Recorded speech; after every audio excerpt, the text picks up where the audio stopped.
And here we go. Good morning, good afternoon, and good evening, everyone across the rugby world. My name is Mark. Welcome to Inside Rugby with Mark.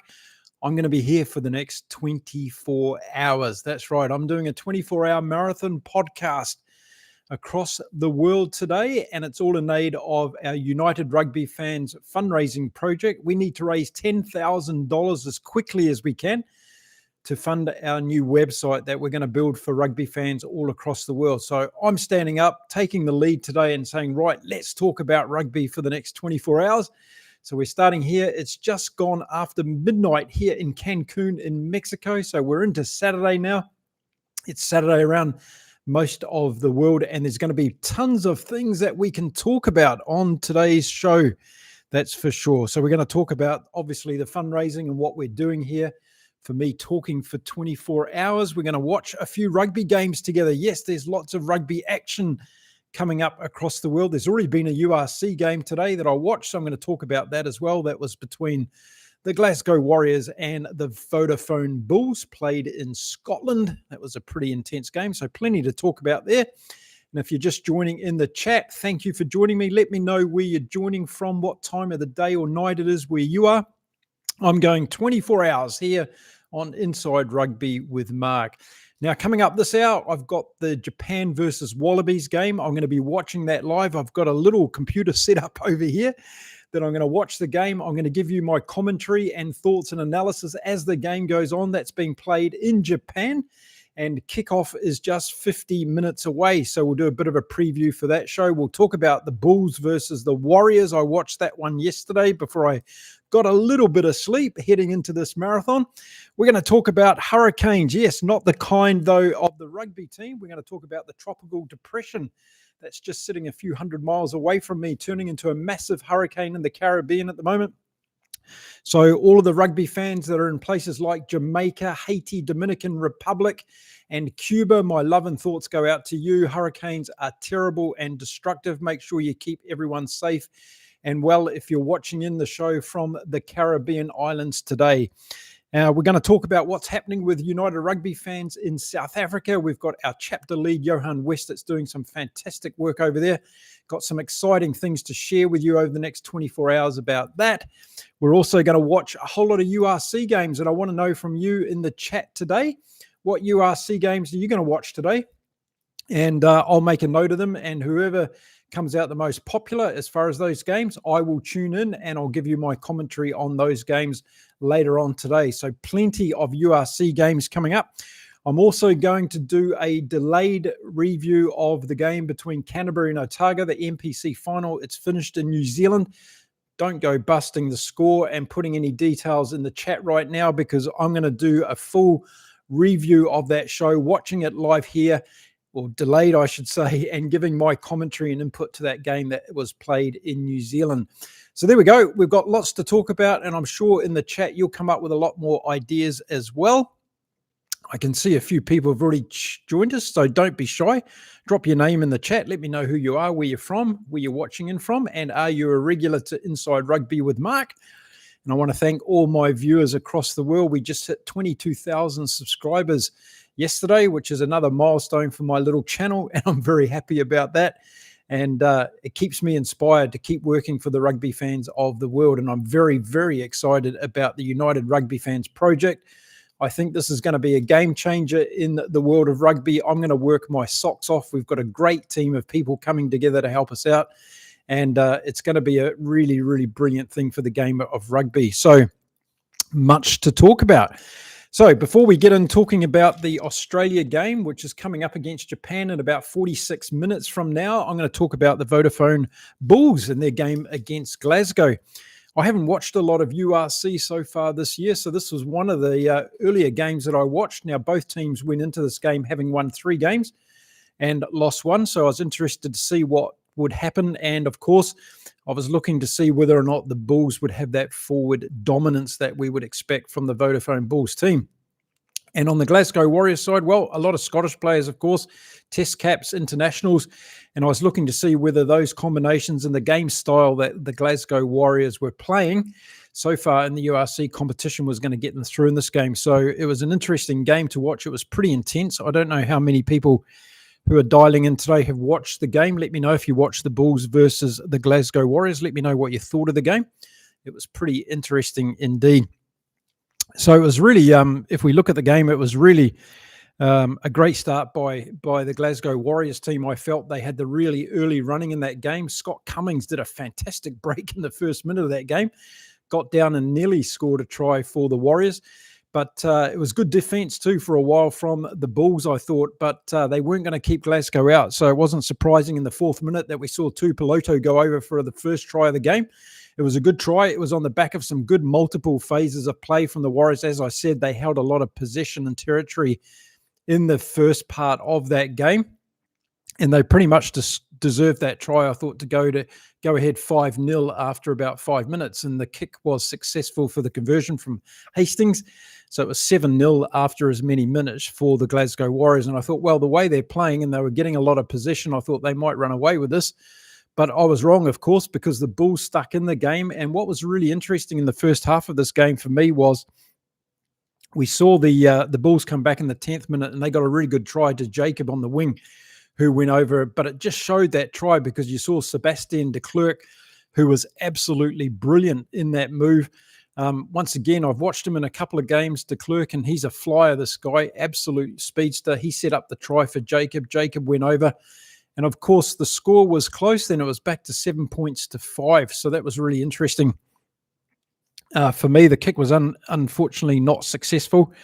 And that was after 10 minutes. So you'd think in a game like this, it would sort of open up, particularly with the Bulls and the way that they're playing the game these days. They've got a fantastic backline, very, very fast and creative. But so is the Warriors. And I thought this might be just an open running game where lots of points are being scored, but it wasn't going to be the case. In fact, it turned into a pretty intense battle. And it was pretty much two-sided in terms of the Bulls were dominating up front. They were crushing the Warriors in the scrums. A lot of good work going on in the front row from the Bulls. And I think it was Batty that was having a really hard time for the Warriors in this game early on. And we saw just the Bulls stick into this game by the work they were putting in defense, keeping the Warriors out. The Warriors had a lot of possession and territory in that first half, and they just carried on, putting the pressure on, and they kept Glasgow out. So it was a bit of a surprise to me that we went to halftime at 7 points to 5 in favour of the Warriors. I thought there would have been more scoring in the game, and hence I expected it to really try and ramp up in the second half. So I think the Bulls would have been happy with 7-5 at halftime in that one because they really didn't have the run of play. They were very good defensively. When they did get the ball on a couple of occasions, they looked very dangerous. And I thought it was only going to be a matter of time before either they got some tries off some spontaneous play or the Warriors were going to open the game up. But it really went the other way. The Warriors started to open the game up. But the first score in the second half was to Willie LaRue in the 48th minute. He went over for a really good try. I thought Willie LaRue played really well in this game. And for all those people in South Africa that are saying that Willie LaRue's best days are behind him, well, I'm not too sure. I think he's playing really good rugby still. And what I saw in this game, he was really good under the high ball. And what I like about Willie LaRue under the high ball is he actually takes the ball quickly and then dispatches it to a support player.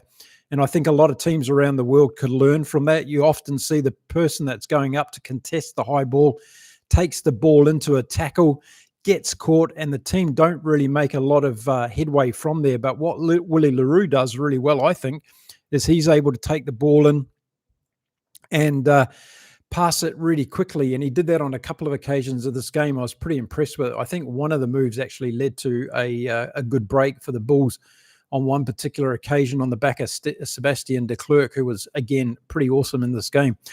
So, yeah, that was a good try by LaRue in the 48th minute. So the Bulls went out to 12 points to 7 on the back of that. And Kurt Lee Ardenser came on at that time as well. And it was really good to see Ardenser back on the field. That was his first game for the Bulls for a year. I think it was one day shy of a year that Ardenser had last played for the Bulls. So good to see him back on the field. And I was interested to see how he went in the second half of this game.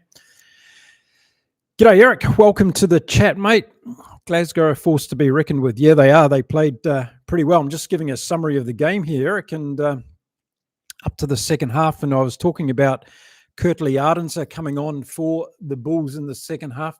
And immediately he put his mate, Willie LaRue, under a bit of pressure. The Scottish had, the Glasgow team had a good attacking move, and they put a kick through from Tuipulotu, I think it was, and Ardenser was back trying to cover defensively, but he threw the pass back to Willie LaRue, who was basically swamped by the Glasgow attack that was coming through, and it really cost the Bulls in the end because the defensive play was really, really good from the Warriors as they came up the field. So that wasn't a good start from Ardenser, and he did one other thing that wasn't too good in the game, but he did have a couple of good runs. He was involved in a great move with Willie LaRue, which almost ended in a spectacular try, but unfortunately was knocked on by the Bulls on halfway. And the ball had come out to Willie LaRue. He did an interchange pass with Kurtley Ardenser, and I thought there was a try on for all money, but unfortunately the TMO got involved and made the right call. It was definitely a knock on, and the try was not allowed, but it was a good move from Willie LaRue and Kurtley Ardenser on that particular occasion. And then around about the 63rd minute of the game, we saw a yellow card finally be given to the Scottish team because their front row was just under immense pressure in this game. It was Batty in the front row, the prop for the Warriors, who was basically put under the knife by the Bulls because he was getting crushed all game. So I thought the referee, Evans, did a good job in managing that. He warned the Scottish team on a number of occasions, and then it finally led to a yellow card. And I think it was Macbeth at that stage that went off and sat on the bench. And ironically, it would be that man that came on after 10 minutes after his yellow card, and he ended up scoring a try for the Warriors that put them out of sight in this game, and that was on the 70th minute.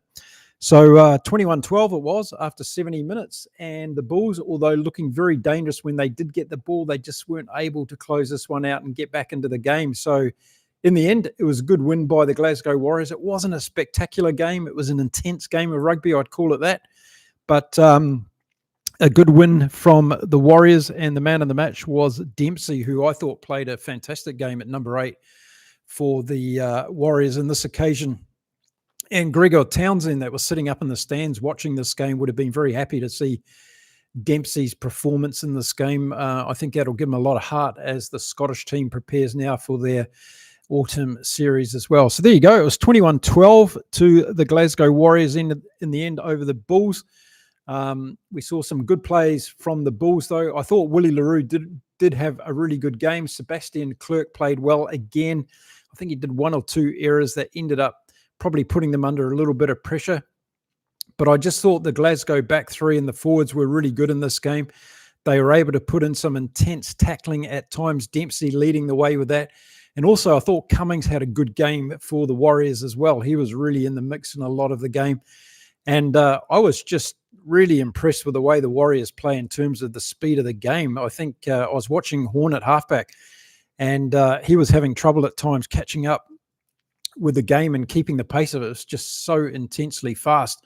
And he was getting a little bit late to some of the racks and breakdowns, but he was able to get there in the end. And as I say, a good win to Glasgow in the end.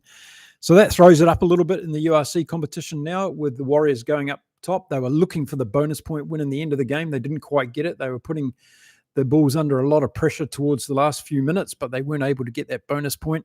But by the look of the way they're playing at the moment, they'll be a tough team to beat. So that was a good game to watch.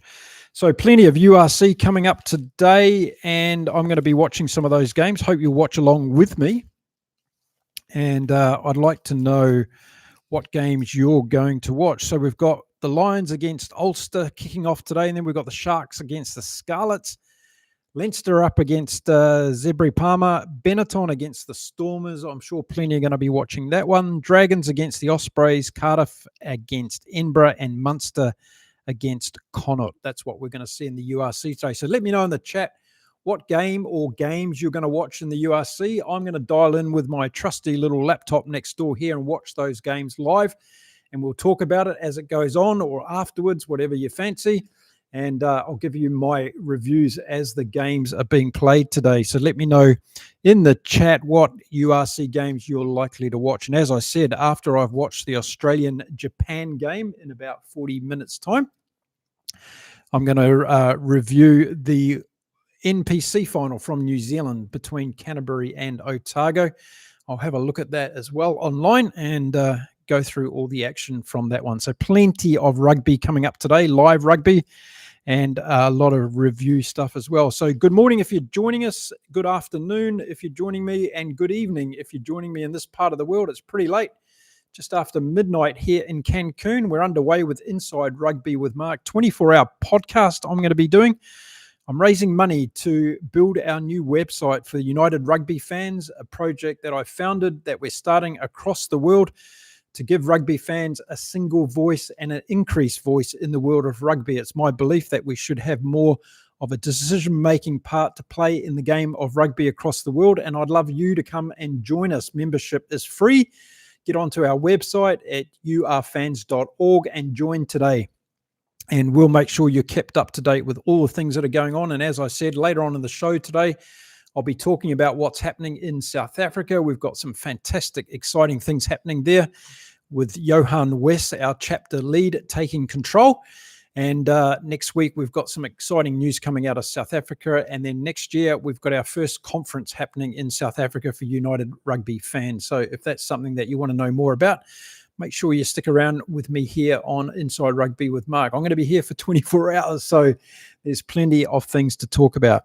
Okay, so let's get on talking about the first autumn international game that I'm going to watch this year between Japan and Australia. It's kicking off in about 35 minutes' time. I'm going to watch it live here on my little laptop. I'm going to talk about the game as it's unfolding in Japan. So if you haven't got access to a device to watch that game, then listen in and I'll give you all the updates here on Inside Rugby with Mark. I'm looking forward to this one.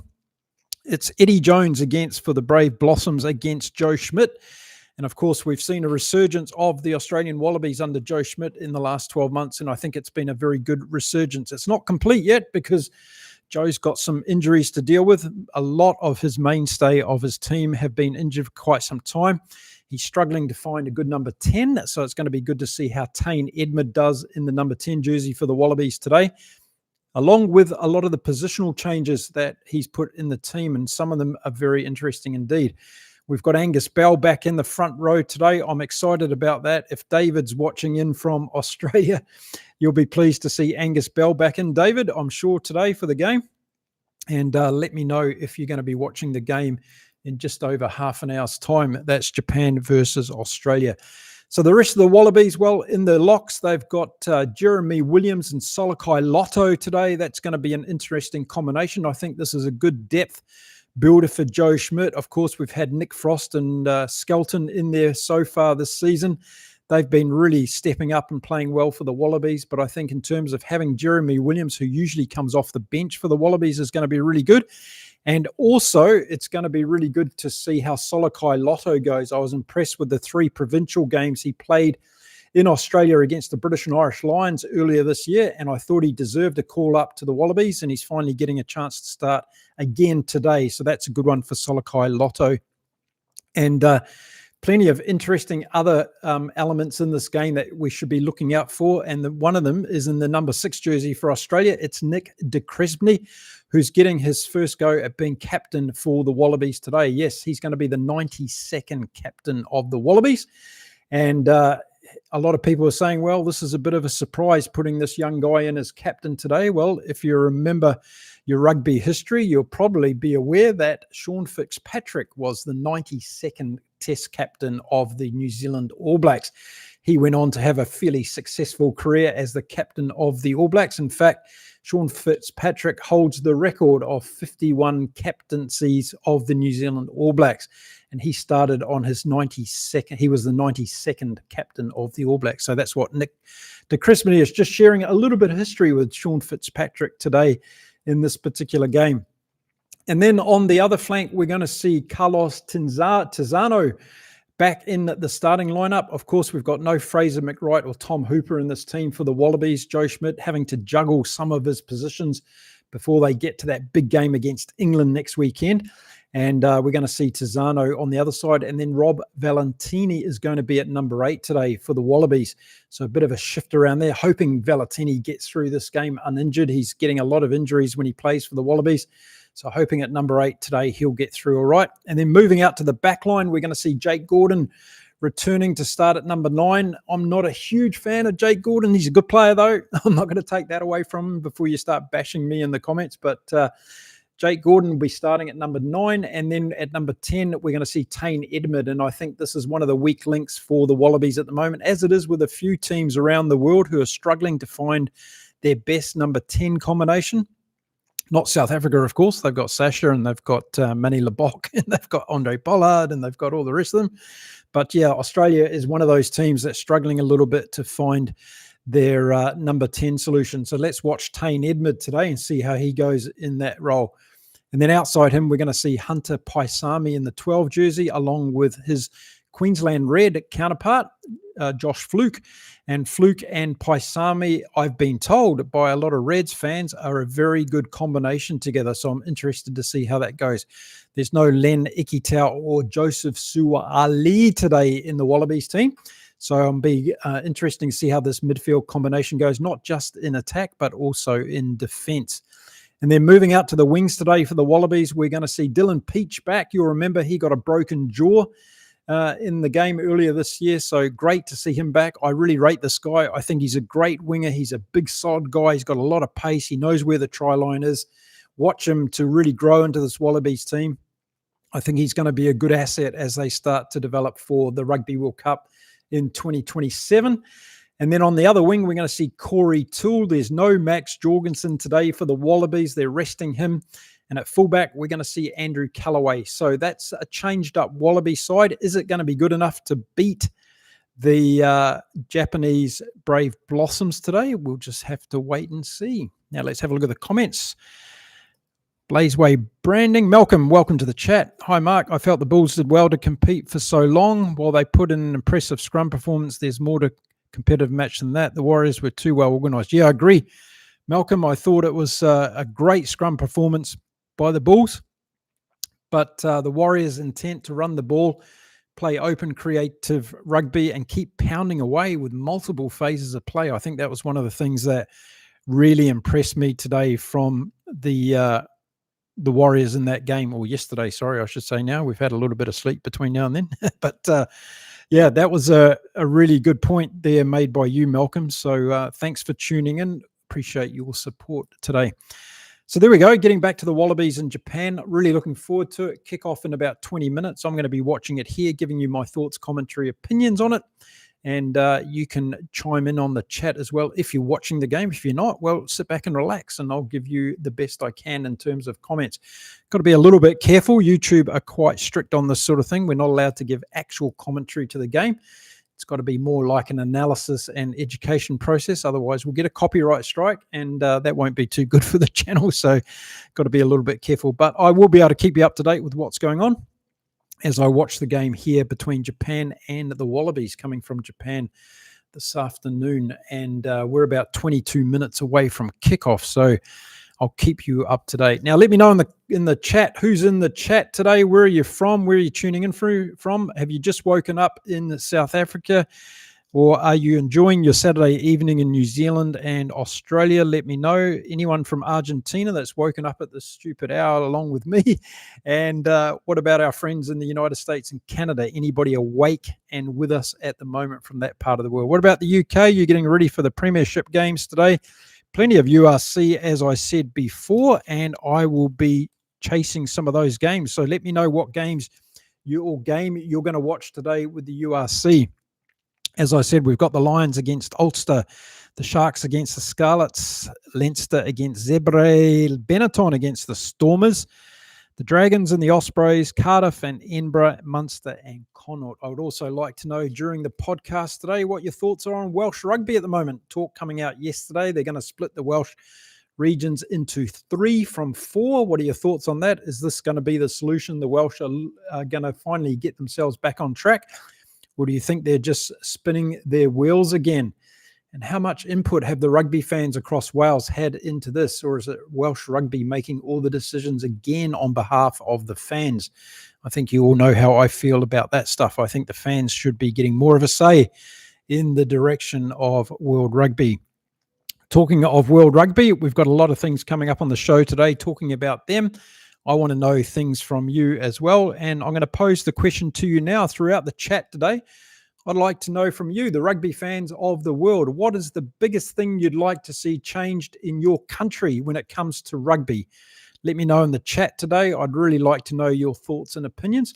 If you let me know what is the biggest thing you would like to change about rugby in your country, that's one of the things I'm going to be taking notes on today and putting that in our little pile of work to do. So there we go. Let's fire up the old computer here and see what's happening in Japan.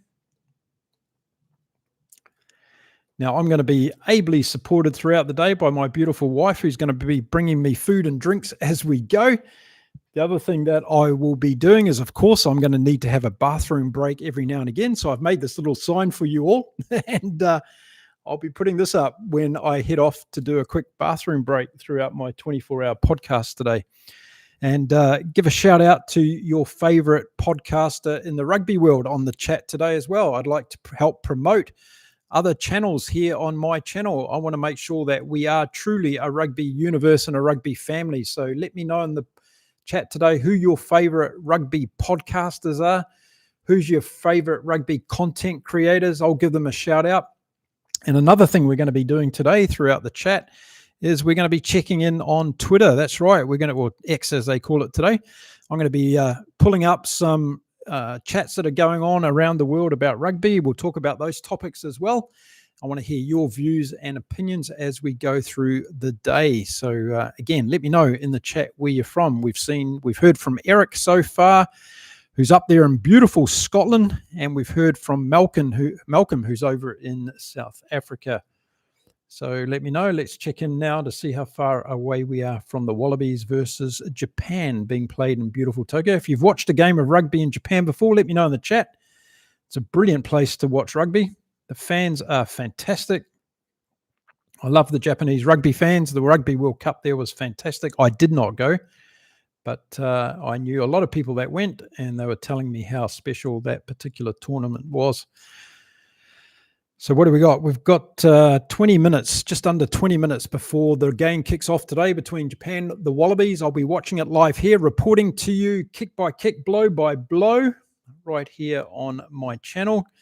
And as I said, quite a changed lineup today for the Wallabies against Japan. Will Eddie Jones get his chance to get a bit of a payback on Australia Rugby today by getting a win against the Wallabies? Well, we'll have to wait and see. Highly unlikely, but you never know. This is a game of rugby. It's happened before, hasn't it? To a lot of people who didn't expect it. Now, one of the things I'd like you to let me know in the chat, if you can, please, let me know if the audio, sound, and volume is okay. Am I shouting? Am I quiet? Please let me know. I just want to make sure I get that right. I don't want to be sitting here for 24 hours shouting at everybody. So let me know in the chat what your feelings are for that. Now, remember, I'm here to do a fundraiser today, 24 hours talking about rugby for the United Rugby Fans website. I'm trying to raise $10,000 as quickly as we can. That's the cost of our website. We have a supplier selected after going through an RFQ process, and the supplier has deemed to be able to give us everything we need to have a professional website, to be able to handle up and over 1 million different members from around the world in different languages and everything. It's going to be a spectacular website. I can't wait to get it built for you, the rugby fans of the world. And that's going to be our main platform for us to be able to interact with each other, find out what difference we are actually making in the world of rugby as United Rugby Fans. That's what it's all about today. So Japan, Australia, kickoff in 20 minutes time, and we'll keep talking about that. So lots of other things. The player of the game for me in the Warriors versus the Bulls, I would give it to Dempsey as well. I think he played brilliantly at number 8 for the Warriors, and there were a few good players on the field though for the Warriors in that game. I'm quite impressed. That's the first game I've watched them play in the URC this year, And they should have scored some more tries actually in that game, but they did well with what they had. Something else I'm going to be talking about in the 24-hour podcast today is I'm going to be talking about the Northern Tours. So we've got South Africa, of course, New Zealand, Argentina, and the Wallabies kicking off today. So we'll be talking about that, and I want to hear your views and opinions. Is France going to beat South Africa? Awkward silence. Tanner, welcome to the chat. Hey, Mark, did you see the NPC Final? Tanner, what I'm doing is don't tell me anything about the NPC Final. I'm going to watch it here on this podcast after the Australian and Japan game. I'm going to commentate on it, even though it's delayed for those people that didn't watch it or hear about it. And I'm going to give my views and opinions on it then, Tanner. So please don't spoil the party by posting any scores on the NPC Final. I thank you and appreciate you for that. But let's see. I don't know how I was calling that one. I think I was calling it Canterbury pretty close, but I don't know. Can't remember. I'm not going to be a showstopper on that one. But thanks for joining the chat, Tanner. One of the questions I'm asking everybody in the chat today is let me know one thing that you would like to change about rugby in your country. I want to make a list of these as we go through the 24 hours. Come on, give me your ideas. This is what United Rugby fans is all about. We don't want us to be just typing away on our keyboards, complaining about the game. We want to be constructive and productive and give input to World Rugby and all the other rugby unions around the world. And that's another reason why I'm doing this podcast today, so that we can build that momentum of United Rugby fans. Any other comments coming up? Everybody must be waking up slowly around the world in a lot of countries. What do we got? It's 12:30 midnight here. Just into Saturday morning. Those in South Africa are starting to have their breakfast. In New Zealand, they're winding down, I guess, after the game tonight and having a few cold beers. And the Aussies, well, they're putting another shrimp on the barbie as it's getting to dinner time over there. But I'm sure all the Wallabies fans are about to watch what's going on in Japan. Love to hear from you. If you're a Wallabies fan watching into the show today, let me know. And don't forget to drop us a note on Twitter as well, because we're going to be tuning in there a lot throughout the day. And we'll just see what's trending over there at the moment on X. As far as rugby goes, lots of people were talking about the Bulls. More comments about the Welsh situation. Actually, I probably shouldn't look too much on there, because I'll see the Canterbury versus Otago results if I scroll too much through there. So maybe we'll do that a little bit later on.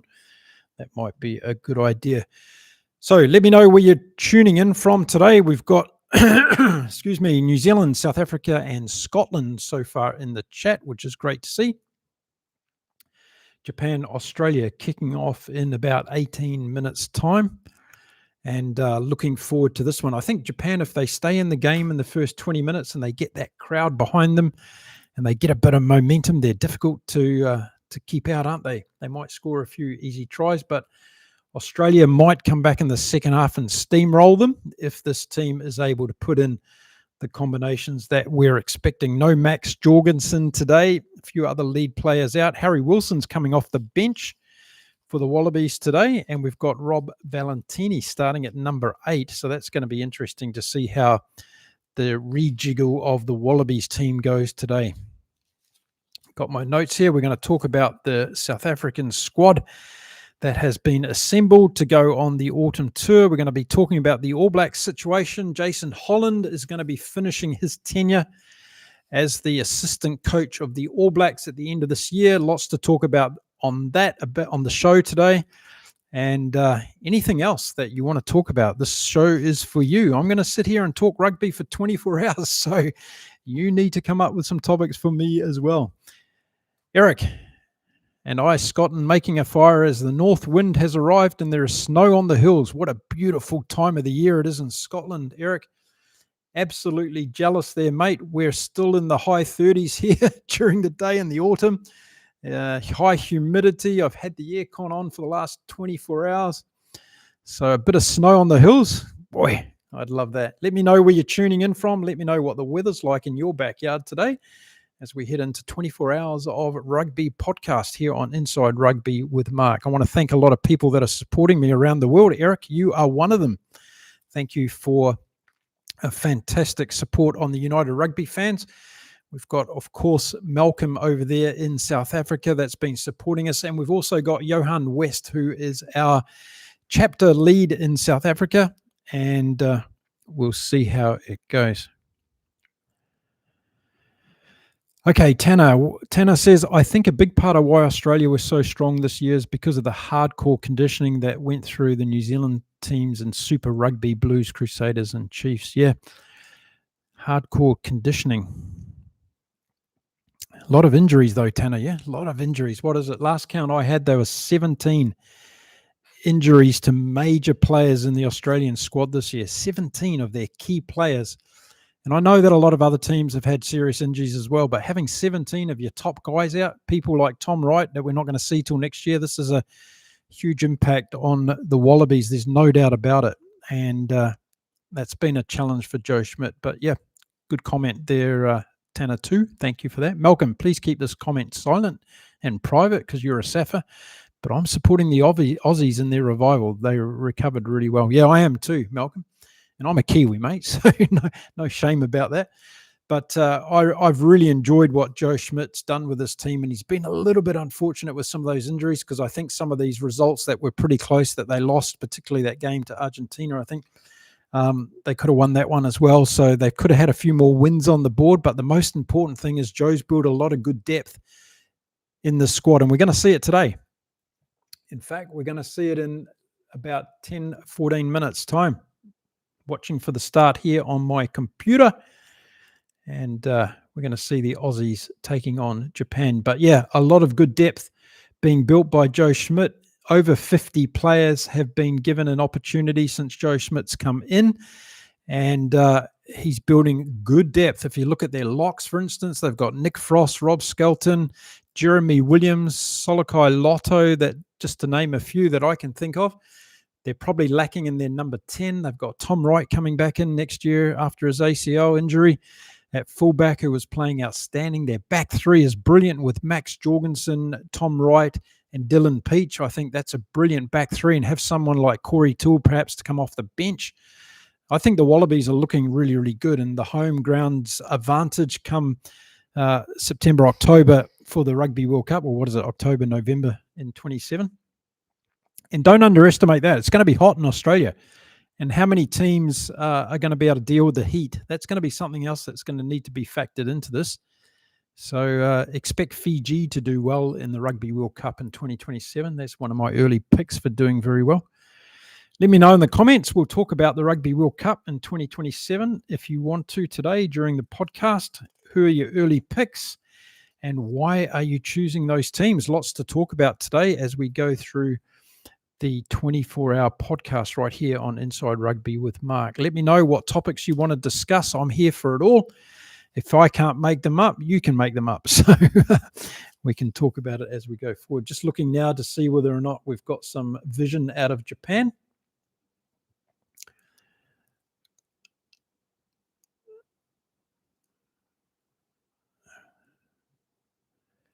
Kick off at 4:50 Australian time, so that's 12 minutes away.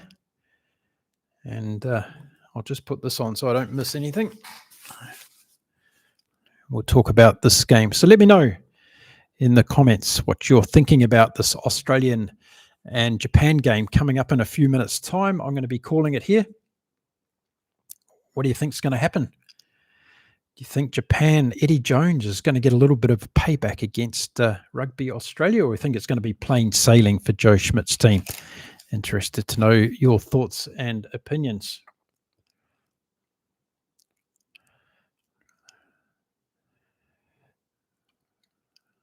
Lots of opinions going on here in the preview by the Australian commentators. And just listening into that to see what they're talking about. So, yeah, I'm going to be talking about the Japan-Wallabies game as it's being played. Kickoff in 11 minutes' time from Japan. And should be a really good game. Let's bring that a little bit closer.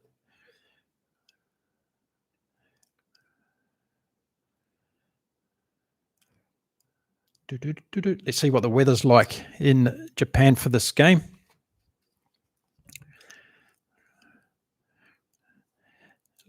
Ashida on the wing is one guy to look out for in this game. He's a really, really good player for Japan.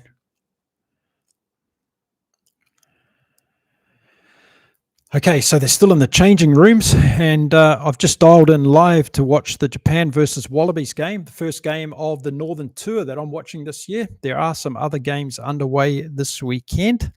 I think Scotland's playing the USA. Can someone confirm that? I'm not too sure. Scotland against the USA. Looking forward to...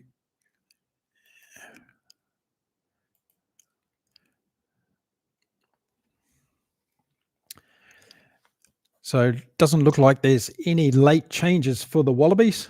The team that was selected is going to run out onto the field. That happens quite a bit these days, isn't it? We see last-minute changes to teams. Dylan Peach has shaved his hair off, so he's going to be a bald guy on the pitch today.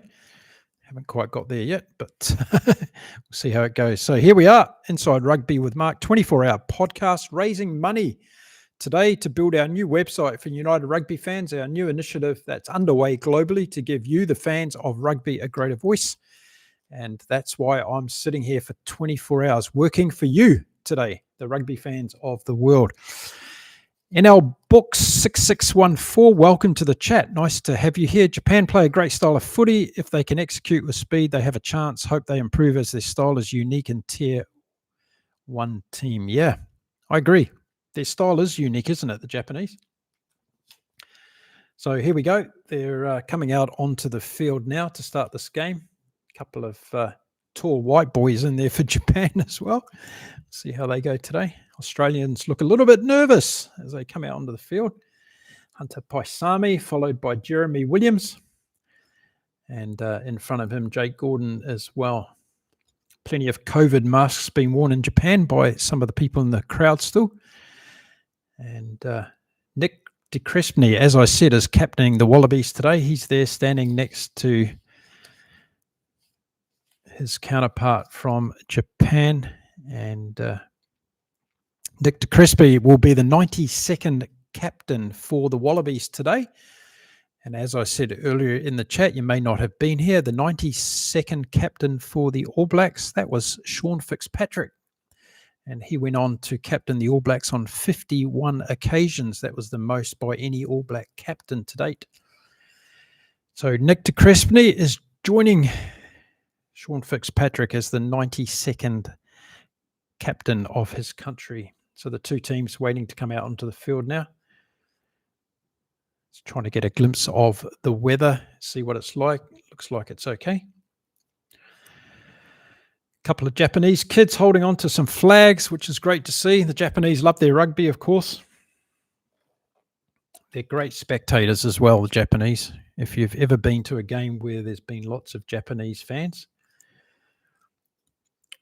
Let's get our take on the stadium. How many people are watching in?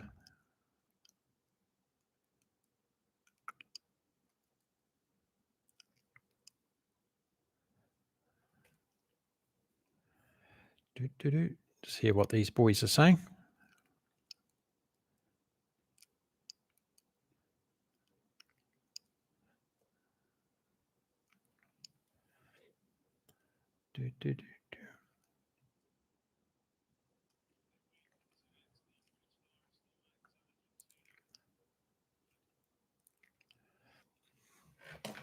So two teams coming out on the field now. And Nick de Crespigny leading the Australians out for the first time. Big moment for the young guys.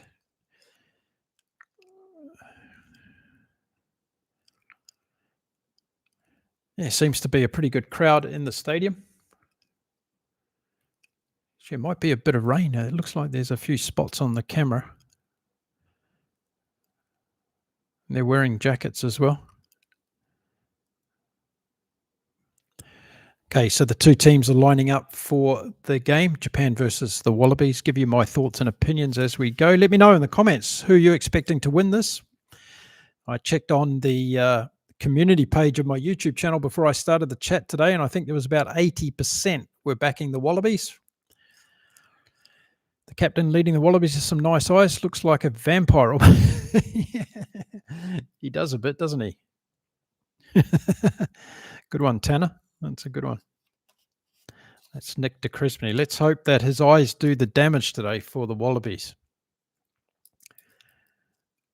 And CEO of Rugby Australia, Phil Waugh, is there, folks. He's out on the ground shaking hands with the players and dignitaries, and all those Australian taxpayer dollars are going well into helping the CEOs of Australian rugby fly around the world to every rugby game possible. Sorry, I couldn't help myself with that one.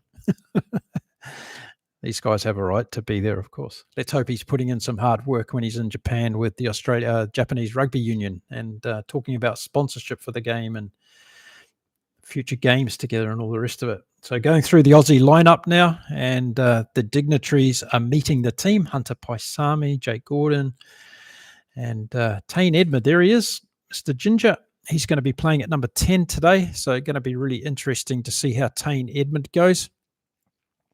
Come and join me on the chat. I'm going to be talking about this game as it unfolds in front of us. Japan versus the Wallabies, first of the Australian Northern Tour today. Should be a bit of a cracker. There is a bit of water on the lens, so I think we've got a bit of rain around. Let's see how it impacts the game.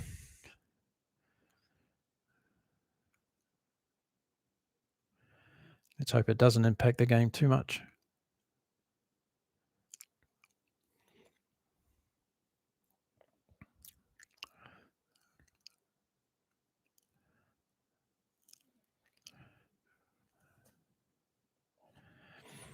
And have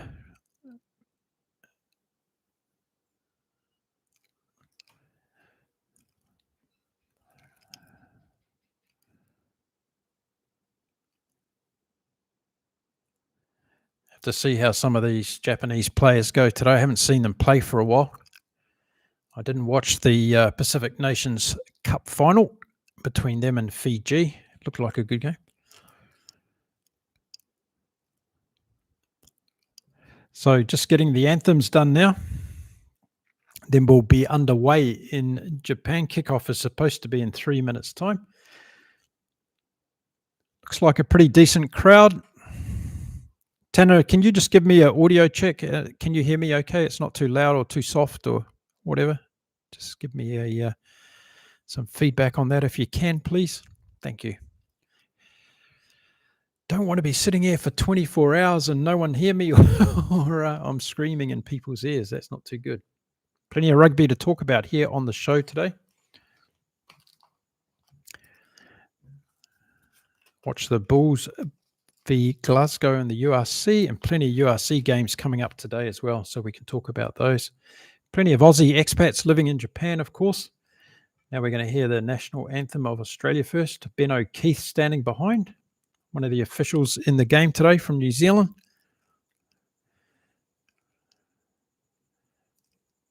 Yes, it appears to be raining, definitely. So I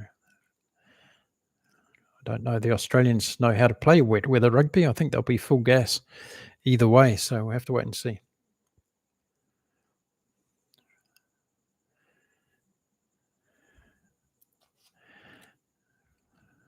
Japan's got quite a schedule this year, haven't they? In terms of their Northern Tour. So we'll have to see how they kick off with this one. Just going to have a look and see who else they're going to be playing, actually.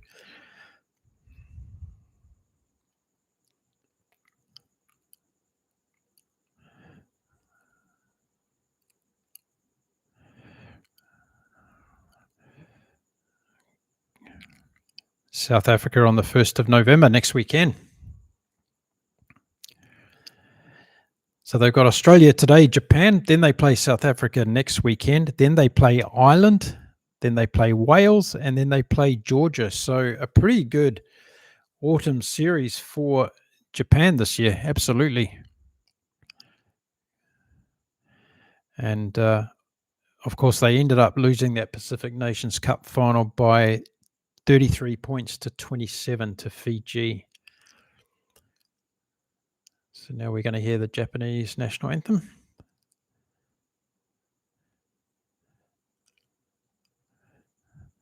So yeah, South Africa next weekend for Japan. And then Ireland, Wales, and Georgia. That's who they're going to be up against this year in their Northern Tour.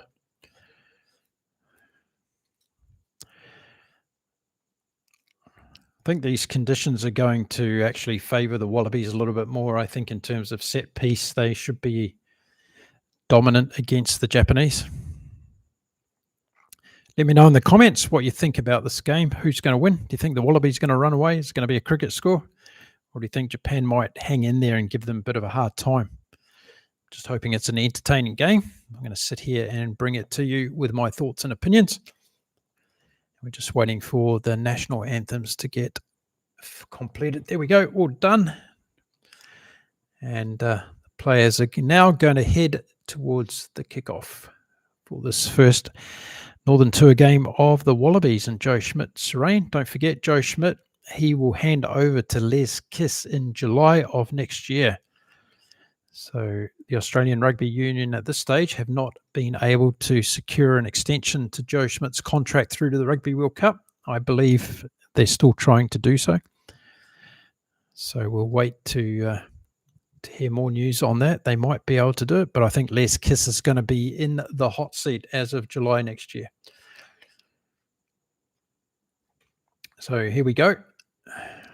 Some familiar faces in the Japanese team.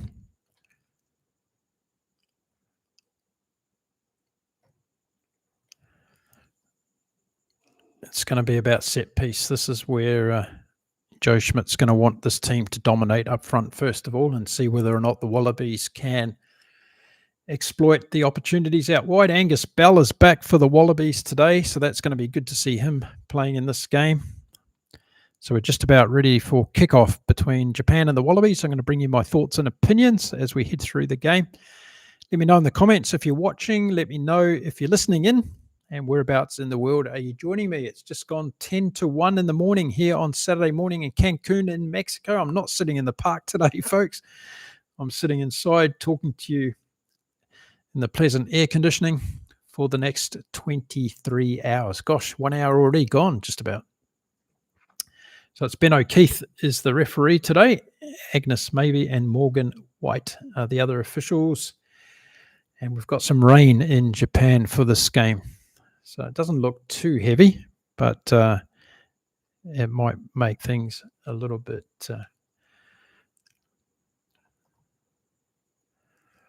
So Japan are going to kick off. The Wallabies are going to be playing from right to left as we look at it on the screen and see how the Wallabies start this game.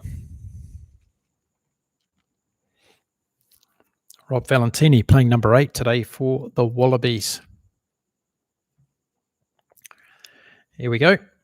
And first of all, it was Andrew Callaway took the ball in for the Wallabies, coming out to Jake Gordon. He's going to just give it off to his forwards, who are going to do a couple of hit-ups before they clear it out of the Wallabies half. And they're taking control with it in the first minute. The Wallabies just inside their 22. Jake Gordon's going to do a kick to clear from their 22 and finds a good distance downfield, just over halfway. So basically in the first minute, the Wallabies just clearing the ball. Let's see what Japan's able to do. It's 45 metres out from the Wallabies line. Japan do a long flow over the top, something creative. And away they go, but the Wallabies turn it over pretty well there, and it's going to come back on the Wallabies side. Jake Gordon again gets it. This time he puts it back to Edmed, who's outside of his 22, kicks long, and it goes back to the Japanese fullback just inside his 22. He decides to run it up and then put in another kick back deep into the Australian territory. And it looks like we're just playing a bit of territory here in the early moments of this game. Andrew Callaway does another kick into the Japan territory. They get it about 45 metres out from their own line. They start to do a little bit of an attacking raid, and now they set it back for second phase ball. A little chip kick over the top from the Japanese. Fight goes into touch about 42 metres out from the Wallabies line. So a good little bit of play there from the Japanese. Trying to get territory. And it's a good turnover. Eric, I bet there's not a single Safa listening who is not remembering Brighton. I was a resident of Brighton at the time and took a lot of flack from the locals, so beware Australia. Yes, I'm sure Eric as well. No question about it. We all remember the day, Eric. I'm not someone that'll keep reminding you of it, though. These things happen. The All Blacks have had the same problems. Okay, Australia going on a ramaging forward face. Solokai Lotto was brilliant. Ball comes out now. It's going out wide. I think it's De Krepny is who's standing out in the outside channels, brings it back in. Nongor gets it off. This is good work by Australia. They're keeping it in close in the inside channel. Someone's down for Australia. Is it Solokai Lotto? Looks like he's injured. Getting slowly to his feet. The Wallabies now getting back second phase ball, third phase ball. Jake Gordon brings it into the forwards, going for another run. This time it's NASA going up the middle for Australia. But it's a penalty to Japan. Well worked, Mr.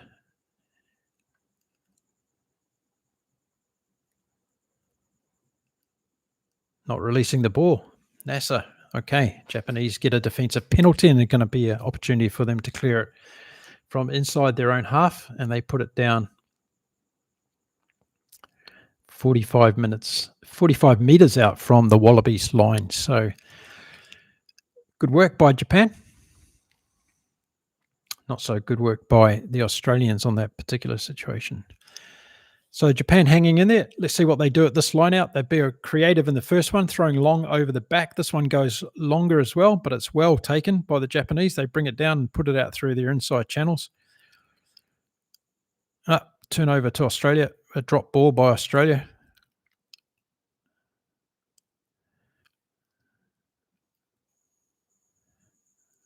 Yeah, the conditions are, looks like it's a little bit slippery here for the Wallabies.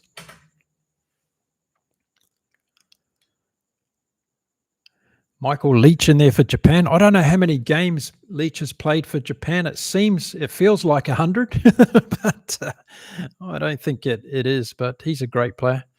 And as I said, Solokai Lotto is down injured for the Wallabies. He doesn't look too good at the moment.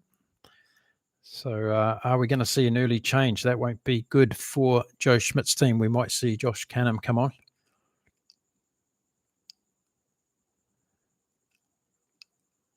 Looks like something in the back or the high hip area. He's going back into play, but he doesn't look good.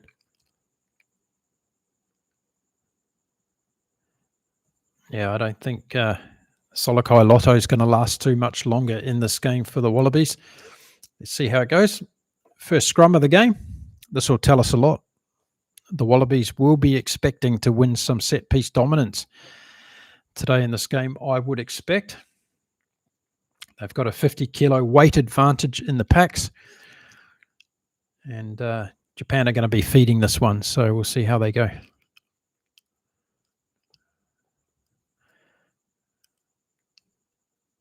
I've always thought it must be difficult for the referees in this situation when they see a team that should be dominant like the Wallabies in this game, particularly in the forwards, whether or not he's already got a preconceived idea that the Wallabies pack is going to cause problems for the Japanese pack.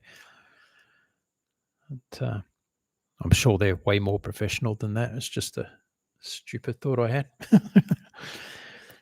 God, if I'm having stupid thoughts after the first hour of doing this podcast, what's it going to be like after 23 hours? Got plenty of water here. My recipe, in case you're interested, is some good Mexican water with a pinch of salt, some lemon juice, and a little bit of honey in there as well.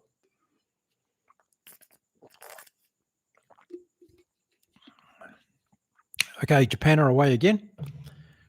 And sitting back for multiple phases. Leach out on the wing this time, goes for a bit of a run.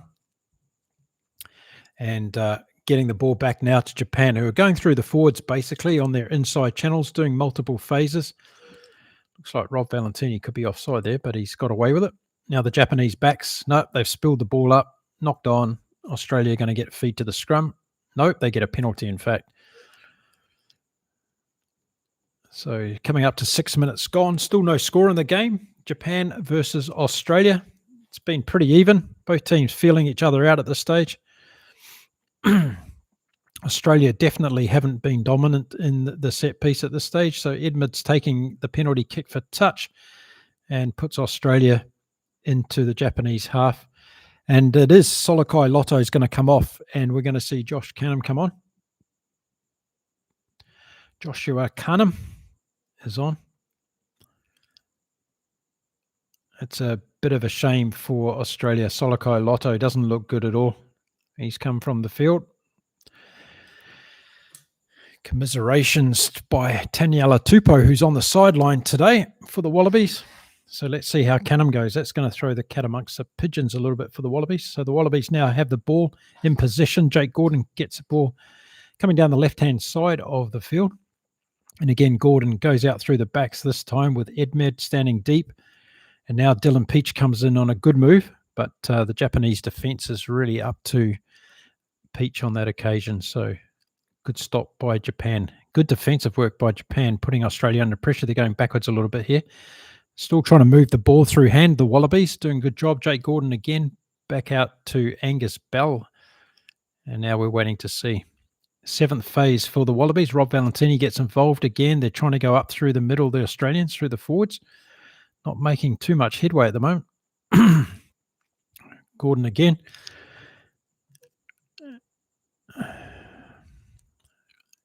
"45 metres out from the Japanese line. The Australians in possession. Jake Gordon's doing a box kick. And must be a bit of wind there because Michael Leach didn't get it, but he finally brought the ball down. The Japanese in possession now, just inside their 22. Comes back to the Japanese halfback. My apologies. I don't know his name yet. Ichiwara, is it? Okay. And a good clearance. Puts the Japanese out to 45 metres outside their try line.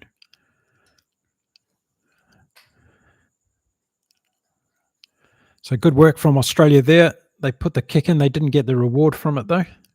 So Japan would be happy that they were able to bring that back.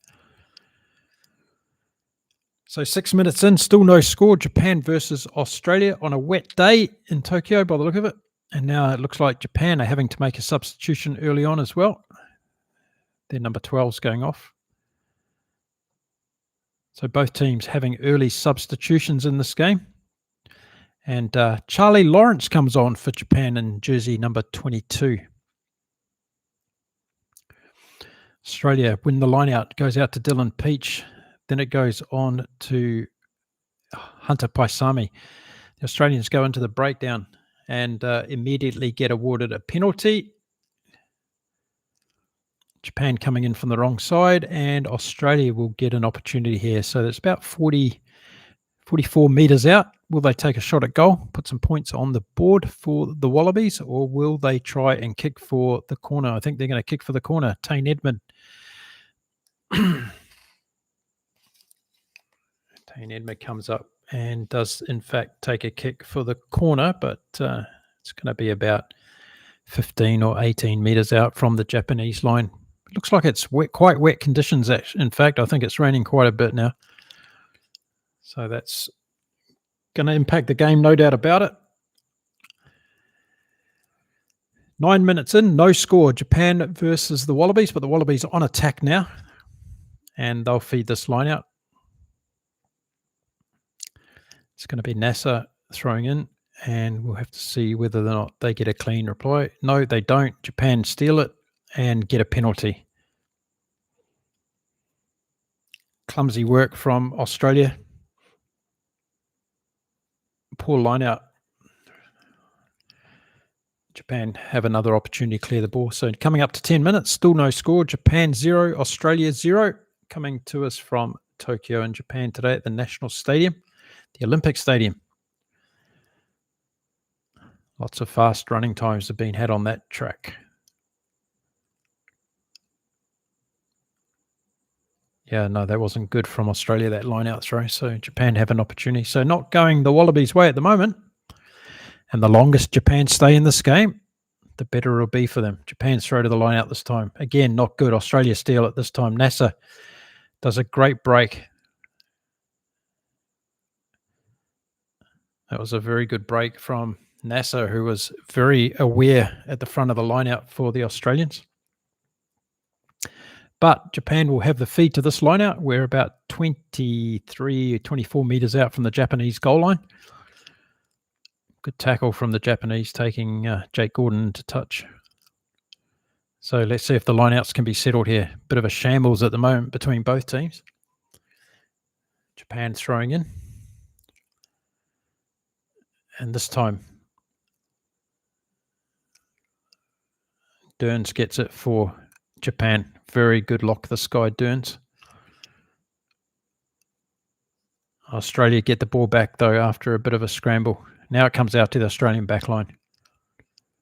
Not sure what that was. Paisami, good kick. It turned out to be a good kick. So just 5 meters out. Now the Wallabies on attack, looking to try and put some first points on the board, but it looks like it's coming back on Japan's side, and it is, in fact, coming back on Japan's side. They're mauling the ball out, but it's going to be a penalty to Australia. Diving in Japan, and Valentini's looking to take a quick tap, but he doesn't. Ben O'Keefe shows him the mark. It's 5 meters out from the Japanese line, and Australia on attack. Jake Gordon's making the call on this one by the look of it. So nearly 12 minutes into the game. If you've just joined us, welcome to Inside Rugby with Mark. I'm here for a 24-hour podcast. The Wallabies are close to the Japanese line on attack. They take the tap, away they go. Getting very close to the line. It looks like a pick and go, and they'll get there for the first points of the game. Good defense from Japan at the moment, but no. Yes, a try's been awarded.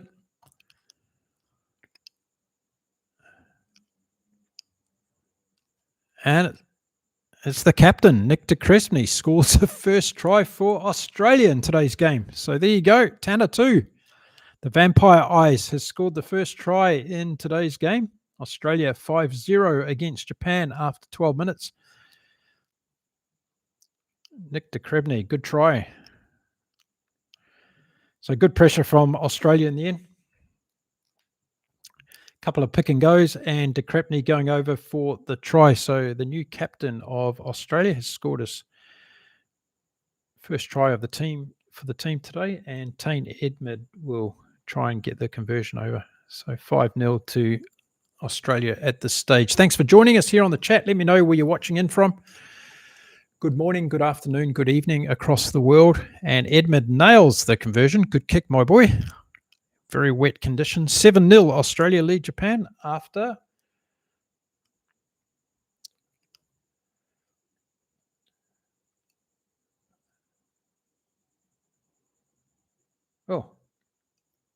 just watch the replay. I'm not too sure about that. I think he lost control of the ball. Did anybody else see that? Let me know in the chat. Did he lose control of the ball? Or was it he already forced it? Maybe he did. Okay, Japan restarts, goes deep into the Australian 22, and Dylan Peach gets the ball, runs it back outside the 22, and then lays it back for Jake Gordon. So Australia waiting to clear. 7-0 after 14 minutes in this game. Australia leading. Wet conditions in Tokyo for this one, folks. And Jake Gordon does a good clearing kick that gets Australia out of trouble. Close towards the halfway line. So the lineouts have been a bit of a mess. Conditions are not easy, and Japan have gone for a couple of longer throws so far in this game. Let's see what happens now. Pressure back on Japan in the set piece. Canham has come on for Australia. Solokai Lotto was the player that was replaced early on for Australia. Japanese also lost a player. Their number 12 went off, and Charlie Lawrence came on in the 22 jersey. And there's Lawrence now going for a good run. Japanese now have control of the ball inside the Australian half. John Dobbins, welcome to the chat from Queensland. G'day, mate. Good to have you here. So blowing up there, and Australia get a penalty. So back across the field, Ben O'Keefe goes almost on the halfway line, this one for Australia. High tackle against Japan, the call on that one. So Ben O'Keefe has given the penalty to Australia on this occasion.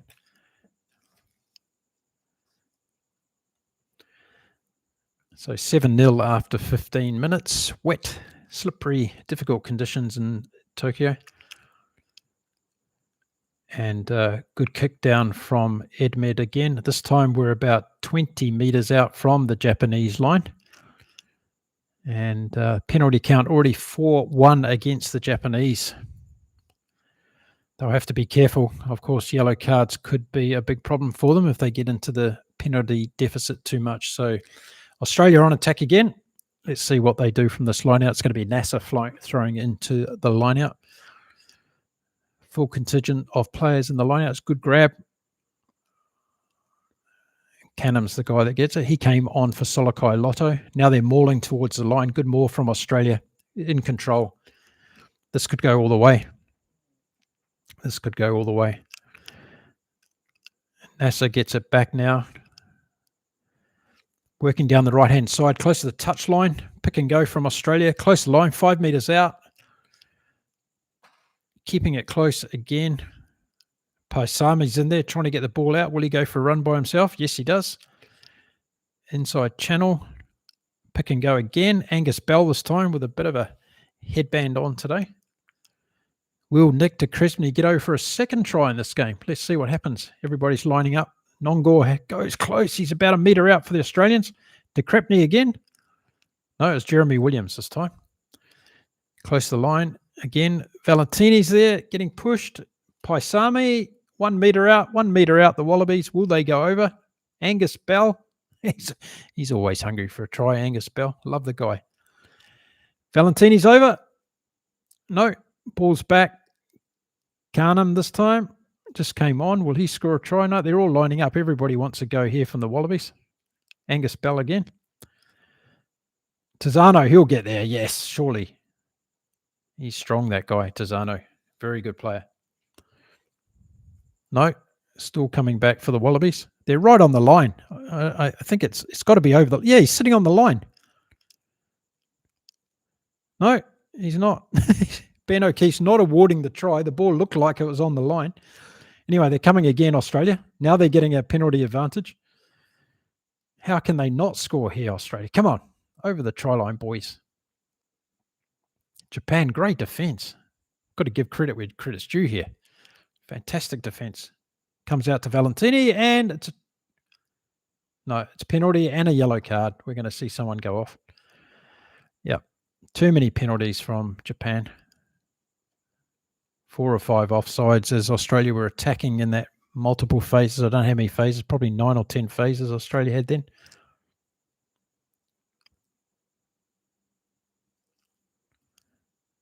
Okay, so they're going to have a yellow card to Japan.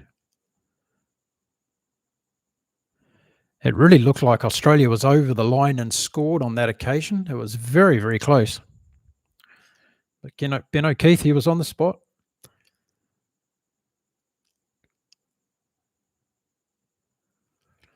So Japan lose a man. They're down to 14. And now the Australians are tapping and going. 1 metre out again, back into the position they were just in. Against 14 men now. The forwards are driving it, and they're on the line. It comes back again. This is brilliant defence by Japan. Australia have had about 20 chances. They're still keeping them out.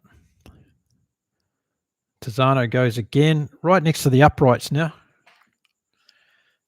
Australia getting in their own way more than anything else. Ben O'Keefe's looking, is he going to award a try here? I think he's over the line but held up. Canham goes again, but he's held up next to the post this time. Japan defence is brilliant at the moment. Very good. Australia feeding it back again. Valentini's got his hands on the ball. He's 2 metres out. Now the ball comes out wide. But Japan are up in the faces of Australia. Good work. And they win a penalty, Japan. Fantastic work. Brilliant stuff. Michael Leach again. What a legend that guy is for Japan. Brilliant turnover. One man in the bin for Japan.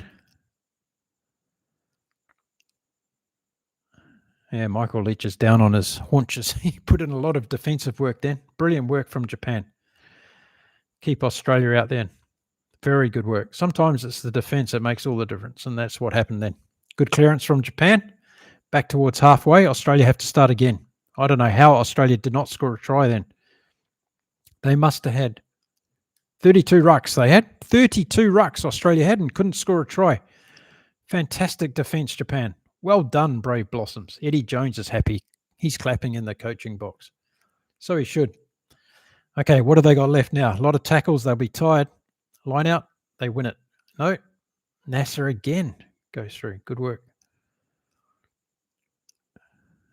Scruffy out into the back line. Okay, so the Australians trying to rebuild. 45 metres out from the Japanese line. Hunter Paisami goes into halfback. Plays it out to Angus Bell. Gets the ball back. Jake Gordon's waiting for it to come back. Will he do a box kick? Looks like he's setting up for one.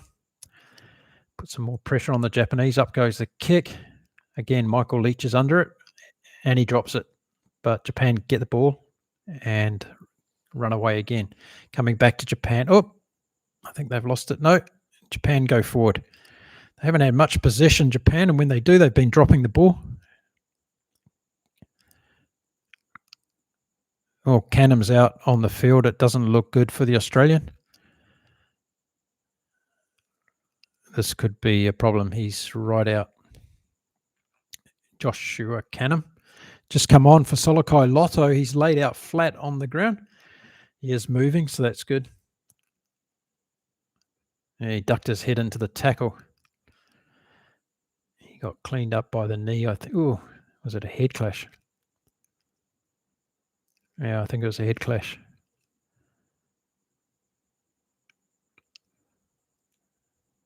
Couldn't get much lower in that tackle. Unfortunate rugby incident, I would call that one. But Canham's not in a good way, so we've got an injury break here, folks. 7-0 to Australia. Looks like Harry Wilson's come on.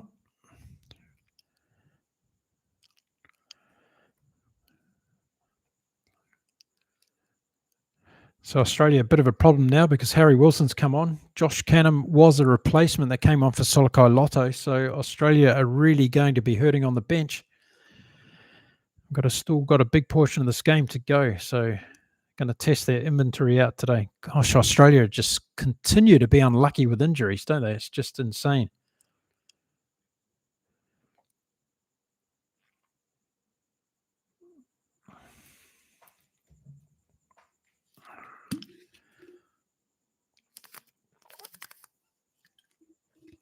It's pouring down with rain. We're seeing shots of Carter Gordon in the crowd for the Wallabies. As the Wallabies lead by 7-0. We've got an injury break to Joshua Canham for Australia. He came on as a replacement, and now it looks like he's going to be replaced by Harry Wilson. So great defensive work from Japan in that last passage of play. It was really good work from them. Kept Australia out. 32 rucks it was from Australia, right on the Japanese line, and Australia were not able to score a try. So brilliant work from the Japanese on that occasion.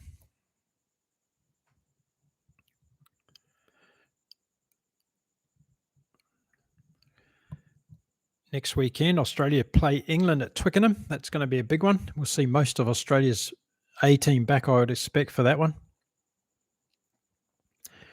And Japan will play South Africa. So some really good stuff's happening. Catching up on the chat now. What do we got? We've got John Dolby joining in from Queensland. We've got Malcolm saying, are the Aussies training too hard, contributing to high injury count? No, I just think it was a unfortunate incident on that one. Most of their injuries are coming during the game time, Malcolm. So I think it's game incident rather than training too hard. Canham's not good. He's going off. So he didn't last long, 10 minutes. Unfortunate for the young guy. Harry Wilson's on. Brings that leadership skill to the Wallabies, which will be good for them. So 2 substitutions so far for Australia. Canham coming on and also Harry Wilson now.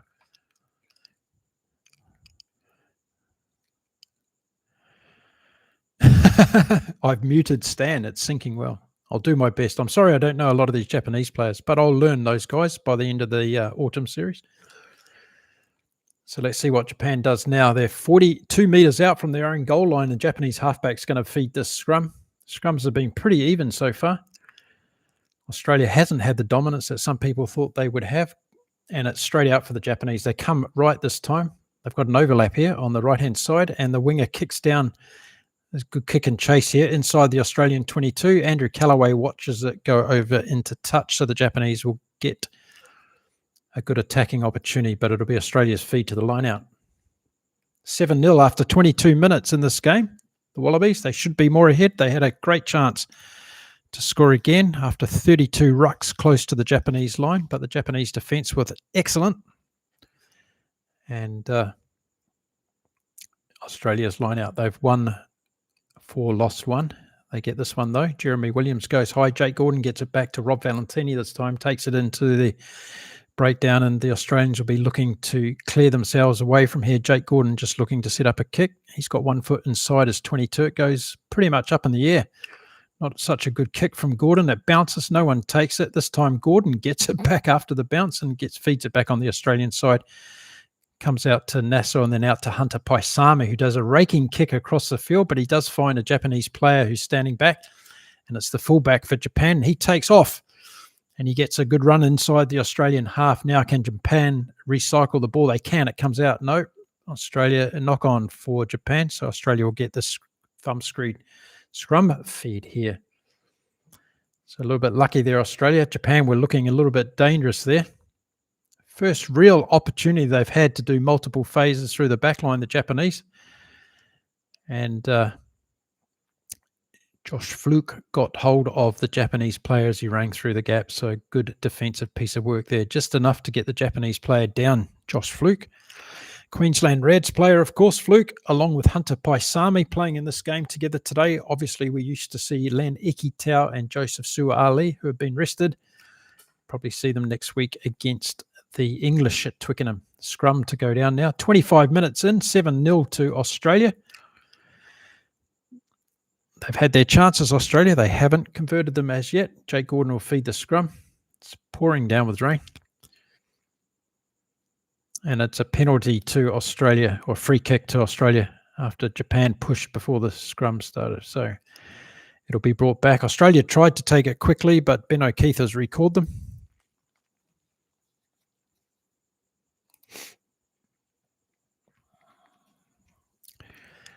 See what Australia can do from this set piece, whether they'll go wide. No.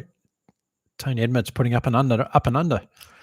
Australia come through, and Michael Leach drops it again. It's been 3rd time so far in the game. Now it comes out to the Australian backline, and Tane Edmonds does a little bit of a chip kick over top, but Michael Leach does grab this one. And Japan take the initiative now with a good kick down into the Aussie 22. Dylan Peach is back. He passes it to Callaway. No, it's not Callaway. Who was it back there? Corey Toole was back there supporting Peach, so that was good work, but it was a terrible kick by Corey Toole. Goes into touch outside the Australian 22, so Japan will have a little bit of opportunity. They've got 3 minutes left on the yellow card clock, Japan, so don't forget they're down to 14 men. Corey Toole did a kick into touch there that looked like one of my 3 woods off the tee. Absolute hook. So Leach gets the ball at the back of the line. Now it comes out to the Japanese back line now. The number 12 takes it into the breakdown, and the Japanese looking for quick recycle ball, and they get another penalty. Australia infringing in the breakdown and offside. This is the call from Ben O'Keefe. So just 24 metres out from the Australian line. And what will Japan do here? They'll take a kick for goal, I think, and get the points. I think they'll be keen to get some points on the board. Yes, that's what they're doing. It's about 21 metres out on the right-hand side of the post. Should be a relatively easy kick, but the conditions are not too good with the rain pouring down. Can't tell if there's too much wind in the stadium today.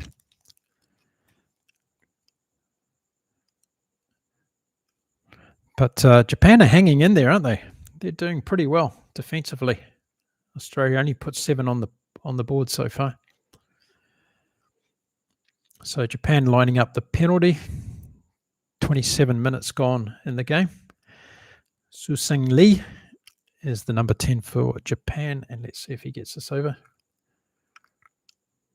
Yes, he does. 7-3, Australia lead. Good work. They deserve that after that defensive effort. The Japanese fans all covered up in their raincoats and jackets. Doesn't look a very nice day at all, actually, up there. So Australia restart, quick one, and Michael Leach takes it in. He's done a couple of mistakes, but he's done a couple of good ones too. Michael Leach comes back on the Japan side. They're trying to clear it from inside their own half, and they go one out with a forward drive, and he picks it up and goes again. Good work.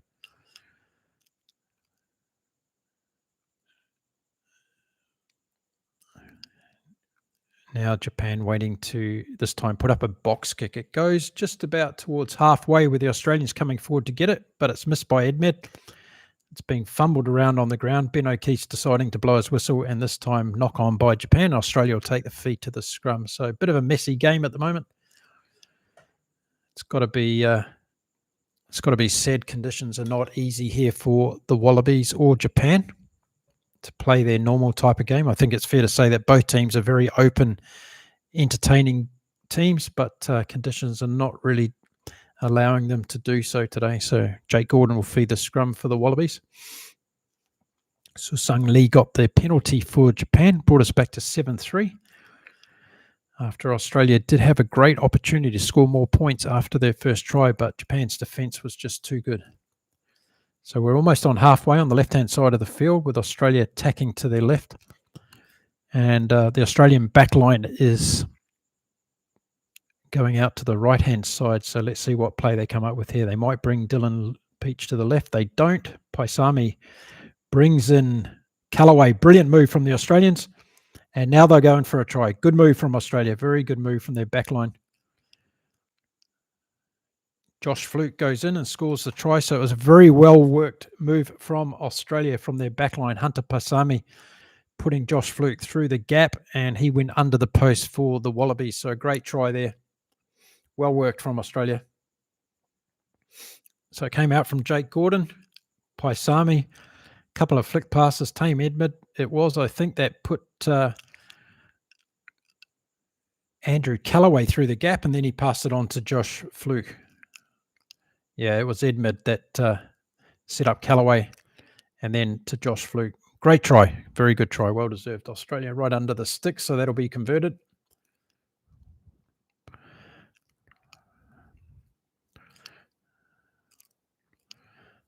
That's what they can do, the Wallabies, when they get it right. Edmund gets the conversion over, so we're at 14-3 now to the Wallabies. Well worked try. Now, this is where it'll test Japan, won't it? They'll have to stay in it for the last 10 minutes of the first half. Otherwise, we could see Australia running away with this. 30 minutes gone. Australia lead 14-3 after their second try, this time going to Josh Fluke, centre. Japan restart, goes down to the Australian 22. Callaway goes up but misses it. But it does come down on the Australian side, and Jake Gordon's going to get his hands on the ball. He puts it out into the forwards to do set up a maul and get a second phase ball. They'll try and do a clearing kick from here. It'll probably be Jake Gordon. Or is he going to do another forward play? Another forward play. Inside their 22. I don't know why teams just don't kick the ball out, give it to their number 10 as they used to do. But Gordon this time clears the ball from his 22. Gets up towards halfway. Japan looking for a quick line-out feed. No, not going to happen. So just inside Australia's half, Japan to feed the line-out. 14-3 to Australia after 31 minutes of this one. So Japan feeding the line-out. This was a good take by them, but a small knock-on by their halfback, and Australia going to get feed to the line-out.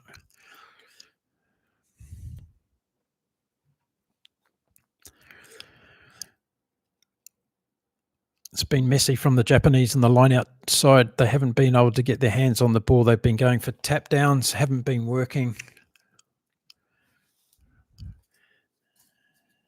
And Australia are competing in the line-outs, which is good. And you like to see teams doing this. I like to see teams competing in line-outs. So we're going to have a scrum now. Australia going to feed. Jake Gordon with the ball in hand.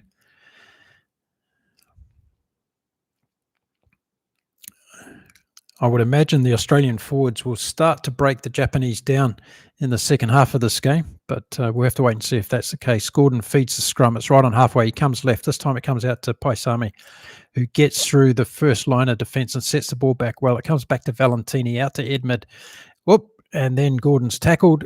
Peach misses the ball. Japan pick it up on a spontaneous counter-attack. It's a bit like sevens from Japan at the moment. And away they go again. Now this time they're more structured, going through the back line, although their prop is standing out in the middle of the field, but he does feed it back. Now they put in a kick. Not a good kick. Straight down to Australia. Well done by Japan. Inside their 22, clearing kick. And a bit messy. I would have liked to seen Australia keep ball in hand there. They've got Japan a little bit rattled at the moment. Don't think kicking the ball away was such a good idea. I think it was Callaway that kicked it away. However, it'll be Australia ball from this line out. Pretty much on halfway, Australia ball. They're working out what they're going to do. The call's coming from Harry Wilson. 2 tries so far to Australia, one to Nick de Cresney, the other to Josh Fluke.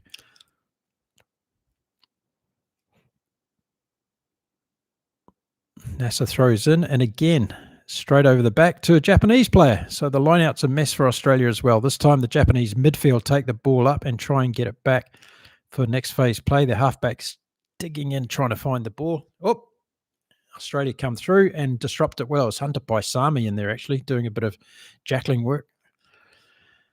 But Ben O'Keefe's found a problem there, and Australia are going to get the scrum feed. Just about on halfway. I don't know what Hunter Paisami was doing in there. He thinks he's a loose forward at the moment. He's been in the middle of it a couple of times. Line out ball from Australia was horrendous on this occasion.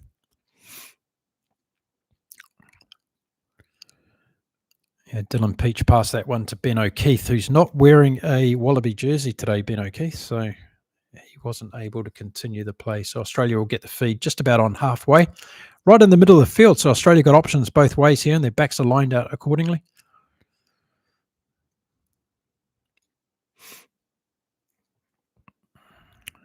They've just shown the stats for the game for lineouts won and lost. And so far, I remember Australia's lost 2 lineouts, and they didn't even have that as a stat. Anyway, here it comes. Paisami again. He's been busy in this game so far, taking the ball up into the Japanese half now. The Australians recycling, trying to get some ball back, but it's messy in the breakdowns. They're not getting the ball back, and Japan are doing a very, very good job here. But again, they get penalised over the top, and Australia will get the penalty just inside the Japanese half here, Australia. O'Keefe can play for us. I'm not calling that one out, but Japan are doing their own undoing here at times in the breakdowns. But Tane Edmund's going to take a kick for touch here, try and put Australia on attack with the line out. And he's got it about 18 meters out from the Japanese line on the left-hand side of the field. So Australia will feed this line out. Let's see if they can be a bit more constructive in this line out. Japan are having all sorts of problems in the line outs today.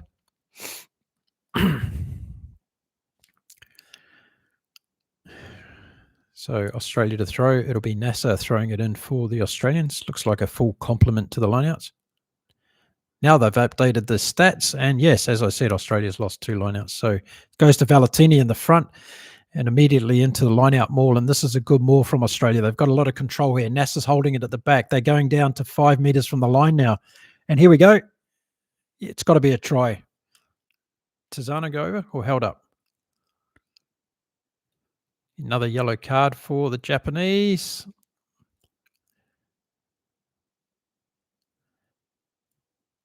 Takeuchi is going to get sent off with a yellow card. Too many infringements from the Japanese, and this is where they let themselves down. And yep, he's off for 10 minutes. Takeuchi, their prop, takes a 10-minute sit down, so he'll get an extra bonus because you'll get half time in there as well. So Ben O'Keefe giving the Japanese a bit of a rev up now, telling them to stop the indiscretions when Australia are on attack. They look dangerous. They should have scored a try again, the Wallabies. Let's see what they do from here. Or are we going to see a penalty try maybe? Could be another option on Ben O'Keefe's little toolkit here.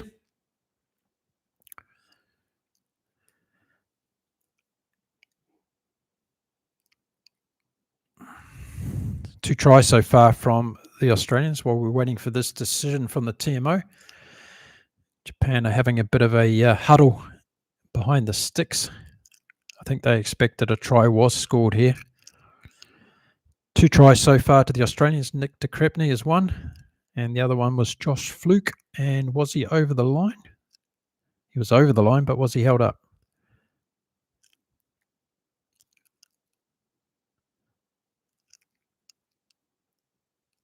Tizano it is. No, he's short of the line and then held up. Not conclusive to me. Let's see, this one might tell us. Oh, on the line, was it? Yeah, he's over the line. I think he might have scored here. I think he goes over and gets it down before he gets pulled back up again. No try. Nope. Don't listen to anything I'm saying. No try. Japan survived that one. But I think there's going to be a penalty to Australia, right?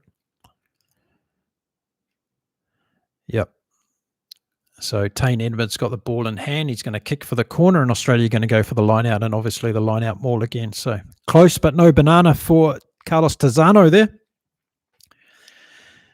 Did take Japan down to 14 men, so that was one of the bonuses of that play. Now the line out will go 5 metres out from the Wallabies, attacking on the left-hand side of the field. Jeremy Williams gets it, and away they go. This time it's definitely over, and Tizano scores a try. Okay, so a bit of karma there for the Wallabies. Tizano goes over, scores a good try from the line-out ball. 19 points to 3 with a kick to come.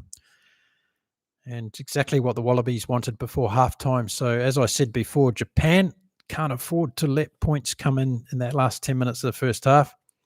It's essentially taking them pretty much out of the game now, I think. So really good line-out more from Australia. Valentini was dragging Tizano through and he went over.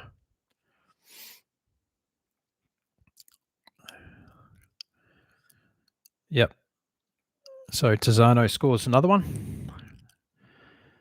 So 2 to the forwards, 1 to the backs, but we're going to have a look at something, are we? Don't count your chickens yet, folks. We got Ben O'Keefe and the TMO stepping up again. You never want to be a rugby commentator because you call a try and then 2 minutes later it's gone. Let's see what happens. So I think they're going to be looking at an infringement in front of the play here because Valentini, I thought, could have obstructed the Japanese defenders. Let's see if that's the case. Yeah, Valentini. American football style. I think it was. If that's the case, then it's no try, and I think it was the case. He got detached there, and then he's just dragging Tizano. Yeah. He got in the way of the defender. I'd say this is going to be no try, but we'll wait and see.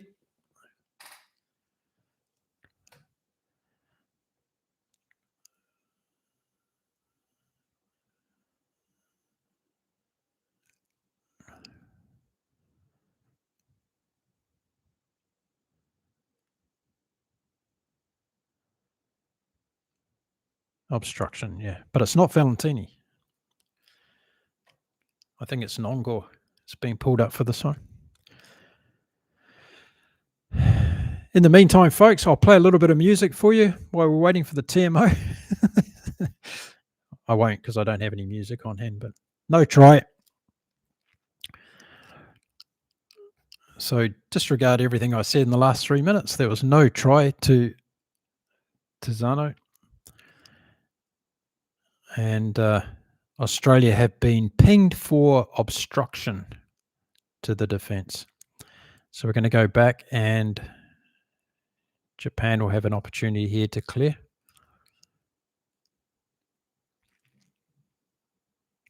So a penalty to Japan, 5 meters out from their own goal line. And they'll be trying to push the ball up. Good kick from Japan, 45 meters out now from their goal line. And Australia will start again. We've got 2 minutes to go to halftime, folks. 14 points to 3 to the Wallabies. Japan will really want to keep the Wallabies out here. This is a really important part of the game. This is where good teams step up and score before halftime and just after halftime. Short line out for Japan. They win it. Michael Leach gets it, goes on a busting run across the middle of the field.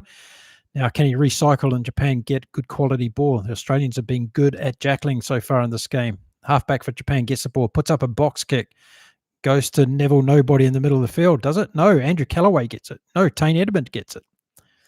Comes down with it very well. But Australia going to get pinged here. Yes, didn't release. And Japan are off. It's 7 styles now from Japan into the Australian half. Back on attack. Now let's see if they can set something up, the Japanese. They get out into the midfield, setting up second phase ball again. The halfback goes in and gets it. Comes out to the left-hand side. Going through the back line for the Japanese. Australian defence is good. Tizano's on his feet. Doesn't get the ball, though. It comes back again for Japan. They go up through the middle. Through the back line again for Japan. Now they're putting some phases together. Michael Leach is in the middle of the field. Recycling again. Back for Japan. Next phase. Coming on the right-hand side. Out to the wings now.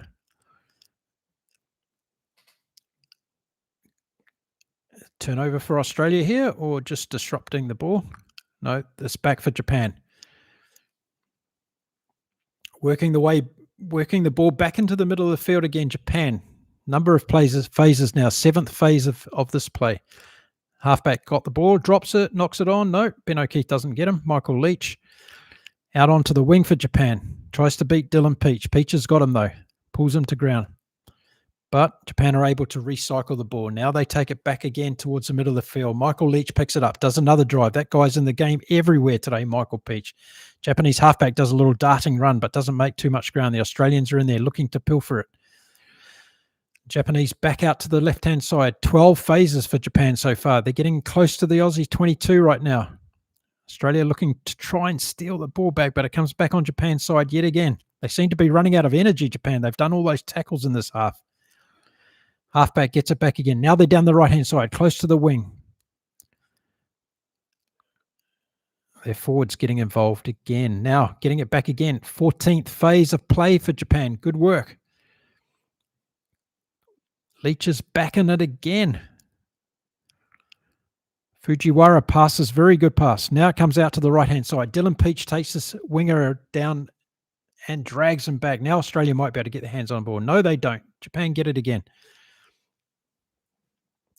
Good work by Japan here. 17 phases, but Australia finally get it. Tizano steals it.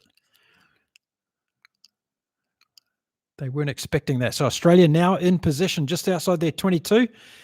Everybody's walking, and Paisami just puts the ball in touch, and we're going to go to halftime. So there we go. So a great piece of play from the Japanese. Nearly 20 phases of play, but at halftime, Australia lead 14 points to 3 in this one. Good work by the Japanese there, but just not making too much headway.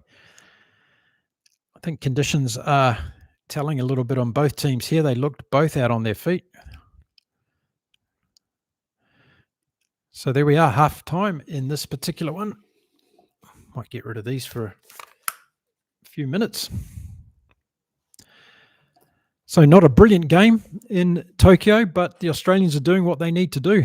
And currently winning by 14 points to 3. 2 tries in that first half. Nick de Crespigny, the captain today for Australia, the first try, and then the second try by Josh Fluke after a very good move from Australia from a set piece. Hunter Paisami, Tane Edmund, and then we saw Andrew Callaway go through the gap, and he put Josh Fluke away under the post for a very good try for the Wallabies, and that was a good try from the Wallabies. And then they had another opportunity in that first half. The Wallabies, they were camped down on the Japanese line for about 32 different rucks, and they weren't able to get over the try line. So that was a bit unfortunate. They should have scored there, but great defensive work by Japan. Got to give credit where credit's due. And they did a brilliant piece of work to keep the Wallabies out on that particular occasion. And then late in the first half, we saw Japan having some territory and possession for once, but they weren't able to crack open the Aussie defence. So a couple of injuries in that first half. We saw Solokai Lotto going off, and we also saw, who was the other one we saw going off? Solokai Lotto went off and Cunham went on, and then Cunham went off and Harry Wilson came on. And we saw Lawrence come on for Japan when their number 12 went off. So 3 injuries so far in the first half. 2 yellow cards. Japan's got a man in the bin at the moment, and they had one earlier. And Robert Wickham 845 says in the chat, cards are ruining rugby. Just give a penalty in front of the post or a penalty try and move on. Yeah. Potato, welcome to the chat.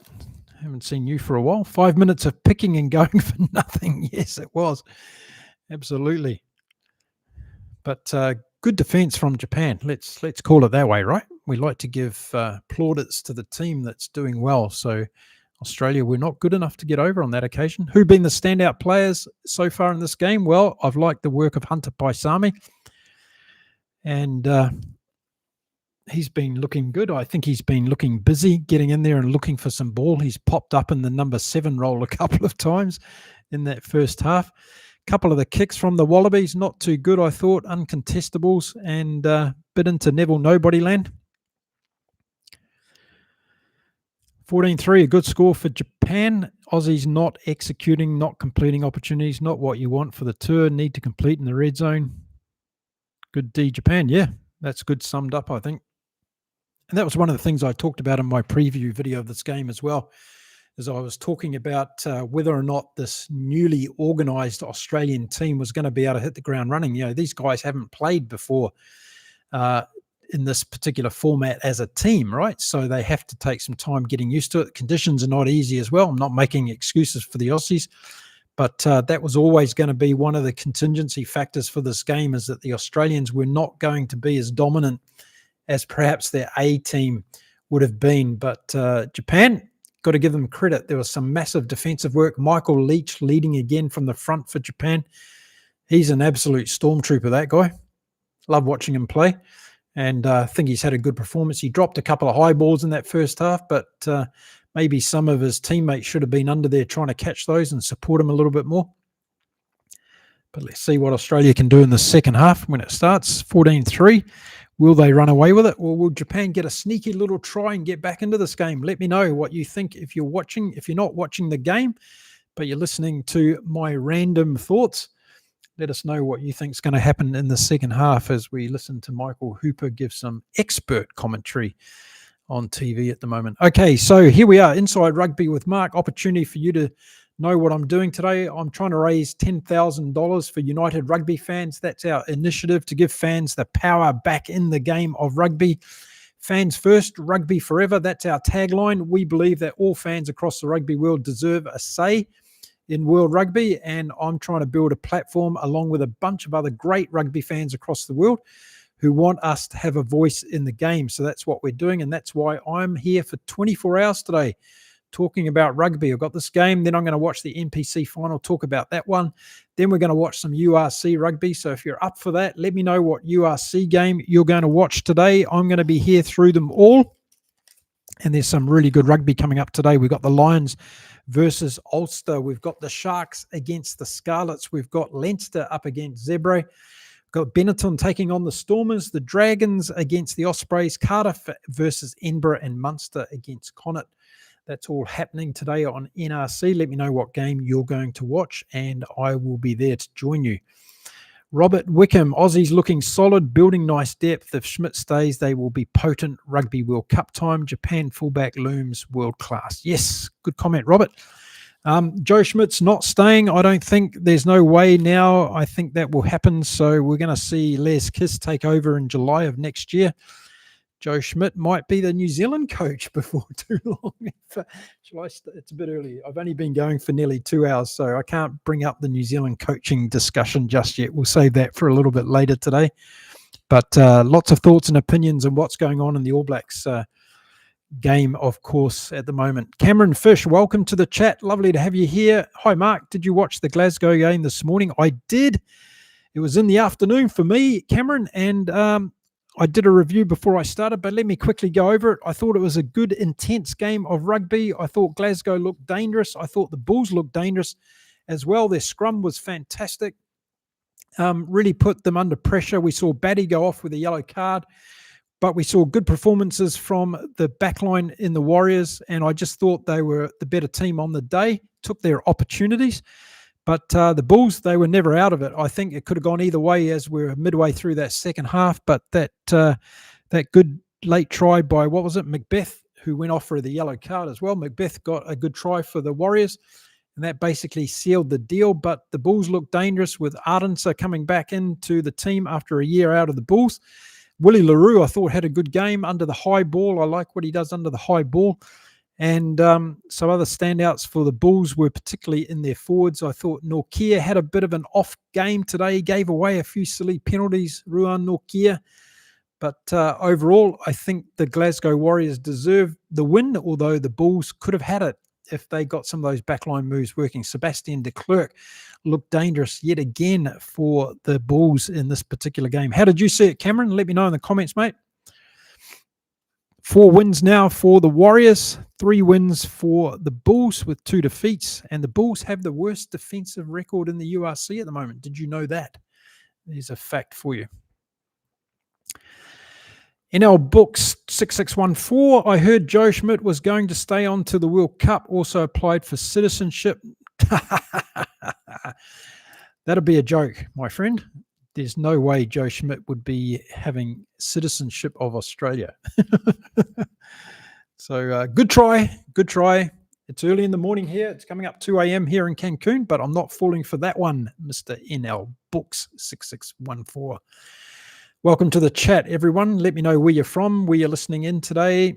It's great to have you all here. I'm going to be going 24 hours on this podcast talking about rugby all over the world. So if you're just starting your day in South Africa, if you're going late into your evening in New Zealand, Australia, and if you're starting your day off in the UK and Europe, welcome. It's great to have you here. I'm sure pretty much all the rugby fans over this part of the world are still sleeping.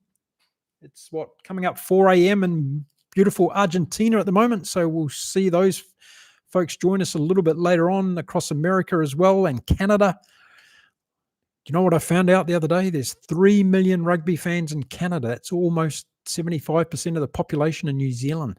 3 million rugby fans. That's an untapped market. United Rugby fans are going to be doing some really good stuff in Canada. Going to be talking more about that on the show today, so stick around.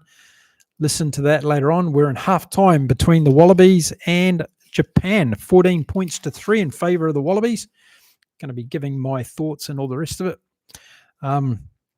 throughout the second half as I watch the game on my little laptop here next to my main computer. And I'll be doing that throughout the day. I'm going to be watching immediately after this game. I'll watch a replay of the NPC Final from New Zealand, Canterbury versus Otago. I'll give my thoughts and opinions as that game unfolds in front of me. So don't tell me the score in the chat, please. Don't ruin it for all of us that want to watch that.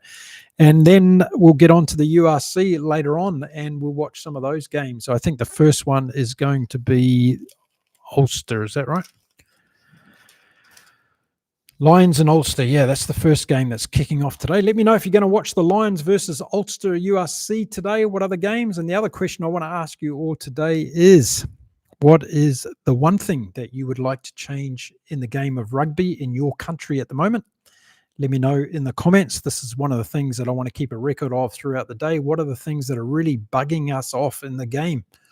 Is it the officiating? Is it the yellow cards? We've already had that in the chat today, where somebody said, let's get rid of the cards. It's ruining rugby. Just give a penalty in front of the post or a penalty try and move on. Yes, let's not stop the game. So Australia next up, England next weekend, and then it's Italy. So they've got a pretty interesting schedule coming up, the Wallabies. And Joe Schmidt, of course, is managing their squad as much as he can with a lot of players still injured. And we've got Japan against South Africa next weekend. Could history repeat? Or am I not allowed to say that to my South African fans? Cameron Fish, Canada sleeping giant. Yeah, they are. They are a sleeping giant. There's some really interesting things going on in rugby in Canada at the moment. And we're going to bring you up to date with it all on United Rugby fans. So make sure you stay with us.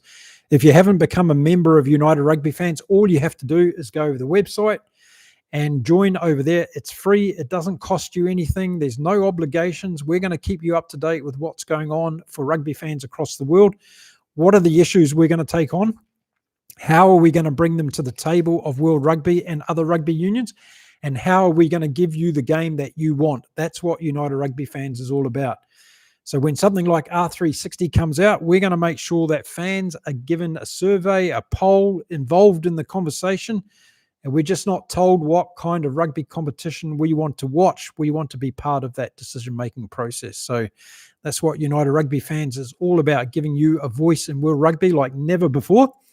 And I'm working along with a small team of people at the moment to really try and make a difference. So your support is very much appreciated. I'm trying to raise money today for the website that we're building for United Rugby Fans. We've got a supplier ready to go to build the website. It's going to cost us $10,000. And I'm trying to raise money to make that happen today. 24 hours. I hope my voice makes it through that. Time for a drink.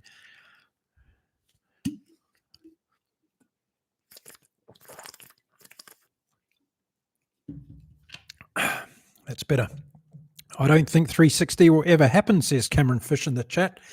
Why not, Cameron? What do you think are going to be the things that stop R360 from happening? Let us know what your thoughts are about what's going on in the world of rugby. The Welsh Rugby Union making a notification yesterday that they're going to split the Welsh rugby scene into 3 different regions. What do you think of that? Is that a good move? Do you think they're finally going to get out of the swamp and we're going to see Wales rugby thrive again? Or are they still going to keep spinning wheels? Welsh rugby under a lot of pressure, of course. Be interesting to see what they do through the Northern Tour this year as well. Plenty to talk about here on the channel today. 24 hours. I'm 1 hour in. No, I'm not. I'm 2 hours in. I can't even count.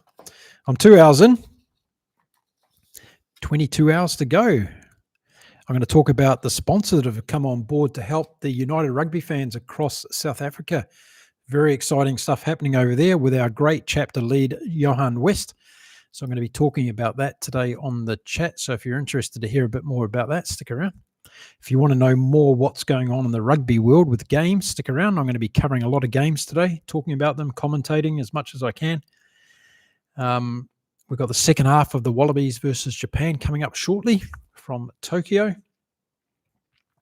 It's all happening here on Inside Rugby with Mark.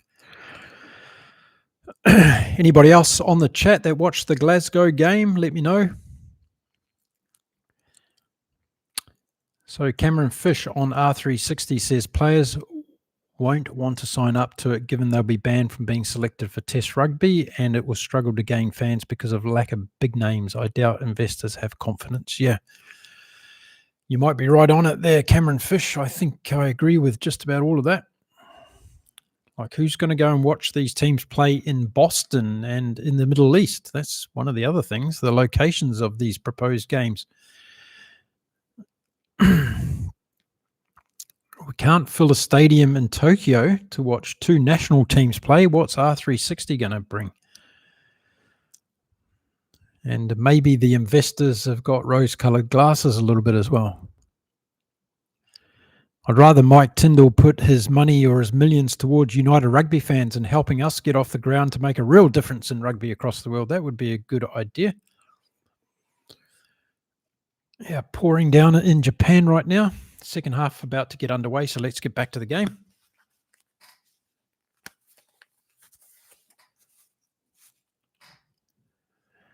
And we got underway very quickly.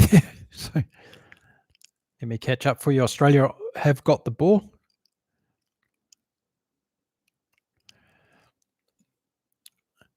So Valentini's taking the ball up 45 metres out from the Japanese line. Wet conditions. It's pouring down the rain. Angus Bell's got the boys running across field. Finally gets through, though. Great offload to Valentini. He steps over the top of a Japanese player. 22 metres out from the Japanese line now. Comes out to the right-hand side. Paisami out to Wilson, who, does he knock it on? Yes, he does. Or a forward pass. So 24 metres out. Japan on defence. It's going to be a scrum.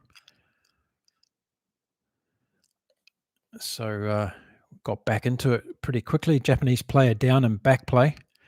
Looks like there's an injury.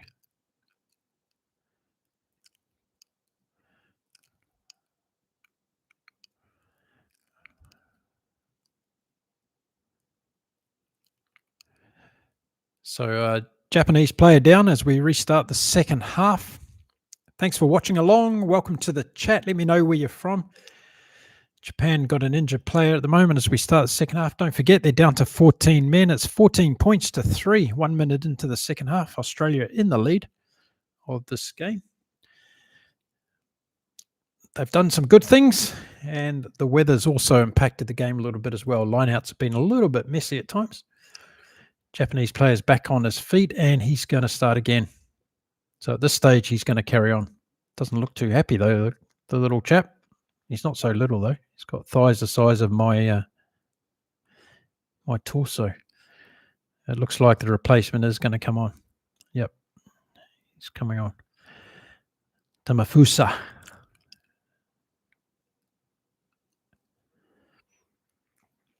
Angus Bell just showing his brilliance again in that play for the Wallabies. I love Angus Bell. One of my favourite players. I think he's got to be one of the best impact players off the bench in World Rugby at the moment, along with R.G. Schneemann and Quagga Smith. I think I'd have Angus Bell in any world team off the bench for sure. Definitely. Okay, so the scrum's being put down. It's 24 metres out from the Japanese line, close to the touchline on the left-hand side of the field.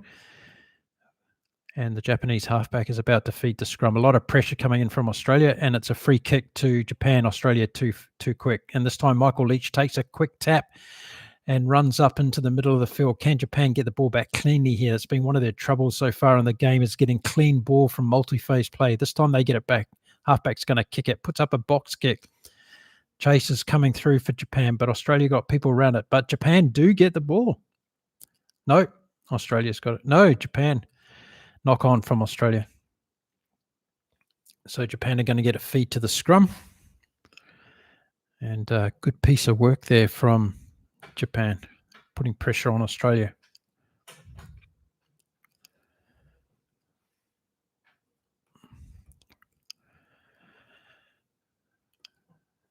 Welcome to the third hour of my marathon podcast today. I've been going for 2 hours already, and we're watching Australia v Japan. Let me just get my screen a little bit straighter there. There we go. And it's pouring down in Tokyo today. If you happen to be there, hello, konnichiwa. So the scrum's being put down inside the Australian half by about 3 metres or so. Jake Gordon's going to feed the scrum for the Wallabies. The Wallabies lead 14 points to 3, and there's 4 minutes left on the yellow card for the Japanese player. So Gordon feeds the scrum. Harry Wilson's waiting at the back. He doesn't take it off, though. He might now, though. No, penalty advantage to Australia. Jake Gordon does a bit of a slide around on the field. Corey Toole's got the ball, does a good kick forward, puts it over the back of the Japanese defensive line. But Ben O'Keefe's going to take us back for the penalty, yeah. Cameron, going to head off now, Mark. We'll be back for the Edinburgh game. Okay, good one, mate. Thanks, Cameron. Thanks for joining us. Welcome if you joined the chat. We're watching Australia versus Japan from Tokyo, a rainy day in Japan. Australia leading 14 points to 3. Japan down to 14 men at the moment with 3 minutes left on the yellow card clock. Tane Edmonds taking a penalty kick for Australia to put Australia deep into attack. And they're going to get a line-out opportunity, probably about 22 metres out from the Japanese line. 3 minutes gone in the second half. We're right on the 22. And NASA's going to throw in for the Australians. The line-outs haven't been very comprehensive for the Wallabies so far in this game. Harry Wilson comes up. He's come on the field, of course, because Cannon was injured. And again, the Japanese are able to disrupt the line out from the Wallabies. And Japan get the ball. Yes, good steal from Japan. Now they're working it out towards the 22 line. They've got to clear the ball from here. The halfback, will he put in the kick? Yes, he does. Doesn't find too much distance, but he's 15 metres outside the Japanese 22. The rain continues to come down in Tokyo. Lineouts have been messy for both teams today. No one's really getting good quality lineout ball. Australia defeat this lineout. Nasser again to throw in. This time, Jeremy Williams goes up high and secures it, but the ball comes flying out the back again, uncontrollable, and the Japanese pick it up and take off, and they're heading down into the Australian half. Very good counter-attack from Japan. Callaway's back. No, it's Edmund's back, and he takes the ball into touch. Good work from Japan. Superb attack. Now they're down into attack. Can they score some points here, the Japanese? Haven't really looked like it so far in the game.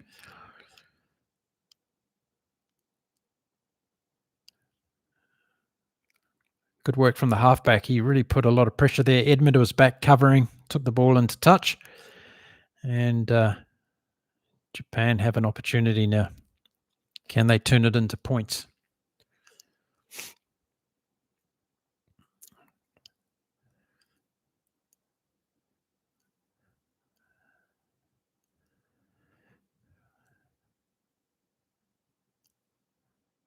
Okay, Japan on attack.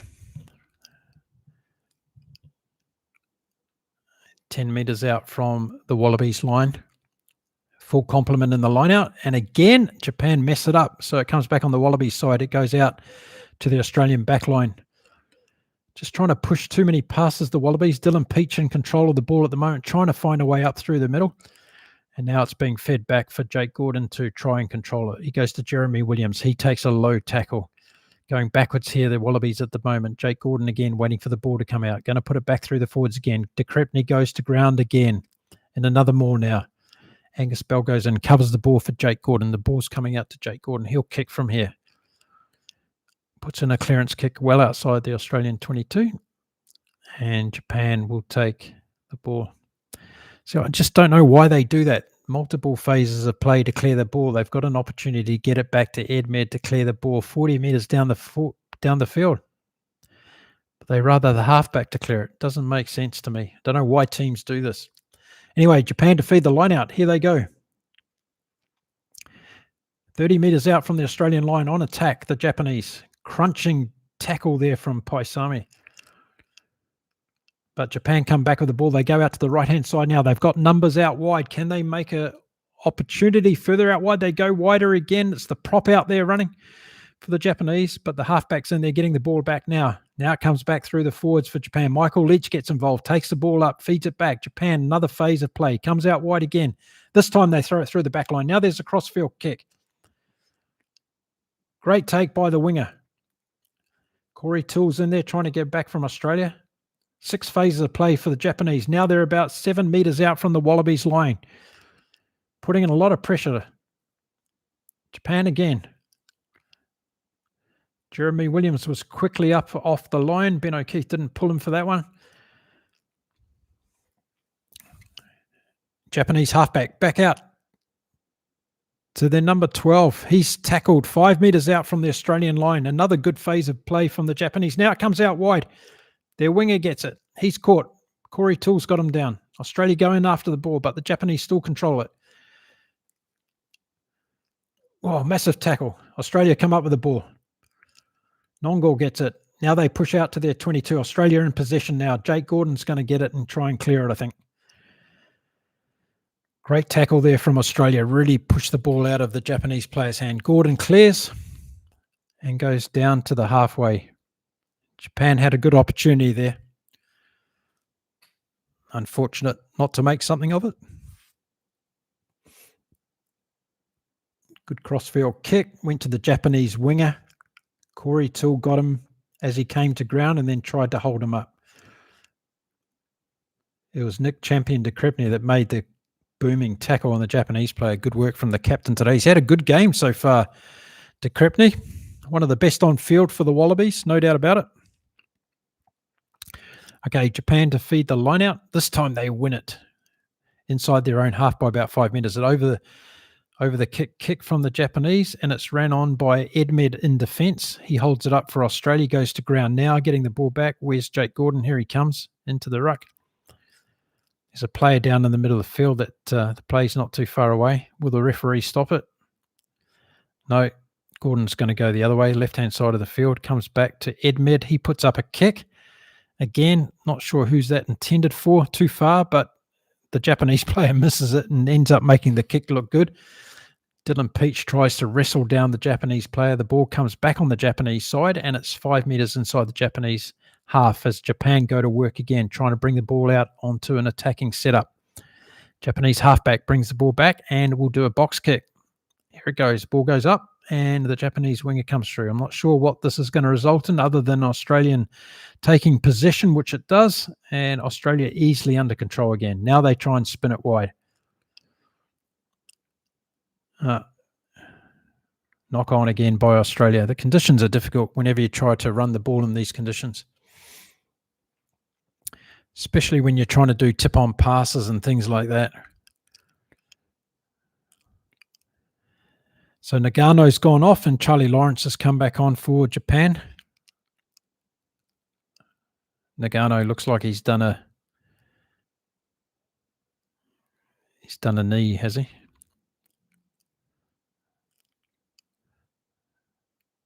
Oh, yeah. Ow. Hate seeing that. Just landed very difficult on his knee, Nagano. So he's off. Charlie Lawrence is on. Let's hope he hasn't done any major damage to his knee. So Australia.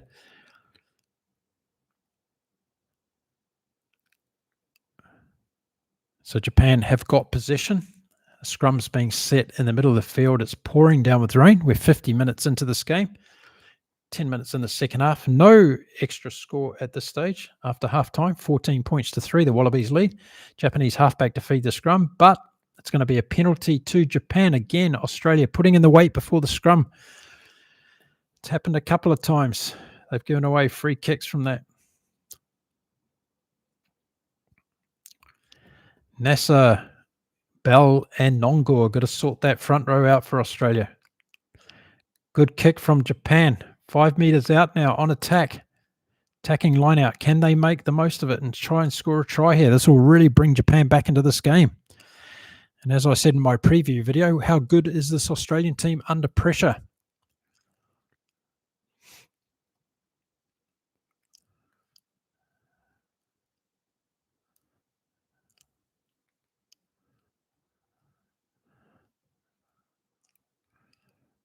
Good throw from Japan. This time they control the line out. Good work. They bring Michael Leach in on a good angled run towards the Australian line. They're about 6 meters out now.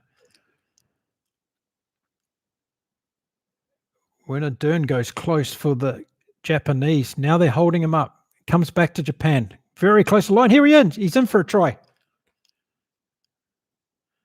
It's a try to Japan. To their prop. Takeuchi. Fantastic try.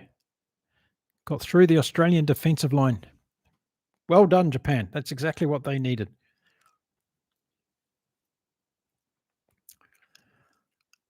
It was a good 5 meter line out. They took control of it. They had a work around the back line. The halfback got it to Michael Leach. He went close. They recycled the ball back, came back to their halfback, and then the prop was just waiting. He had 2 meters to go over and he put it down. Tane Edmund wasn't able to stop him close to the line. Great try, Japan. Yes. Brilliant stuff. Now we've got a game. Takeuchi. That's the man, the prop for the Japanese. 14 points to 8. Now the conversion.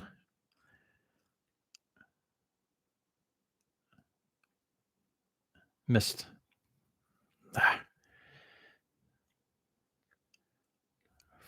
14-8. That was pretty weak defense from the Australians there. Good work, Japan. Good work.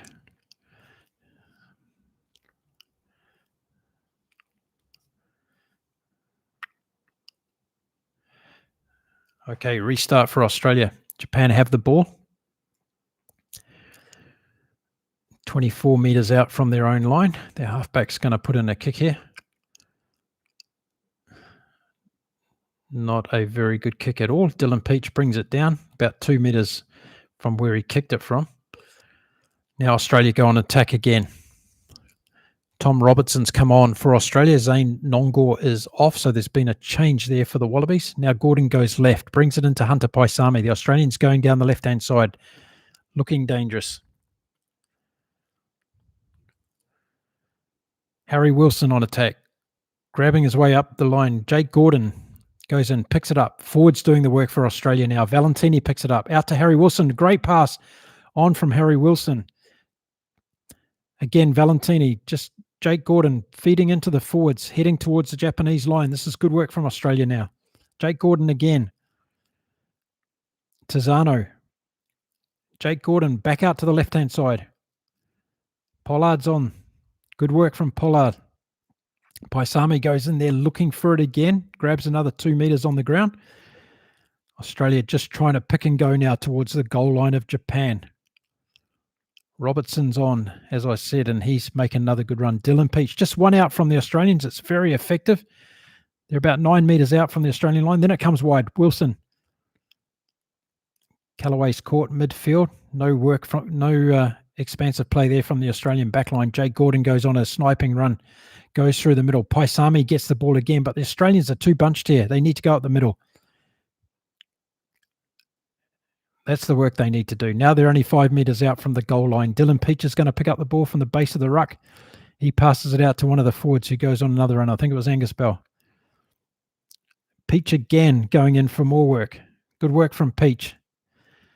The Australians are doing what they did in the first half here, and they probably go over for a try. They're about 2 meters out now from the try line. Who's going to get it? Harry Wilson goes over the top. Japan are offside. Oh, no, we're going back for a penalty advantage that was played about 19 and a half days ago. So Australia will get the penalty advantage. Good play from Australia. Pick and go close to the line. But again, good defense from Japan. They didn't let them through.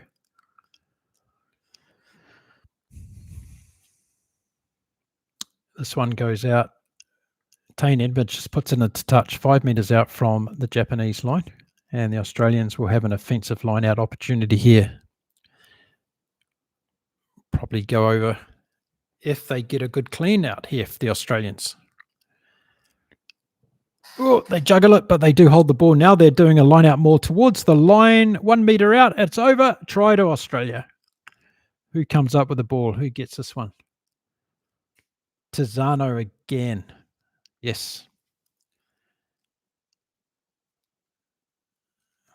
I think it was Angus Bell, actually.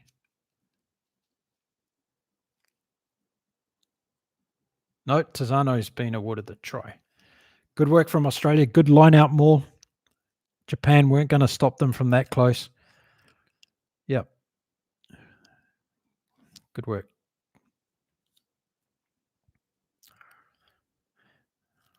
Good comeback from Australia after Japan scoring there.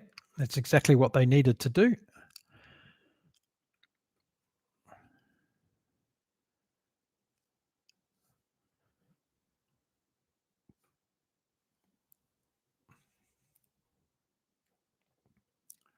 Conversions missed.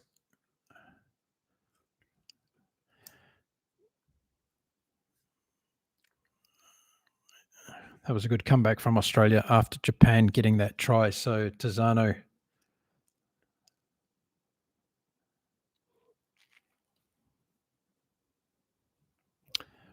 .56-minute. Good try, Australia. Back to halfway. Japan to restart. Australia now leading 19 points to 8. The conversion was missed, if you didn't hear me say that. Now the kickoff from Japan goes down to the Australian 22. Harry Wilson takes and gets rid of it straight away to Tane Edmond, who kicks clear and heads towards the 45-meter line in Australian territory. Seeing a change now. Aidan Ross is coming on for his test debut for Australia. The Kiwi is on for Australia. He'll head into the front row. And let's see what difference it makes with Angus Bell coming off the field. Japan, though, it is with the line-out feed. They get the ball into the back line. They take an attack up through the middle of the field, and the Japanese halfback looking for the ball.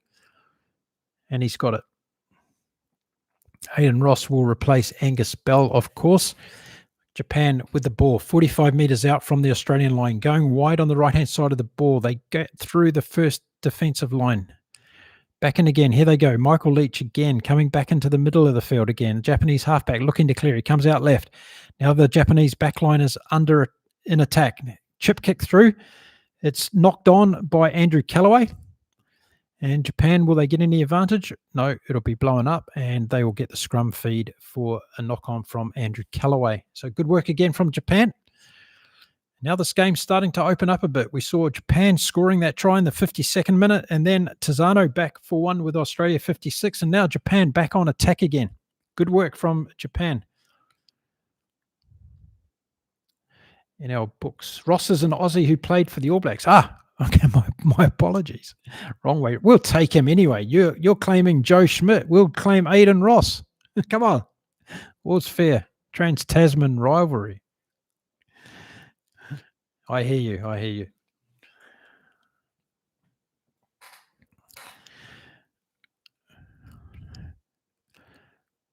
What I will say is Aiden Ross learned how to become a good rugby player by playing in the All Blacks, right? That'll stir some up. Okay, 19 points to 8. Scrum going down. Good passage of play from Japan at the moment. Can they get the set piece working? 60 minutes gone. 20 left. Always a big period of the game, the last 20 minutes. Can the reserves make a difference? Most of Australia's are on.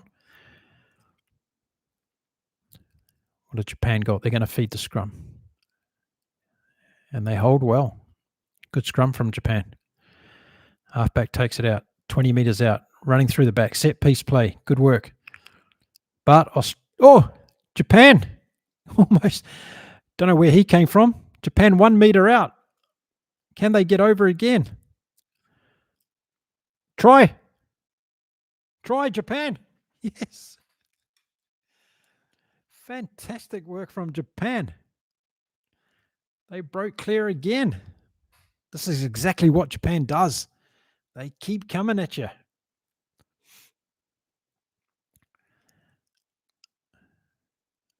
Fantastic work. Came out of nowhere. He was like grease lightning, that guy. Let's see who was given the try in the end.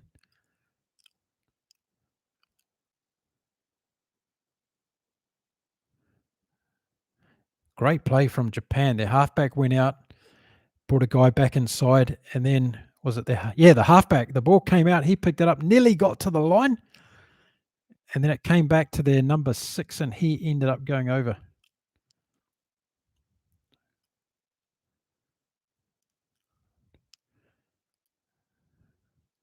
Conversion's good this time from Japan.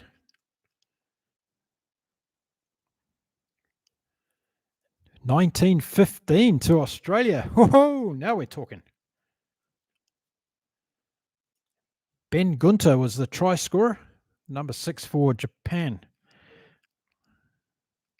Well deserved, Japan. This game's lightening up now. Australia restart. Goes down to Michael Leach inside the 22 for Japan. He brings the ball back out, and the Japan halfback waits to clear the ball again. We've seen this repeated a number of times today. Japan halfback kicks it up high.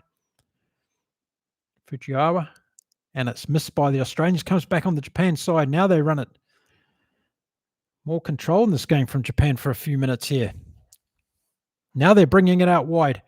Up through the middle. The Australian defence is being tested in the midfield. Here they go again, Japan, breaking into the Australian half on the 45-metre line. Kick ahead. Wrong choice there, my little friend. You should have gone with the run. Puts the ball out. Australia got the ball now. Yeah, should have kept ball in hand then, the little halfback for Japan. We're 30 metres out from the Australian line. The Japanese have been on attack again. It's 19 points to 15. It's 18 minutes to go in this game. It's a lot closer than people were thinking. Australia's lost 4 line-out throws. Jeremy Williams gets this one, though. Comes down to Valentini, goes up. Australia trying to control. Jake Gordon waiting for the ball to come back. Will he kick it? 9 out of 10 he will. Yes, he does. Puts up a box kick. Australia come through. Corey Toole competing. Misses the ball, though. Japan, it's messy at the back. No. Bad move. Good work. Looks like the ball was out. In touch, was it? Derns, I don't know what he was doing there. Playing soccer with it.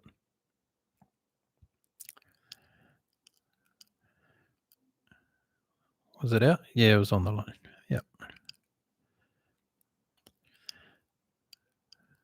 Okay. So we're going to have a line out. 63 minutes gone. Australia to feed the line out. Again, Japan disrupt the line out and end up with the ball. Lineouts have been terrible from Australia throughout this game at different times. Now the Japanese halfback's got the ball, but he's also got half the Australian backs forwards on him. Good kick near the touchline. Corey Toole throws it over to Dylan Peach. He's looking for a run midfield. Gets crushed by two Japanese players, and the ball comes back on the Australian side. Jake Gordon waiting to clear it. He'll put up another kick for short. No, he's going to pass it, take it through the forwards and do another phase of play. Australia calming it down at the moment, being patient with their kicks. Now Gordon will kick. Puts up a box kick. How's the kicking this time for the Australians? Harry Wilson's in there. Competes. The ball comes down to the Japanese, though. Michael Leach clears again. Goes out to the Japanese backline. Trying to make a break through the Australian midfield and making good gains again. There's lots of holes there. Brilliant work from Japan. Oh, that last pass out to the winger has gone into touch. Unfortunate for Japan. They had an opportunity to break there. Good play again from Japan. At least they're trying, enterprising rugby here. Chancing their arm, and they're finding a few holes in the Australian midfield. Just that last pass. He thought he was passing to a 6'9" winger, but he was only 5'2". Nearly there. Good job. Japan really coming back into this game now. Oh, the Wallabies going to get a bit nervous. Someone's down for the Wallabies. Another injury concern. We've already seen two go off so far in this game. Solokai Lotto and also Canham.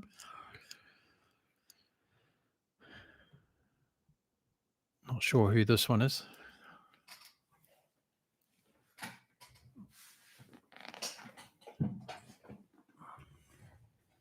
That's made me a bit taller. It's starting to float down in my chair a little bit.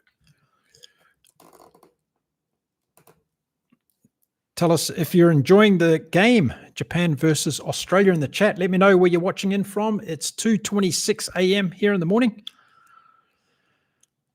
Ross D, what's with the box kicking the Wallabies? Yeah, Jake Gordon's got a disease, I'm afraid. I think they're missing Nick White and Tate McDermott at number 9, the Wallabies.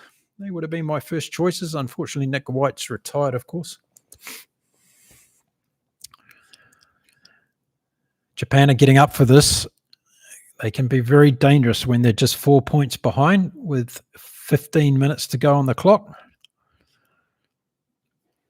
This is the scrappy type of game they can be very dangerous in. 15 minutes to go, 4 points in it. Are we in for an upset? Scrum going down. Australia to feed. Jake Gordon with the ball in hand. New front row on for Australia. Ben O'Keefe's going to have to keep an eye on this. So we've got Pollard, Aiden Ross, and who's the other one? Pollard, Aiden Ross, and Robertson is the new front row for Australia. This box kicking is like the 6 tackle rule in rugby league. Yeah, you're not wrong. I agree. So Gordon feeds the scrum. It comes back on the Australian side, goes out to Edmed, onto Pasami, who gets through the gap this time, but falls over right on the halfway line. And the ball's being fed back to the Australian side. Australia scrambling forward now, trying to get possession downfield a little bit more. Aiden Ross goes in with the ball, gets it back. Gordon waiting for someone to come in and protect it. Should have just cleaned it out. Let's see Lonergan come on. We need Lonergan on for Australia. Another kick from Gordon. Michael Leach is under it for Japan. But Dylan Peach goes up high and brings the ball back on the Australian side. I think it's going to be a Scrum here for Australia. Ben O'Keefe's pulled it up. Knock on from Japan, Michael Leach on that occasion. Michael Leach has been under the ball on most occasions for Japan today.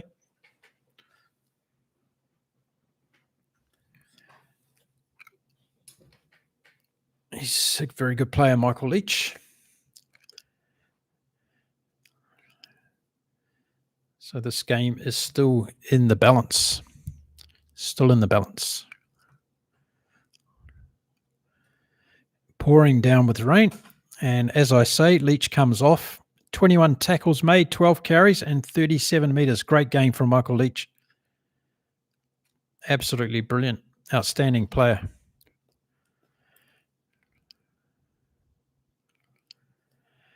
John, you're doing a great job with the commentary, Mark, watching from New Zealand, enjoying the effort from Japan. Thanks, John. First time I've ever done this. So I was assuming I'm pretty bad at it, but don't know half the Japanese players. But we'll learn. We'll get there together. So Jake Gordon feeding in the scrum now. The Wallabies back on attack. Good set piece from Australia this time. Gordon waiting for the ball to come out. Harry Wilson controlling at the back. Trying to get a penalty from Ben O'Keefe. It comes out to Gordon. Gordon gets it onto Hunter Paisami, who just drops the ball behind him. Gordon picks it up again, and it's out this time to Callaway. Gordon back out again. Harry Wilson taking it into a tackle this time. The Australians just trying to work it through the forwards again. They take another hit. Big hit from the Japanese that time, but it comes out to Hunter Paisami.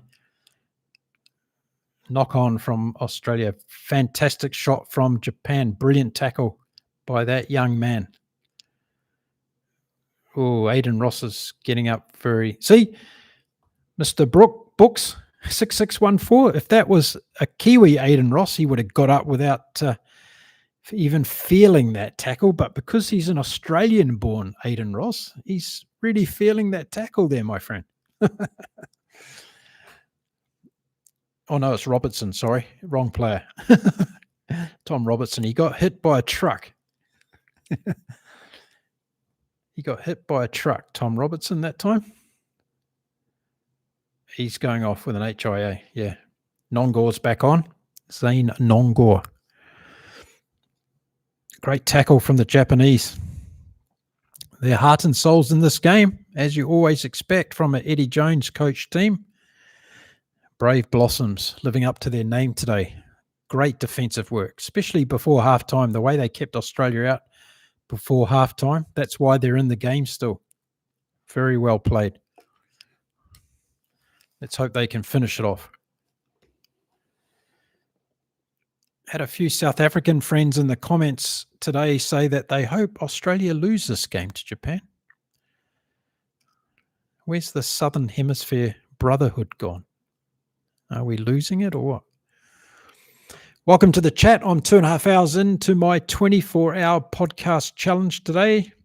Japan feed the scrum. Fushiaga comes out to the left-hand side, passing through the back line. Good attack again from Japan. They're into Australia's half, 45 metres out. It comes back to the halfback again.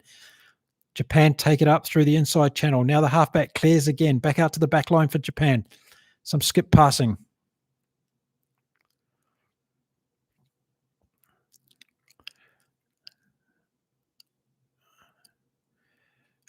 Oh, brilliant stuff. Good tackle from Australia. Looks like I've got to slow down a little bit according to the chat. So I'll wait until you might have a bit of delay in the feed.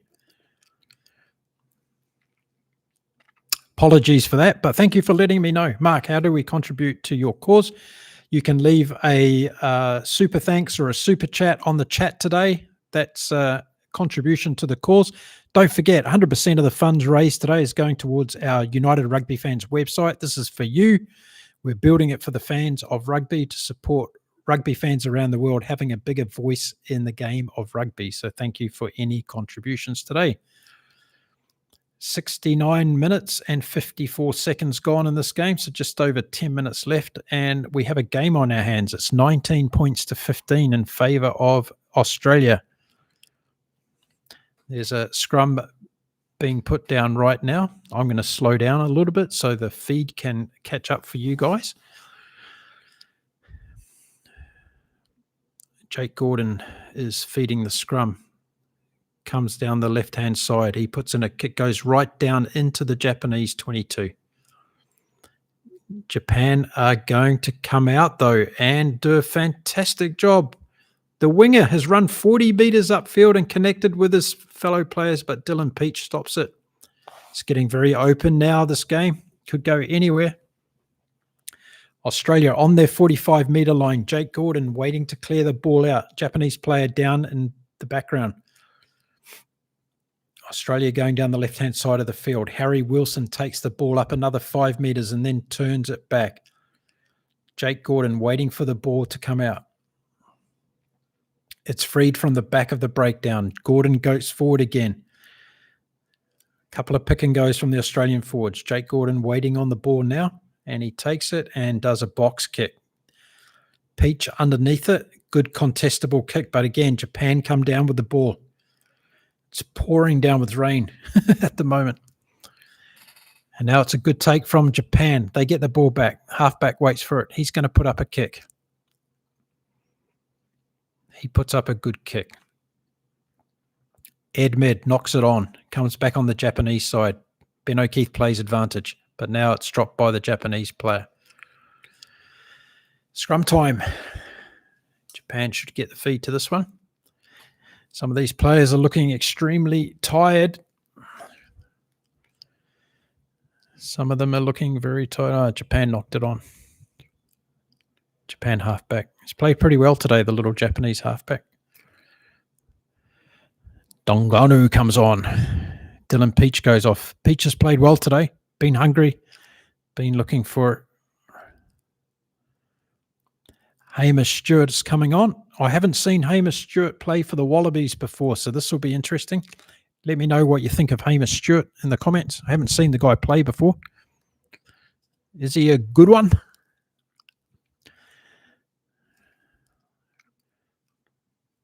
So this is a brilliant opportunity for Japan here. It's going down to the wire, folks. It's 19 points to 15. I think Joe Schmidt just wanted the Wallabies to get through this game unscathed and to win. That was all he was aiming for. Next weekend it starts against England. So Tane Edmund's gone off. Hamish Stewart's come on. Japan to feed the scrum. 5 metres inside the Wallabies half. And it comes back on the Japanese side. They bring it out to the left-hand side of the field through the back line. Good defence from Australia. Pasami again in there doing a lot of good work. But Japan recycle the ball. They bring it back out again. Fujiwara goes in there and brings the ball out to the right-hand side. Again, the Japanese are trying to go up through the inside channels. Now they bring it out wide through their back line. Cut out passes. Now a little bit of a kick through. Riley puts it through. Callaway back in defence. Callaway does a good run. Gets outside the Australian 22. Jake Gordon waiting for the ball. Just inside the 22. The Australian forwards just walking up. Going to ground. Harry Wilson setting it up again for Gordon to clear. We'll see a kick from Gordon here as he clears from the Australian 22. And it goes out into touch. 7 minutes to go. 19-15 in favour of Australia. I don't know who's looking more nervous, Joe Schmidt or Eddie Jones on this one so far. So we're on halfway. We're going to get a line out. Japan are going to feed the line out. Both teams have struggled with their lineouts today, but Japan have got their act together a little bit more in the second half. Let's see how they go on this one. They get it. Good piece. Now it comes out to the Japanese back line. Good run from Japanese centres, getting across the gain line, getting it back for the Japanese backs again, coming out wide on the left-hand side. 5 metres in from touch. Japan using the blind side, going deep into Australian territory now. Good ball again for Japan. Their replacement halfbacks on. And again, back down the blind side, Japan, sixth phase of play. Very good work again from Japan, pushing the ball out wide, inside channels, pushing Australia back into the defensive line. Again, the halfback. Now it goes out wide for Japan. They go right across the field this time. 30 metres out from the Australian line. Good attacking ball. Werner's right out on the wing. Now Japan back again. Next phase of play. 8 phases of play now. Back against this line. Whoa, good tackle there from Australia. But still Japan in position, 22 meters out on attack. Good work, Japan. Keeping control, being patient. The Australian, good defense, though. The ball's gone out. And I think we'll see a line out. Yep. Good work from Japan, testing the Australian defensive line. Very good work.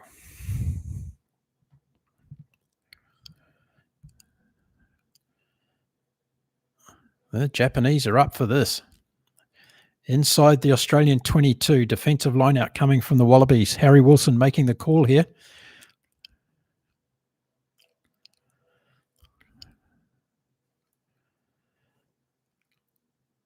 Australian line out. They contain this one. Goes out to Valentini. He basically runs into a wall of Japanese defenders, bringing him down just inside his own 22. And Jake Gordon will set up to clear the ball for the Wallabies.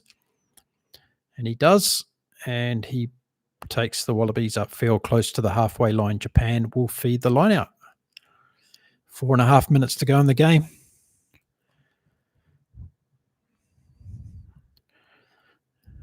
Next team to score's got this one. Potato. I swear Japan is just throwing forward passes there this entire time, or is that just me? It's just you, potato. Okay, halfway line. Japan in position, but Australia have got the feed to the scrum. Knock on from Japan. We're down to 4 minutes to go. Australia 19, Japan 15. Japan have played their part in a very good game from their behalf. They didn't lie down.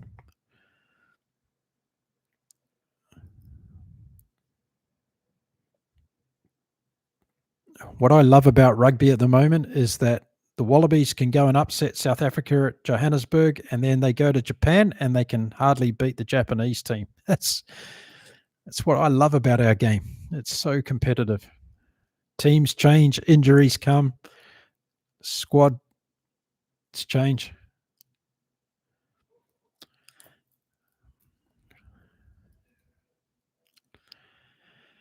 Mr. Kiwi, you are good at many things. Great commentary. Thank you, sir.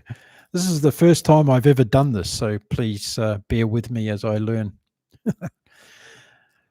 Okay, folks, we're down to the last 3 minutes. Japan versus Australia, 19-15 in favour of the Wallabies. I'm now 2 hours 41 into my 24-hour podcast here on Inside Rugby with Mark, and I'm just getting warmed up, folks. Scrum goes down. Japan's done well, though. Feed the scrum. 5 meters in the Australian half on the left-hand side of the field.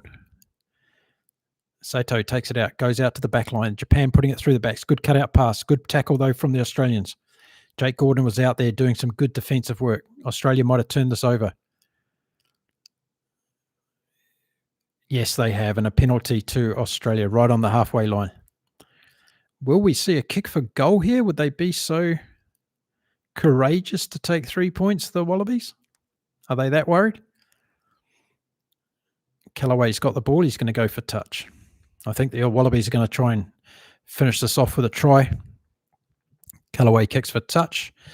Goes down the left-hand side of the field, and the ball goes out just outside the Japanese 22-meter line. Australia to feed the line out. Good tackle from Jake Gordon. Good defensive work there. He won that one for Australia. That's the sort of plays that wins games in these last 5 minutes. Good work. Okay, Australian throw to the line out. This time they control it. Good work from De Crepney on that occasion. Now it's a rolling more. Good work from Australia, just holding the ball in here, wasting time on the clock. That's what they've got to do. Keep the possession away from Japan. Gordon brings it out to the back. Paisami goes up on another run. That guy's run his legs off today. Harry Wilson's been good since he came on as a replacement. Jake Gordon again, keeping it in the Australian forwards now. They're just running the clock down here to finish the game for the Wallabies if they can. Japan trying to come in and pilfer it. Dunganu's in there. And Paisami in the forwards. Just pick and go from the Wallabies at the moment. They're just trying to play the game out. Just under a minute to go. Great performance by Japan either way.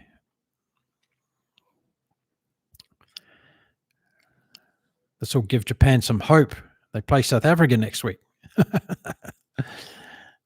Let's see if I can stir up the chat. Australia just picking and going. 30 seconds to go. Japan trying to steal the ball here, but Australia controlling it. It's going nowhere. It's going nowhere. We're in the Japanese half. Jake Gordon just controlling it. 15 seconds to go. Just winding the clock down. Doesn't look like Japan are going to get a chance, but Australia have been in a battle today, that's for sure. Couple of injuries, couple of good tries. That's it. Gordon takes the ball out and he kicks it over the sideline, and that is it, my friends. The game is over. Australia hang on for 19-15. Well played, Japan. Wow. Lots to unravel there. Nick de Cresme, the 92nd Wallaby captain, has had a winning start to his test captaincy. Good work, young man. Michael Leach, one of the players for me. Hunter Paisami, another one of the great players on the field today for the Australians. Wow, what a game that was. Wallabies fans, how nervous were you today? Welcome to the chat, everybody. My name is Mark. This is Inside Rugby with Mark. It's 2:45 a.m. here in Cancun, Mexico, and I am not sitting in my park today. I'm sitting inside all day and all night as I talk to you about rugby, watch rugby games, commentate on rugby games, which I found is a newfound passion of mine, and also talk about everything that's going on in the world of rugby. Thank you for joining me in the chat. Let me know where you're from, what country you're joining from. Let's talk about the Bulls against the Warriors. Let's talk about Japan and the Wallabies. Let's talk about the games that are coming up. Benetton against the Stormers today. Who's going to watch that one? The AI underdog pick. 24 hours. Damn, I like it. You come and sit where I am, my friend, and see if you like it. Good to have you back, though, on the chat. Thanks for joining me. I'm going to be here whether you're in South Africa, New Zealand, Australia, Chile, Uruguay, Argentina, Fiji. Welcome if you're in Fiji. And to all my brothers and sisters in the Caribbean at the moment who are facing Hurricane Melissa, my thoughts and love go out from you because you're having a terrible time out there at the moment. Jamaica, if you're a rugby fan from Jamaica and you are watching in today, I send all my blessings to you. Please stay safe. All our rugby fans across the world, no matter where you are, we're thinking of you in these terrible times as Hurricane Melissa bears down on you. It's never nice to be in the path of a massive hurricane like this one. So my thoughts are with you. We're going to be here, so make sure that you stay with us. And that's the end of that one. I'll just turn off these guys so I don't need to listen to them anymore. Okay, let's get chatting. Sunny South Africa, welcome. Great to have you here. Thanks for joining us. 9008. It's easier for me to say that.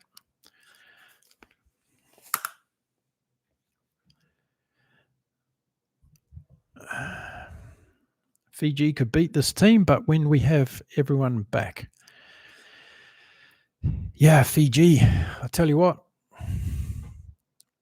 The Fijians almost beat the Wallabies in Newcastle earlier this year at McDonald's Stadium. Did you watch that game? That was Australia's first hit out of the year. And the big thing about that game was Australia's last-minute performance to win that game. And I think that's what set them up well for this year in terms of their performances. So, yes, Fiji can beat this Wallaby side, but not when they're at full strength. I think that's my take on it. Elizabeth, welcome to the chat. Looking fresh. I was up for the NPC game and I'm just up and about again now. Good on you, Elizabeth. I'm going to watch the NPC game now and I'm going to commentate on it. For those that haven't watched it, we do not know the score, so please don't ruin it in the chat. Eric, that was a very good job, Mark. Thoroughly entertaining. Thank you, Eric. Haven't done this before, mate, so I thought I'd give it a go. Sometimes we've got to step into our uncomfortable areas in life. Ross 6809. Mark, if you can explain the box kick strategy to punters like me, I'd listen. Well, listen, Ross, I tell you what, mate, half the time these box kicks don't have a strategy. They're just kicking them and hoping that someone's going to be on the end of it. That's what I believe. And we saw that a number of times today with Jake Gordon, didn't we, in that particular game, but also from the Japanese number 9 as well. So I think it was, one of those things. One of those things, really. Look, the box kick, for me, it's really unnecessary in the game a lot of the time, in my opinion. You should put the ball through the backs. We're not seeing enough of that from a lot of rugby teams. And for the amount of teams, if you watch the Glasgow versus the Bulls game today, you would have seen a lot of good takes of the high ball from Willie LaRue. And he had a very good strategy under the high ball, Willie LaRue, today. He was able to catch the ball and then get it off to a support player very, very well. And that was a bit of a nightmare for the opposition, and that's how you should deal with the high ball. So, yeah. That's what I think about box kicking anyway. Thank you, Elizabeth, for not spoiling the result of the NPC final.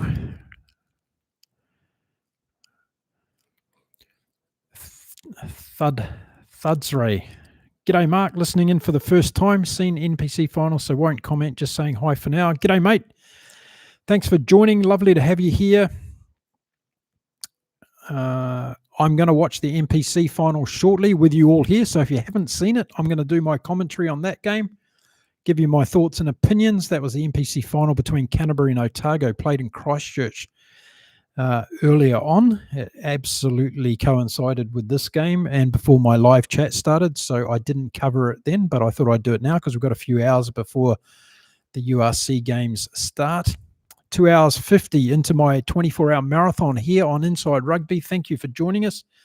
Getting some more people from across the world. Weather conditions, that's a bit of a let-off. Yeah, the weather was bad today in Japan, but same for both teams, my friend. And Australia had to play the same conditions as Japan. A very good performance from the Brave Blossoms, I thought, up against a very changed Australian team. Just to recap that game quickly for those that might have just joined us, we got Nick de Cresney, who was leading the Australians as captain today for the first time. He was the 92nd captain of the Australian Wallabies. He went over for his first try as captain in the early minutes of the game, putting Australia out to 5-0. Tane Edmund got the conversion, made it 7-0. Yellow card then came from Japan, and they were down to 14 men. And then it was 7-3 as Japan got on the board early. Then Josh Fluke went over for a really good try. We saw a great piece of work from the Australian backline. It came from Tane Edmund, who then put Callaway through a gap, and Josh Fluke was there to go in under the post. So that was a very good try. We saw Harry Wilson come on early in that game. It was a problem because Canham went off after he had come on to replace Solokai Lotto. So Australia lost 2 forwards in the first half very quickly. And then after half-time, after it being 14-3, we saw Japan come back into the game with a great try from Takeuchi in the 52nd minute. And then Tizano in the 56th minute got a try back for Australia, and that was the bounce back Australia needed after Japan were really getting on the board in that game. So it was 19-8. The conversion was missed. And then we saw Gunter go over for a good try from Japan. The conversion was successful, 19-15. Australia winning just in Tokyo this afternoon. So a good game there. And congratulations to the Brave Blossoms for putting it up a good fight against the Wallabies.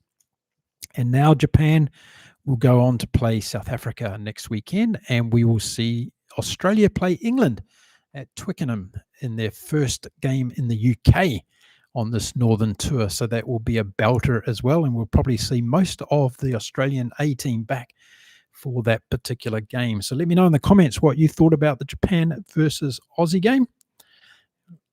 Eric, 1924. Box will show Aussie next week how to beat Japan. Okay, Eric.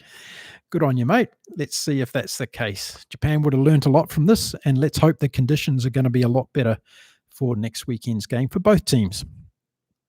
Potato, potato. I think game would have been a lot different if we had Lucan or Kana more in the game. Yeah, perhaps. But would have, could have, should have. Yeah, hard to say. Hard to say. John Dobbins, Thanks for the commentary, Mark. Good luck with your marathon. Thank you very much. I'm going to be here for another 21 hours talking about rugby. We've got lots to cover today, folks. We've got URC games. We've got the New Zealand NPC Final. We've got lots to talk about that's going on in World Rugby at the moment. The Northern Tours, South Africa, New Zealand, Australia, and Argentina heading north. Australia's got their first game out of the way with a win. We've got lots to talk about with what's going on with our United Rugby Fans platform. I'm doing a fundraiser today as part of this process, so let me know if you can help me out. And we can talk about whatever you want to talk about. That's what we're all here for as well. Rugby fans talking about rugby. Hanson Mark, let me know. Yes, we're going to talk about what's going on in New Zealand with Jason Holland resigning and leaving the All Blacks set up at the end of the year. So we'll talk about that.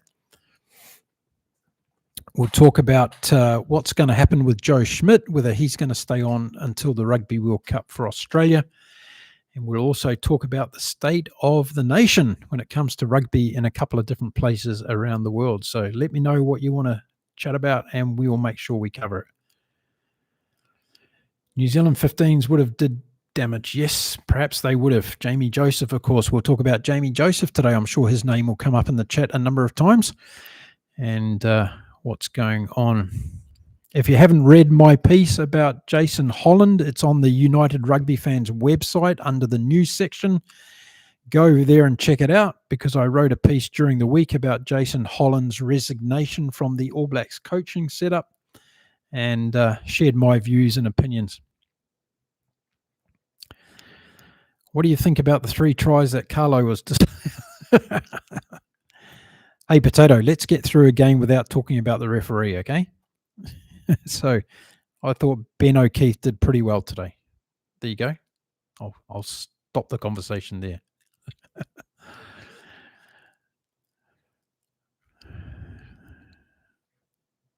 So, yeah, shame to see Carnham and Solokai Lotto getting injured during that game.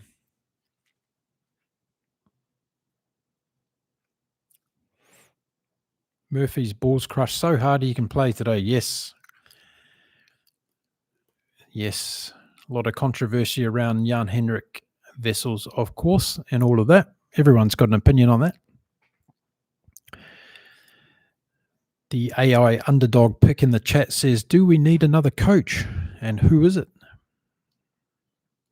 Have we got too many coaches? Is that part of the problem? And other coaches we've got, are they doing the job properly? That's something we need to ask, I guess.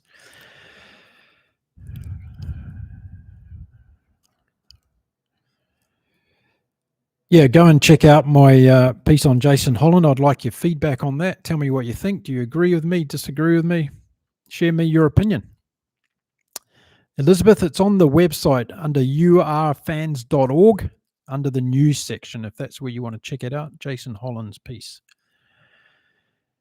Let me know what's going on your side of the world today. It's coming up Saturday for everybody. What are you up to? Watching a bit of rugby, doing a bit of gardening, getting the grocery shopping done, laundry, all the jobs, mowing the lawns.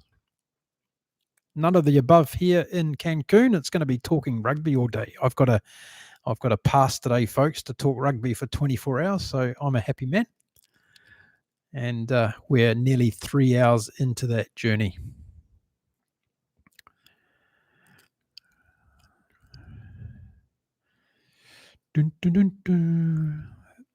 Thudsray. Disappointing from Oz. Needed a game manager to turn the screws and pin Japan in their half. Injuries were a problem, but not where the issue is. Yeah, difficult conditions, I think, today. Both teams were a bit scrappy, weren't they? The lineouts weren't good at times. Maybe the calls weren't so good. Maybe they missed Nick Frost. He's a giant in the lineouts for the Wallabies. Really enjoyed watching Nick Frost play so far this season. Been doing damn fine for those Aussies. Nick Frost, he's one of my favorite locks at the moment going around. I thought Hunter Paisami was very industrious today. He was in there doing a lot for the Aussies. And Fluke did his job as well. But the Aussies looked a little bit fragile in midfield in the defence a couple of times. Japanese got through them. So that was good work on behalf of Japan. It's a shame it wasn't a dry, hard track for that game. Shame it wasn't a hard, dry track. Okay, what we might do is check out the... we might check out the NPC final, folks. I'm dying to see that game. If you haven't seen it, come and join it. Join me. We'll talk about it. Canterbury, Otago.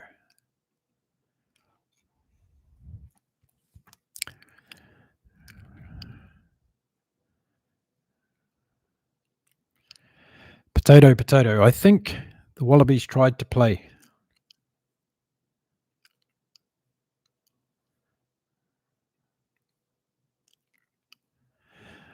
I think the Wallabies tried to play too close instead of spreading it wide like Japan. When they did, it was opening up stuff and could have been better. Yeah, fair call.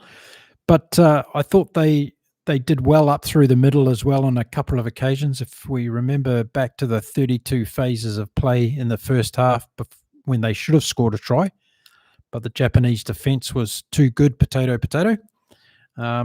Then I think it could have been a different story. But they didn't go wide on that occasion, and maybe that's what cost them the... I think that's what helped them in the end anyway. Crank Solo, the missus is helping you grow the channel, Mark. She is indeed. She's my biggest supporter. Crank Solo, thank you for identifying that. She's getting some sleep now before she starts working for me. Okay, let's get into this NPC final, folks. I've got it here on my laptop. I'm going to give you my commentary as this game goes on. And if you've already seen it, please don't tell anyone the results in the chat. In the chat, and we'll see how Canterbury versus Otago went. Sunny day in Christchurch.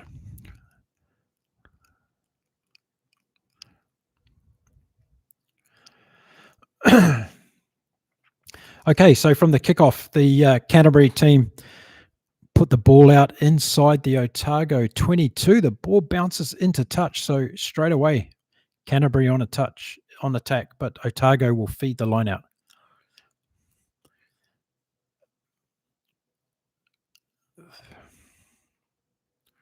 Pledger out to the Otago backline. Christian Leo Willie takes it out. Pledger back again. Cam Miller kicks it clear right down to the Canterbury half. Good clearance from Miller. So Cam Miller in the 10 jersey today for Otago. Been playing brilliantly this year for Otago. And now Canterbury take the throw in 45 metres out from the Otago line. Sun shining, wind blowing in Christchurch today. No Sam Dowry in the team today. He's in the All Blacks. So the ball comes back from Canterbury from the line out. They're going to take it up through the forwards. Chapman takes it out. One off into the forwards. Chapman against some early phases of play out through. Christie takes the ball up. Then Chapman comes out. Dallas McLeod takes it up for Canterbury. Back into the forwards again. Chapman back out. Canterbury forwards going forward. Now it comes back out to Chapman again at halfback. He passes it out through the backs. Christie's out in the middle of the field. 45 metres out from the Otago line. Canterbury again, multiple phases. 7th phase. Fiaki takes the ball up for Canterbury. Well wrapped up from Otago, but a penalty to Canterbury. Opportunity for Canterbury early on here in the game. 2 minutes gone. And Christie decides that they're going to take a kick for touch.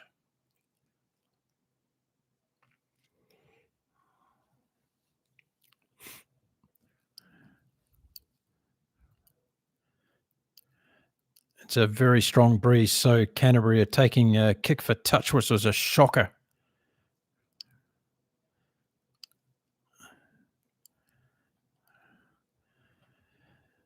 So it's 25 metres out from the Otago line. Canterbury feeding the line out here.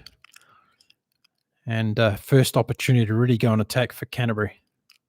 Comes back on their side. They take it up through the forwards. McAllister gets it back. Chapman into the forwards for Canterbury. Chapman again. Newstub takes it up. Comes back to Chapman again. And a penalty to Otago. Good turnover from Otago. Good work by Lucas Casey. He's one of the standouts for Otago this season. I would have loved to seen that boy in the All Black 15 with Jamie Joseph, Lucas Casey. Very, very good player for Otago this season. So Cam Miller takes the ball. He's going to kick for touch for Otago. We're inside the first 4 minutes of the game. And what a kick from Cam Miller. Brilliant kick.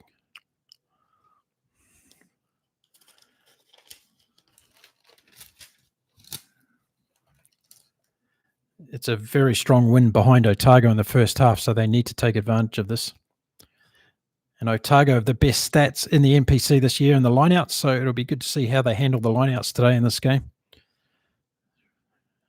And it's a good win. Pledger out to the back line. Midfield now.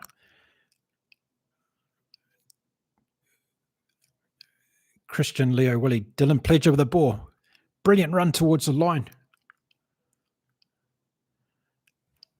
Brilliant work from Pledger. Otago going in for a try and they score.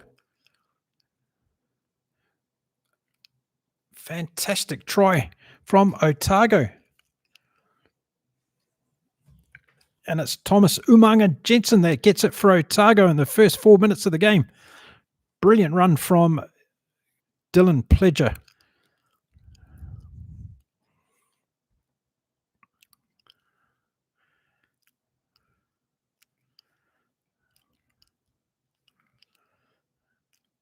Great try by Otago.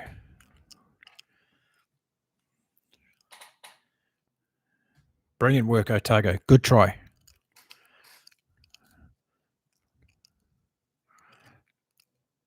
$5-0.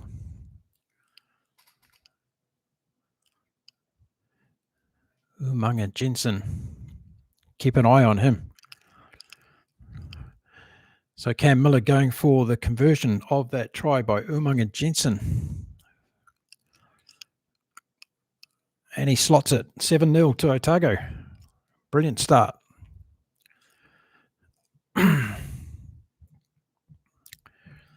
They've been doing that all season, Otago, scoring very good tries. Very good support play.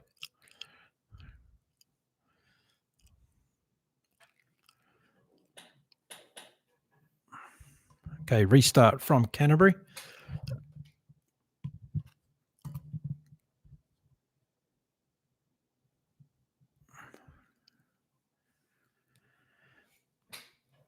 Just waiting for the restart. If you just joined us on the chat, we're watching Canterbury versus Otago replay from the game earlier. We don't know the final score, so please don't put it in the chat. Come and watch along with us. I'll give you my commentary. So Canterbury restart after the first try from Otago. It goes short. Comes back on the Canterbury side.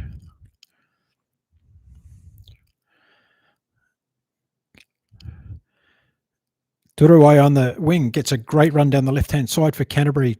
Chapman gets it. Newstub out into the inside channels again for Canterbury. Chapman clears it from, we're 30 metres out from the Otago line now. Canterbury on attack. Chapman again. Back through the forwards. Gardner takes it into the ruck. Chapman back out again. Enor takes it up this time. Canterbury going in fast into the breakdown. The ball comes back out on the Canterbury side again. They've gone backwards a little bit. 45 metres out from the Otago line. Punawai again goes up. Good work. Back to Chapman. Newstead puts Hannah. Hannah breaks through. Canterbury 6 metres out. Chapman holds it back. McLeod goes into the ball breakdown. Picks it up. McLeod picks it up and goes 5 metres out from the Otago line. Brilliant work from Canterbury. Hannah, what a brilliant break there. Penalty advantage for Canterbury. They're 3 metres out. Tom Christie goes close. Liam Jack takes it up, almost over the line for Canterbury. Hannah again. Pick and go from Canterbury. They're so close, 2 metres out. New advantage, penalty advantage here for Canterbury. Are they over? Nearly close to the line again. Chapman's waiting for it. Christie's got it. No. Can't see the line. It's over. Is it Dallas McLeod? It is. Dallas McLeod scores for Canterbury. 5th try of the season. Wow. One way and then the other. Great try from Canterbury. Hannah was a fantastic bust up the field there. They just kept the ball alive, Canterbury. Good work. Pick and goes close to the line. Punching for the line. AI underdog. Punching for the line. And he gets over. Brilliant try. Dallas McLeod. Kick to come. 5-7. Canterbury behind. Difficult kick in these conditions. Fihaki trying for the conversion into a bit of a killer win today in Christchurch. She's blowing.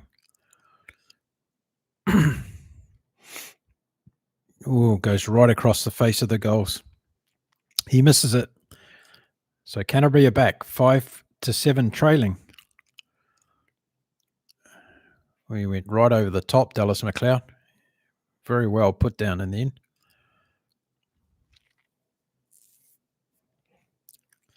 Very good try, Canterbury.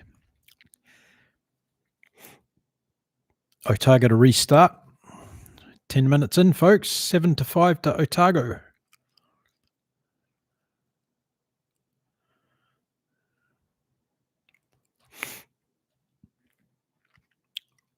That's right. Just read your article. Agree with timing. Yep.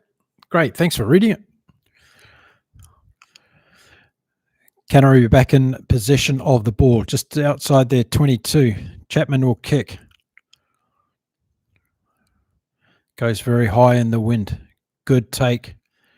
Gilbert for Otago takes it down. It comes now out to the back line for Otago. Nairaki. Lucas Casey again. God, I want to see that guy in some kind of a black jersey soon. Dylan Pledger again. Otago back on attack inside the 22 of Canterbury. Pledger waiting for it. Ball comes back out. One off running at the moment from Otago as they get back inside the Canterbury 22. Good defence from Canterbury. Pledger waiting for it. Comes back.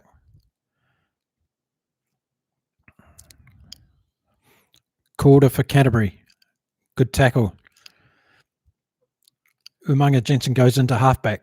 Pulls it out for Otago. Again, 18 metres out.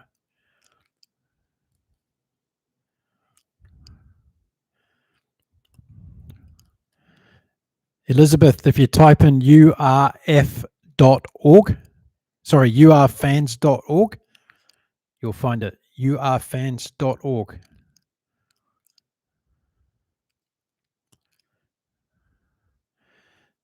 Pledger, 15 metres out. Otago on attack. One off running again. Pledger at halfback. Gets it out. Now it goes out. Gilbert this time for Otago. Takes it up. McLeod, brilliant tackle. Tucker for Otago. Takes it up into the tackle. Pledger waiting at halfback. It comes back out. 22 metres out on attack, Otago. Pledger again. Goes left this time. Christian Leo Willie doing a big job in there for Otago. Taking the ball up.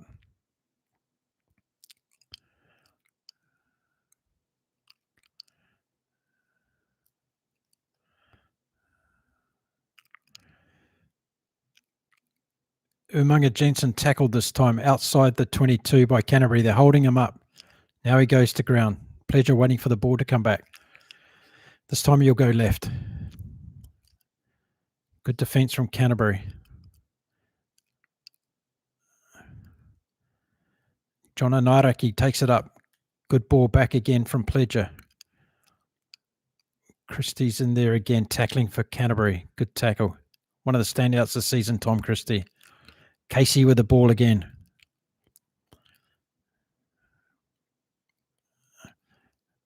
Miller brings it out wide. Brookfield takes it on the wing. Now Pledger on the 22-metre line. On attack, Otago. Casey takes it down in the tackle. Pledger again. Good defence from Canterbury here. Tucker gets tackled midfield.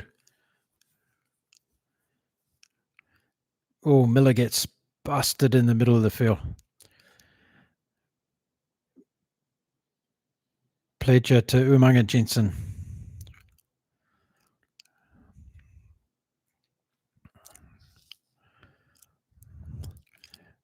Fantastic work by Canterbury in defence here as Otago trying to make headway.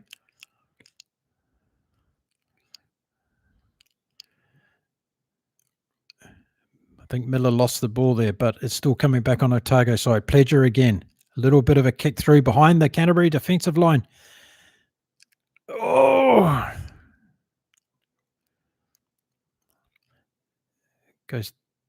It goes dead and goal.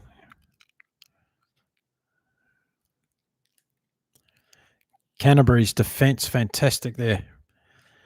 Pledger had to put the kick through. It went inside the goal line, and Umaga Jensen just wasn't able to get back in play. Brilliant.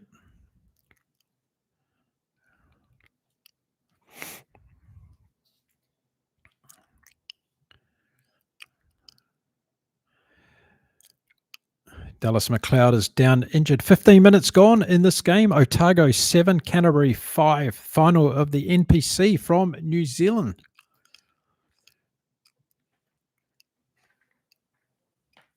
Time for me to look a little bit taller while we've got a break for injury here. Got a busted chair. I've got to fix this chair. 24 hours and this is going to be a long day. So who is it? Dallas McLeod's down injured at the moment.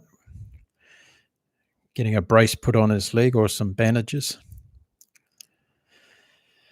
Good game so far. Canterbury defence is fantastic in the early minutes of this game. But Otago look very dangerous when they go wide. Umaga Jensen's been playing well all season for Otago. Been impressed with Cam Miller as well, their number 10. Who said there's a shortage of number 10s in New Zealand rugby? But we keep relying on Bowden Barrett and Damien McKenzie. Don't get me started. Okay, restart. Canterbury. Kickoff, it goes deep into Otago's territory. Christian Leo Willie brings it back over the halfway. Takes a tackle, then Dylan Pledger. Takes it out to the left-hand side of the field. Pledger again. Otago on the halfway line, through the back line. Miller gets tackled just inside Canterbury's half. Canterbury's defence holding up again.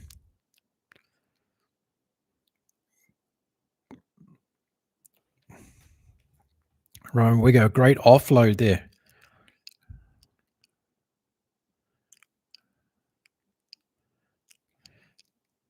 Tucker through for Otago, setting it up. Pledger back again. Now we're 25 metres out for Otago.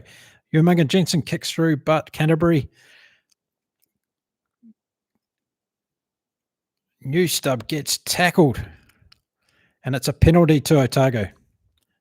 Not releasing the ball from Newstub. Brilliant work, Otago. Looking good on attack. Very good. Quick take from Otago. No, he's got to come back to the mark. Back to the mark. And we're 5 metres out for Otago. What will they do here? Kick for touch. Yep, Cam Miller's going to put it into touch. And we're going to have a attacking line out for Otago. 5 metres out from the Canterbury line. 16 minutes gone. It's Otago 7, Canterbury 5.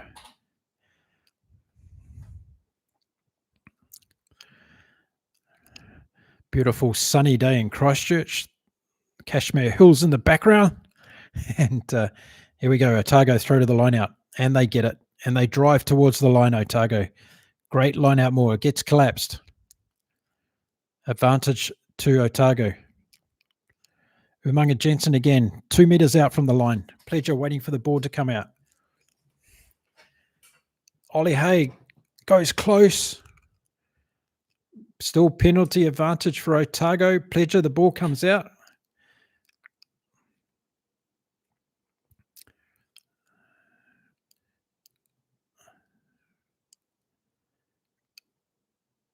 Five meter out, penalty to Otago. Canterbury's defence is good, but they got caught. Hands past the ball on that occasion.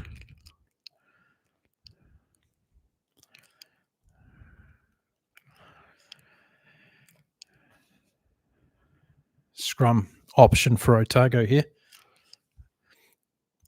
17 minutes gone, folks. NPC Final. We're watching the replay, so don't let us know the score in the chat. Thank you very much. 3 hours 20 in the Marathon 24-hour podcast here on Inside Rugby with Mark, watching the NPC Final. It's the second game of the day. We watched the Japan versus Wallabies test match before from Tokyo while we're waiting for the scrum to be set. The Wallabies winning that one. 19 points to 15. Pledger to feed the scrum. 5 meters out. Otago on attack. Right in the middle of the field. Otago can go either way. Christian Leo Willie goes off the back. And he gets within a meter of the line. And Otago go over and score. It's Casey.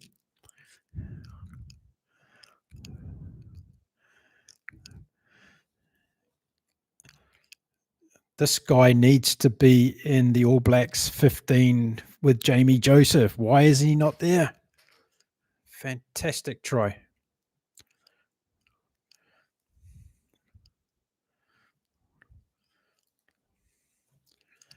Great work, Otago. Good try. Christian Leo Willie off the back. What happened to that guy in an All Black jersey? Christo Leo Willie. Casey over the top. And a conversion by Cam Miller. Fantastic start from Otago. After 19 minutes of play, Otago lead by 14 points to 5 over Canterbury in the NPC Final in New Zealand. Brilliant stuff.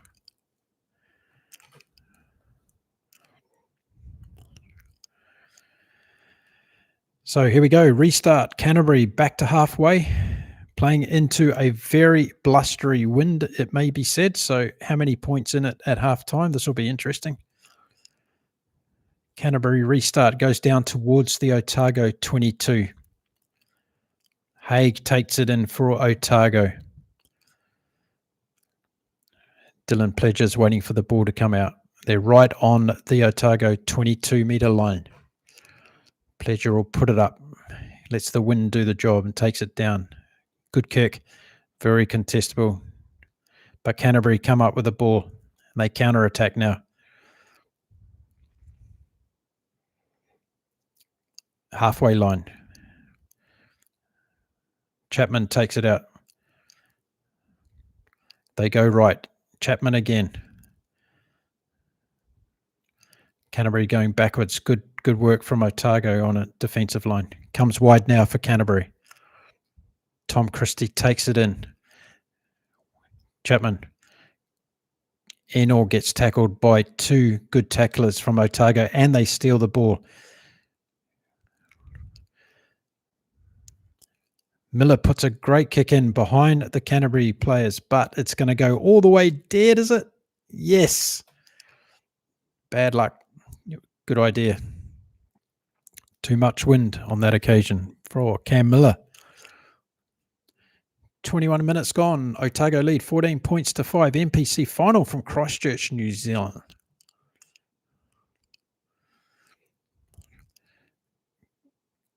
He just touched it, Miller, and it went from 50 meters out to the dead ball line. Really unfortunate. He kicked out about as far as one of my 9 irons. on a good day. Okay, so we've gone all the way back for a scrum, and we're 46 metres out from the Otago line with Canterbury to feed the scrum.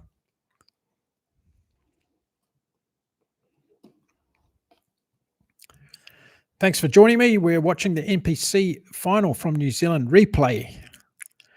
Finished not so long ago before the Australian and Japan game. Otago defending now at 45 metres out with Canterbury feeding the scrum. And it's a penalty to Canterbury from the scrum. Otago taking it down.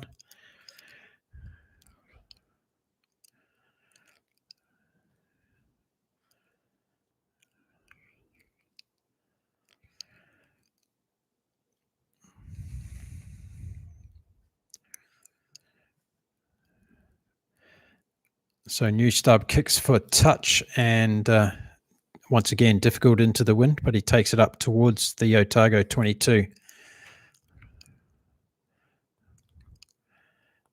So Canterbury haven't won the NPC final since 2017. They'll be trying to do it today against their formidable opponents from Otago who've had a great season this year. So Christie brings it out, 22 metres out, goes on a barging run towards the 22-minute line. Again, more pick and goes from the forwards from Canterbury, punching their way up into the Otago territory. Comes out for Chapman. Again, Christie takes it up with another bullocking run. Brewis picks it up. Then Chapman. Enor takes it up, getting close now. 10 metres out from the Otago line. McLeod's in there again. Looking for another try, Dallas McLeod. Tom Christie again. Had a fabulous season again, Christie for Canterbury. Jack goes for a run. Then it comes out. Chapman out wider. Fihaki. 7 or 8 metres out now from the Otago line. Pick and go from the forwards again for Canterbury. Penalty for Canterbury. Go back across the field. We're playing penalty advantage there. Looks like we might have an injury here. Or a warning from the referee, is it?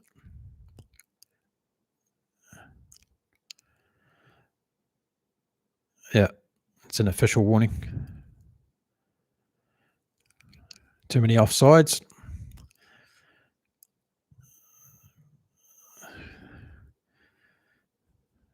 Josh Timu it was that time for Otago, their centre. Good number 13, Josh Timu. So Canterbury kicking for touch on attack. And they're about 6 metres out from the Otago line. They'll take the attacking line out.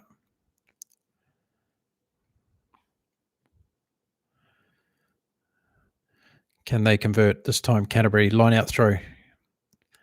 Good control. Now they put them all on. 7 metres out from the line. Keeping it in the forwards. Canterbury. Driving for the line and they score. Very good try. Second try for Canterbury.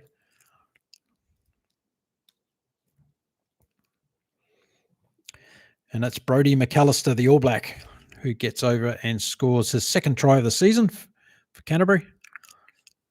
14-10.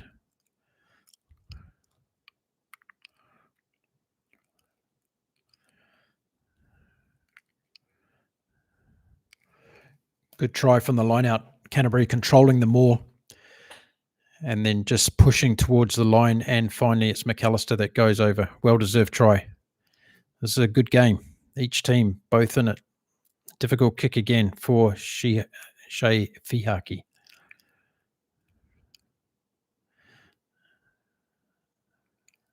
It's a snort of a wind today. It's reminding me of Wellington.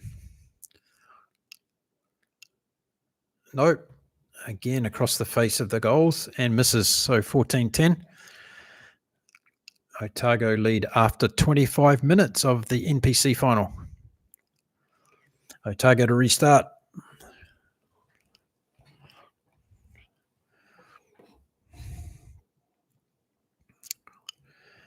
Two tries apiece at the moment.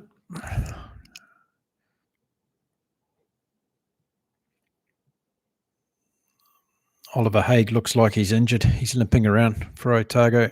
Let's see what happens there. Otago restart, goes down inside the Canterbury 22.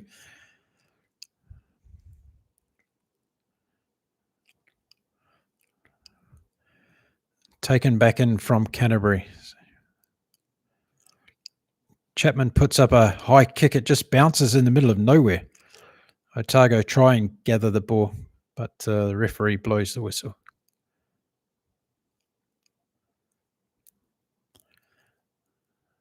That just went straight up in the air, that kick from Chapman.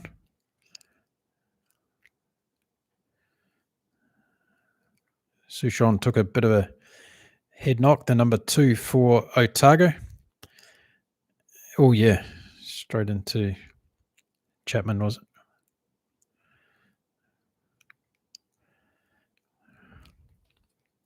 He's okay. He's a tough lad. Come on, get on with it, boy.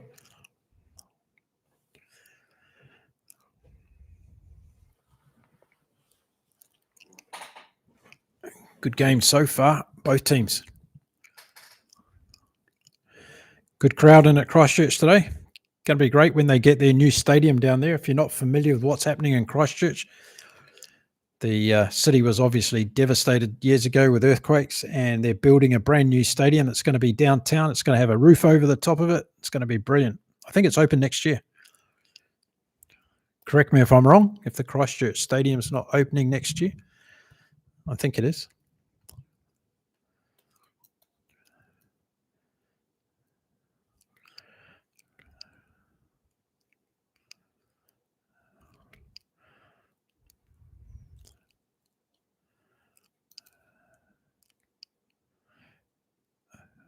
Thudsray, thanks for sending us that information, Eric.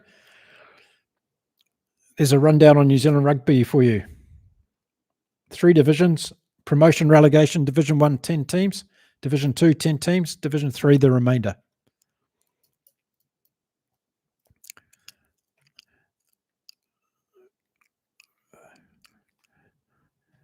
Good scrum from Otago there. Really put a lot of pressure on Canterbury. And knock on from Canterbury gives Otago scrum feed. So attacking scrum now to Otago, and they're about 30 metres out from the Canterbury line on attack.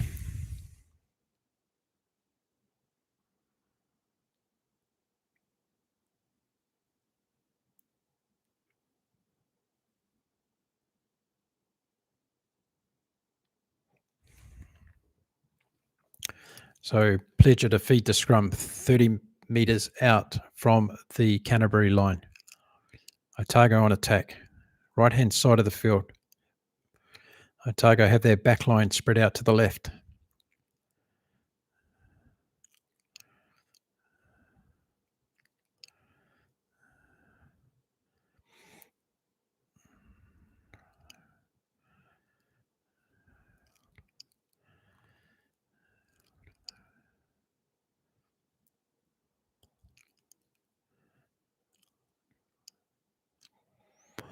Waiting for the scrum to be reset.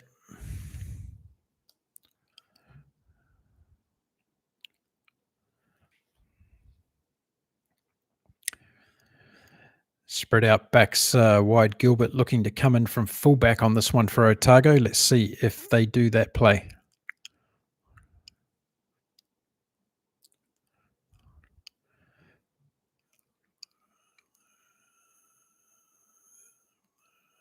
Scrum's not being set.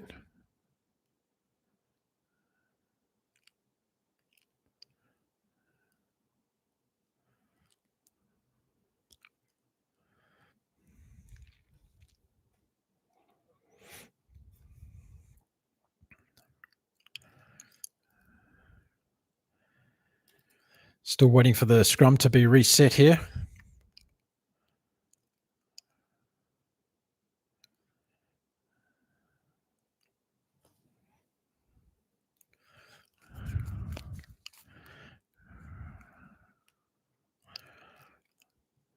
Watched a little bit of rugby in Christchurch over the years.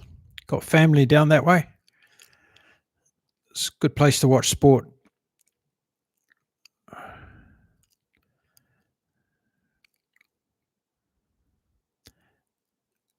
Hadley Park for cricket.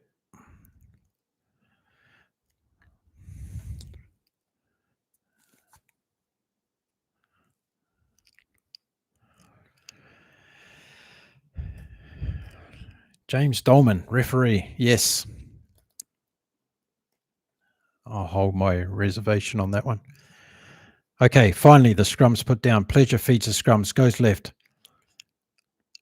Umaga Jensen comes on a busting run, heads up towards the Canterbury 22 line. Next play comes in from the Otago backline. And it comes out wide. Casey drops it, and it's a knock on from Casey. So Canterbury this time gets the ball.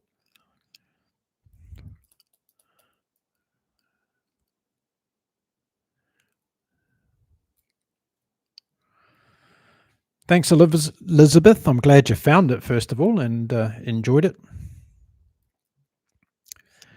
Lucas Casey dropped that one. He's not the golden boy after all that I thought he was. You can have one mistake a game. So 11 minutes to go until half-time. Otago in the lead, 14 points to 10 in this one. Great game so far. Strong win. So Otago are going to need more points on the board, one would think, before half-time. Canterbury are going to take advantage of that in the second half. Yeah. So let's see. Canterbury defeat the scrum this time. Chapman is waiting for a penalty, but the ref told him to play the ball. Good defensive line from Otago, putting pressure on Canterbury, but will Canterbury get the ball back at 25 metres out from their line? It comes out to Feihaki. Feihaki takes off at a good break. He's got Chapman inside. Louis Chapman does a good break. Then it's picked up again by Enor. And Chapman again goes out the right-hand side. Then Canterbury taking it up the touchline. It'll come back to Chapman. Tom Christie finally gets it, heading towards the halfway line on Canterbury's territory. Canterbury going a little bit backwards here. Chapman again, good defence from Otago. Feihaki. New stub.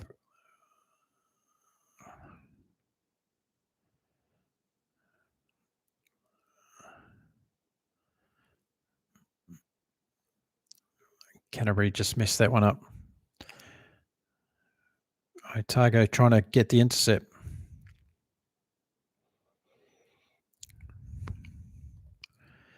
Scrum on the 10-metre line. That was New Stub throwing that pass.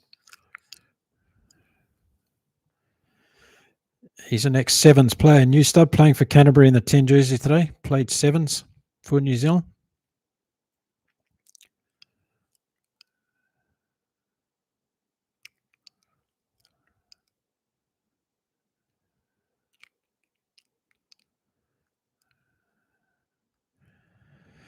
Thanks, Elizabeth, for the feedback on that. That's just our temporary website, okay? We're building a brand new one if we can raise this $10,000 we need. And it's going to be very, very special. So we can get millions of rugby fans to come and join us from across the world. Okay, game goes on. Chapman now on the halfway line for Canterbury on attack. Going out through the backs. Enor passes it to New Stub. Otago's defence is good here. They're holding Canterbury at bay at the moment. Ball comes out to Christie. Then McLeod comes through to Feihaki, who tries to break through again.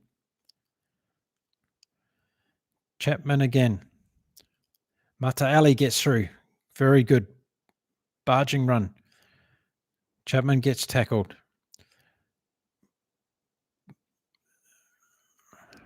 Chapman.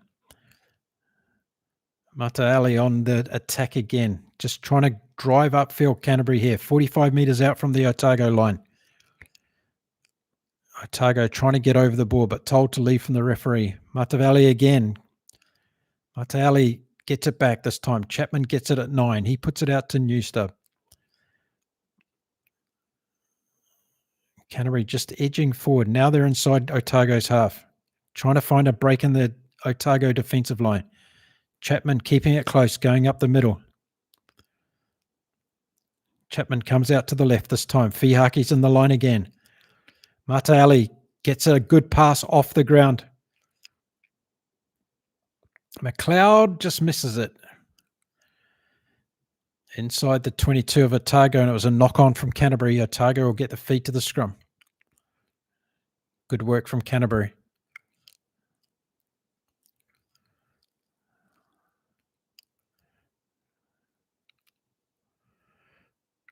Atayali was doing some really good work there. And unfortunately, the ball didn't get into McLeod's hands and Canterbury couldn't get away for a try then. Good work from Canterbury. Otago player down injured at the moment. So 33 minutes into the game and it's 14 points to 10 to Otago.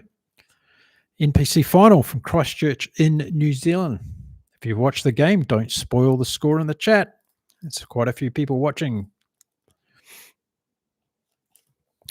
Okay, time back on. We're waiting to get the scrum set here with Otago having a defensive scrum. 20 metres out from their own line. Canterbury having the momentum at the moment as we get closer to half-time. It's a very strong wind in this game, so it's going to cost a lot in the second half. Otago will want to score some more points, I would imagine, before half-time. Waiting for the scrum to go down. Pleasure to feed the scrum for Otago. Lots of talk about Dylan Pledger in New Zealand rugby at the moment.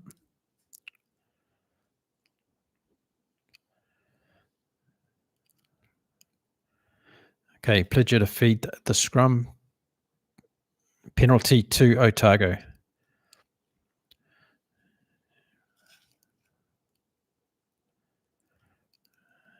James Dolman, front row collapsing. Otago defensive penalty, and they'll Cameron Miller will try and put the ball.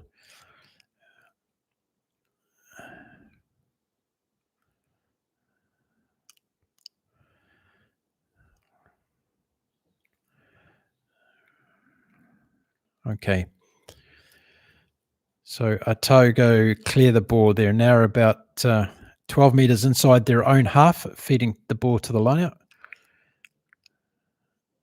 Good take from Otago, but Canterbury trying to spoil the ball. They got it. Pledger's waiting on it. Trying to get it out. Otago will take it up through the forwards now. Canterbury defence is getting better as this game goes on, I feel. Pledger, box kick. Although that wind, it goes too deep. New Stub comes back. Takes it into the ruck now. Comes back on the Canterbury side. They're inside their own half by 10 metres. Working it through the forwards up to the 10-metre line. Chapman wait for it at the back. It's coming back now to Chapman. He box kicks into the strong wind. It's contestable. Good kick from Chapman. Canterbury, Enor nearly picks it up for Canterbury, but it's a knock on and Otago will get the ball. The wind's difficult to read. Enor nearly got the ball there.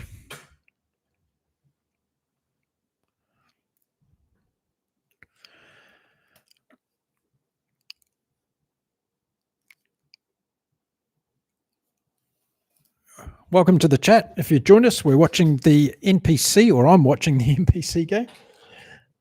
Final between Canterbury and Otago that was played just a little while ago. Don't spoil the score in the comments if you've joined us. Some of us haven't seen it. And we're 36 minutes into the first half, and it's 14 points to 10 in favour of Otago. Good game so far.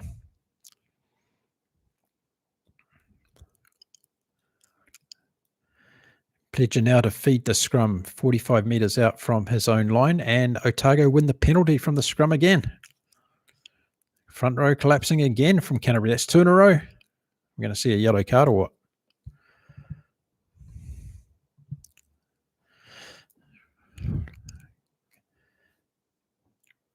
Consistency from the referees.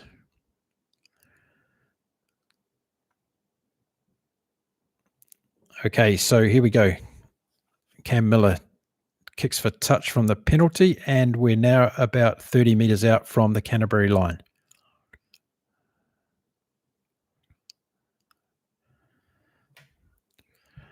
So Otago will take the feed to the line out.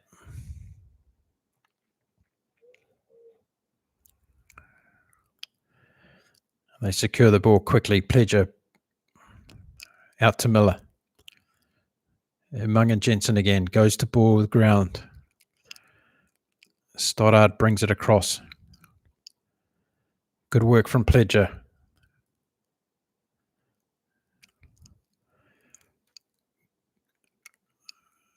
Good work, Otago. Canterbury defence is tight though.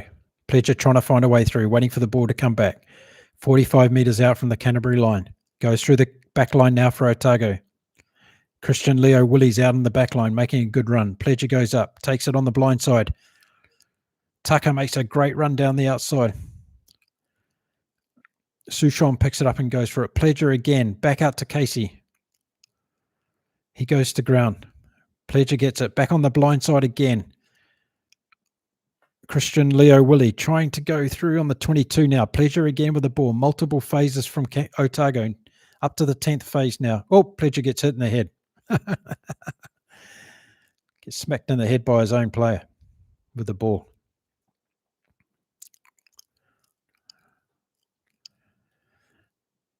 So Canterbury will have the ball.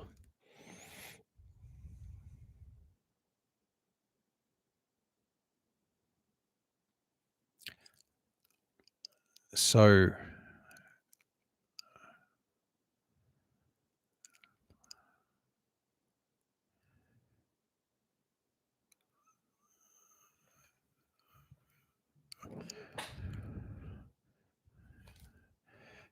just a minute to go in the first half. 14 points to 10 in favour of Otago in the NPC final. Here we're watching. And we're about 23 metres out from the Canterbury goal line at the moment. And Canterbury will feed the scrum. Canterbury be pretty happy, I would imagine, going to halftime with the score, with the strong breeze that they're going to get in the second half. I won't call it a breeze. In fact, I'll call it a gale force win. That's a penalty to Canterbury from the scrum this time. This time, Otago collapsing the scrum. I think we'll see the wind down of the first half here.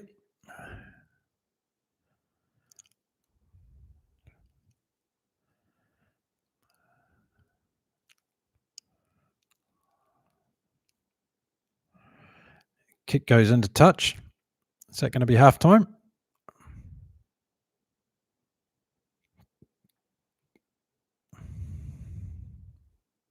Nope, we're going to get a line out. So Canterbury to feed the line out. They're 45 metres out from their own goal line. We're in injury time in the first half. Christie takes it out and just kicks it into touch. And that's it, folks. Halftime. 14-10, Otago lead. Is it enough? I don't think so with that breeze if Canterbury are able to get a roll on in the second half.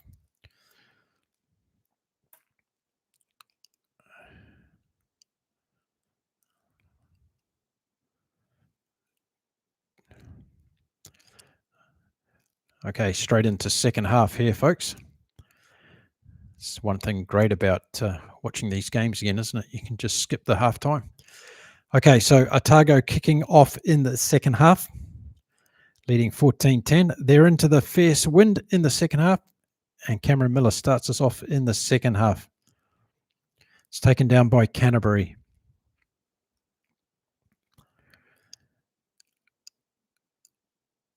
Chapman puts it up high, used the wind in the first minute of the second half. It goes way downfield. Gilbert's behind it. He runs it back up. Cam Miller supports him. Pledger. Back to Gilbert.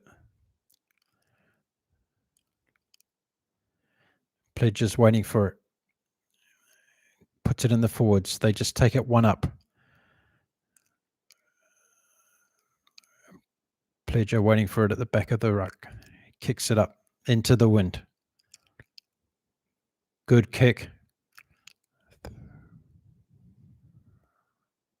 High tackle? No. Chapman was lucky. Ball's come back on the Canterbury side. Brodie McAllister just passes it out to a fellow forward who takes it up and takes a tackle. Now Canterbury gets set again. This time Chapman at halfbacks waiting for the ball to come back. He's going to kick it up. High box kick using the wind. Couple of Canterbury players running up.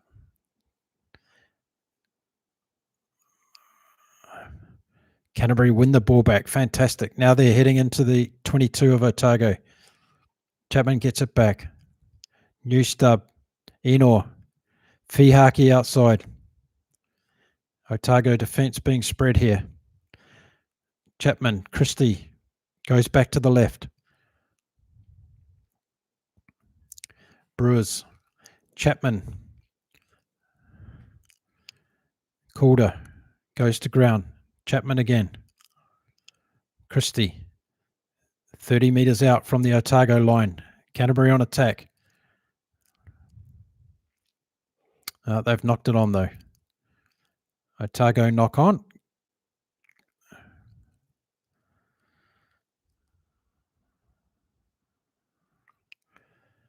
But a handbag's been thrown. 42 minutes gone. NPC Final. I'm watching Otago 14, Canterbury 10. Sibby, would NPC be considered amateur sport level since it's a step down from Super Rugby? Yes, it would be.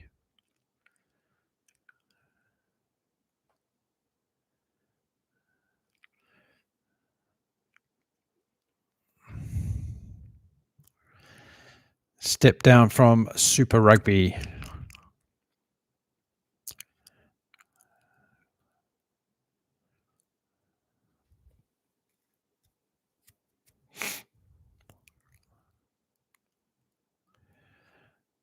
Okay, Dolman having a bit of a chat to the two captains here. Bit of niggle going on. Sam Gilbert, the fullback for Otago in this game, he's heading off to Connaught to play at the end of the season. So he's going to be heading north.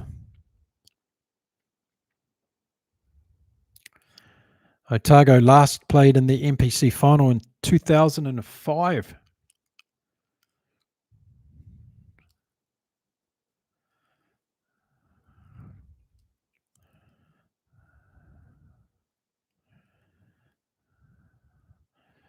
Scrum being put down now. 42 minutes gone in the game. 14-10 to Otago. Canterbury to feed the scrum. Good attacking opportunity for Canterbury here.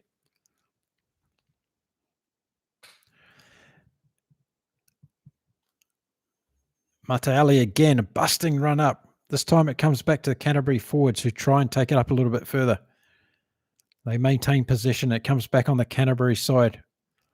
Chapman waiting for it. Mateali again, looking dangerous every time he gets the ball.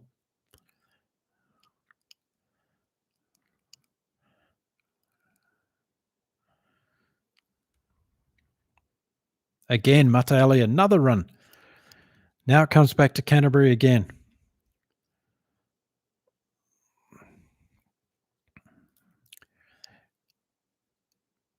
Fihaki. This is great attack from Canterbury. They look like they're going to go in here. Good front on defence from Otago, though. Brilliant work. And a penalty to Otago. Great defensive work.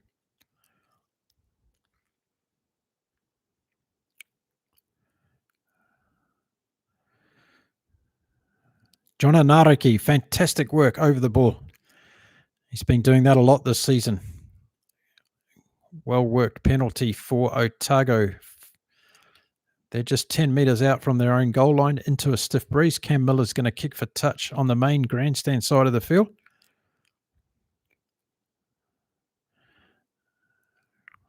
Good kick.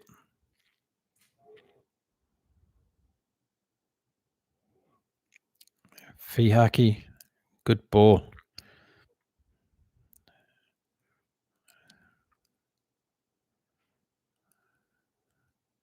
Good work. So Canterbury line out. Tom Christie throws it out wide. Here goes Canterbury. McLeod. Mateali's in the corner. Good try for Canterbury. They deserve that. Good build up. Fantastic try, and they go ahead 15-14. Mateali, fantastic.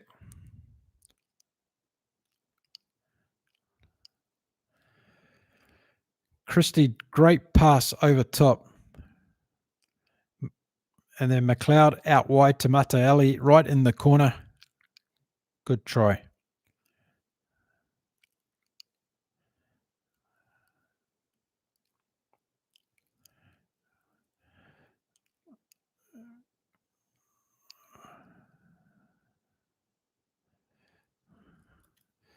Canterbury take the lead after 45 minutes in the game. Good try. And now Fihaki will try and convert from the sideline. This will be difficult, but he's got the wind behind him.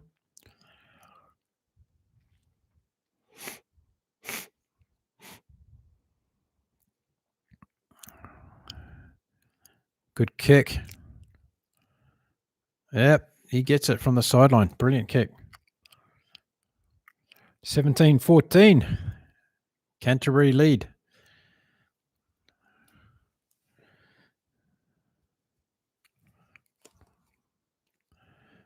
Good try, Canterbury. Okay, Otago, what have you got? Can you get back into this? So restart from Otago. Cam Miller puts it up into the wind, lets the wind do its job. Canterbury still get the ball back though. Chapman waits for it at number 9. He comes back now, puts it in the forwards. They just take a couple of yards up. Now Chapman will probably put up a kick. It's waiting to come back. Christie's at the last foot. Up again in the air from Chapman. A lot of pressure on this one again, but well taken by Sam Gilbert. Pledger gets the ball now. Otago a bit disorganised in their back line at the moment. Pledger's got the ball. Gilbert just chip over the top, but it comes back to McLeod. Counter attack from Canterbury. McLeod goes on a busting run. Brilliant run. Naraki intercepts the ball for Otago. A great piece of play. Pledger waiting for it.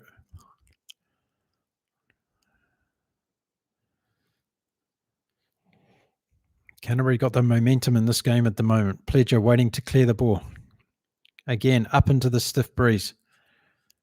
Fihaki gets it. Well taken. Chapman again runs. Chapman runs. Chapman runs. Brilliant run. 30 metres. Mateali again. Canterbury across the field. Chapman.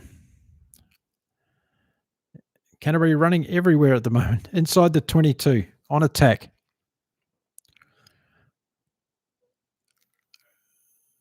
Through the forwards again. Now it's Chapman. Goes wide. Christie.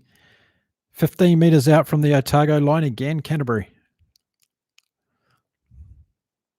Brilliantly played. Otago defence being questioned right now. Oh, Otago, snapper intercept pass.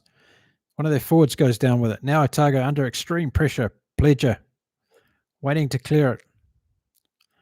They're taking it through the forwards. They're out on their feet, Otago, at the moment. A lot of defensive work. Pledger, great kick. Tough breeze. He goes 20 metres out from the goal line. Otago under the pump right now. 48 minutes gone, folks. And we've got 17-14 in favour of Canterbury at the moment. Good defence in the end from Otago. Canterbury were asking the big questions.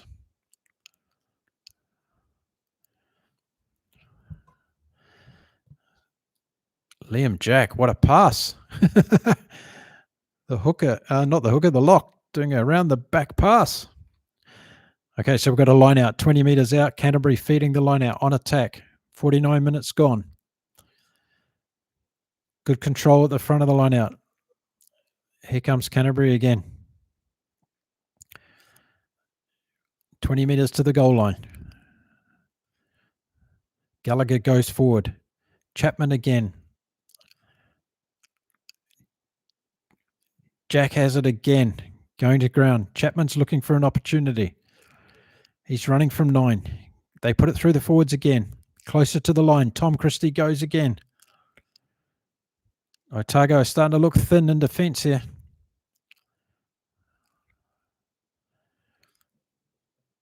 Okay, here we go. It's McLeod. McLeod. He's very difficult to tackle, McLeod. He's just 5 metres out from the Otago line. Here they go again, Canterbury. Looking menacing, close to the line. Here we go. 5 metres out. Canterbury on attack. This could be pivotal in this game. Just 30 minutes left. Jamie Hanna goes forward. Pick and go from the forwards for Canterbury. Calder goes through. Tom Christie's waiting. Chapman's waiting at halfback. Could be any one of the forwards here from Canterbury if they get closer to the line. They're just 3 metres out now.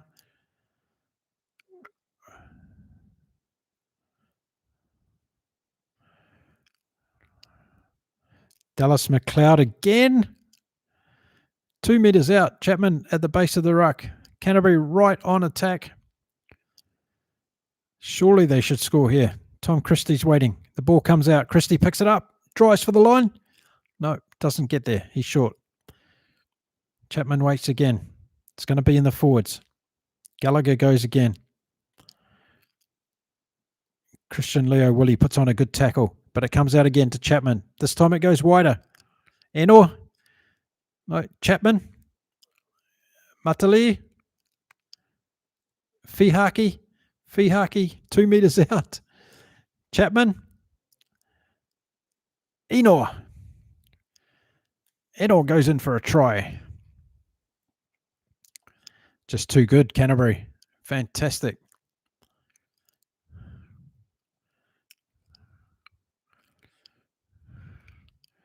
Enor, great try. But it was the Canterbury forwards that made that. It was absolutely brilliant work.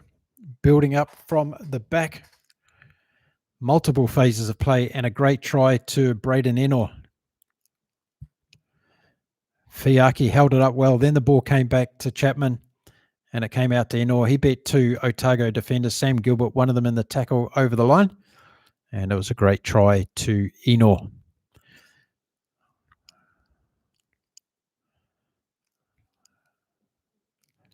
(22-14), still with 28 minutes to go in the game.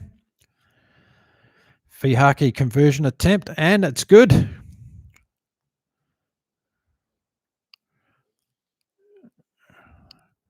(24-14), 10-point advantage with 28 minutes to go. Well done, Canterbury. Let's see what Otago have got. Can they come back?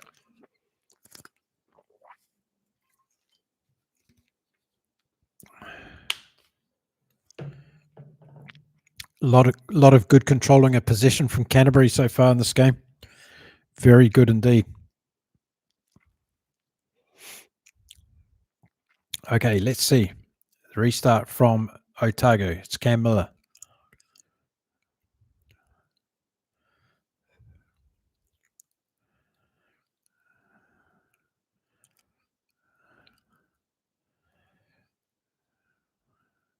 Good kick from Canterbury. Now Otago take it from the restart. They back up into close to the halfway line. Pledger waiting for it. Comes out. Now it comes to Miller. Through the Otago back line. Umaga Jensen again. Canterbury defence is too good at the moment. Pledger, though, back on the 45 line in his own half. Wynnum takes it. Pledger goes wide. Broomfield on the right wing does a great kick down, but Fihaki marks it in his 22.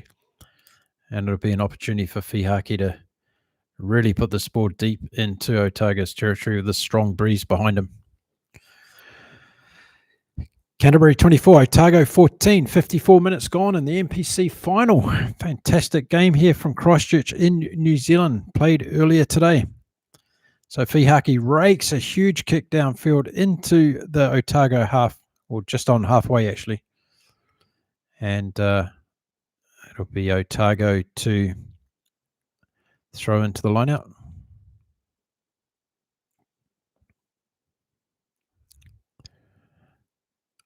Canterbury all in possession this half. They've been dominating, plus with territory.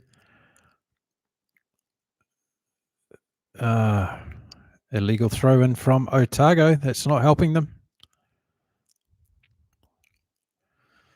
Poor throw in from Otago on that occasion.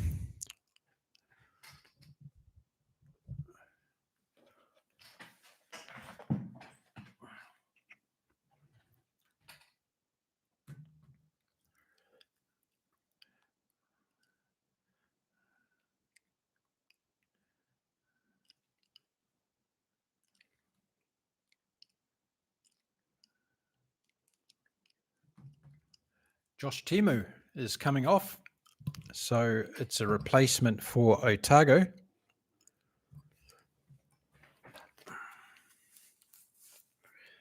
Welcome to the chat. If you're here, I'm 4 hours into my 24-hour marathon podcast effort today on behalf of United Rugby fans, but I'm here on the Inside Rugby with Mark channel watching the replay of the Otago-Canterbury game. 56 minutes in, and Canterbury are leading 24-14. And now Canterbury on attack. It comes out to the back line again. It's Fihaki, goes wide to Mata Ali.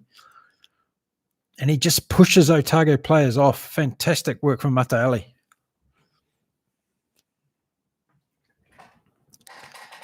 Now it comes back to the Canterbury back line. They're moving the ball wide again.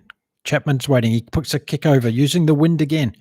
Getting deep into the Otago 22. Good work from Chapman. Otago just running out of steam in this half by the look of it. Louis Chapman's playing very well for Otago. For Canterbury, I mean.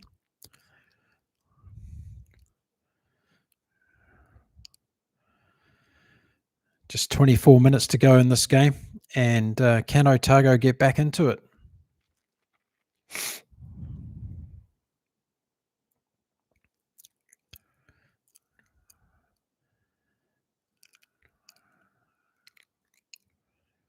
Christian Leo Willie takes off from the line out for Otago. They get the ball outside their 22. Dylan Pledger back to Cam Willer. Miller trying to get distance in the strong breeze. Newstub gets it though. He flings it wide across to Fihaki in the middle of the field. He tries to run up through the middle of the Otago defensive line. Chapman waits. He's just inside the Otago half now. And again, it's Enor and McLeod making all the damages for Canterbury in the back line.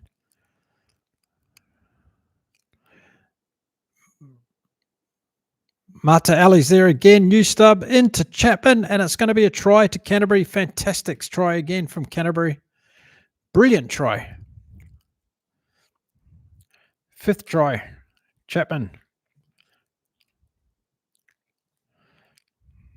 Down the short side. Absolutely well worked from Chapman. Mata Ali back on the inside to Newstub, who fed Chapman, who went over for a great try for Canterbury.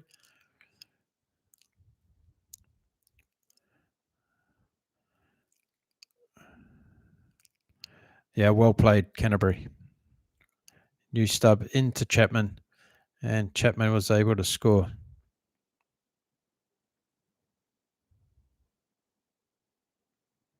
Mata Ali was just a bulldozer in that move.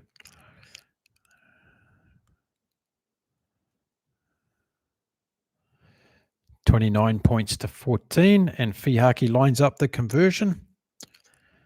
He's nailing them today. 31-14.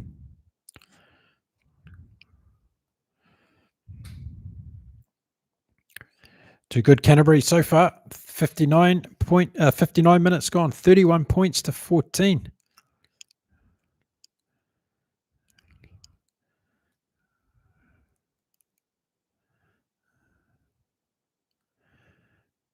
Daniel Leonard-Brown comes on for Canterbury. He's in the 17 jersey today for Canterbury. And Otago have making changes as well. Finurley coming on. And Lopas on for Poole. Okay, so here we go. Cam Miller restarts again. 20 minutes left in this game. Canterbury take it. They've got the ascendancy in this game right now, Canterbury.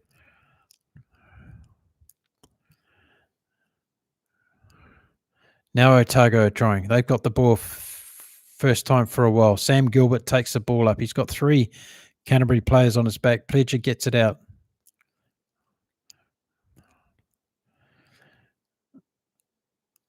Almost intercepted by Canterbury.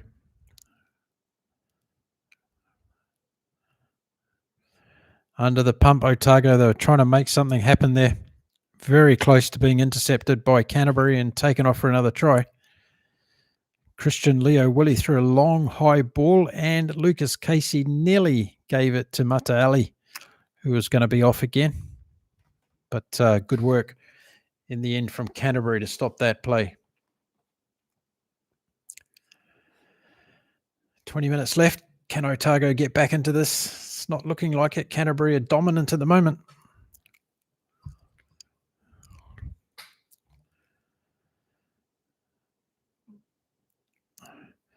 Canterbury won 9 of their 11 NPC finals played in Christchurch, including the 2001 versus Otago. So they are in the driver's seat, Canterbury, when playing in Christchurch. Difficult place to go and win if you're an opposing opponent in the NPC competition. Okay, waiting for Chapman, taking it out of the scrum. Goes into Mataele. He's causing all sorts of problems on the right wing here today for Canterbury. Gardner picks it up after the try. Thanks, AI Underdog. See you in the morning, mate.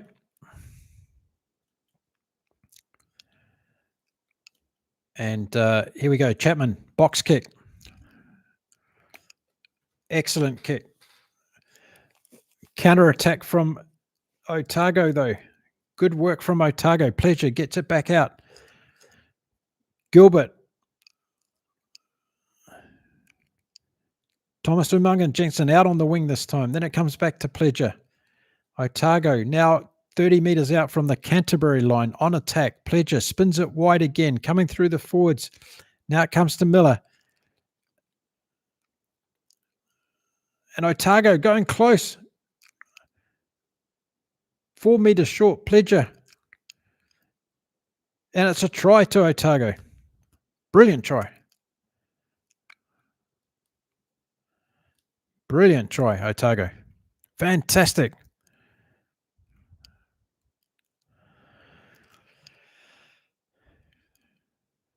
Brilliant try from Otago.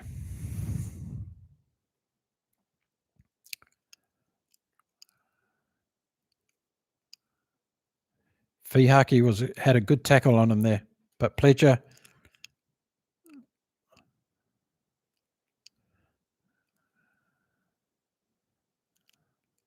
Hurley. Lopez scores that try. Brilliant try to Lopez for Otago. 31-19, they're back in the game. Now Cam Miller, can he get the conversion?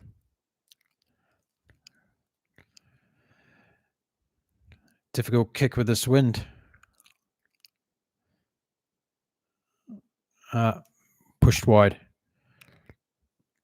Oh, it went over, did it? 31-21, he got it. 10-point game. 17 minutes to go. Morday, welcome. I'm watching a replay of the game. So because I watched the Japan Wallabies game live, this one was on. So I've decided to watch it straight afterwards. So we're into it. 63 minutes gone, Mornay. 31-21 to Otago. To Canterbury, sorry. 31-21 to Canterbury with 17 minutes to go in the NPC final. Well played by both teams so far. So Otago coming out of the defensive line. Fihaki takes the ball on halfway and starts to run towards the Otago line, but gets great tackle by Lopez. Then it comes out to Chapman. Again, Canterbury go wide. They found a lot of spaces through the Otago defence out wide today. Chapman again. The forwards this time doing their work, taking the ball forward. Chapman again. This time Newstub puts a kick in behind the Otago defensive line, runs it into their 22 line. And it'll be a defensive line out for Otago. So controlling the possession and territory now, Canterbury, as they're running down the clock with 16 minutes to go in this game. 10 points in it. And it's been a good game so far. 31-21. Can't see Otago getting back into it with this amount of time on the clock. Canterbury just too good, I think. Jack takes a good line-out ball. Chapman again at halfback. Played well so far today. Here it comes out through the backs again. McLeod and Enor have been absolutely brutal in the midfield for Canterbury this afternoon.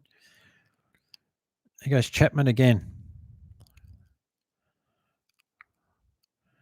Comes back again. Chapman, 28 metres out from the Otago line again. Canterbury coming on another wave of attack. Chapman.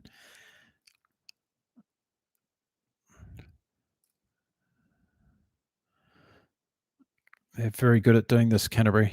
Just continued pressure through attack. It comes out to Christie this time. He goes inside the 22. Gus Brown goes forward. This time, Chapman waits for it. Just inside the 22. Otago hanging on at the moment.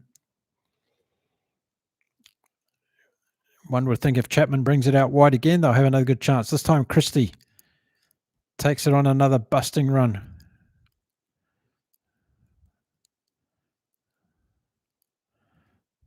McAllister goes on a busting run for Canterbury. He turns the ball back. Chapman waits. It's coming out wide now to Fihaki, who goes up the right-hand side, 10 metres in from touch. Chapman waits for the ball. It comes out again. He goes left. Christie takes the ball up. They're 19 metres out from the Otago line. Good play again from Chapman. Again, the forwards taking more ball up. Now Chapman takes it wide. Leonard Brown takes it up. Then it comes out wider. Fihaki waits.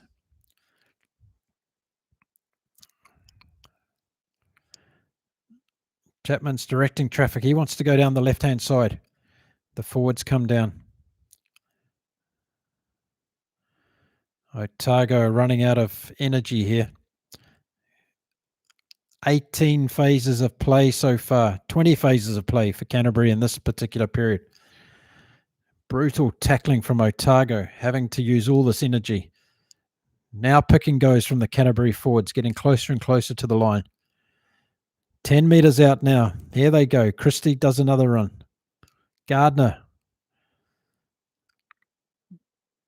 Canterbury keeping it tight as they get closer and closer to the line. It's just a matter of time. Surely they'll get over. Otago doing their best to repel this attack.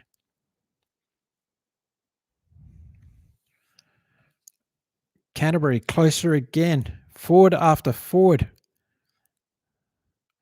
Advantage now. Gardner goes close to the line. Chapman darts from dummy half. No try. Lost forward, but penalty to Canterbury. That must have been, 28 phases of play from Canterbury. Absolutely brutal.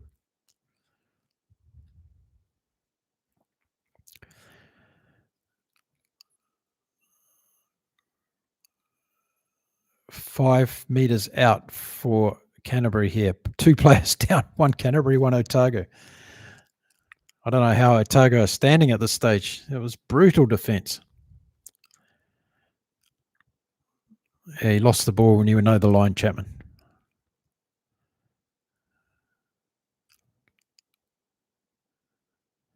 Fantastic work.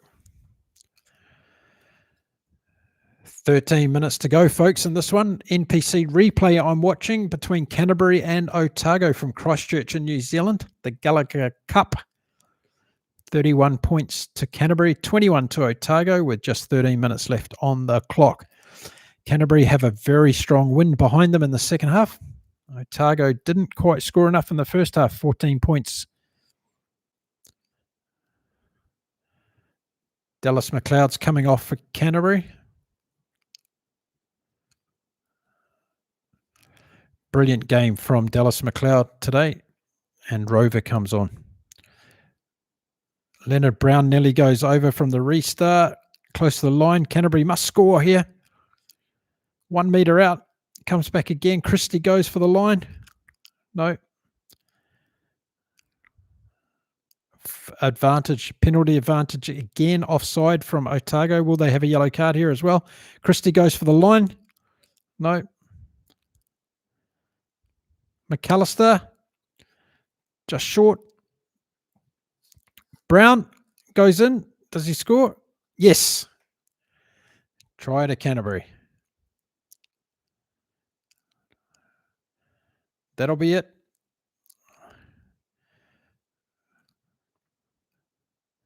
Gus Brown scores his first try for Canterbury. Well done, lad. 36 points to 21. 36-21. Fantastic.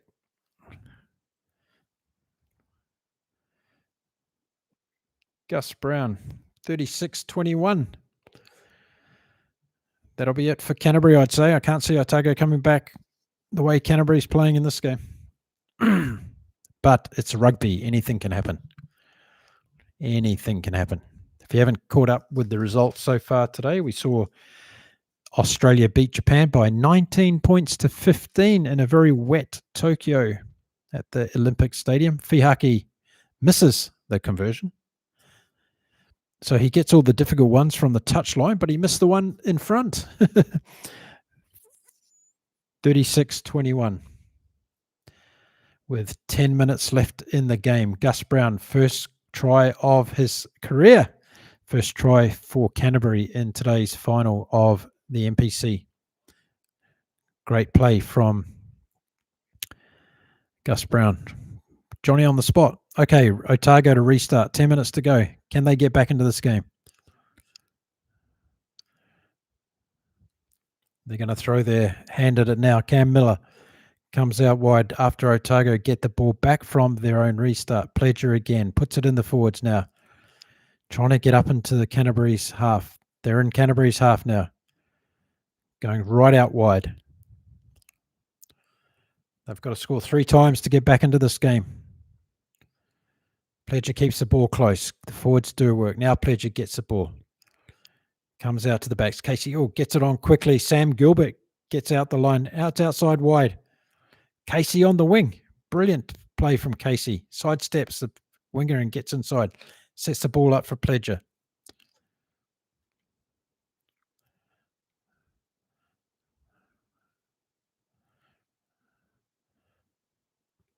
Again, Otago going up the middle. Canterbury's defence so far is good. 9 minutes to go. Canterbury 15 points ahead. Miller throws a wide pass out again. Forward pass. Otago throw a pass forward inside the Canterbury 22, and it'll be a scrum to Canterbury. 8.5 minutes to go, folks. And Canterbury really stepped it up with their impact off their bench in the last 20 minutes. Very, very good performance. Welcome to the chat. If you just joined us, my name is Mark. It's Inside Rugby with Mark. I'm 4 hours and 22 minutes into my 24-hour marathon rugby podcast. Come and join me and have a chat. After this game, we'll be talking about all things rugby. So drop your comments. Let me know what you want to talk about. Think of the discussions. Where are you in the world today? Are you hanging late in New Zealand or are you up early somewhere else? It's 4:20 a.m. here in beautiful Cancun in Mexico on a Saturday morning. Our friends in South Africa, UK and Europe are enjoying their Saturday mornings. And our friends in New Zealand are going to bed right now. It's 6:23 a.m. in Argentina. Welcome to anyone from Argentina that might be tuning into the chat. Always lovely to have Los Pumas fans here on the channel. Okay, just under 7 minutes to go, and we've got Canterbury getting a penalty inside their 22 to clear the ball. And New Stub is going to basically put it high and let the wind take it all the way down the field to almost the 22, where Otago will try and bring the ball back again. Pledger again, clears it, goes through the forwards, comes up over the 45. He gets tackled by Canterbury players though. And then again it goes. Lucas Casey's in there again. Had a great game. Pledger. Lopez does a brilliant run off Pledger's shoulder. Goes down, makes it to the 45 in Canterbury's territory now. Again, Otago opening up again. Now Pledger back to Lopez. And Canterbury desperate now on defence. Otago looking for options, and it's a breakthrough from Otago. Oh, he drops the ball. Christian Leo Willie. That was a shame. Just didn't stick.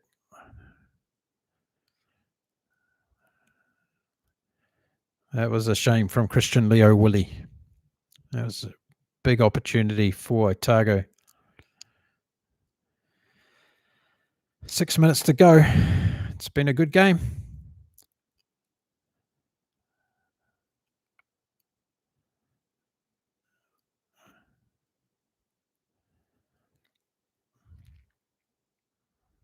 Great performance so far from Canterbury in this game. Midfield, Enor and McLeod, absolutely brilliant. Mataali on the wing was brilliant. 5.5 minutes to go. 36-21. Can Otago get back?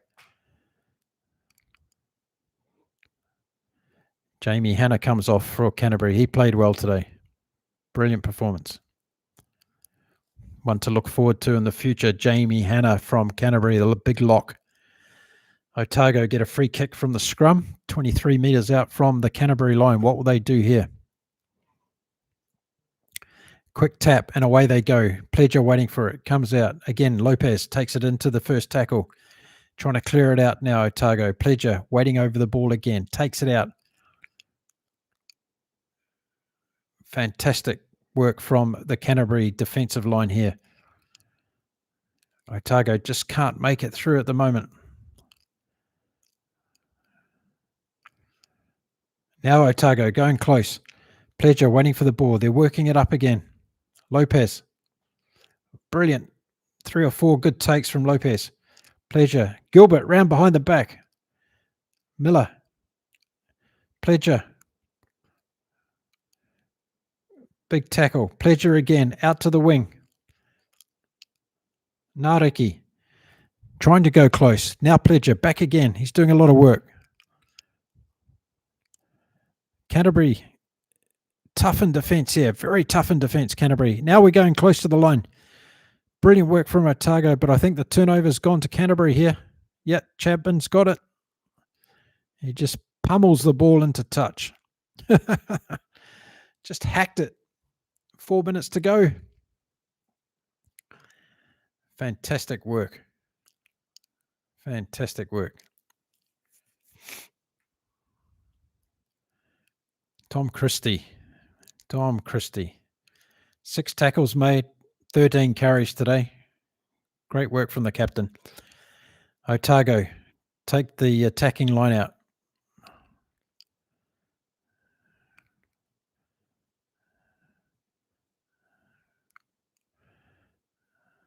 Pledger's gone off.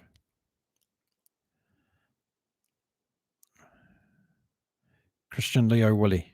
Here we are, 20 metres out from the Canterbury line. Christian Leo Willie picks up the ball and goes. Hastings in at halfback now. Is a try. Yes. Nairaki scores.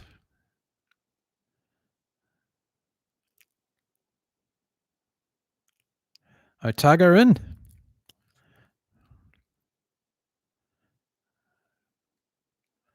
Brilliant try. Good try.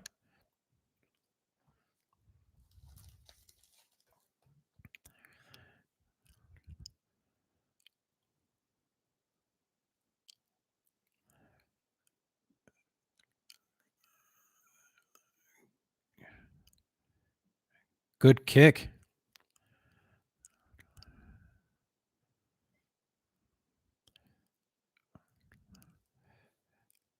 $36-28. Great try from Naraki.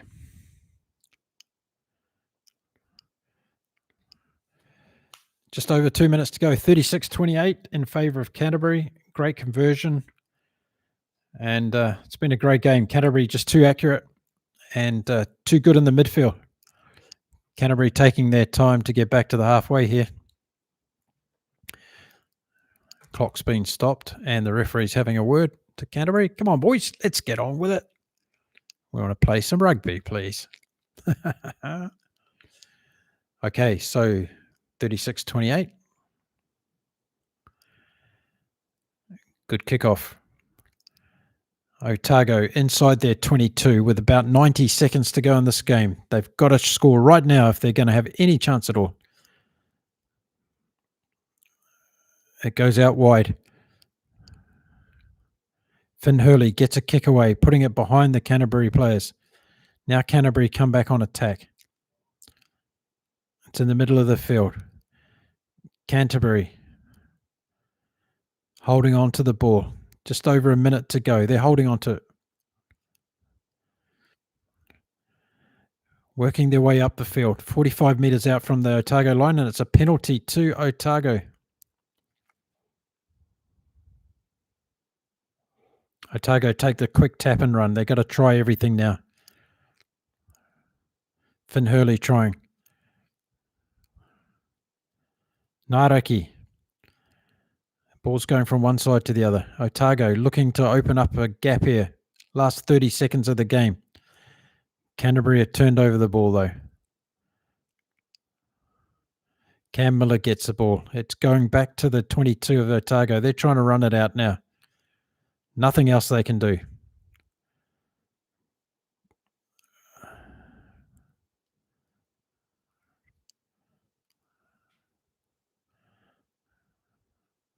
Canterbury's got the ball.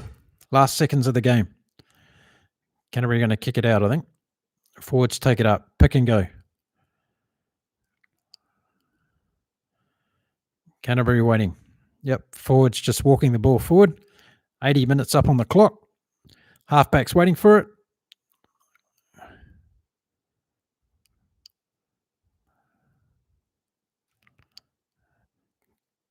Crowd are counting it down. The hooter goes. Canterbury in possession. No, the ball comes out to Otago. Penalty to Canterbury. That'll be it. One last play. Canterbury will be the winners of the NPC Final. Let's see. And Tom Christie kicks the ball into touch. And that's it, my friends. What a good game. Well played, Canterbury. Congratulations. That was good.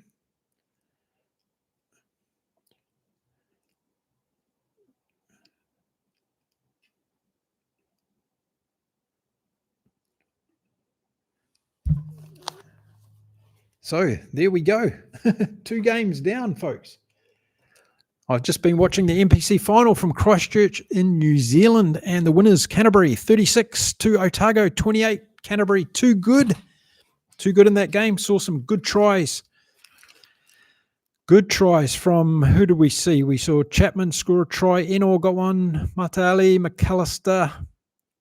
Good tries from Umanga Jensen. McLeod got a good try for Canterbury as well. Too good in the backs, Canterbury. McLeod and Enor were too good. And their forwards did some fantastic work. Tom Christie is off to the Newcastle Falcons. Okay, it's good to know. And Mornay, you were right.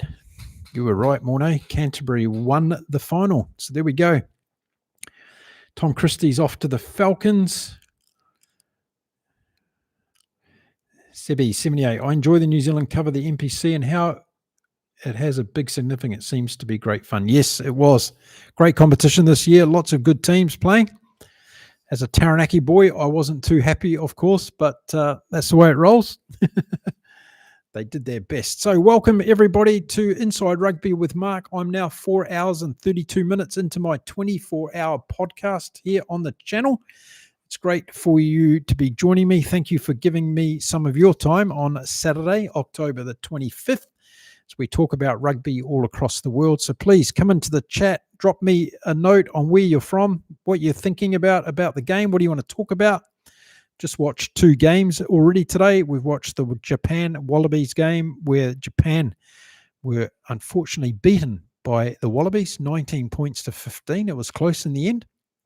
And then we just seen the replay of the game between Canterbury and the Otago team. Yes, sorry, Canterbury and Otago played in windy Christchurch. Normally that accolade is held for our friends in Wellington, but today it was very windy in Christchurch for that final. So let me know where you're joining us from around the world.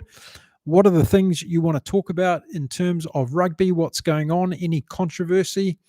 Things like Rassie's comments about playing against the boardrooms as well as the players on the field. Lots of things going on in the world of rugby, that's for sure. And we'll also check out what's going on Twitter across the world, what some players are saying about the games that are being played. And let me know whether you're watching NRC games today. I would love to know. Even people in Canterbury want Otago to win this. I don't think so. But that's something somebody said on the on Twitter this morning. So there we go. Lots of things happening around the world. Just checking out some other things on Twitter this morning.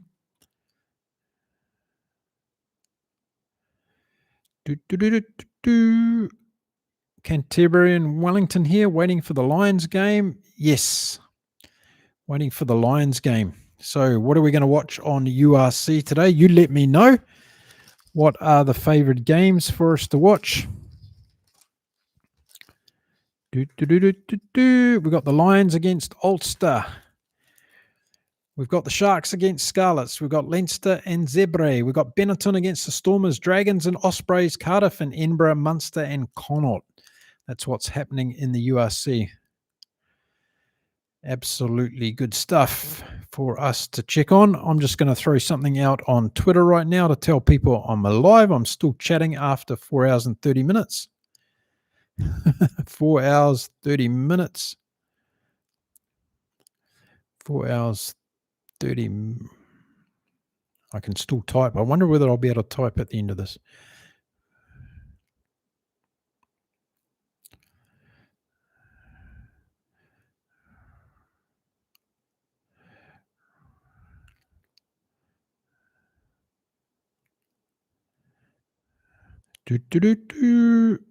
Tell us what URC game you're going to be watching today, folks. Brent, Blake, thanks for joining the chat. I'll answer your question in 1 second, Brent, when I put this out.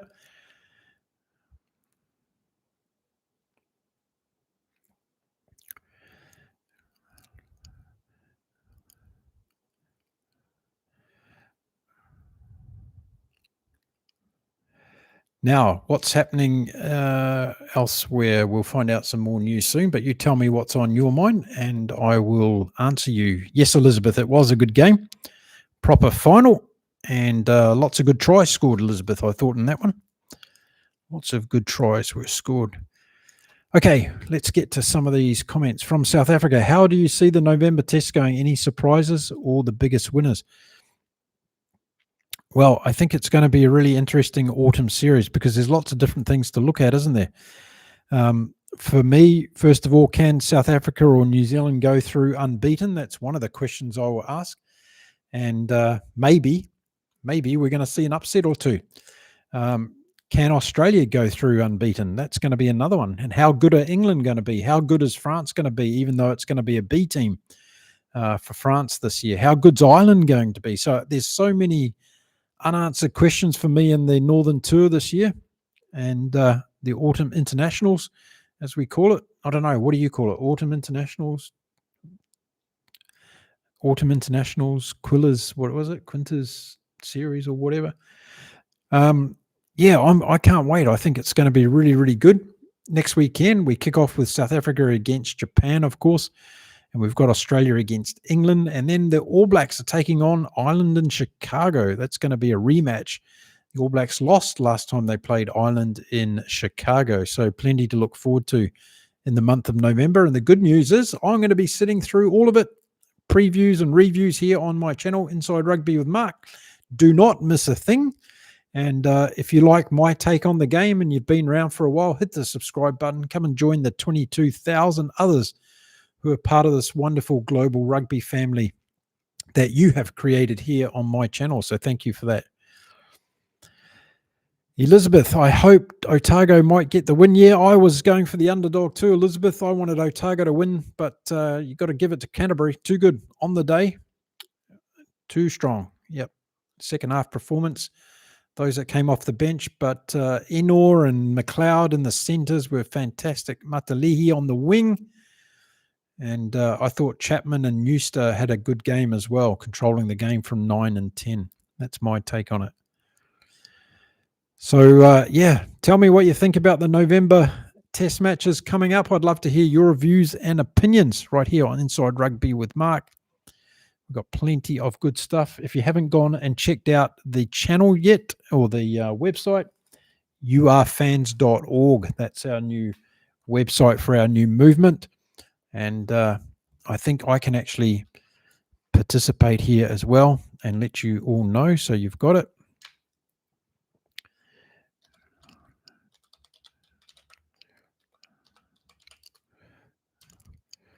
That's it there. I've just put the website address up. So if you haven't been over there, check it out. We've got news updates going on. There's a lot of good things happening in South Africa that I'll talk about later on today as well as we're getting through this. So plenty of exciting stuff. And what else have we got happening today? We've got URC games coming up. So Brent says New Zealand could get 3 wins in a row over Ireland. I think might be better prepared for the US. Ireland haven't played a game, so I think New Zealand's probably going to have the chance of that one. Who do you think are the most pressure? Ireland, New Zealand? Time for England to get a big win? Yeah, time for England to get a big win. I agree. And well, Steve Borthwick, he took that younger team away to Argentina. They did well down there. I saw those games. And I'm impressed with the depth. You know, a lot of people are not talking about England, France, Australia coming the Rugby World Cup. I think those 3 teams are going to be dangerous in the Rugby World Cup. I just got a feeling about it. And yeah.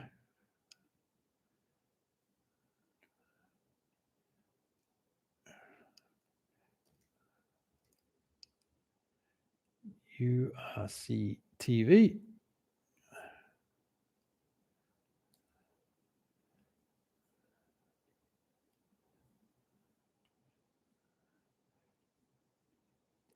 So let me know what you think about the Northern Tours. Who's going to be hard to beat?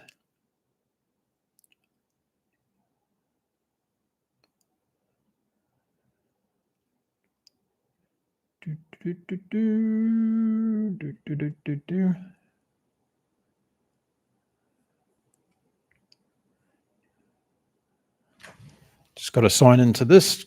Bear with me a second. Yep, best World Cup ahead. I think so too, Brent Blake. Best World Cup coming up that we've seen. It's going to be fantastic. And I think we're going to see some upsets. I really do.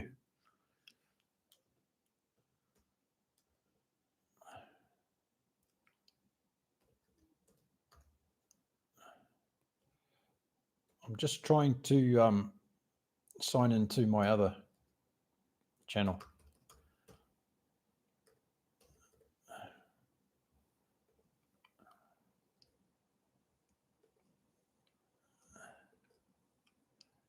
Oh, no, I can't.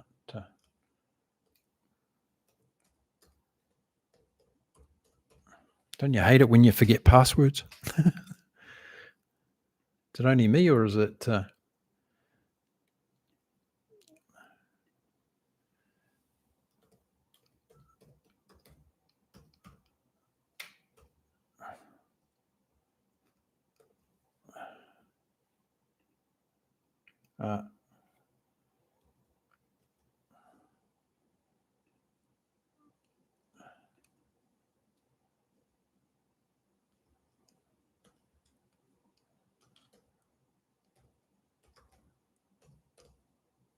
can't remember. I can never remember my passwords.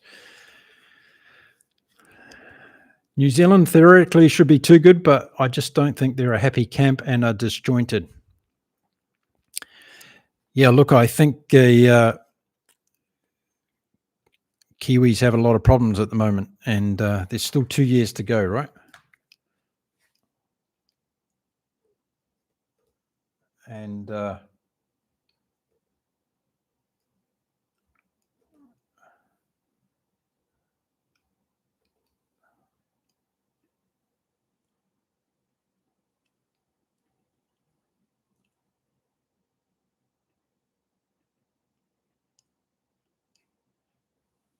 yeah, I'm sitting back and watching Razor for the rest of this Northern Tour before I really make my final assessment on his year so far. Okay, so the Lions versus Ulster. Sorry, I was just checking to see what time the URCs are starting. Ulster versus the Lions starts at 6:45 a.m. my time. So what are we now? We're at 4:45. So we've got 2 hours to go until that time that game kicks off.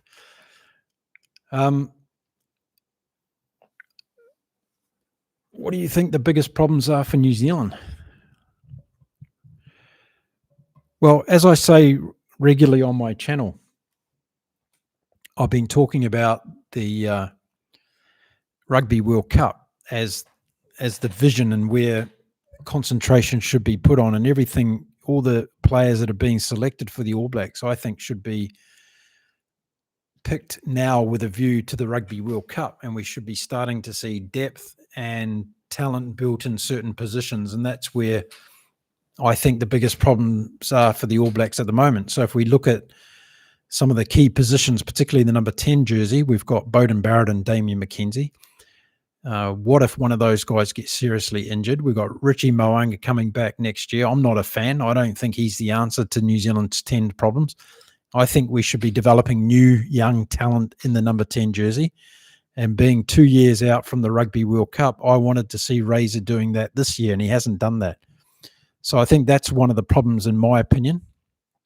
And we still haven't got some good combinations in the midfield. I think that Geordie Barrett and Quinn Tupai, while they've had a good game, that's one game, right? And we haven't seen any consistency. So let's see what happens in the Northern Tour, whether those guys play any more together, and if they play well together and they have some consistency.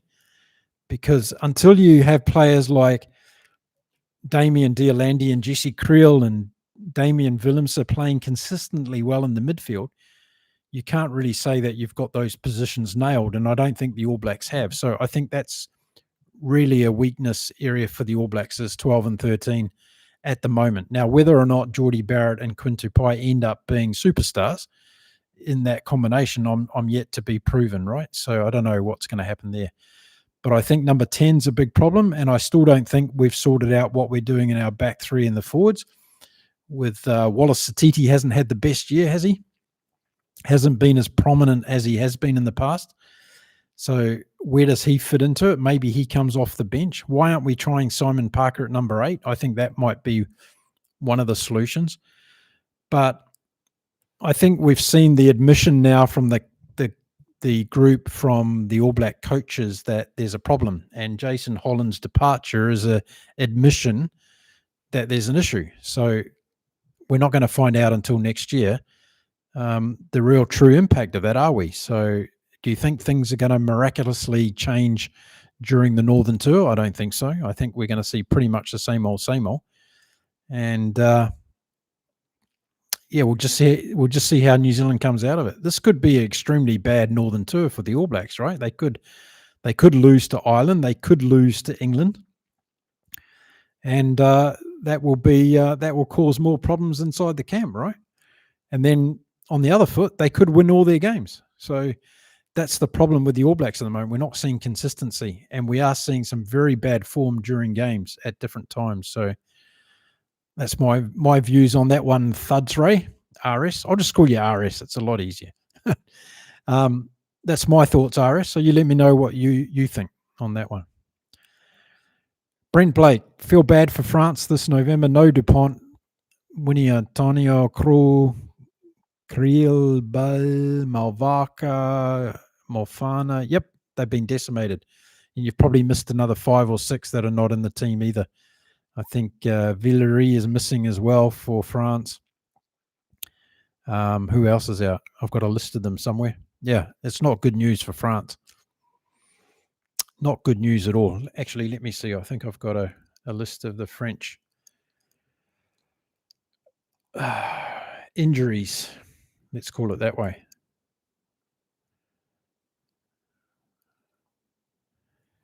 Did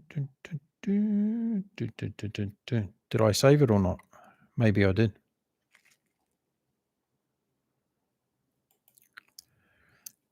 Ireland. What do we think of Ireland? Have Ireland got a good team this year? Where am I? Where am I looking? France. Where are you, France? Here we are. So the French are going to be missing Dupont, Antonio, Villery, Mofana, Tatafu, Adisolbi, Malvaca. Yeah, not good. and DuPont's not back until after the November test. Antonio's out for 6 months, and Tatafu's out for 6 months. Adesogbe's out for 4 months. So these are long-term injuries for France. That's not good for them. RS, you're welcome. 2 behind. What a year to be alive. Yes, absolutely. What a year to be alive. Satiti had 2 bad injuries, which put him out of Super Rugby and then French games. Yep, he's been knocked around by injuries, but I think there's been more injuries this year than I've ever seen in international rugby. It probably is not the case, but it feels like it with all teams, right? We've seen it. France have been decimated. Australia's been decimated. Springboks have had their problems. All Blacks have had their problems. It's crazy this year how many injuries there are, right? So I think getting to the World Cup with your strongest squad and all healthy, that's going to be one of the challenges. And I don't think many people are talking about that in terms of being able to get to the start line. And, whenever you talk about professional sport, getting to the start line is always a big, big challenge for a lot of professional athletes. So let's see who's going to have their squad intact when it comes October kickoff in 2027. That's going to be a big thing. Welcome to the chat. If you've just joined us, my name's Mark. This is Inside Rugby with Mark. I'm 4 hours and 51 minutes into a 24-hour podcast session today. I'm doing my bit for the game of rugby and trying to help United Rugby fans and become a big organisation across the world. We have some big aspirational goals where we want to bring as many of the 500 million people together as possible, the fans of the game, so we can give you a bigger voice in the game of rugby. So in today's chat, I'd love to know what you think are the biggest problems in world rugby today. Let me know. Drop your concerns. What's bothering you about the game? What don't you like about it? It can be something in your country. It can be something across the world, across the globe. Let me know in the comments. I would love to hear from you all about that. RS, yes, injuries in the Lions tour as well. Yep, absolutely. And then the other thing with the Lions tour is the Wallabies had 1 warm-up game and the Lions had 5, right? So what's with that? Like, who does the scheduling on these things, right? Once again, the fans were deprived of what could have been. If the Wallabies had 2 more decent warm-up games, or at least 1 more than that Fiji demolition derby that took place in Newcastle, and where Noah Lolosio got wiped out, of course, they're number 10, and they've never recovered from that really throughout the season, have they? Although James O'Connor provided a little bit of respite there for a while. But, yeah, injuries have been a bad thing. Injuries have been a bad thing. And I don't think it's got anything to do with the amount of games that players are playing. It's how difficult the game is. You've only got to look at some of the hits these days. And we saw it again today with the Japan-Australia game, right? We saw a lot of injuries. Australia, two locks in the first half, gone from the game. So keep the comments coming. Keep me awake. It's 4:53 in the morning. The sun will be up here in another hour or so in Cancun. All the Mexicans and people living here will start their days on a Saturday morning going out and getting their tacos from the street side vendors. My wife will be up. She'll take the puppy for a walk. It'll be a beautiful day. The sun will be out. Is the sun out where you are today? I heard from our friend Eric in Scotland. The snow is on the hills in Scotland. It's that beautiful time of the year. Where are you watching your rugby from today? Let me know in the comments. This is Inside Rugby with Mark. Hey, if you haven't checked out our website, get over there, www.urfans.org. That's our temporary website. I'm trying to get us a new website built. It's going to cost $10,000. So we've got Lions versus Ulster. We've got the Sharks versus the Scarlets, and then Zebre versus Parma. Lots happening this morning. My time this morning on URC Rugby. Lions and Ulster. That should be a good one. What are your thoughts? If you're tuning in, thank you for being here. Let me know. We're going 24 hours. I'm going 24 hours. who's with me. We're going to be talking about what's happening with United Rugby fans in South Africa. There's some great stuff there. Canada, we've got some good things happening as well. I want to bring you all up to date with what we're actually doing, because there's all this talk about what is this United Rugby fans? What are you trying to do? Why are you wasting your time? I'm not wasting my time. We're building something for fans of rugby so that you can have a bigger say in the game. That's what we're doing. Japan Springboks next weekend. Well, Japan put up a good fight today against the Wallabies, I thought.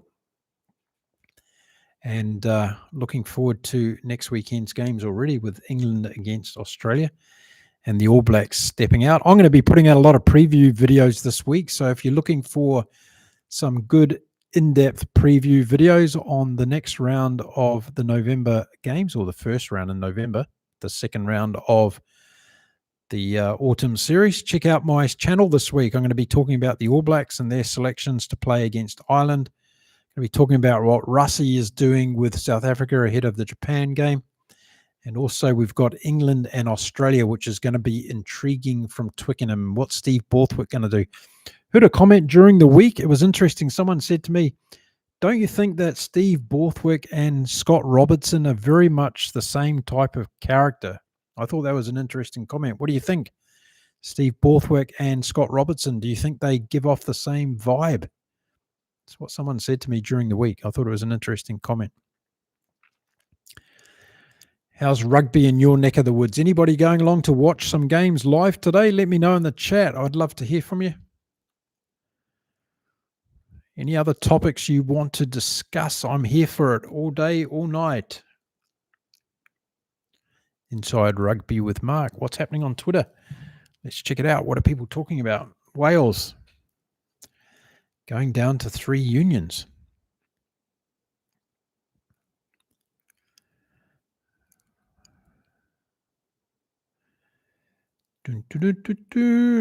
What else is happening on the world of X, as they call it?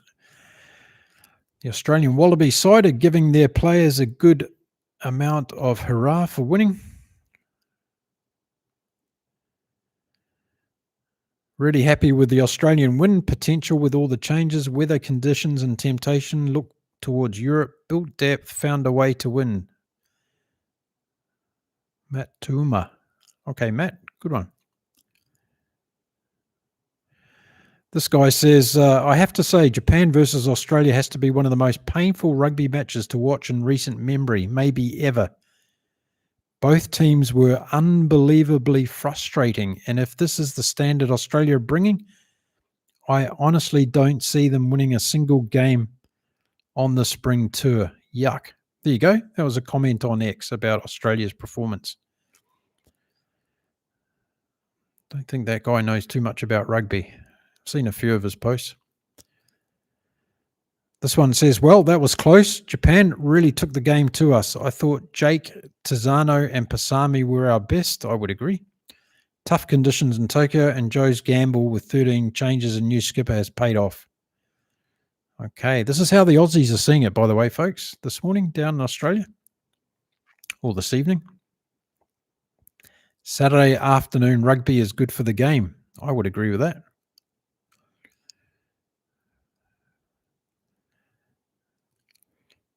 This one says, valiant effort from the Brave Blossoms. Good to see players have brought into the new defensive system and tackle well. Biggest challenge moving forward is providing high-intensity games for fringe players to increase depth of squad. Yeah, it brings up the whole conversation about other tours, right? So Australia going to Argentina next year for a couple of test matches and a bit of a tour.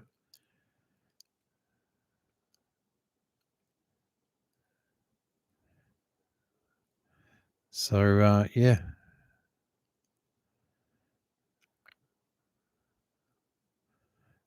Very, very interesting stuff. So there you go. Some comments from Twitter. Elizabeth, Cornwall, near Plymouth. Bodmin, very changeable weather. Blue sky, clouds, rain, wind has eased, thankfully. Lovely rainbow earlier. Elizabeth, let me tell you a story. 2 years ago, in May. When was it? May. Yeah, May 2 years ago. I was in your part of the world, and I actually ran from Land's End to just near Liverpool. And I did it for a rugby charity, and I did it by myself. I was running alone every day, and I stopped overnight, and I ran the next day with my beautiful wife supporting me, and we were down near your part of the world in the early days of that run, and we went to beautiful places like, I have to remember now, where do we go? We went to Penzance, and then I went up to a place called Bude, and then Boscastle up the coast. It was beautiful. Bude, Boscastle, Newquay, all the way up Linton, Lynmouth. There you go, Elizabeth. That was 2 years ago. Beautiful run along the English coastline, all the way up to the Welsh and English border near Liverpool. Wonderful part of the world. And yes, I was there for 30 days it was. And guess what, Elizabeth? Not one day of rain. It was absolutely stunning 2 years ago in May. There you go. Fond memories. Lovely part of the world. Cornwall Pirates. Went to the Cornwall Pirates Rugby Club, had a chat to their president, learned a lot about rugby history and some of the All Blacks that have visited there over the years. It was a good storytelling episode. See, there's great rugby stories all over the world. I'd love to hear yours. If you want to come on our new YouTube channel, check it out. I'll give you a link, everybody, in the comments. How can I do that? I can create something, I think. If I can get everything to work here. We have a new YouTube channel, so it's called United Rugby Fans. Check it out, because we're going to be putting a lot of new content on there. If you haven't already, go over and subscribe, please. Please subscribe. And we're going to be interviewing rugby fans from across the world. So if you want to come on the channel, go and check it out. And put your hand up. If you want to come on and talk about rugby in your community, in your country, in your village, in your district, province, let me know. We're going to do interviews from all over the world of rugby fans talking about rugby. There's the new channel on YouTube. Thank you for subscribing. Welcome to Inside Rugby with Mark. It's great to have you here. Just over 5 hours into my 24-hour marathon here. And we're getting ready for Lions versus Ulster. I think that's our next game, folks, starting in an hour and 40 minutes. Who's going to win that one? What else you want to talk about? Let's get the chat going. Well done, you. Only moved down this way from Scotland 8 years ago. Why did you move down south? Scotland's a beautiful place, Elizabeth. I'm sure you had your reasons, but whereabouts in Scotland were you? My goal with that run actually was to get to John O'Groats, but I never got there because I got injured. But that's the way it was. 8 years ago. Okay, it's a long time. You've been settled. You should be settled down in Cornwall now. RS, midnight spring cleaning, apartment before Lions game. Question, do you have any thoughts on Rugby 360 or the financial difficulties most unions seem to have? Yes, I have thoughts. Do you want to hear them? Okay. Sorry, I'm already sleep deprived. I'm only 5 hours in. This is going to get nasty, isn't it? This is going to get nasty. Okay, 360. I guess what I'm most disappointed about with Rugby 360 is the fans weren't asked if it's a competition we want. Did you receive a survey or a poll or anything asking you if you want Rugby 360? And this is the whole problem I have with the sport, right? We don't get asked what we want. And as rugby fans, we've got some damn good ideas. Like, I talk to rugby fans every day across the world, and rugby fans have brilliant ideas. And they have so many brilliant ideas that are not getting listened to in terms of how we can make the game better, how we can financially make it more secure. And that's why I want to start United Rugby Fans, or we have started United Rugby Fans, because we want these good ideas to go somewhere, not just to permeate away and never see the light of day. So I'm disappointed that someone like Mike Tyndall has come along with a whole bunch of money to try and make a whole bunch of money from our beautiful game by giving us a competition that most people don't want and are not going to go and see. Like, who's going to go to the Middle East to watch games? Who's going to go to Boston to watch games between teams they're not connected to? Like, it's not, I don't think it's what fans want to see. I don't want to see it. I don't think, I'm not getting excited about it in any way, shape, or form. So that's the first part of the question answered. The financial difficulties of the game do not have to be there. If you're any kind of business person, you know that there are so many financial opportunities in the game of rugby if you have the right people running the game. And when I just talked before about Elizabeth's part of the world, one of the reasons I was over there was to visit about 30 rugby clubs throughout the UK and, throughout England and Wales in particular. And when I went to every one of those rugby clubs, I sat down and I had a meeting with the president of the club and I talked to them about the state of their club, financially, emotionally, everything else. And it saddened me to see the state of a lot of these clubs. And it was because you have these typically, and I'm going to be sexist here, because it was typically elderly gentlemen running these clubs who are volunteers, who've been there for 30, 40, 50, 60 years in some cases, giving up their time for free and doing the best job they possibly can to keep the club alive and to run the club, because no young people wanted to put their hand up to be the president of the club because they're too busy, right? So one of the issues is that a lot of clubs, and I'm talking about the grassroots of the game, so excuse me if you're talking about other unions, but the grassroots of the game. And they explained to me that, we don't get enough financial support. A lot of the clubs said to me they hadn't seen a RFU representative for 2 years. So the Rugby Football Union in the UK had not been visiting the clubs to help them in any way, shape or form for more than 2 years, right? So there's a real disconnect between what I would call the upper echelon of the financial state of the game and the grassroots of the game. And that's a problem because you have to keep the grassroots going. And I just think there's a huge problem because we don't have the right people running the game, in my opinion, and we don't have the right people running the clubs, in my opinion. And that's the reason why. There's plenty of money in this world for rugby. There's plenty of opportunities for clubs to be financially sound. Look at the money in France. Look at the domestic competition in France. Look at the crowds they get in France. If it can be done in France, it can be done everywhere else. That's my opinion. But we're going to see it in other countries. We're going to see it in places like Canada. What I'm learning and teaching myself at the moment about what's going on in rugby in America is really fascinating. Rugby is so much bigger in America than we even think it is. And it's because we all look at the MLR as the benchmark of what's happening in America, but it's not. The youth system in America for rugby is amazing. Absolutely amazing how many young people are playing rugby in America today. And a lot of people don't know about it. So with United Rugby Fans, I want to bring this education of rugby to people across the world as well, to teach them what's actually going on in our great game and how some of these clubs are being financially successful versus the many that are losing money. So RS, there's my long-winded answer. So apologies for that, but it's something I'm really passionate about. I want to see rugby successful all across the world. All across the world.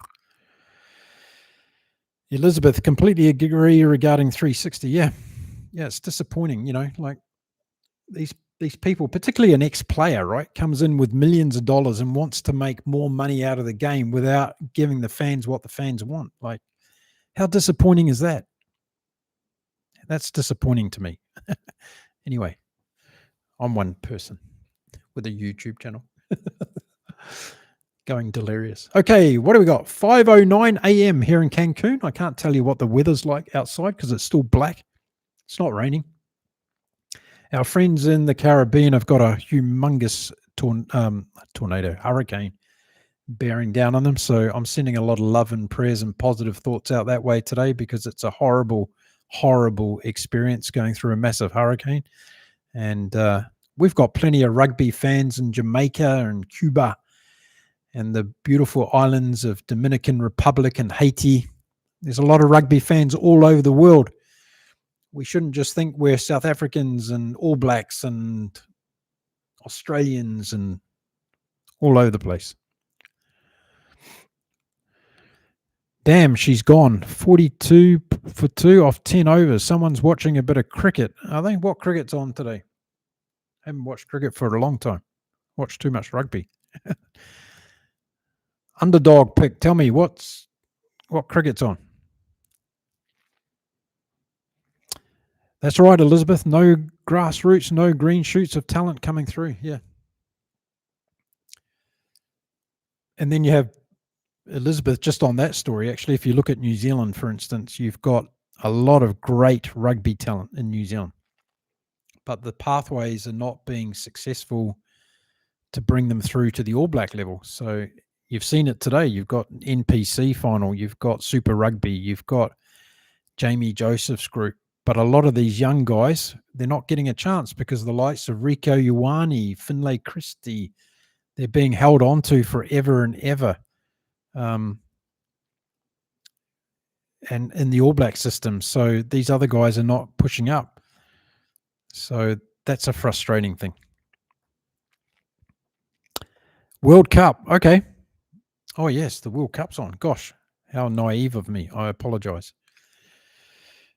Well, I don't really, because I spend all my life at the moment watching rugby. That's it. Don't ask the wife when she wakes up what my favorite sport is. It's not cleaning the house, that's for sure. It's okay. I do my fair share. Okay, we're 5:11 into this chat. Got plenty of exciting people around. UK. What time is it over there, Elizabeth? It must be late morning, is it? Is that right?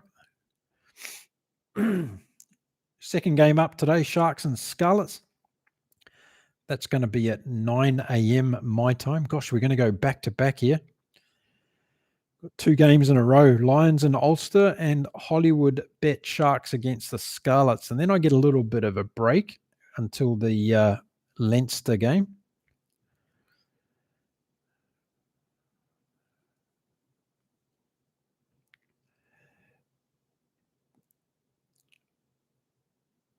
Benetton versus the Stormers at 4:30. Oh, there's a clash. Okay, what are we going to watch? The Stormers and Benetton, or the Dragons and the Ospreys? There's a decision.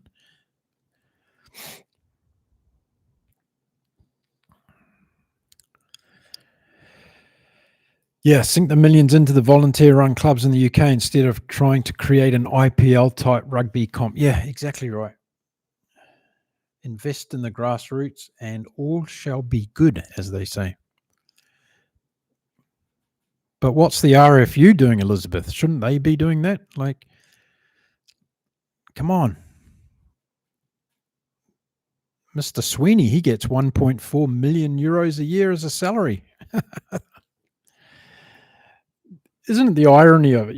You've got some guys in, take the Cornwall Pirates, right? You've got a great rugby club there down in Penzance. You've got fantastic history and everything. You've got a young youth program. And you've got a 79-year-old, 80-year-old gentleman looking after the club who's a volunteer, trying to bring on rugby players. And got a guy sitting in his glass tower in London getting paid 1.5 million euros to be the president of the Rugby Football Union. Doing what? What does he actually do for that salary? What's his KPIs? I'd love to know. I get a bit heated about this stuff. Welcome to the chat. If you've just joined us, my name is Mark. This is Inside Rugby with Mark. I'm talking rugby with you for 24 hours. If you want to stick around for some time, go off and do your stuff and then come back. I'll still be here. I might be looking a little bit the worse for wear later on.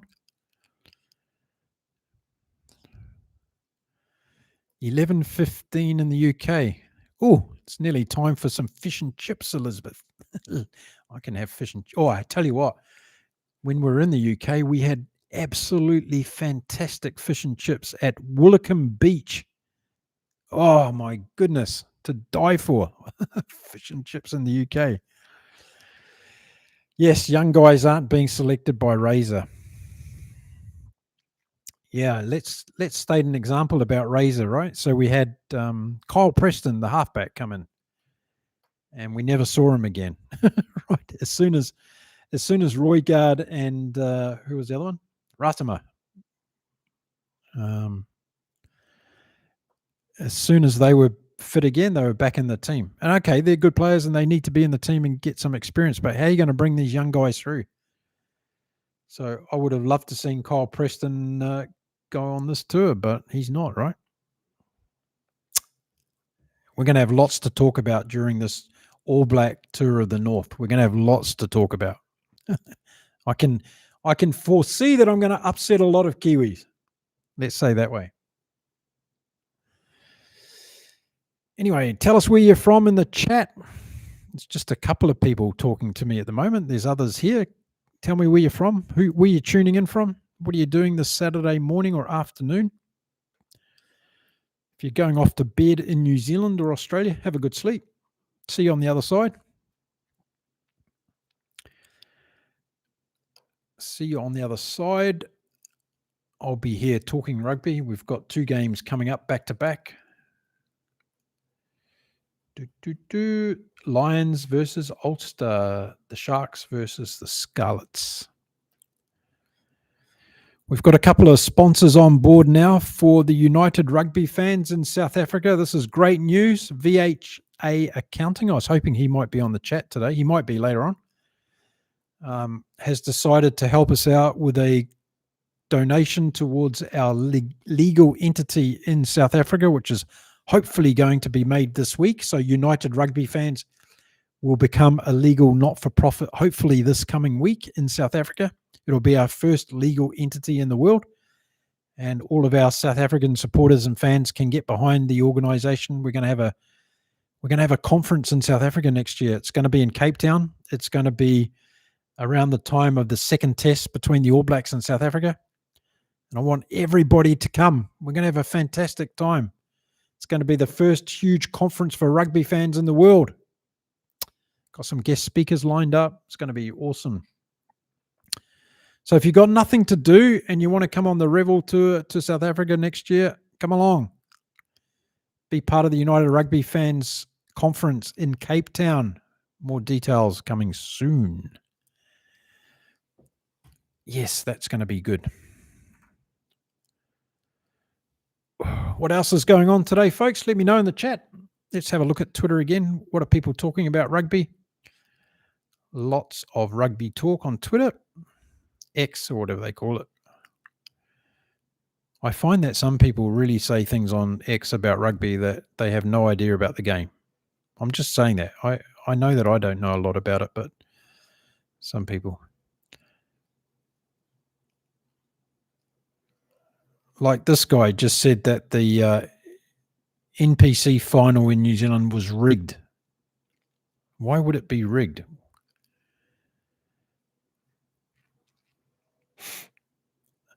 Here's one about Japan versus Australia today. A close loss for Japan versus Australia, which featured a big improvement in defence than anything seen by them for a long time, albeit in very favourable defensive conditions. They won second half after not getting much ball and just surviving in the first half. There we go. That's a thought on the Australia game.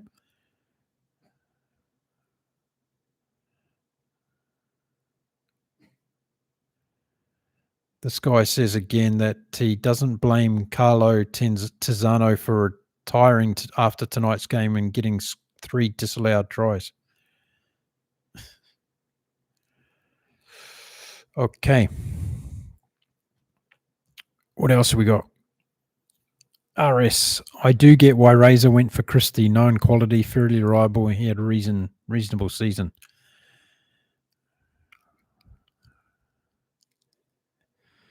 Okay, let's talk halfbacks for New Zealand. Okay, so we've got Roygaard, Hotham, and Ratama would be our first three choices, right?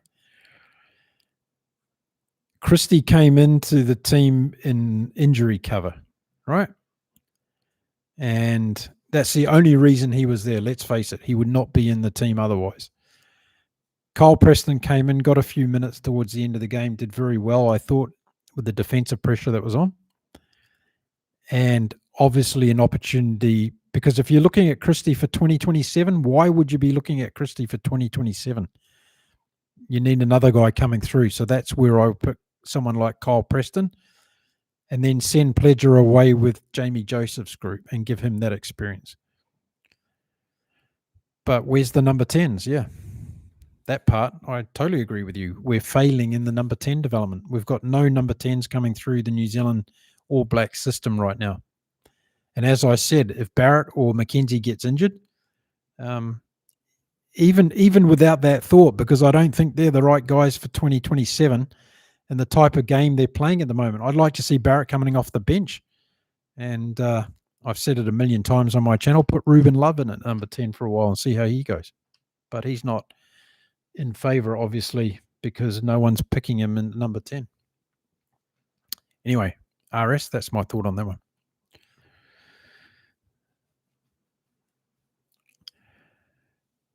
5:21 a.m. here in Cancun. All is well, my friends. Talking rugby and anything else that comes up. Has anybody in the chat been to Cancun? I'd like to know that. Have you been over here on holiday or come here at any time? It's not tequila I'm drinking either, by the way. It's water. In case you wanted to know.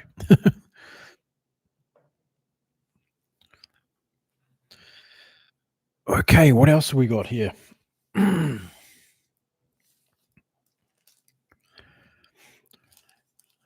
Maybe we should have a bit of a prediction game. Who's going to win these URC games today?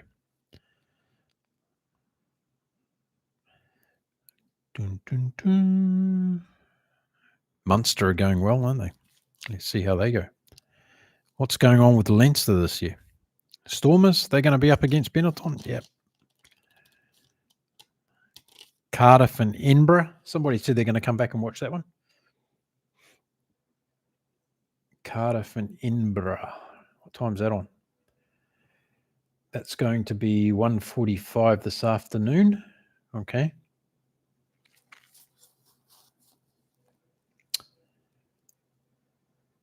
Benetton Ulster. Benetton Stormers, no? Dun, dun, dun, dun.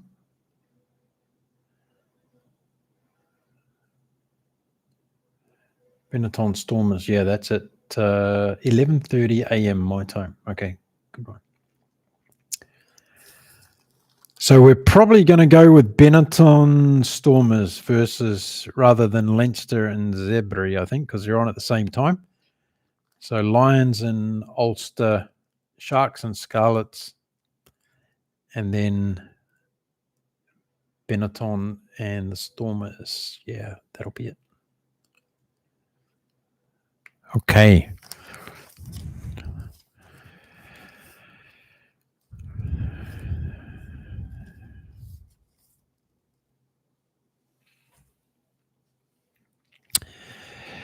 Yep, I reckon we got 7 or 8 talented, promising halfbacks, but at 10, who's coming through? I link it to coaching failure. The game changed, far more structured. Yep. Yeah. But other nations have done it. They've got 10s coming through. So why can't New Zealand bring 10s through?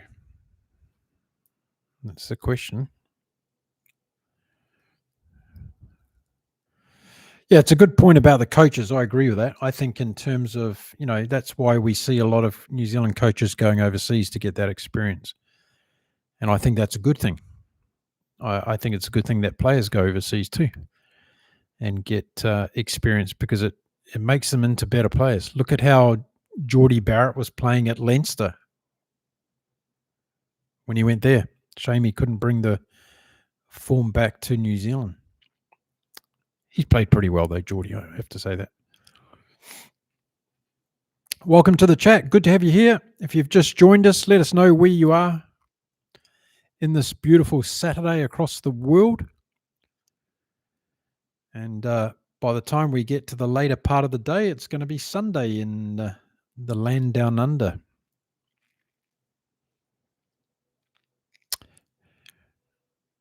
Should put Pledger at Blues. Yeah, why not?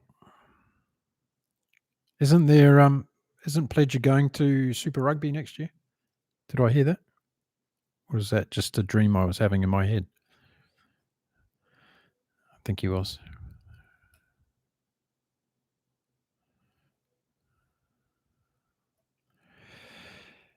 Yes, what a game. Welcome for Clayton McMillan. Seems the lads really like him. Yep. Agree.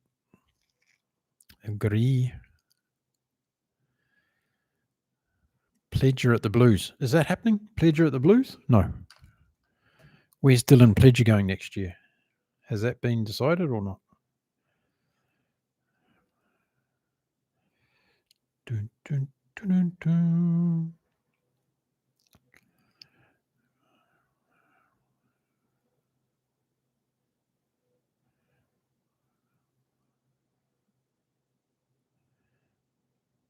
I don't know how many touches he had in that game.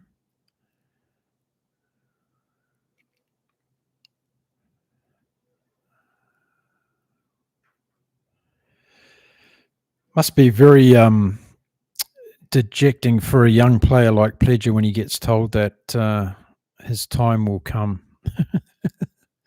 His time will come. How many careers have been passed on by the time will come?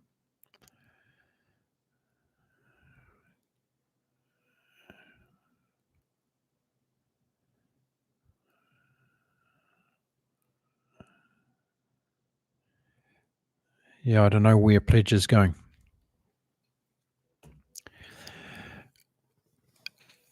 Rico's time in Ireland works for him. Yeah, but Rico, yes, I don't want Rico to have a bad time in Ireland, but 2027, do we see Rico being part of the All Blacks team? No. Why? He's been a great serviceman for the All Blacks. Let's bring in new players. He really hasn't been at all good this year, in my opinion. So, yeah. Like if he had 2 or 3 fantastic games and scored tries, I'd be on his bandwagon, but he's not doing it. So, sorry, I don't get the Rico Ioane juices flowing anymore. He was a very good player on the wing for the All Blacks. Very good player on the wing. What's England going to do this year? That's what I'm interested in. Are they going to cause some upsets? Take out Australia first of all next weekend? And then the All Blacks? Could that be England's route this year? Could be exciting, right? If they're able to do that. Let us know where you are in the chat. Don't be shy. Come on, we're all friends. We're all rugby fans. Don't leave it up to a couple of people to make the comments.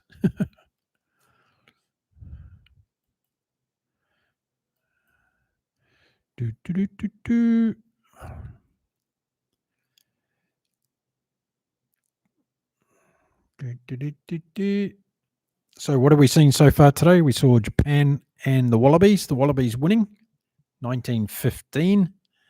Difficult game in Tokyo, as a lot of people would have expected, but the conditions also made it pretty difficult. We saw the NPC final between Canterbury and Otago happen in Christchurch today. That was a good game. Enjoyed that.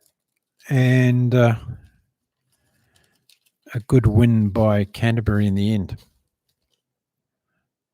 Good win. Just checking my notes here on some of those things that happened in that game.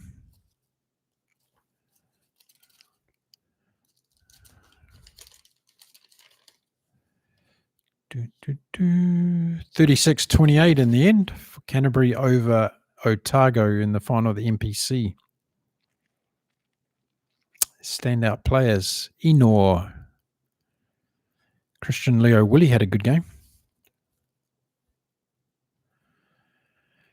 Christian Willie, Dallas McLeod had a good game for Canterbury today. Been watching that guy for a while. He's a good player. Elizabeth, I feel for him. He's lost his mojo. Yeah, he has. He doesn't look anywhere near the player he used to be. He's really lost his confidence.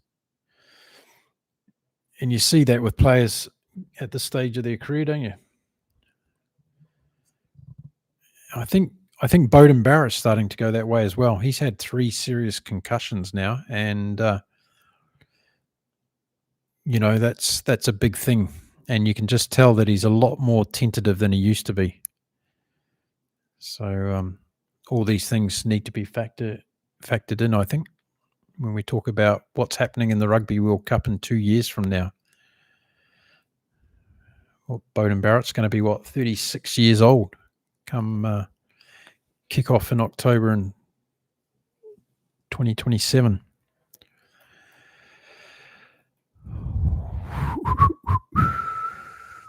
So who's going to watch the Lions and Ulster game? Anybody up for that? Lions and Ulster.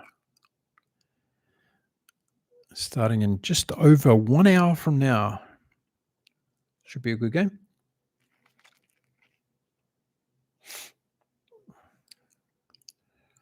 Round 5 this weekend. URC, and good win by the Glasgow Warriors yesterday against the Vodafone Bills. Watch that game. Good game. Intense game. Swings and roundabouts in that game. There was a bit of momentum shifting in different directions at different times. Willie LaRue was good under the high ball, I thought, in that game. Very good.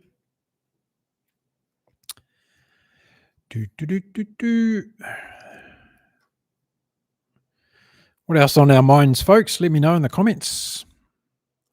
Rugby talk. Let's talk rugby. France, yes, decimated with injuries. Unfortunate.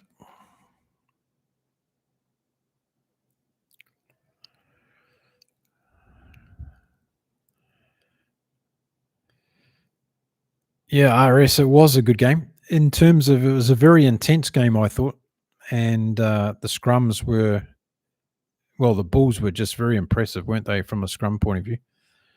Absolutely fantastic. And we saw Macbeth get a yellow card after Batty had got beaten up in the first half. And but I thought Glasgow's back 3 and the forwards did very well. Dempsey in particular was very, very good.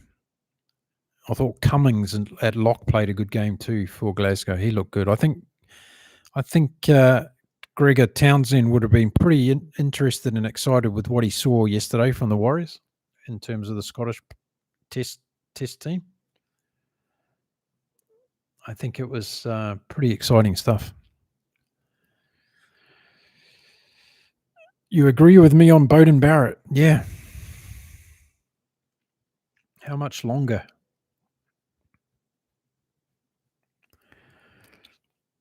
I think Razor's plan is to keep these guys into the Rugby World Cup and hope and pray that they do the job for him, and then drift them off after that.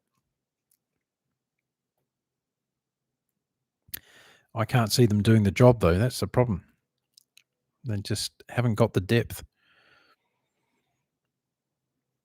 Not at the moment. And they're not playing good rugby at the moment. But let's see. It's the Northern Tour. It all starts next week in Chicago. The All Blacks have never beaten Ireland in Chicago. There you go. Statistic.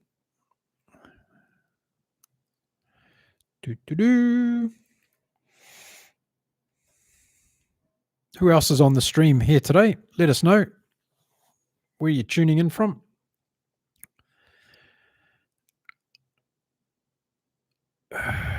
Flash, welcome, mate. Waiting for the Stormers game, Mark. Later, 1840. Yes, I've got it here. What time will it be for me? 11:30. 11:30 for me, Flash. 11:30 this morning. I'll be giving my comments on that game for sure. That'll be a good one.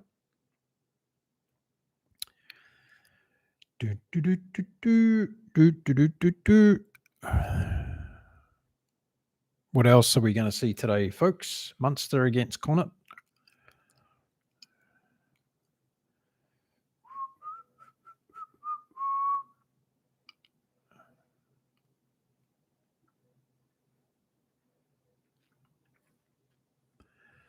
Sharks against the Scarlets. Yes. RS, there needs to be a complete shake-up of New Zealand style of play to catch the box, or a complete shake-up in the officiating laws. I don't think that'll happen. Why do we want to keep playing around with the laws again? That's how much do we need to do that? We don't need to do that, right? Like, we've got these laws that don't even get enforced. Like, the nines are putting the ball under the number 8's feet in the scrum. So I thought there was a law against that, but no one's doing anything about it, right? So why do we want to keep changing laws?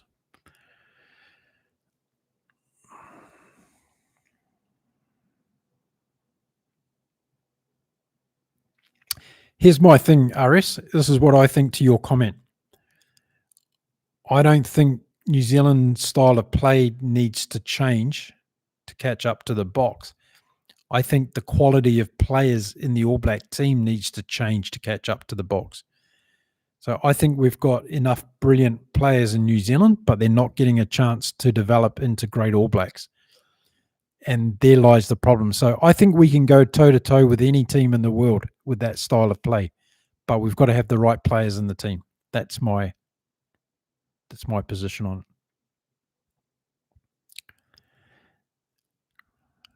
Sounds like the World Cup's getting interesting.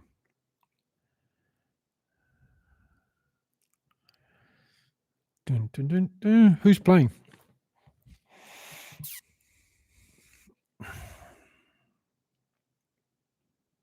They say you get the most tired just before dawn, right? That's true. I can vouch for that.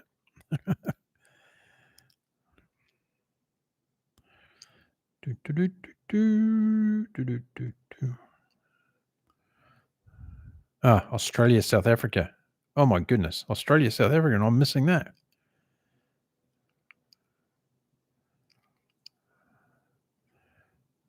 Australia, South Africa.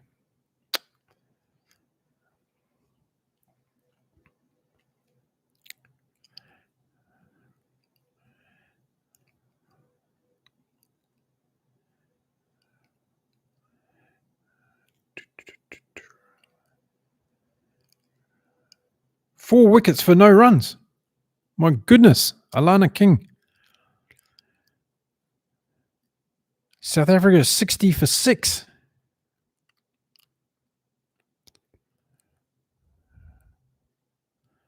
What's going on?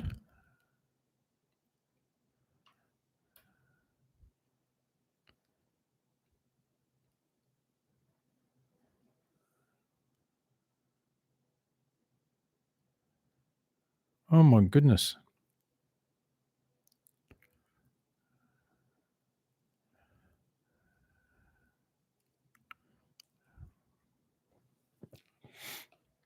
RS, that's a very fair point of view. I'm unsure I agree totally, but yes, plenty of great players who don't seem to get a chance. Okay. So in what area would you not agree and why? I'd like to hear your view and respect it. So tell me where you're not sure that you agree.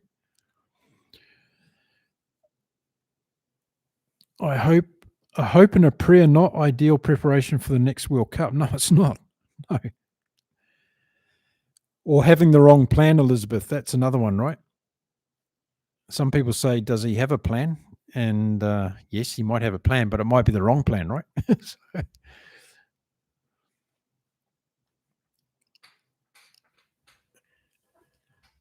I kind of wish we could fast forward to the end of the autumn series, because then we would know.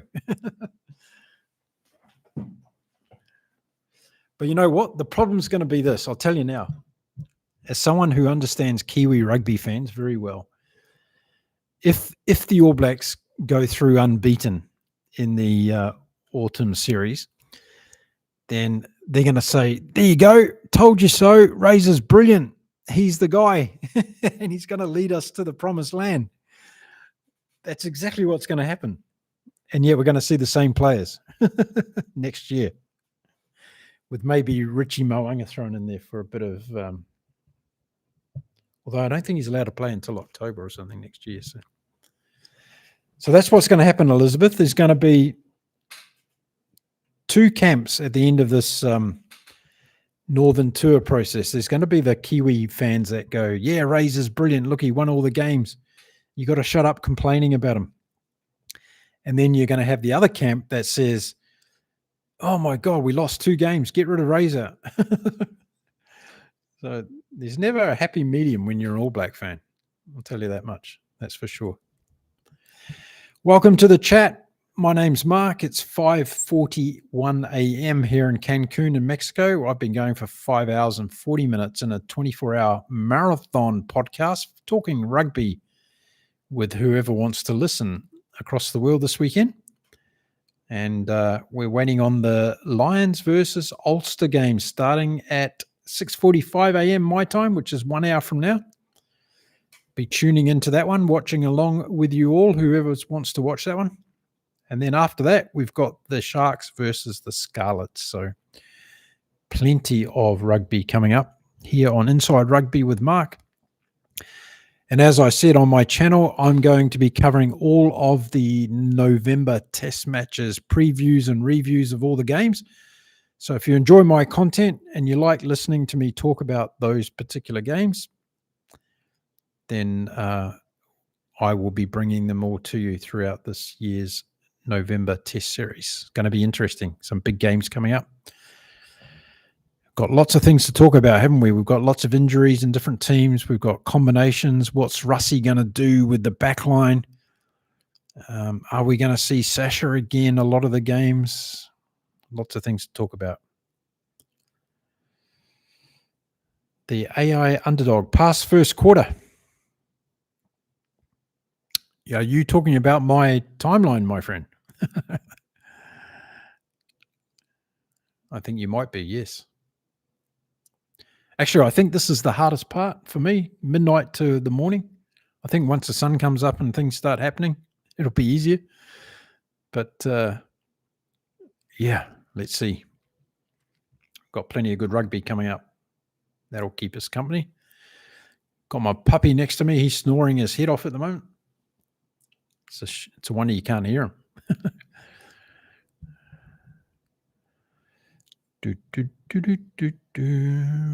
Welcome to the chat. Drop us a note. Let us know where you are in the world. No one's answered my question yet. What do you want to fix in the game of rugby? Come on, tell me in the chat. What do you want to fix? What's wrong in the game of rugby? Is everyone happy with the way rugby is at the moment? It can be something in your own country, in your own county, in your own province, in your own state. It can be something on a global level. Tell me what you would like to fix in the game of rugby.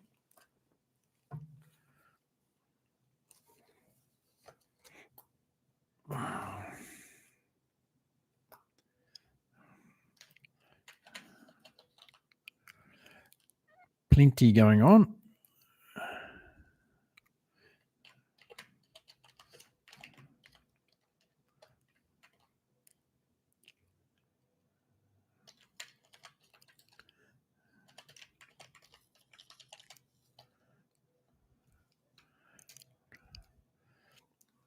Boom, Boom, boom, boom.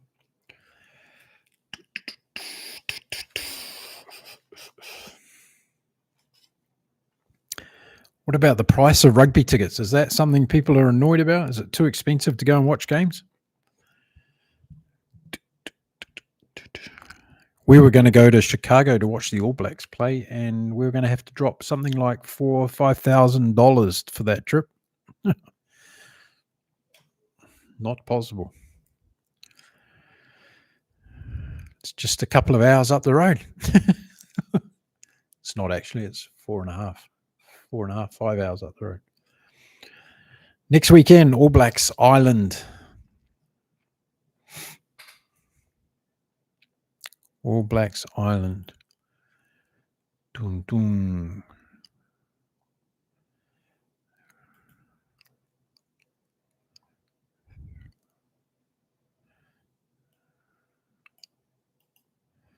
All Blacks Island.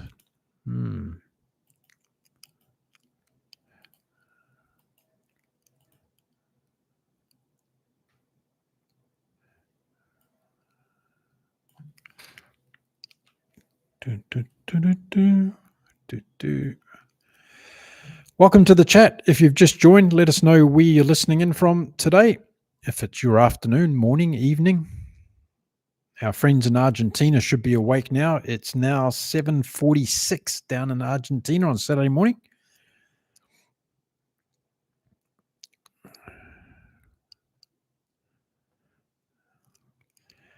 Okay, RS. New Zealand referees officiating the laws differently to every other comp doesn't prepare our players. Tackles and rucks are far looser in Super Rugby. It doesn't help prep players for international structured play. Good point. Yes. I like that.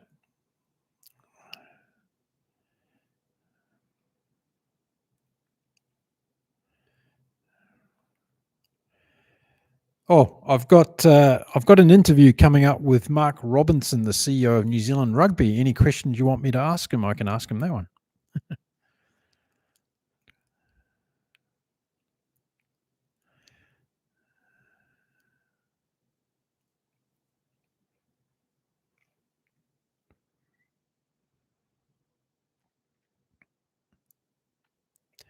That's a good point.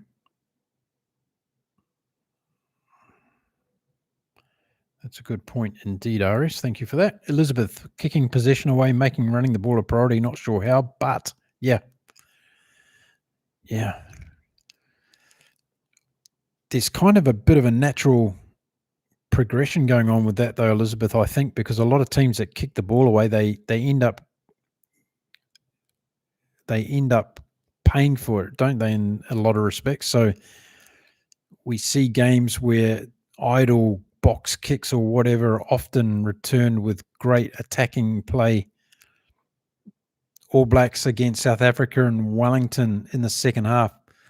The All Blacks, some of that terrible kicking in the second half, and just gave the ball to the Springboks attacking line, and they paid for it. So whilst there may not be any law or anything to mandate the kicking away from the game, tends to give the opposition an opportunity by getting possession and attacking opportunities, Elizabeth, I think. Welcome to the chat. Welcome to Saturday morning here in beautiful Cancun. I'm not sitting in the park today. I'm sitting inside. Okay, RS says changes to the game, set piece and ruck human centipede allowing stable kicking platforms, and our back three don't get precise high kick pressure like top 14 or Gallagher Premiership. Yeah.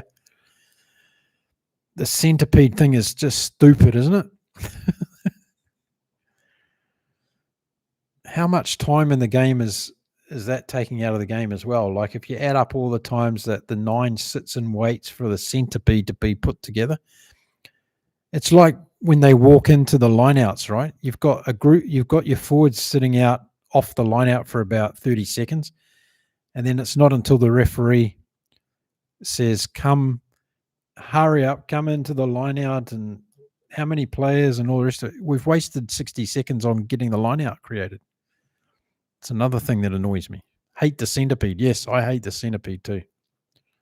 Should be outlawed, the centipede.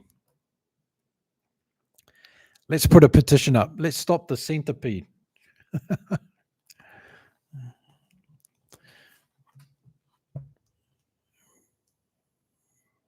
Better watch out. We have all the greenies against us.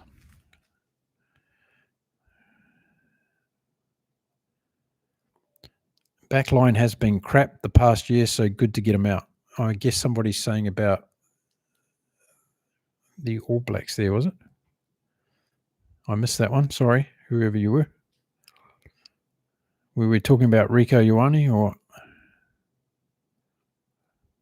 Must have been.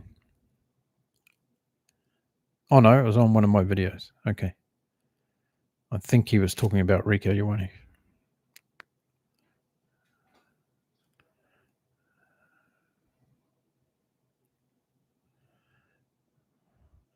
I always like going back to the comments after the games to see what people have put, whether they've redeemed themselves from the comments they made prior to the game. Okay, Flash. Review the card system. Red card for a rugby incident. Red carded must replace immediately. Yellow card player rather reward the attacking team a penalty.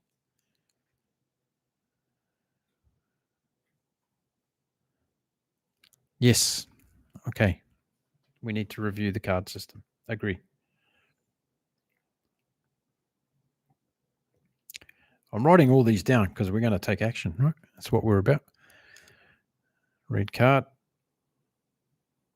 Yellow card. Okay, good one. Thank you, Flash. Elizabeth. Yeah, it happened in the NPC final, which directly gave Canterbury another try, putting them too far in front for it. Yeah, it did. It did. Yep. And it also happened in the Bulls game against Glasgow.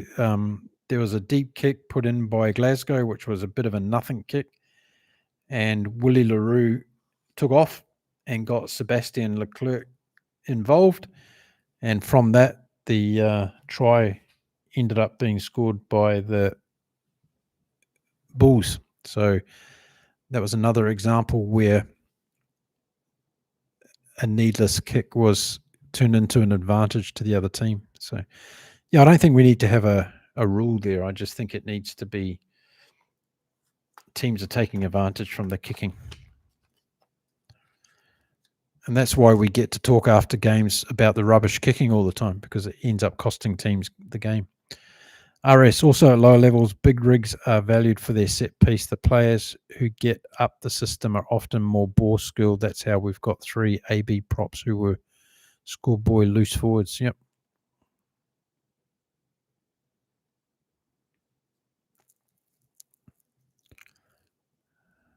Need to value the kids learning from a proper younger age. Yep. I think that's done in some parts of the world, RS, better than others, right? If we look at the schoolboy system in South Africa, it's pretty mind-blowing what they've got coming through there and how those kids are coached. So I guess you're referring to what's happening in New Zealand?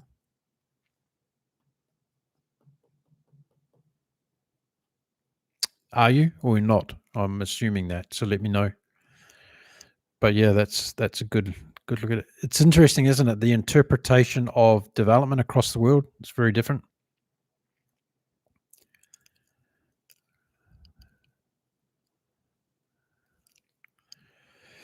Ben O'Keefe was on the Aotearoa podcast with Carl and JIP. He said the ball is in play 344 minutes. So much time wasted. 34 minutes. Okay. Yeah, incredible. Out of 80 minutes, we've got 34 minutes in play. That's insane, right? Gosh, more than half the game is wasted.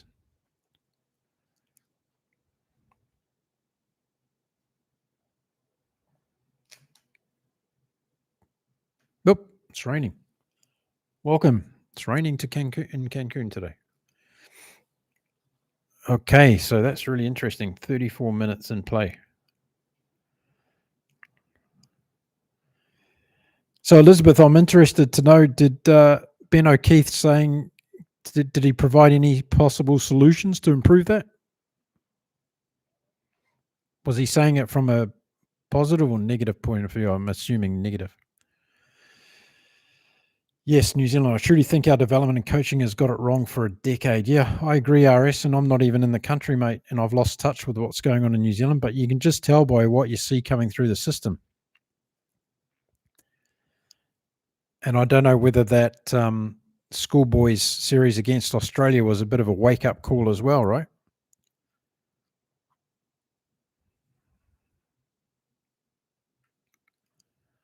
I think he was meaning a specific game. Okay. Okay. What specific game was it? Do we know what specific game it was?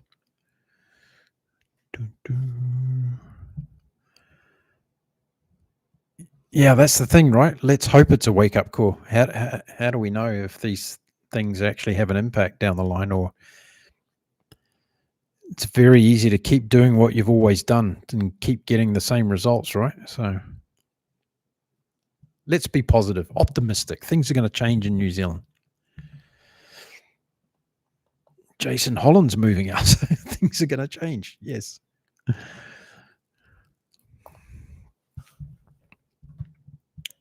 was wondering how much collaboration takes place around the world with, as you said before, with coaches getting opportunity to go overseas and how different systems are doing it.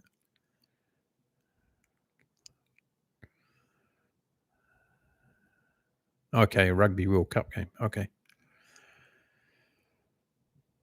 Well, as fans, we should be absolutely destroyed that we're getting 34 minutes of actual playing time in a game of rugby when we're paying for an 80-minute game, right? So what to do?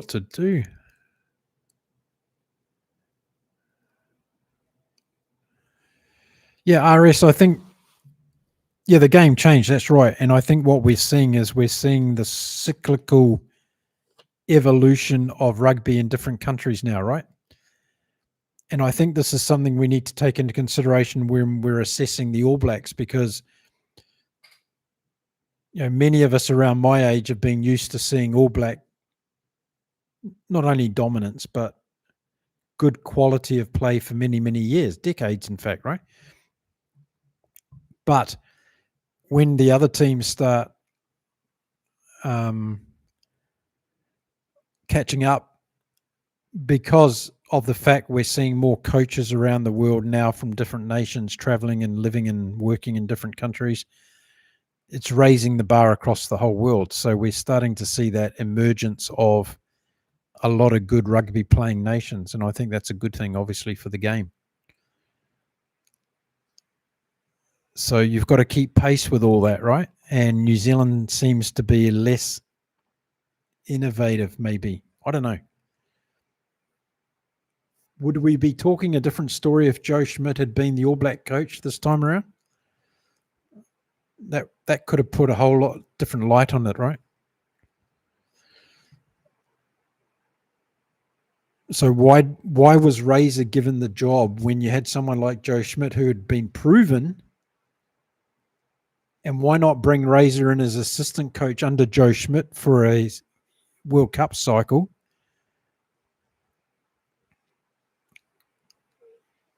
Well, surely that would have been a better succession plan, to have Joe Schmidt as the All Black coach after Foster, with Razor as his assistant to learn the trade at an international level.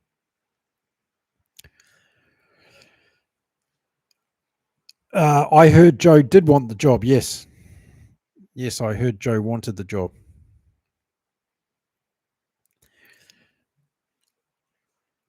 Joe wanted to stay in New Zealand. He didn't want to disrupt his family, and going to Australia was a big upheaval for his whole family unit. So Joe definitely wanted to stay in New Zealand, from what I heard. That's all I can say. Elizabeth, who should be selected to replace Jason Holland? Will Razor have final say on that?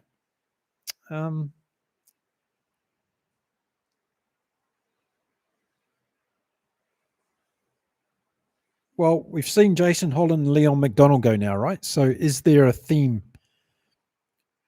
Is this another classic? Oh, the coach is blaming one of his lieutenants and getting rid of him, right, for the performances.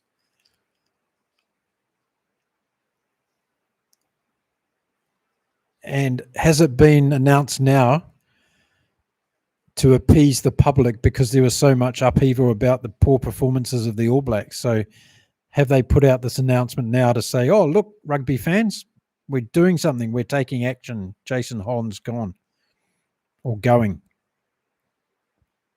And does that buy them a bit of slack for the November Test series in case things don't go well? So they can blame everything on him. I don't know. A lot of speculation, a lot of conspiracy theories around the All Blacks coaching squad at the moment. Well, there has been since Leon McDonald left, right? So did we ever find out why? Did Leon McDonald ever write the book? We're all waiting.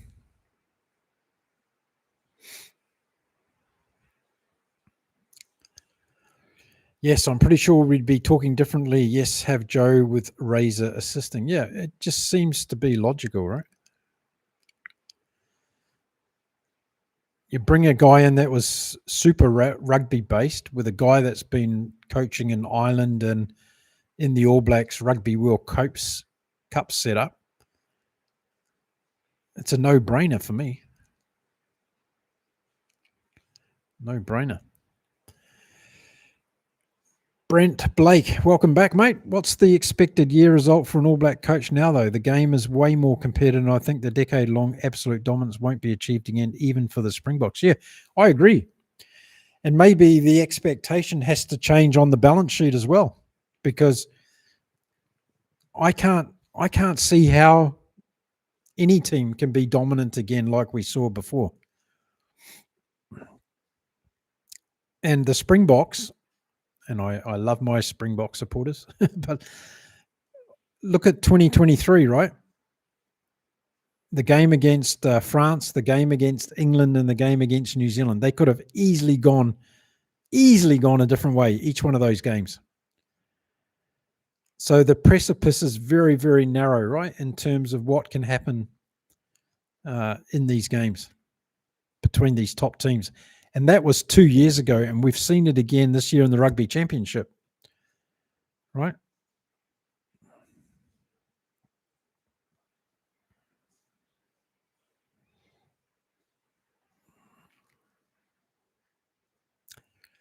So I think someone put in the chat earlier today that we're going to be in for one of the most exciting Rugby World Cups in history in 2027. I cannot agree more. I think it's going to be spectacular.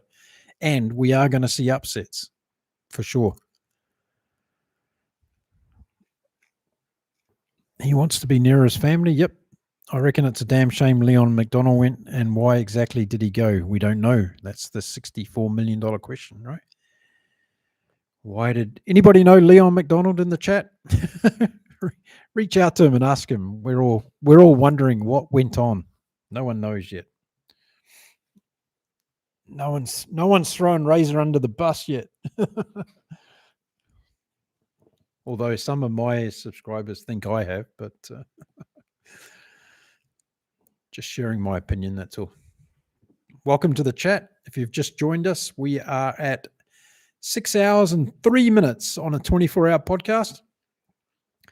Thank you for joining me. Thank you for talking rugby. Thank you for keeping me awake. We've got a long day ahead of us, and we're going to kick off with Lions versus Ulster in about 40 minutes' time.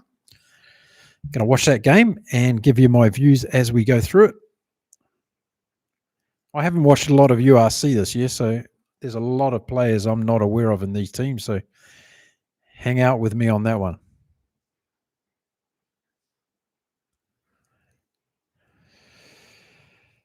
Unsure if the new format, but round of 16 makes things very real a week earlier. Yes, I think it's a good thing.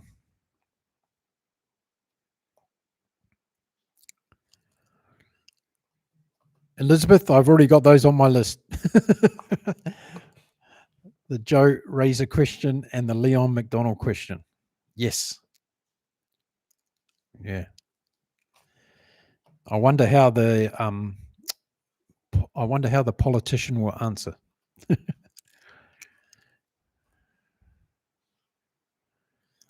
Jacques Ninoa. Yeah, Jacques will be back.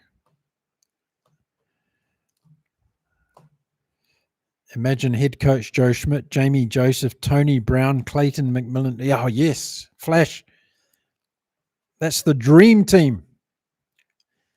Joe Schmidt, Jamie Joseph, Tony Brown, Clayton McMillan in charge of the All Blacks. Whoa. Unbeatable, Flash. Even by your Springboks, mate.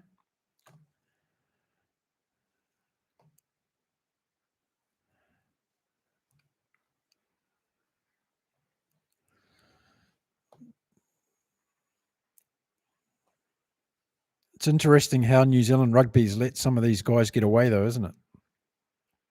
That's another thing that has to be answered is we talk about the players and all that in New Zealand a lot, but we haven't talked about the coaches' succession planning so they know what the opportunities are for them and when they're going to come along.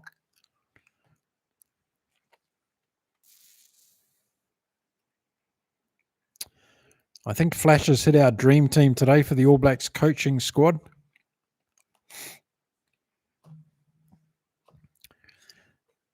I think Tony Brown's going to get honorary South African citizenship soon.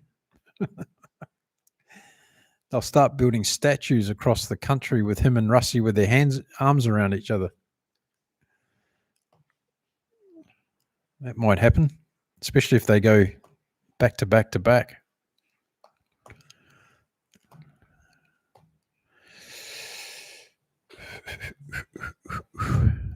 Okay, we're talking about New Zealand rugby and stuff, but if we had the opportunity to talk to the CEO of World Rugby tomorrow, what questions would we ask him?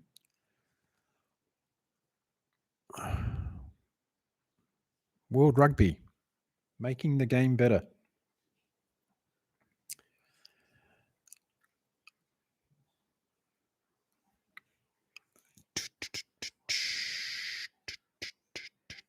"38 minutes until kickoff. Lions versus Ulster."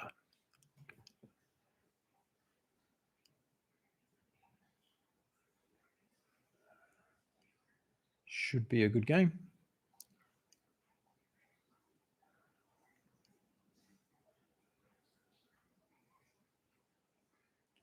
I've never been up this early before to watch a URC game.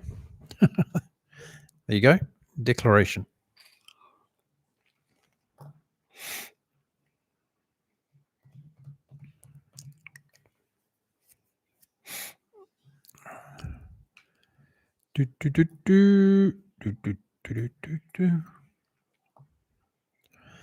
Some good ideas so far today. The refs in New Zealand, the red card system, Rugby 360. Good stuff. RS, my take is that Leon thought he was going to be number 2 next in line after Razor and found himself to be one of the team because he has other mates and had to unhitch his wagon. Yes. Yeah.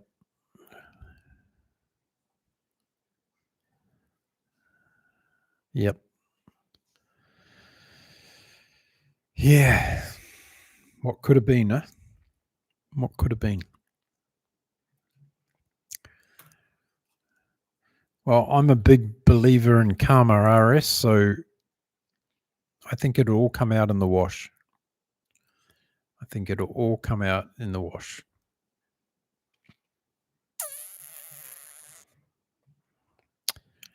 And those who deserve to get what they get will get what they get. Does that make sense? Hard to make sense anymore. Okay, so 37 minutes until kickoff between the Lions and Ulster.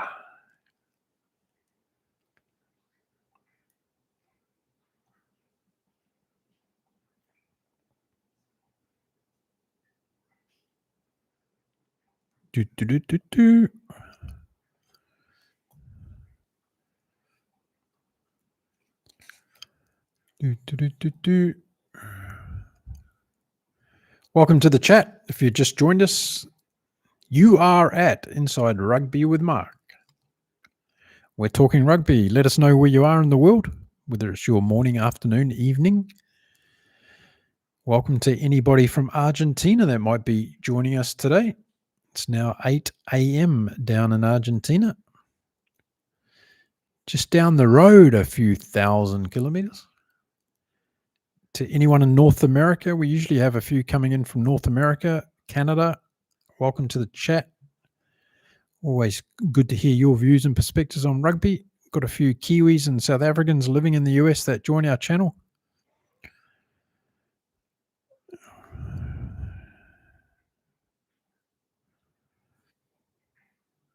Great question, Elizabeth. When's women's rugby going to be made fully professional? Yes.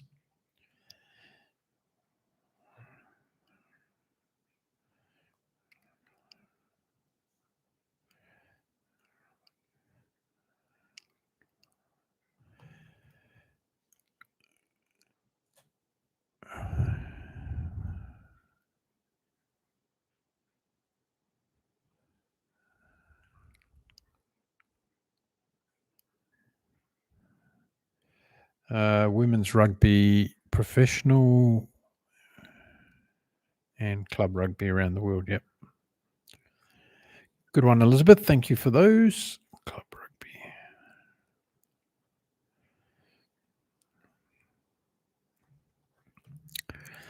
Okay, RS. Here's a question for you.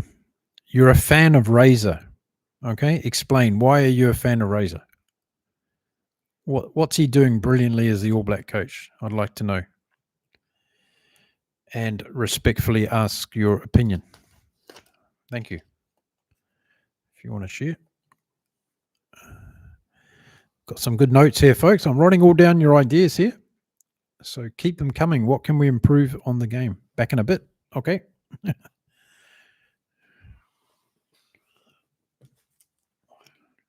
Actually, before the next game starts, I might do this soon, folks.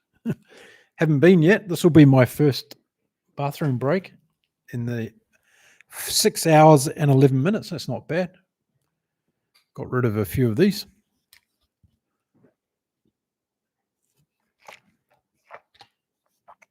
We're heading into autumn here in Cancun. Daytime temperatures are anything up to 35 Celsius with very high humidity. So even at this time of the year, one has to stay hydrated very much.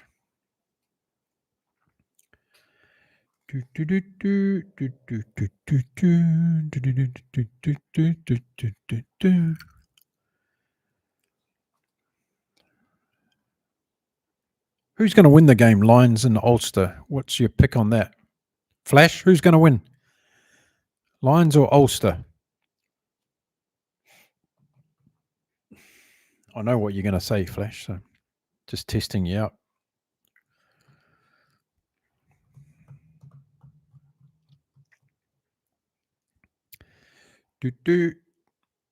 Let us know where you're from if you're on the chat. If you haven't put a something in the chat, let us know who you are, where you're from. I'd love to know who's watching in all the time. I'm nosy like that.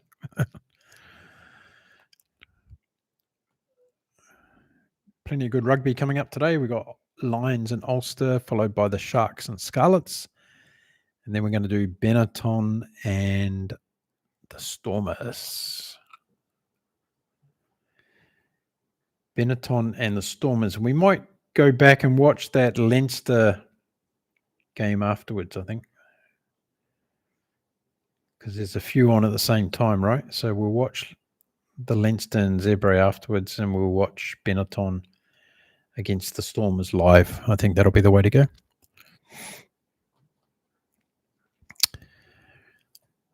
RS, I'm a Cantab. Okay. Yep.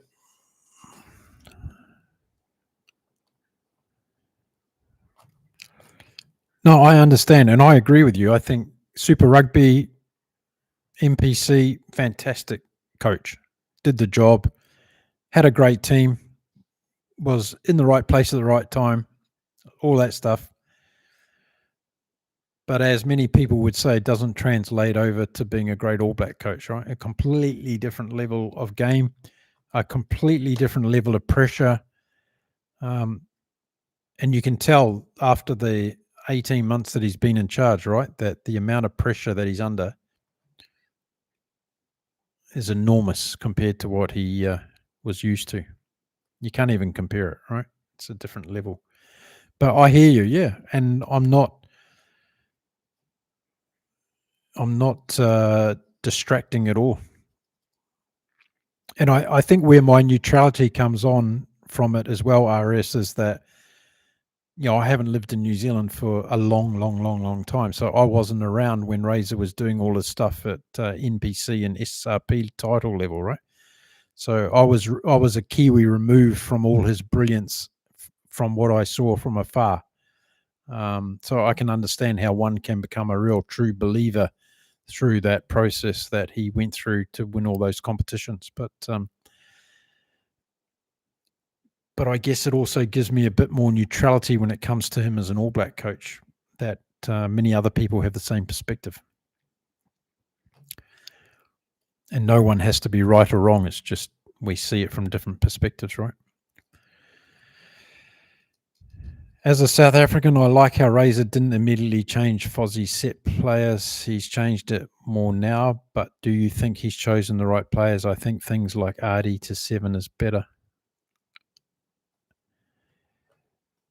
Yeah, it's taken us a long time to get there, right? Like, how long's everybody been saying Artie to 7, Artie to 7?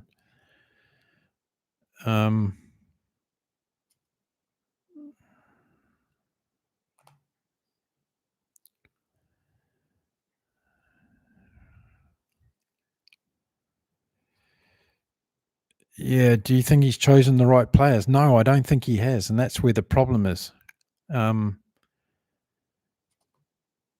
So if one was on the side of arguing whether or not Razor has brought enough new players in, one could say, yes, he's tried a lot of new players, but have they been the right players and have they worked out? Well, Fabian Holland came in for an injury cover last year and turned out to be a superstar. Wallace Titi came in and turned out to be pretty brilliant without backing it up this year. Leroy Carter's come in this year and been a superstar, in my opinion. But then we've got the legacy of the old problems. We've got the number 10 issue that hasn't gone anywhere since Razor's been there. We've got the midfield issue that hasn't gone anywhere since Razor's been there. We've got Anton Leonard-Brown. We've got Rico Ioane. And the Billy Proctor experiment that should have happened a year earlier. Jason Ryan, going on to RS's comment under yours, Jason Ryan's done a fantastic job with the forward pack rebuild, right? So we've got to give a lot of credit to Jason Ryan on that one.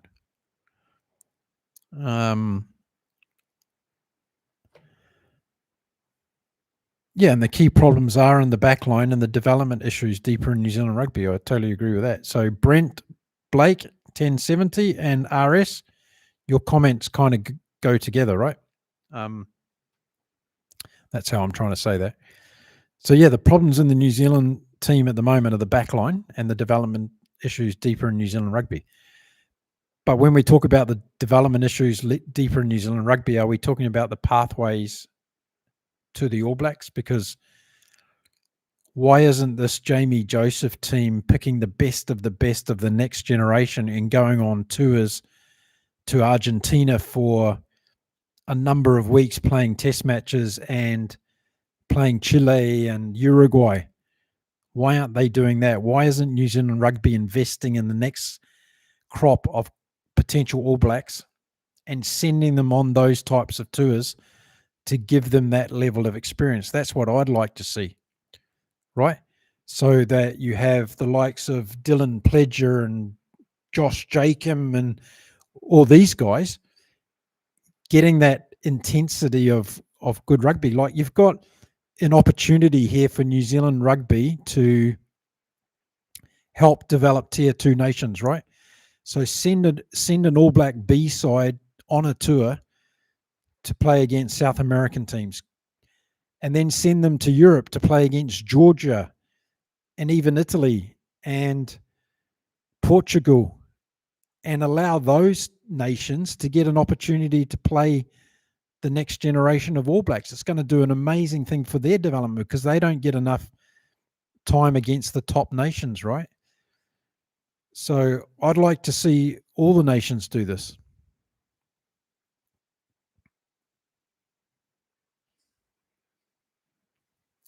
Yeah, I agree with you as well, RS, on that. I was underwhelmed. I was so much excited to see Jamie Joseph team, and then it was like I got punched in the stomach after it came out because of who didn't get selected. Unbelievable.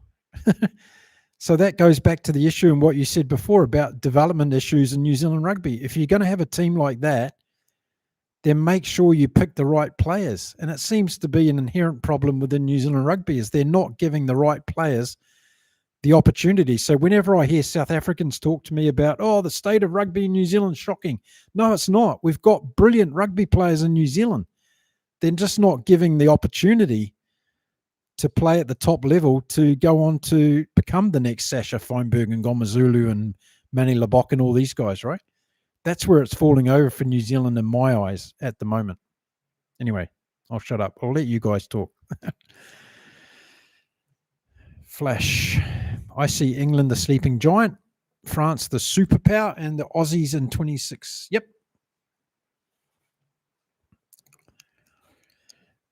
Yes, Flash, I agree with you 100%. I'm really keen to see what England does next weekend against Australia. I think that's going to be a really, really interesting game. That England-Australia game next weekend, that could easily be a semi-final World Cup 2027, right? Easily.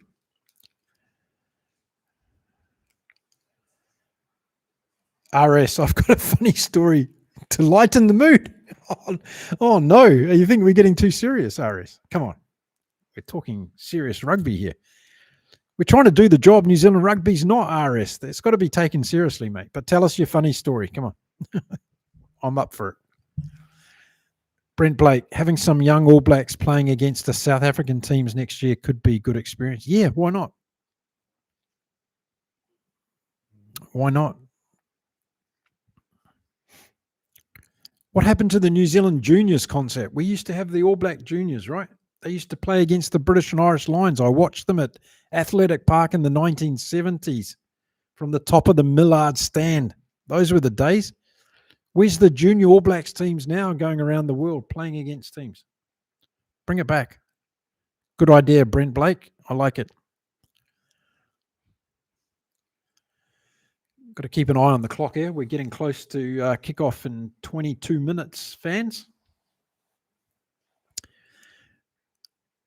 Before we have kickoff in that game, I'm going to put a little bit of time for us all to go and have a bathroom break, and then we can come back. Okay? So, welcome to the chat. Okay, RS has got a funny story. A few years ago, a Crusaders game devolved into scrums for 20 minutes, and Jason Ryan was interviewed on TVNZ News about the disaster of a game. Crusaders won. Okay, we got the first part.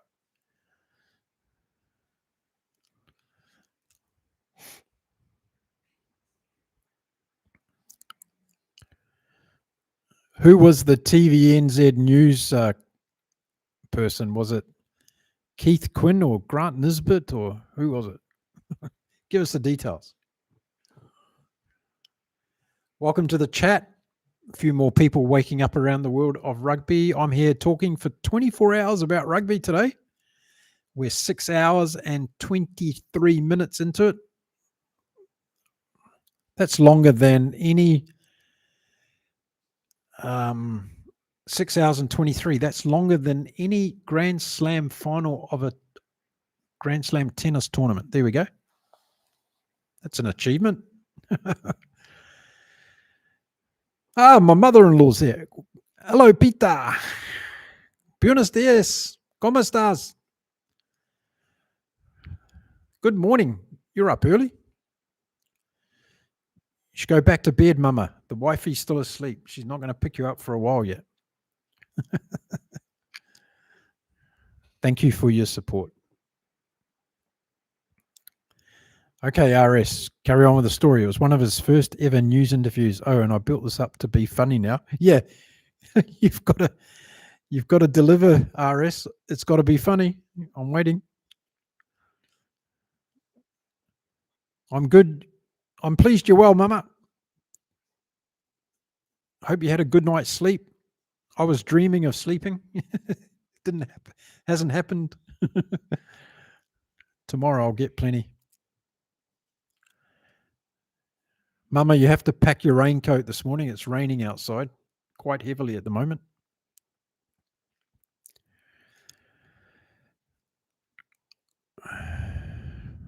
Okay, I was watching the interview with two guys who had played rugby with and against Jason Ryan back in the day. Okay. I'm in suspense, RS. This better be funny, mate.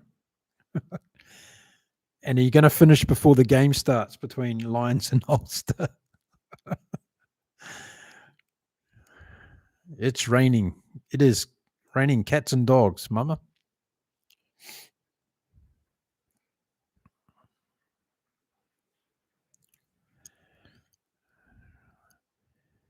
Everybody say hello to my mother-in-law. She's on the chat. She's the most beautiful woman in the world, other than my wife. And she's got up at 6:30 in the morning here in Cancun to say hello to us all. How beautiful is that?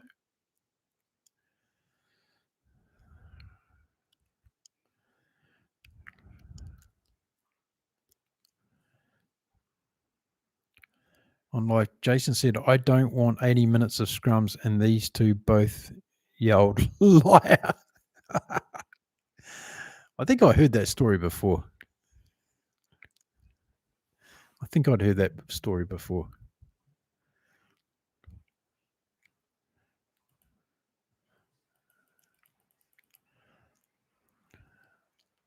Lots of love going out to my beautiful mother-in-law this morning, everyone. Give her lots of love. Saturday morning. It's mother-in-law day today.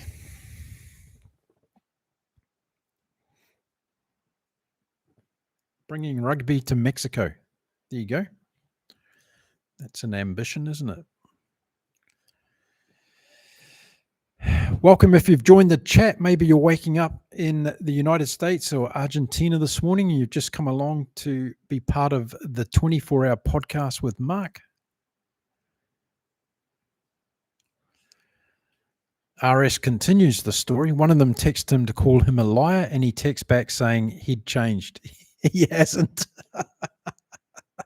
I'm sure he would love 80 minutes of scrums. No question about it.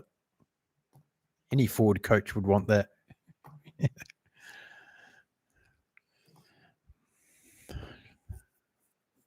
Good story, RS. Thanks for sharing.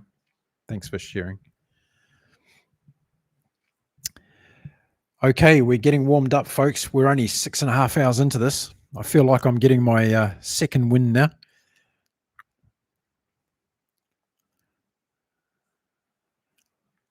Yeah, I love a great scrum battle as well. And it was great to watch the Warriors and the Bulls last night because that was a great scrum fight. And the Bulls were dominant. Let's face it. AB youngsters to play some game in South Africa teams or SA invitation teams. Yeah. I don't know why the rugby unions don't do more of this. I'd love to see it as well. If World Rugby is serious about promoting tier 2 organizations around the world and help them develop their game, where's the competition going to come from? They need to have the likes of South Africa, England B teams, New Zealand B teams, Argentina B teams going and playing these nations. We should see Fiji, we should see Tonga, we should see Japan, we should see Georgia, Portugal, all these nations getting an opportunity to play against the big boys B teams, right? And this is great experience for these younger guys.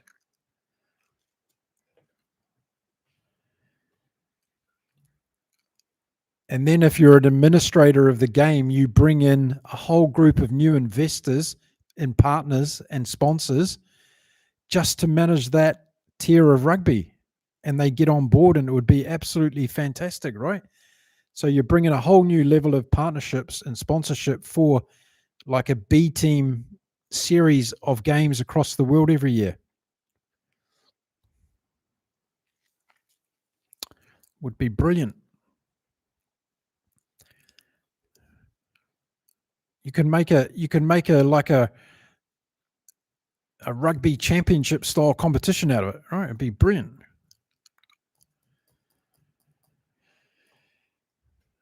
Welcome to Mark's mama. Yes, absolutely. She's the best, I tell you.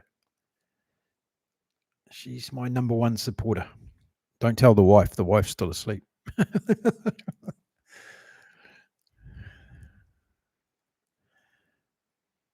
Hey, Mama, I hope you enjoyed the latest episode of Temptation Island.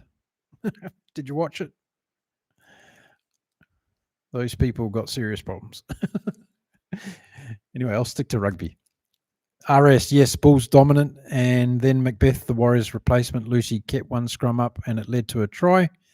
He did an immense job after getting smashed earlier. Yeah, he did. He scored a try, Macbeth, didn't he?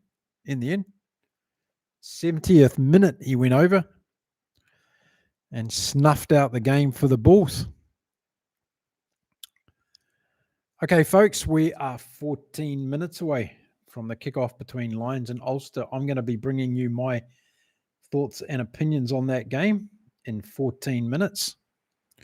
So now might be a good time to take a very, very quick bathroom break and come back and get ready for that game. How about we all do that? So I'm going to put up my sign. 2 minutes, I'm back. 2 minutes, I'm back. Where can I put it? Where will you see it? Oh, I know where I'll put it. I'll put it on the back of my chair.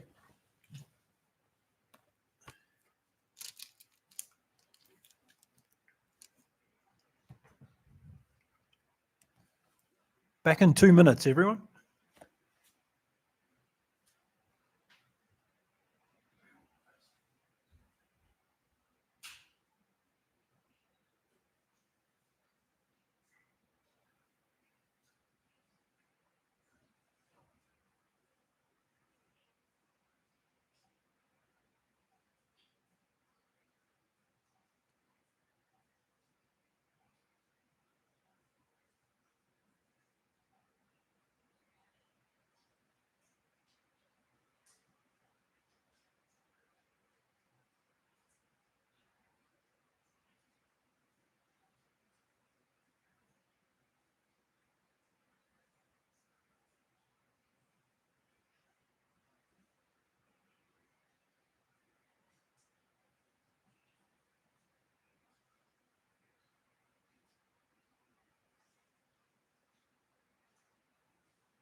Okay.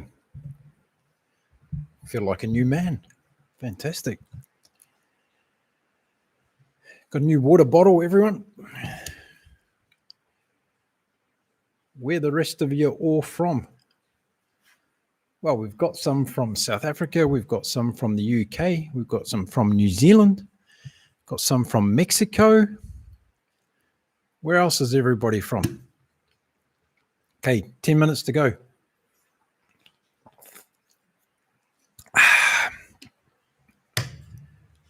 Next game. Lions versus Ulster.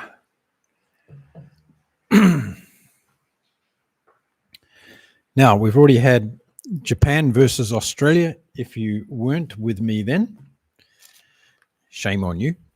It was a good performance by the Japanese. 19 points to 15. Australia won that game. So there we go. 19-15. And Japan really came back into it in the second half. Good try by Takauchi. Tizano got over in the 56th minute and sealed it for Australia. Japan couldn't quite do it in the end. And then the other game I watched this morning was the Canterbury versus Otago NPC Final from New Zealand. Final score, Canterbury 36, Otago 28. If you haven't watched that game, my apologies if I just destroyed the score for you and you haven't watched it. And now we're getting ready for the Lions versus Ulster. I hope everyone's doing well. It's raining cats and dogs here in Cancun this morning. So there is no chance that I will be out in the park today for you all. It's going to be an inside job for the remainder of this live chat. 6 hours, 36 minutes on the podcast now. I forgot to look up what's the longest podcast on rugby that's ever been done. I'm sure someone's probably spoken for 2 or 3 days. I'm not going to try and beat that. Hello, little band. Got the puppy here. He's come to say good morning. He's woken up. You have a good sleep? You have a good sleep? Hey? You have a good sleep? Yeah, okay. Get down. Go on. Get down.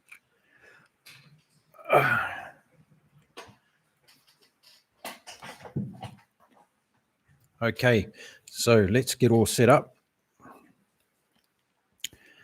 We're going to get ready for this next game. Bring you my thoughts and opinions. I won't be able to do too much commentary on this because I don't know too many of these players as well, but we'll see. See how it goes.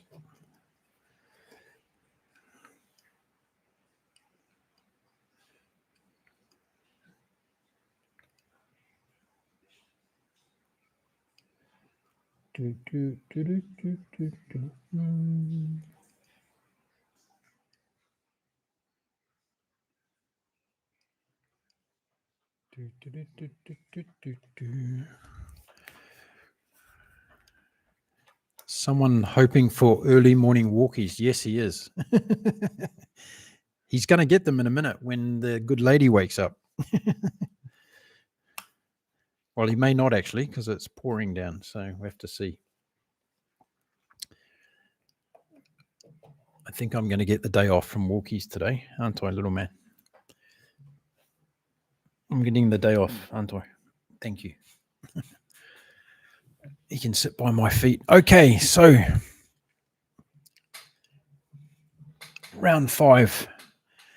URC. What else have we got coming up today, folks? We've got the Sharks against Scarlets. We've got Benetton against the Stormers. And then we're going to watch the Munster and Connacht game. That takes us through until about 3 o'clock this afternoon, my time. And then we're going to put in the graveyard shift until midnight. Stick with me. Come back later on. If you've got nothing better to do in your day, come here and talk some rugby. We've got lots of good conversations going on. So far, we've heard some funny stories from RS on Jason Ryan. We've heard some talk about New Zealand rugby, what's going on with Jason Holland. If you haven't read my article about Jason Ryan and what's going on there, head over to, I'll put it in the chat.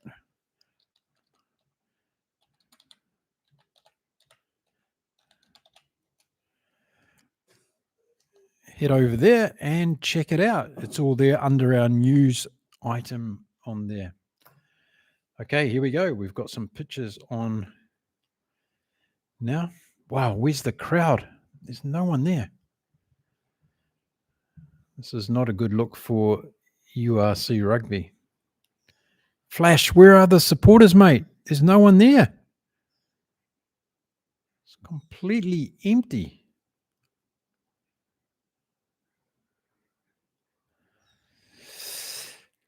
Ah, gosh. Rugby.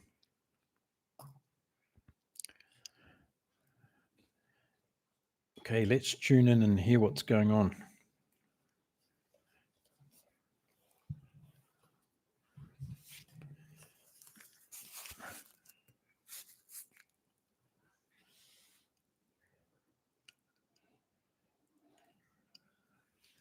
I've got to see if I can get a photo of this because it's really not good.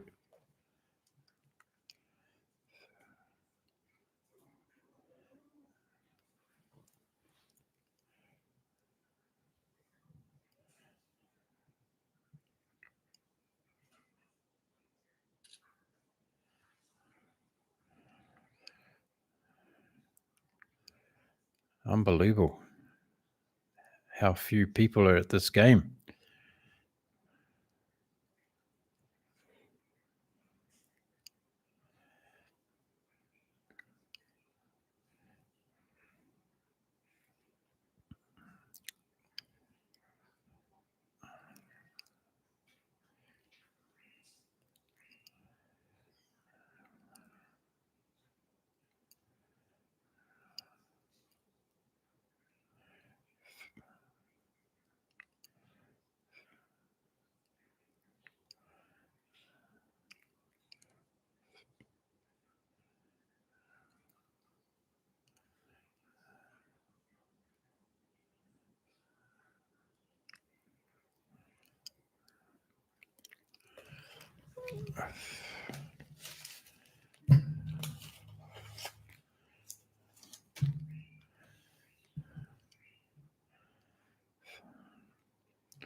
Wow.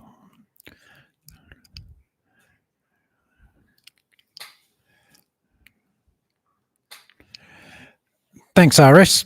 Thanks for joining, mate.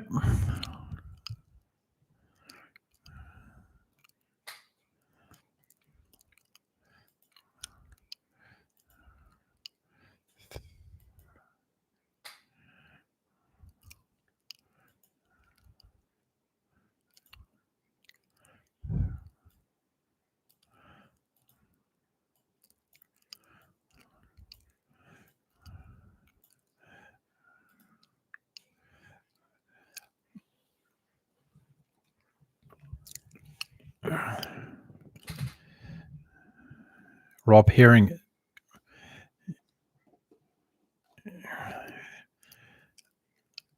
Ulster.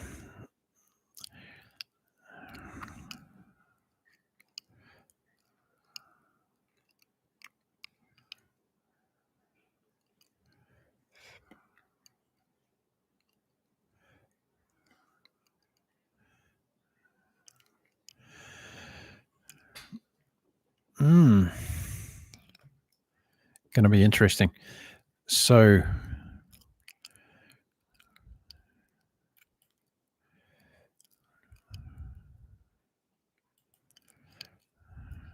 let's see who's going to win this one. We've got Ulster against the Lions.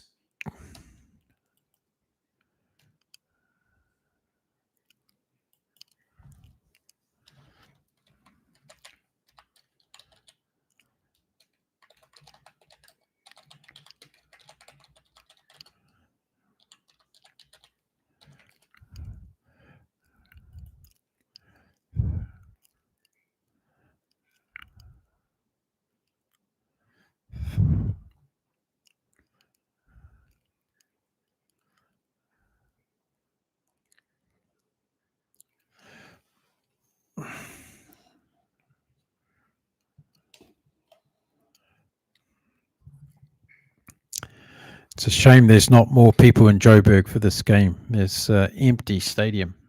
Very sad.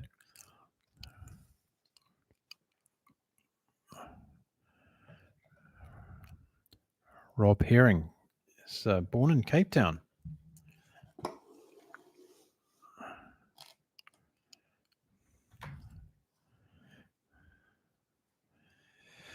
Okay, let's go, URC. Yay.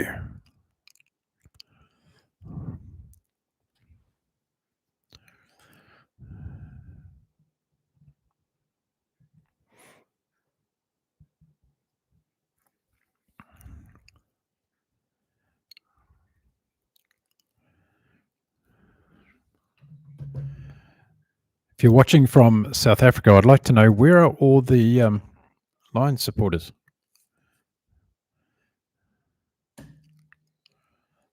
Frankie Horn.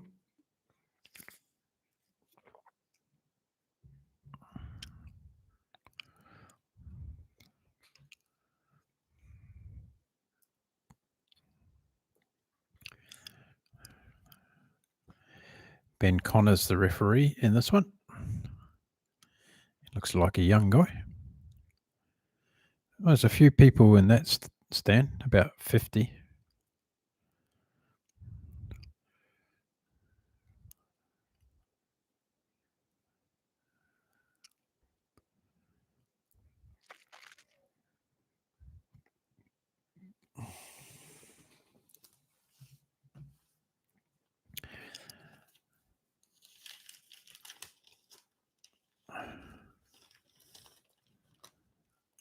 Moment of silence. Joeli Vaiatayaki. Okay.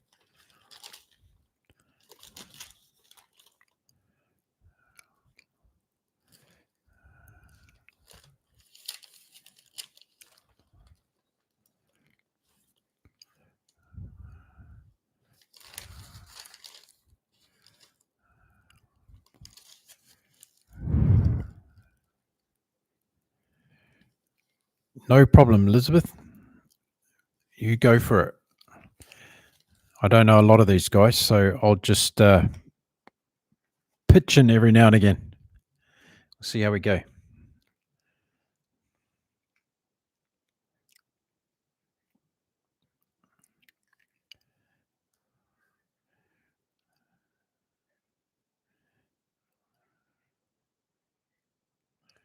Here we go.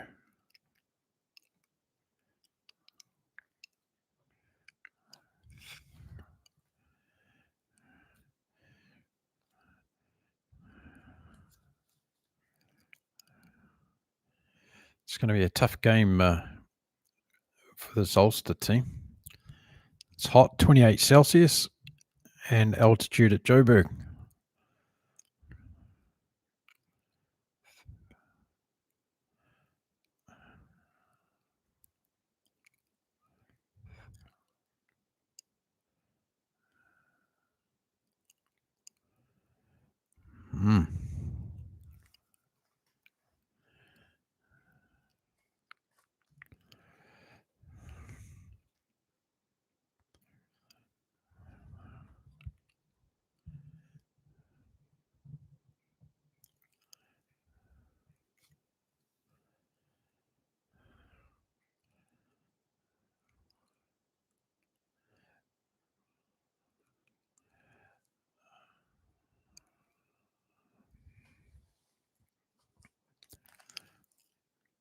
Ulster offside.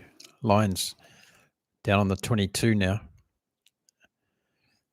In Ulster territory, on attack, line out.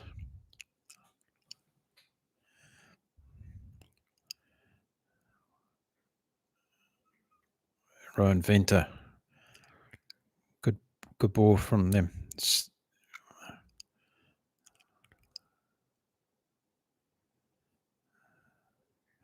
Whoa, early try. Good work.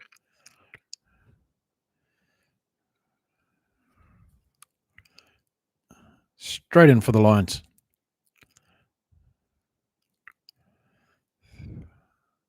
Kotza. Brilliant try.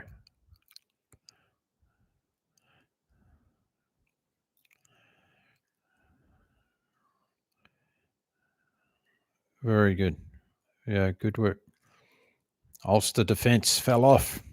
2 minutes, 5-0. Lions. Well,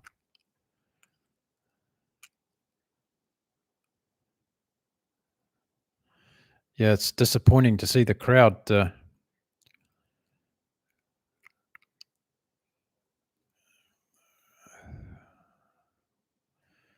7-0. There we go.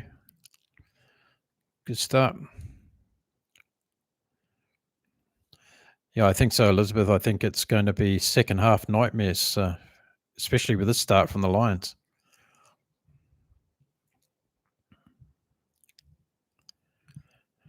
Rugby guru. Johan, welcome. Thanks, mate. 6 hours, 50 minutes in, all going strong. Going to be watching your beloved Stormers play later on against Benetton. Here go the Lions again. Whoa, that was an offload.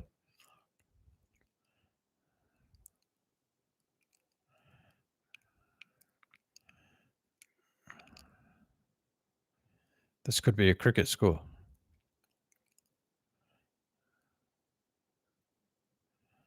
Where's the support play for Ulster? Come on.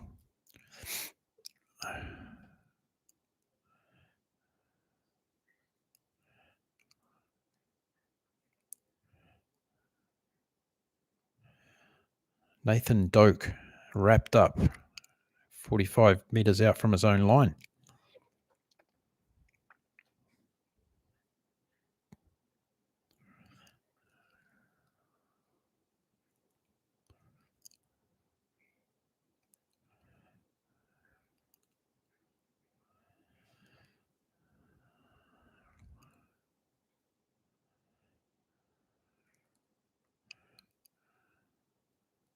Oh, brilliant. Oh, ho, ho, ho. Wow, that was a try.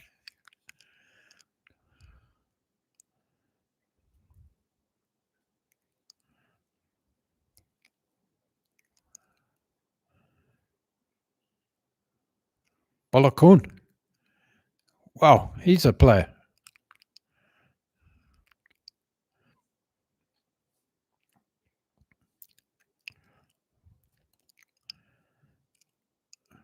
Brilliant break. Okay, we found a new star, Balakun. Okay, you can tell me he's been around for a while. Haven't seen him before. Great try. Nathan Doak now for the conversion. 7-all.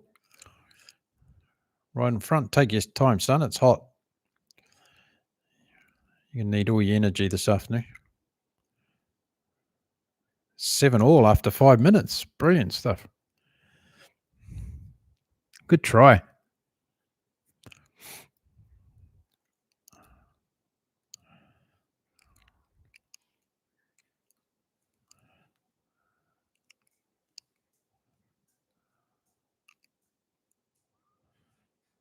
Good try.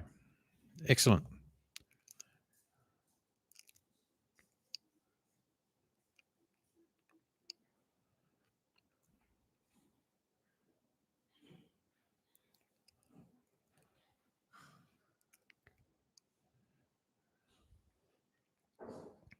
Restart from Ulster.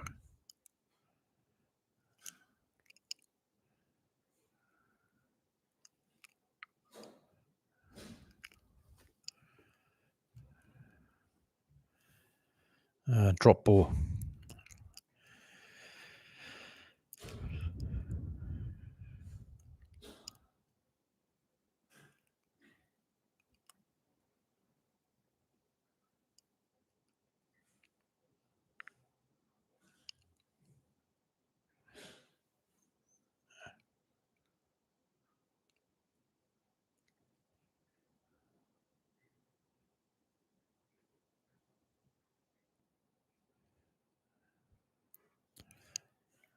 Energy, yeah. It's going to be a very energetic game, this one, for Ulster. Injury break at the moment. 7-all after just 5 minutes. Eric, thank you very much, sir.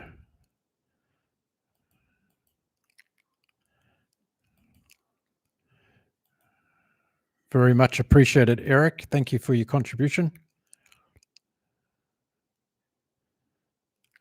You vote that I do this every Saturday? No. Eric, no, don't. Please don't vote. Okay, here we go.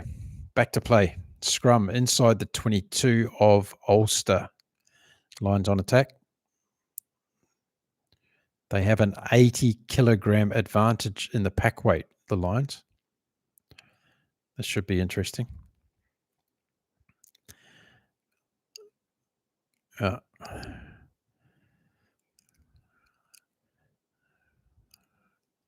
First scrum of the game. Going to be interesting to see how this goes. 1 try each so far. Not even 7 minutes on the clock yet.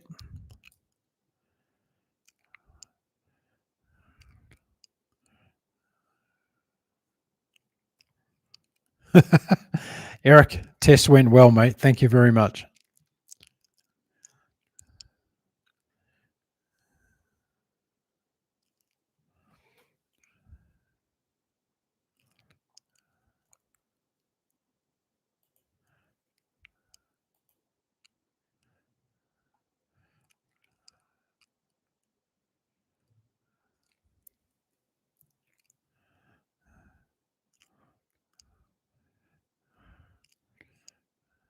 Well, they're onto the lines.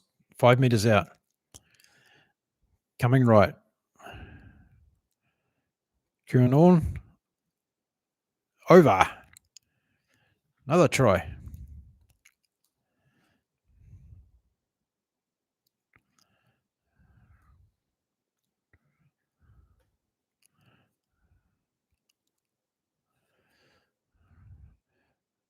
Keita, good try. Set piece came out wide. Kieran Horn onto Keita. Little back pass and over. Yeah, good try.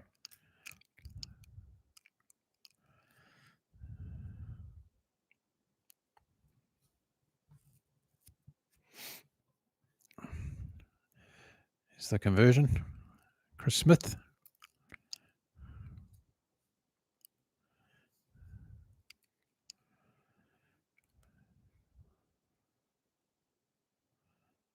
Good kick. It's over. Yep. 14-7 Lions lead after just 8.5 minutes. Should be a high-scoring game, this one, folks. If we keep at this rate, there might be more people watching it here on my channel than at the ground. There's not too many people there, unfortunately. Yeah, exactly. It's another person, Elizabeth. Yeah.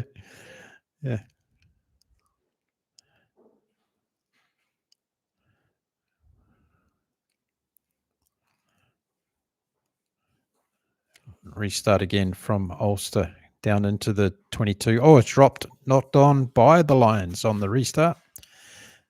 Scrum opportunity.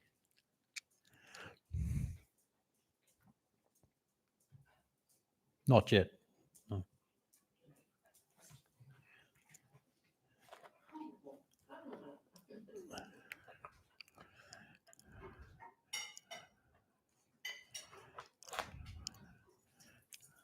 Wifey's awake, everyone? She's had a lot of sleep. She'll say not enough. Hey, wifey, Mum has been on the chat. She has been? Yes. Mama's on the chat.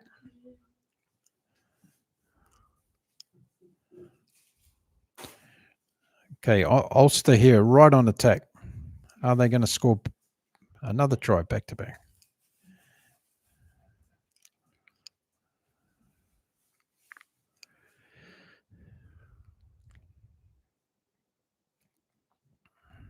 It's almost almost feels like a sevens game, this.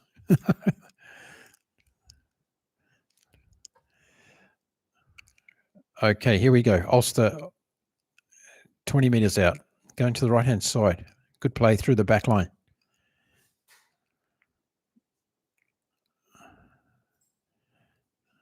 Lions missing some first take tackles on this. 18 metres out. Ulster coming left. Out wide, Sunshine. No.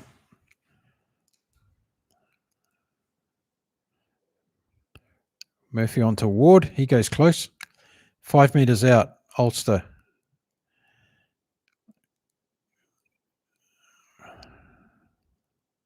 Balakoon going again.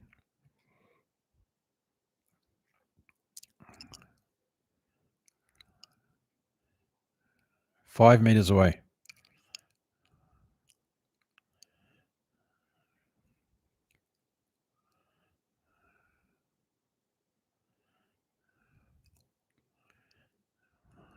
Ulster just keeping it tight in the forwards. Pick and go. And a penalty to the Lions. Isolated. Good turnover.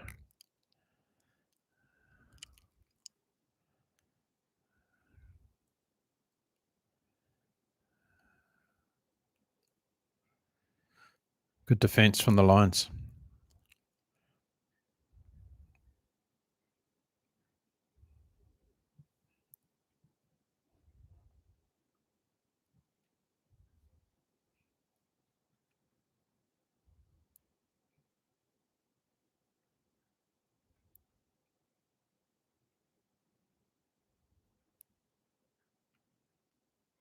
Good kick from Chris Smith.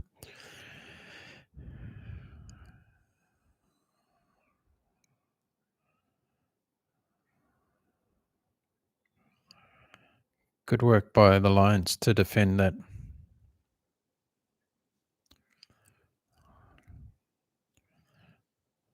Mama, wifey's awake. She's taking Poodle for a walk. Hope it stopped raining. Okay, here go the Lions again.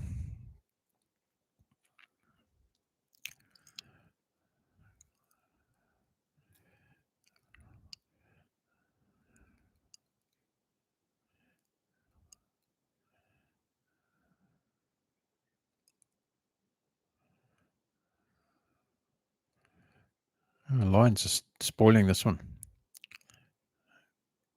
Yeah, knock on Lions. Ulster ball. 40 metres out from the Ulster line.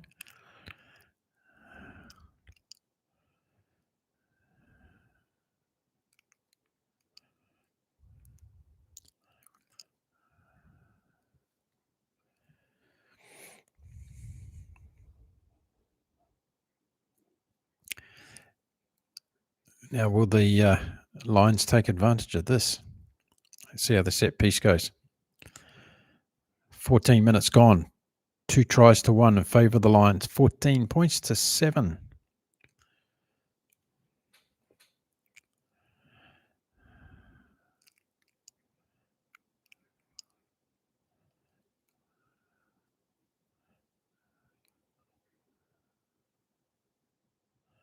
Ulster take it out. Now they run wide. Put it through their back line. Out to the wing. Balakoon again. He looks dangerous, this guy.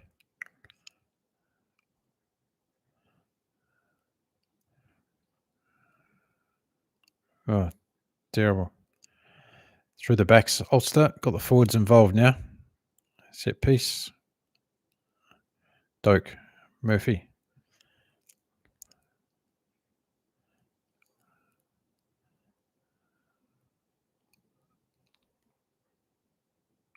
That was quite a kick by Kieran Horn.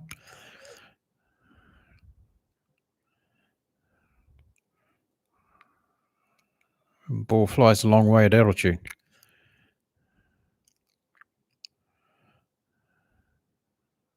Great kick from Smith.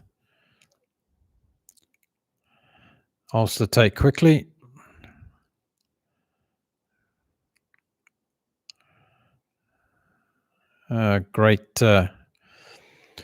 Great take there from the Lions. They get a 50-yard gain from that one.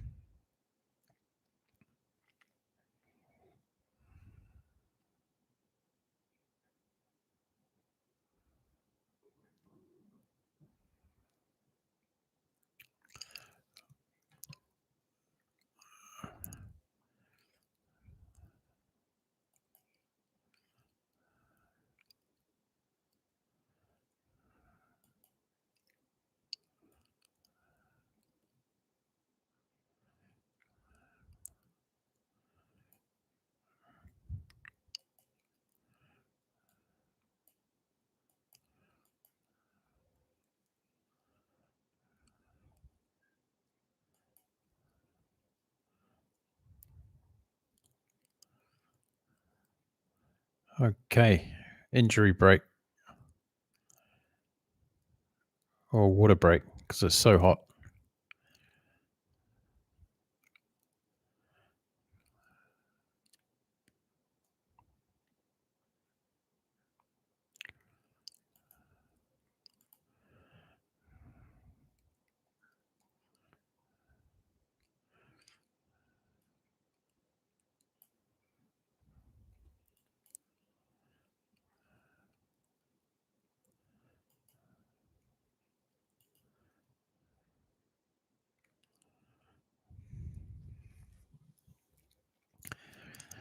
Lions win the line out, drive into the 22 of Ulster.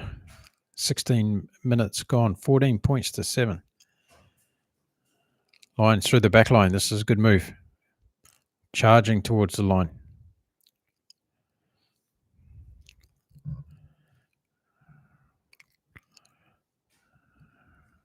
Whoa.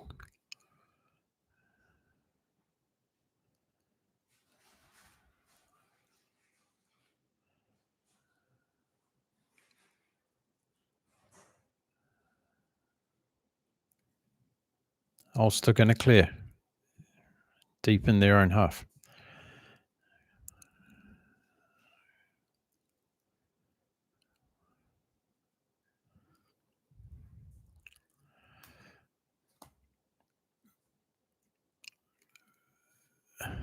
.45 metres out in Lions on attack.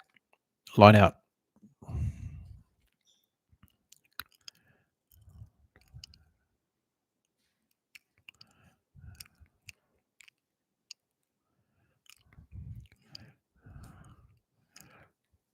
Keita in for a second try. Great score.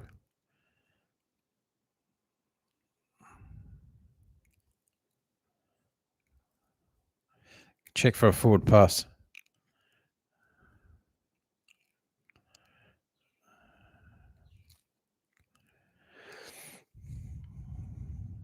Oh, it was forward. Forward pass. Come on.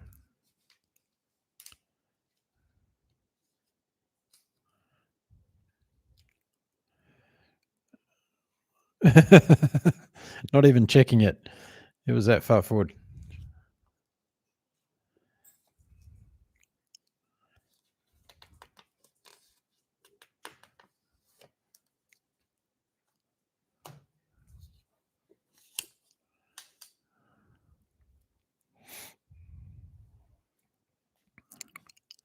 Yeah. Forward pass. Okay. 45 metres out from the Ulster line, scrum. And Ulster to feed to the scrum.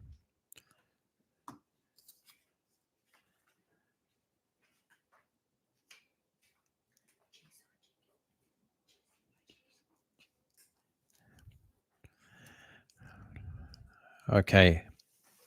Ulster to feed.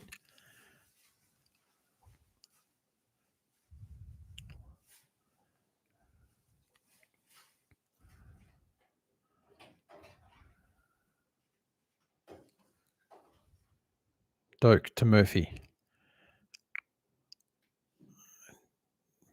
Pushing the Lions back into the 22, but a good recovery from Guan Horn. Brilliant. Wow. 50-22 was it?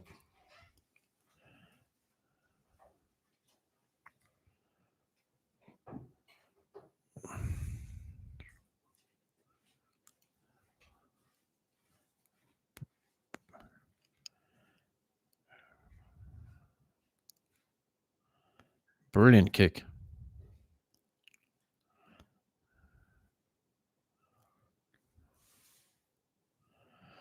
.50-22 now on the 22. Lions to the line out.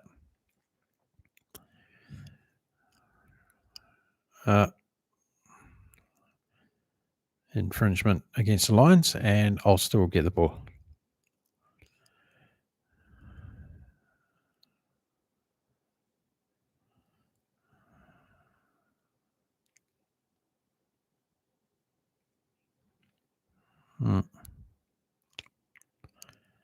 Line out infringement from the Lions.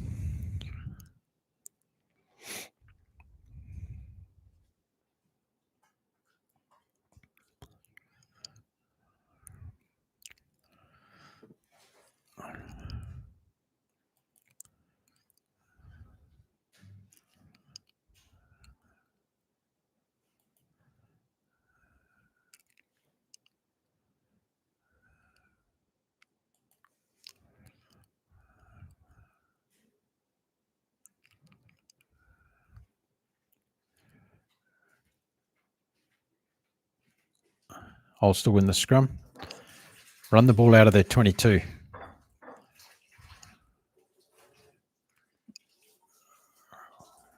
Well, they're running from everywhere. Held on to the ball. Good work from the Lions. They win a penalty.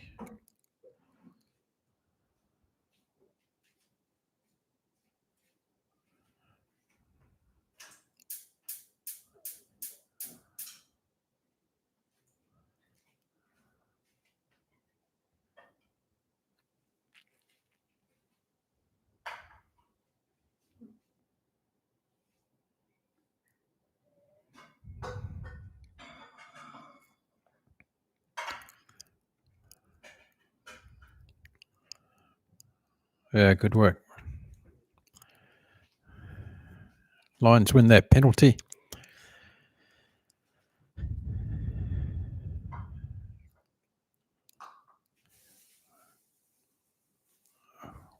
What a break, folks. 20 minutes in.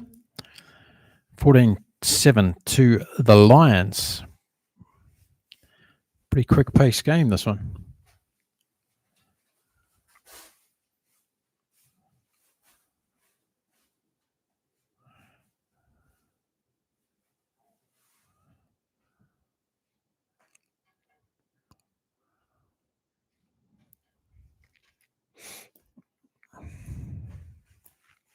Welcome to the chat, everyone. Watching the Lions versus Ulster from Ellis Park and Joe Burke.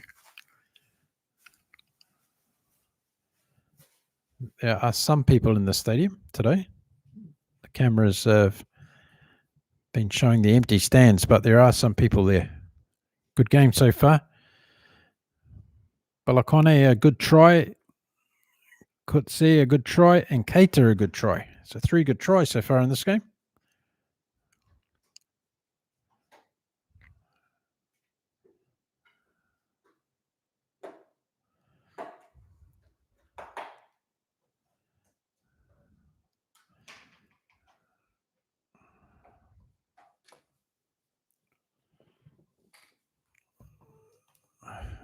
Umbrellas are up.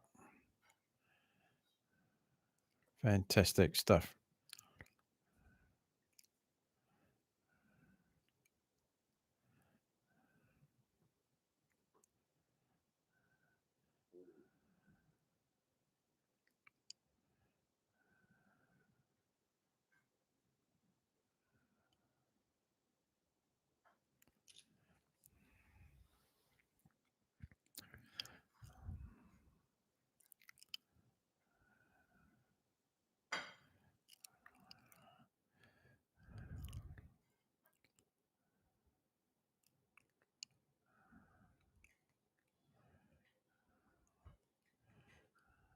Yeah, it's going to be interesting to see if this cooling break has made a difference on the game, actually.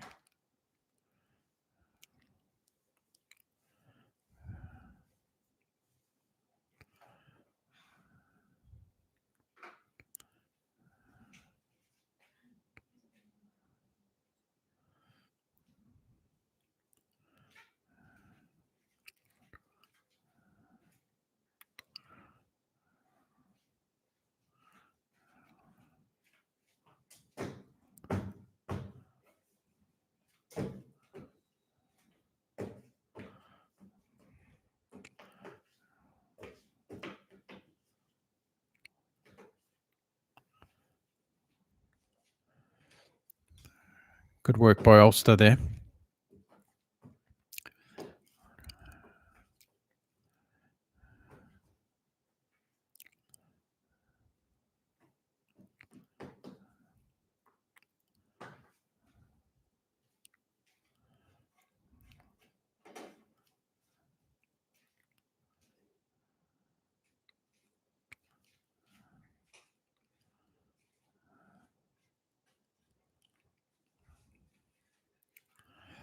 This is game 3 today.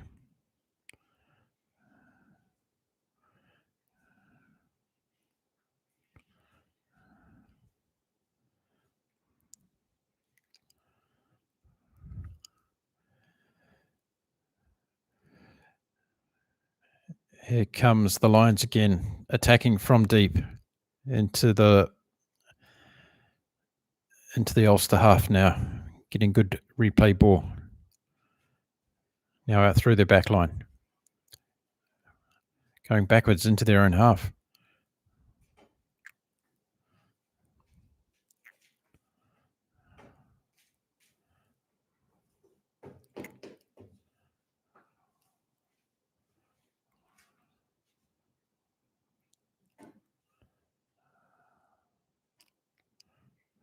Okay.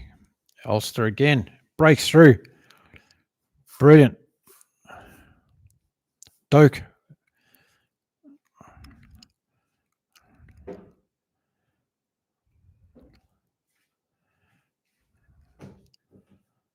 Wow.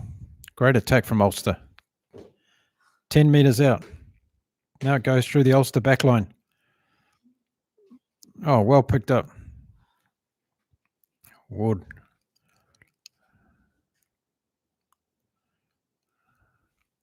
Offside lines. Can Oscar score here? Get back to level points on the scoreboard. Great break.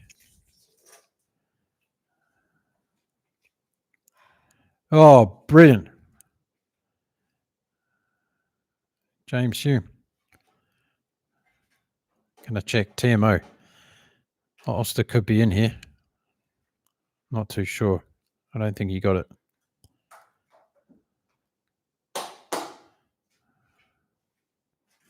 Not sure you got that down, folks.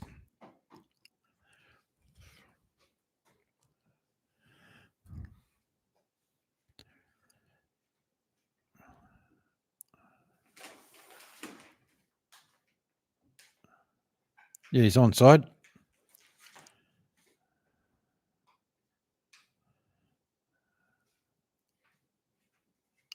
Yeah, I think he has. Has he? Yes. Downward pressure on the ball. I'd give that. I'm not a referee, but I'd give that as a try. Oh no, maybe not.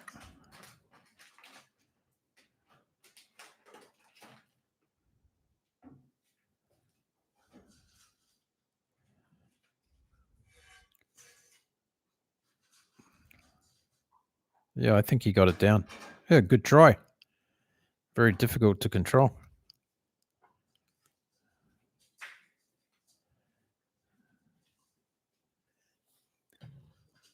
Thank you.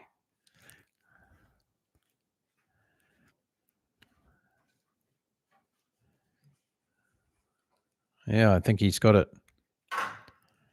I think he's got it. Try Ulster. Come on, give it.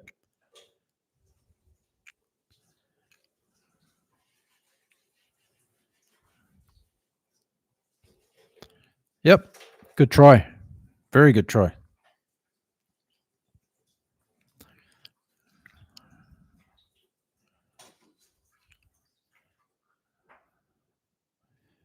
We're back to 14-all, folks, after 24 minutes.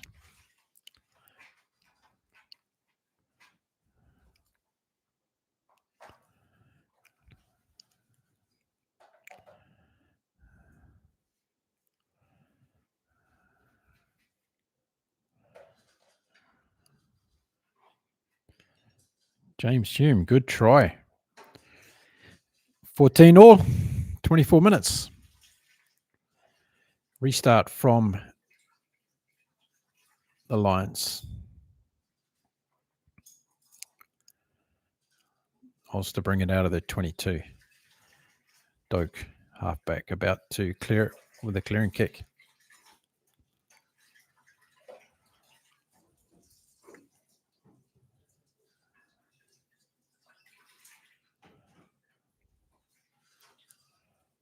Smith, cross-field kick. Good cover. Ulster back in their 22.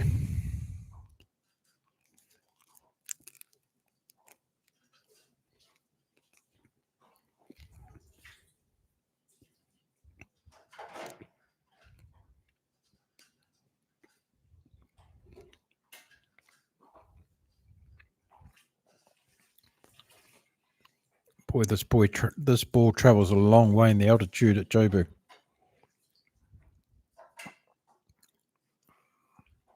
Out on the full. Advantage Ulster. Back we go.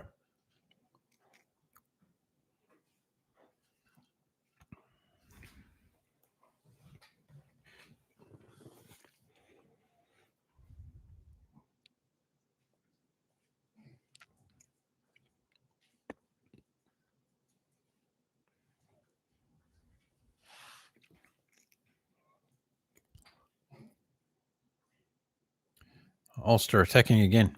Nope. Forward pass.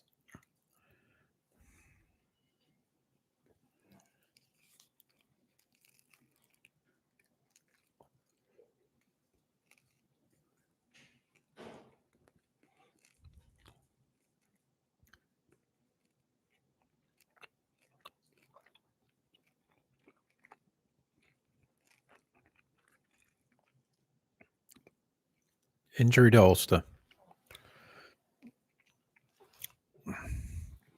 Both these teams look very dangerous when they're running the ball. Will Ulster be able to stay in there, though, in the second half? Will they tire? That's the question.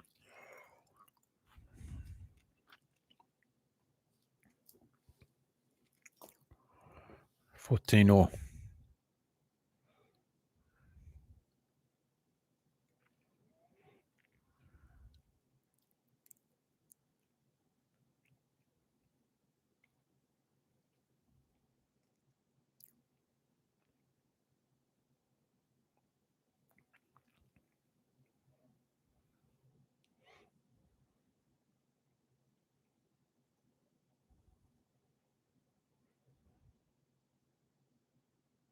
Whoa. Nakani could be in trouble here.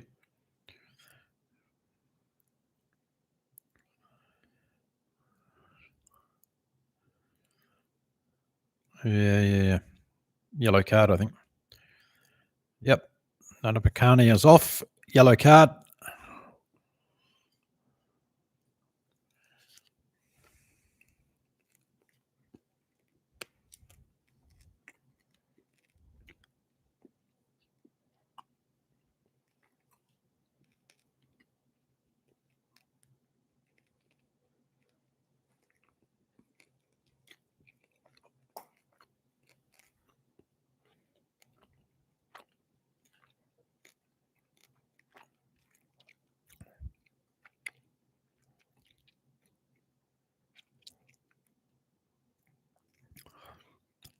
Ulster on attack, 5 meters out, line out, and they botch it.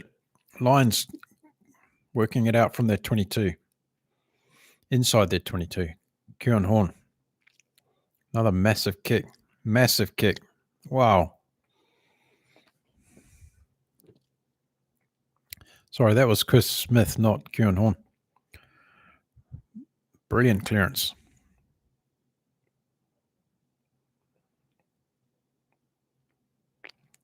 $45 meters out from the Ulster line now. Ulster line out.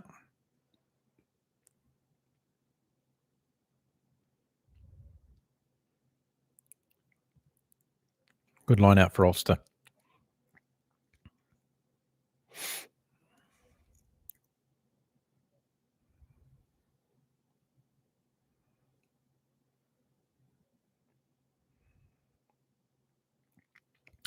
Lions cough it up. It's Ulster ball. They're against 14 men. What are they going to do? Take the 3 points? No, they're going to kick for touch.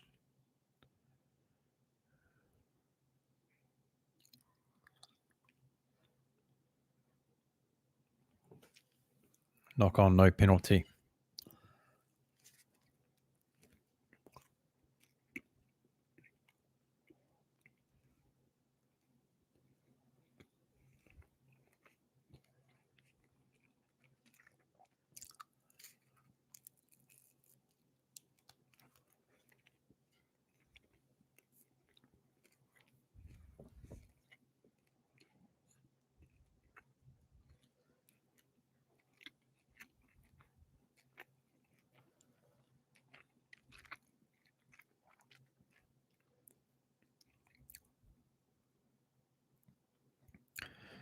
Waiting for play to restart here. Ulster going to feed the scrum. They're about 30 metres out from the Lions line.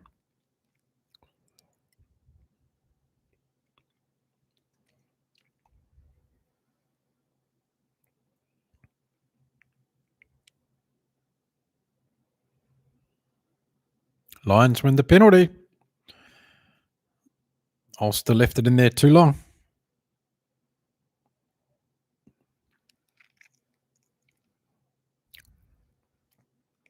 Elizabeth, you'd think they would, but they lost that scrum.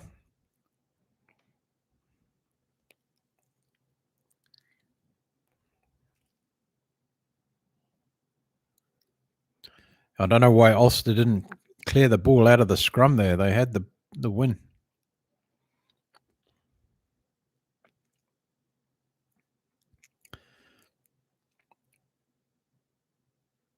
Fed the scrum, held it at the back, and then ended up losing it.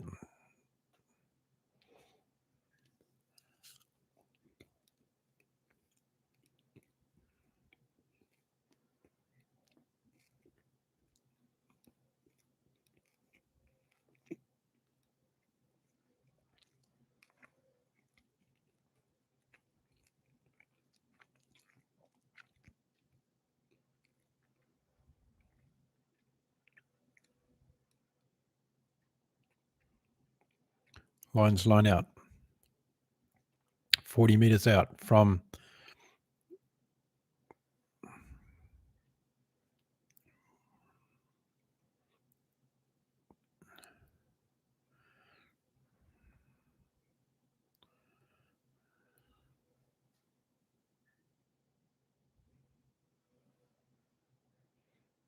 inside the 22 now, the Lions.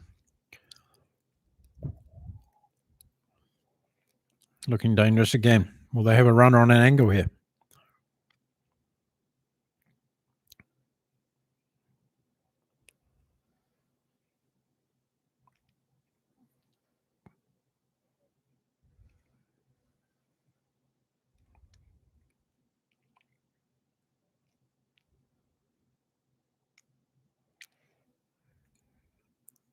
No. Penalty for the Lions inside the 22. Good attacking opportunity.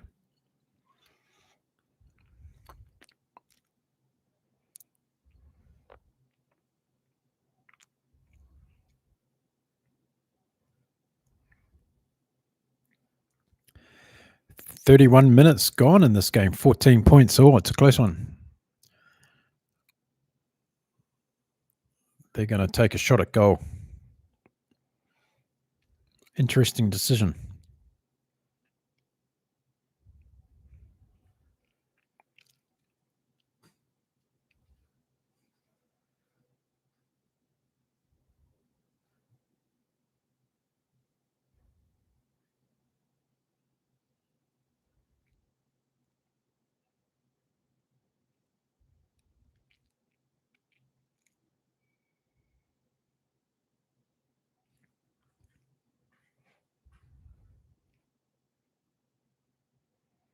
Chris Smith with a shot, 35 metres out, to regain the lead for the Lions. He's got it. 17-14, the Lions lead. Chris Smith penalty.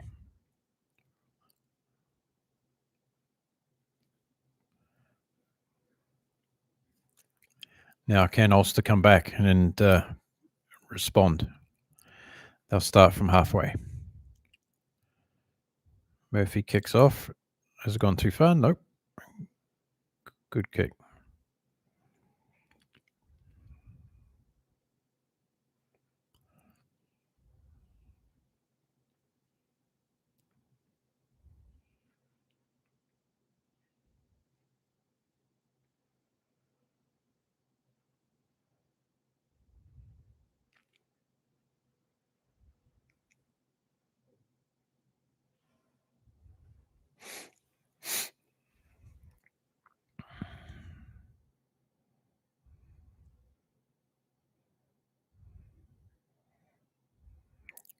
Great kick from Ulster, putting them right down 3 or 4 meters out from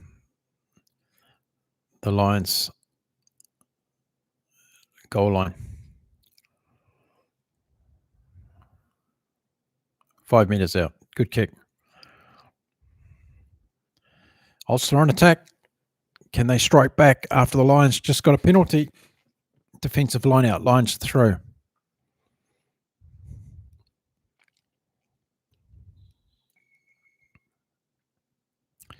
Lions secure it. Short line out. And use their forwards to come out. 10 meters out from the line.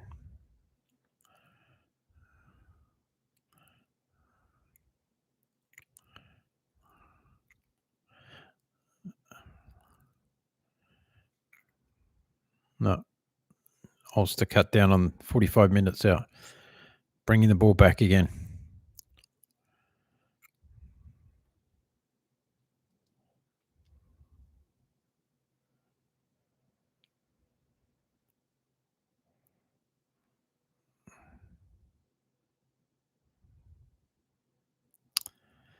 Zach Ward kicks it out.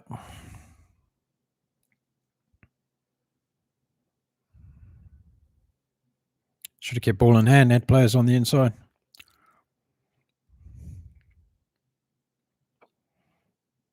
Injured player. Another break. 35 minutes in. 17-14 in favour of the Lions.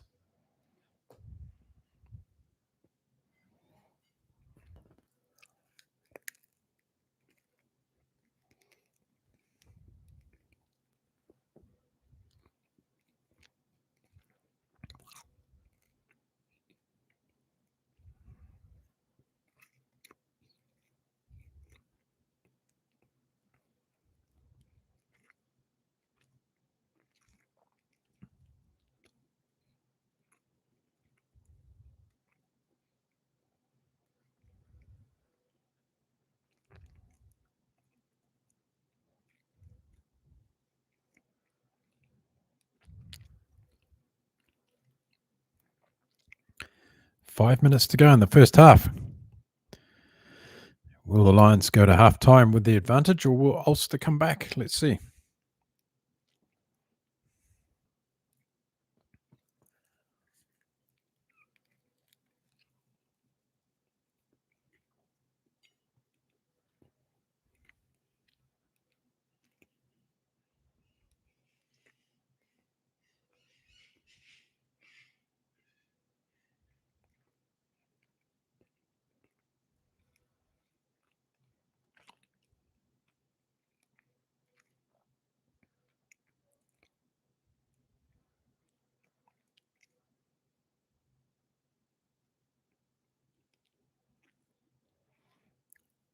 Lions still down to 14 men.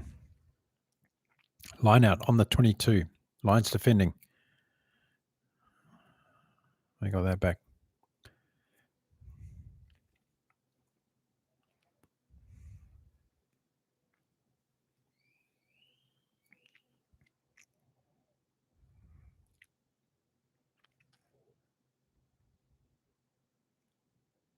Still inside the 22. The Lions trying to clear.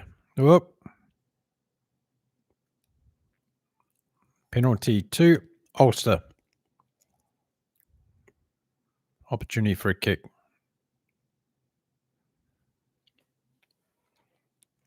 This will bring them back to 17 all.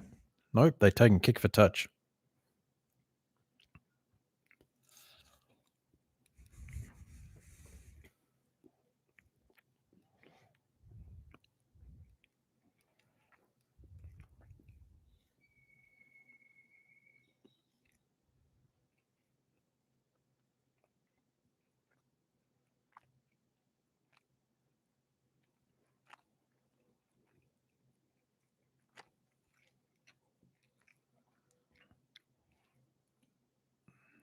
Ulster line out more.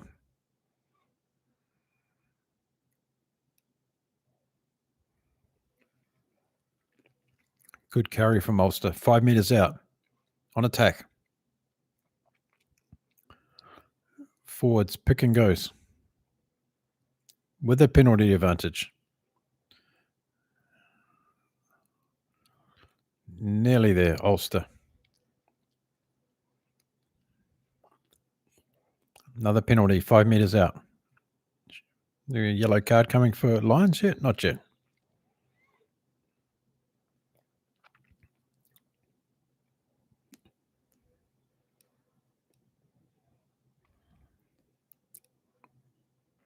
Tap and go here from Ulster, 5 metres out. Going for the try.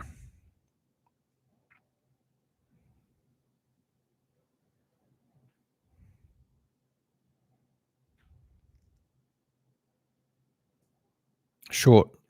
Ulster right on the line.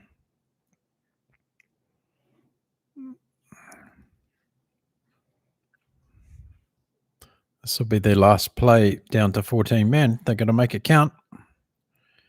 Penalty advantage. Could there be a penalty try here? Ulster, one more go.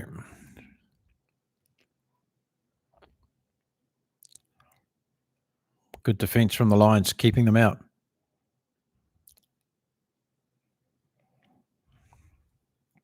Back for the advantage for Ulster. Good defence so far from the Lions. See if they can keep it up. 5 metre tap again for Ulster. 90 seconds left in the first half. This will be a big play.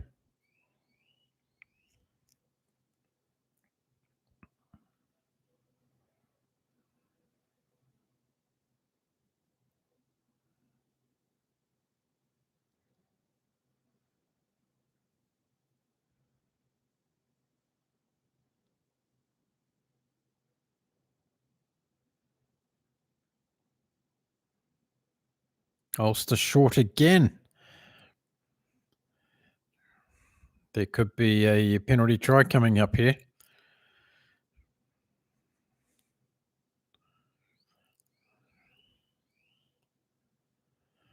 Great defence from Lions at the moment. Can they have the stand?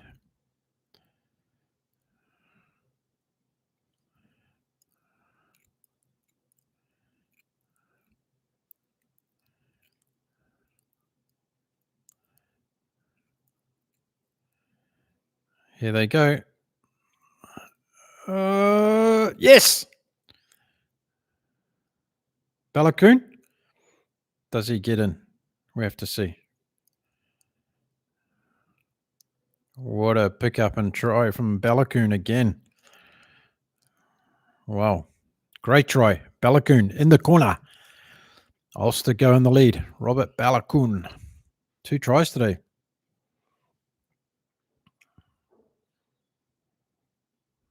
Half-time buzzer goes.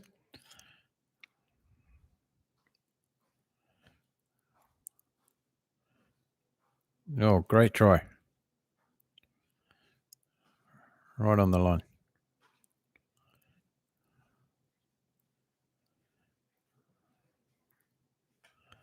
Brilliant put down.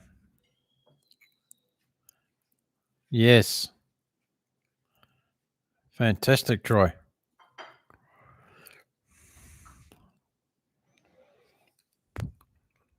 Kick after the siren for halftime. Misses.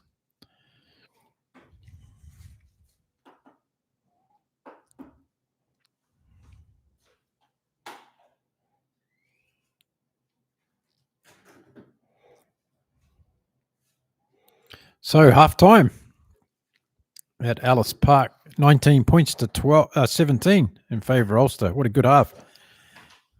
Lions looked dangerous in the beginning, and then Ulster came right back. And every time the Lions scored, Ulster were able to come back and put some points on the board. Balakoon, 2 very good tries from him. Natabakani, yellow card. That cost this team a little bit too on the defensive issue. It's going to be a tight game in the second half. Good stuff in South Africa. Joburg. Alice Park. Looking beautiful today in Joburg, but empty stands around.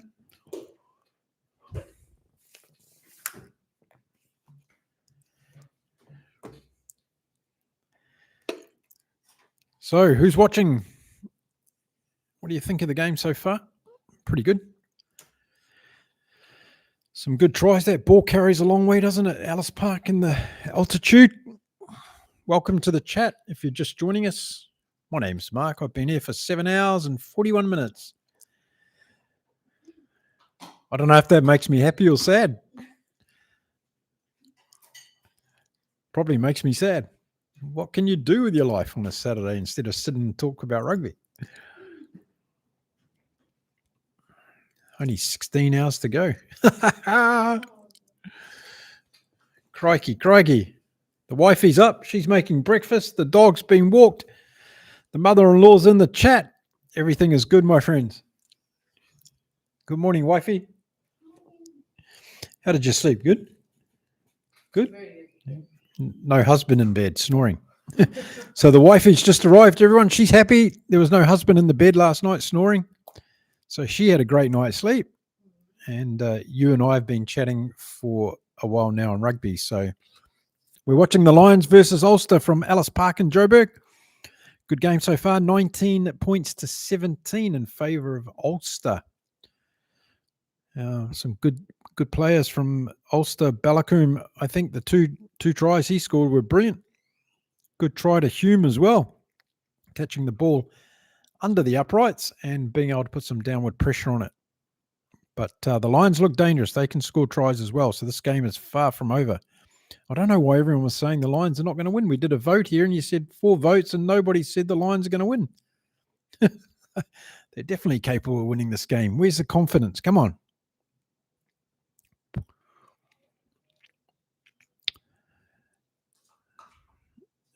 Petrus, I'm gardening.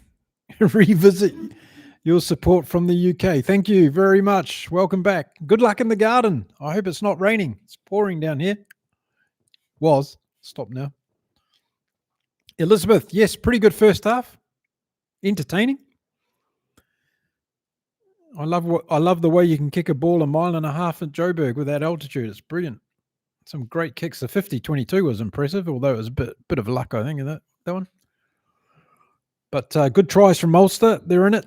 Are they going to run out of juice in the second half? That's what some of us are thinking. But some good backline play. Balakoom, he's speedy, and he's also got a good step as well. Haven't seen him play before. Very good. Robert Balakoom. Remember that name.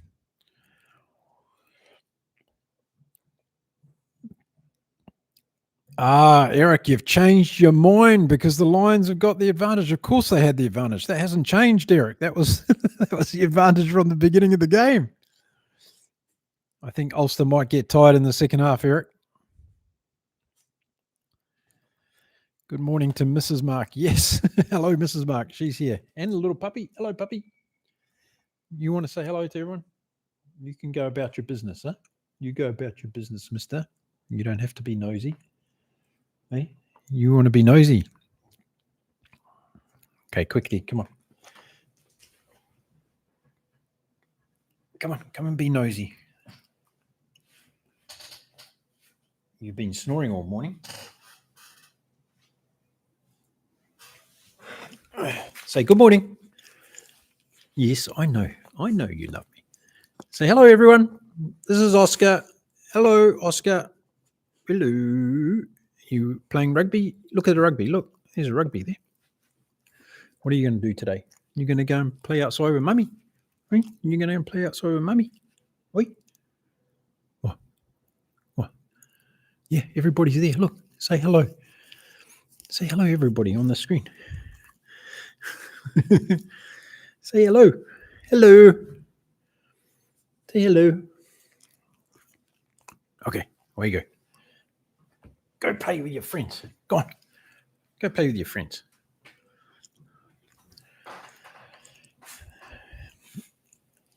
Yes, we love Oscar, don't we? We love Oscar, Mummy. Absolutely.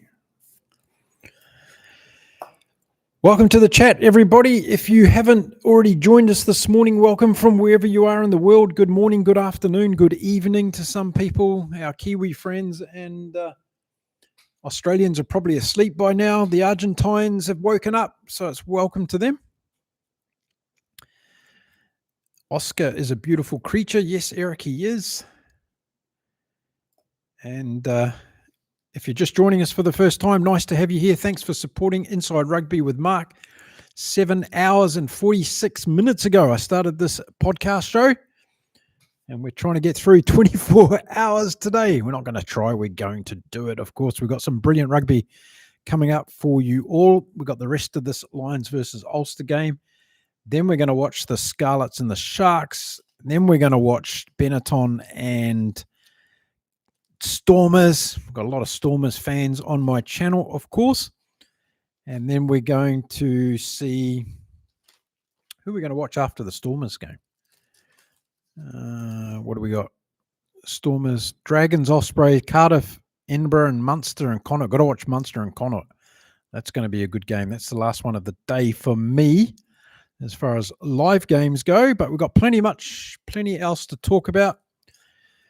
We've got the Northern Tours happening. We've got Japan against South Africa next weekend, folks. We've got the All Blacks against Ireland. That's happening in Chicago. The All Blacks have never beaten Ireland in Chicago. There we go. Then we've got England against Australia. That's going to be a good game next weekend as well. Eric, you're a Sharks fan. Yes, that's going to be a good game. Can't wait for that one. Plenty to do.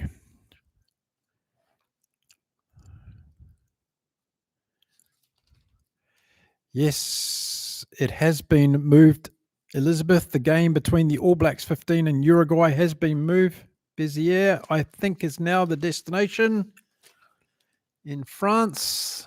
How unusual for politics and corporate to get into a dispute. How unusual. It's the game of rugby, eh?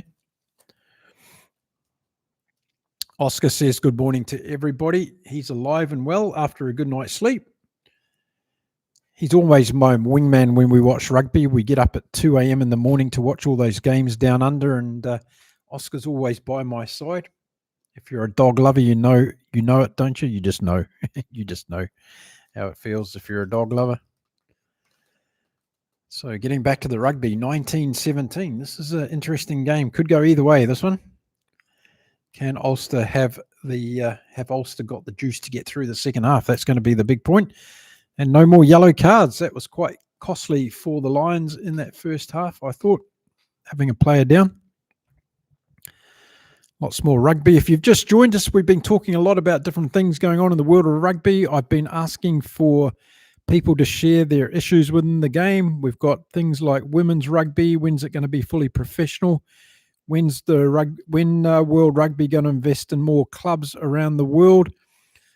Referees and different interpretations in New Zealand is hurting the New Zealand rugby game. Apparently, according to some viewers, the red card system needs to be reviewed. Lots of things on our United Rugby fans list already that we need to get onto and get fans giving us solutions. So plenty of that coming on the show today as well. So really good stuff coming out. I thank you all for participating.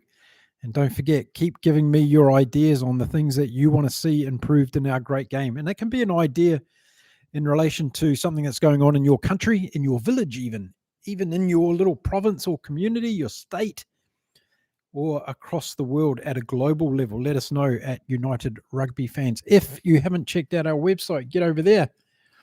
I wrote an article about Jason Holland getting fired, or resigning, I should say, from the New Zealand All Blacks. If you haven't read that, go over and check it out. If you haven't seen our temporary website, go and have a look. I'll put the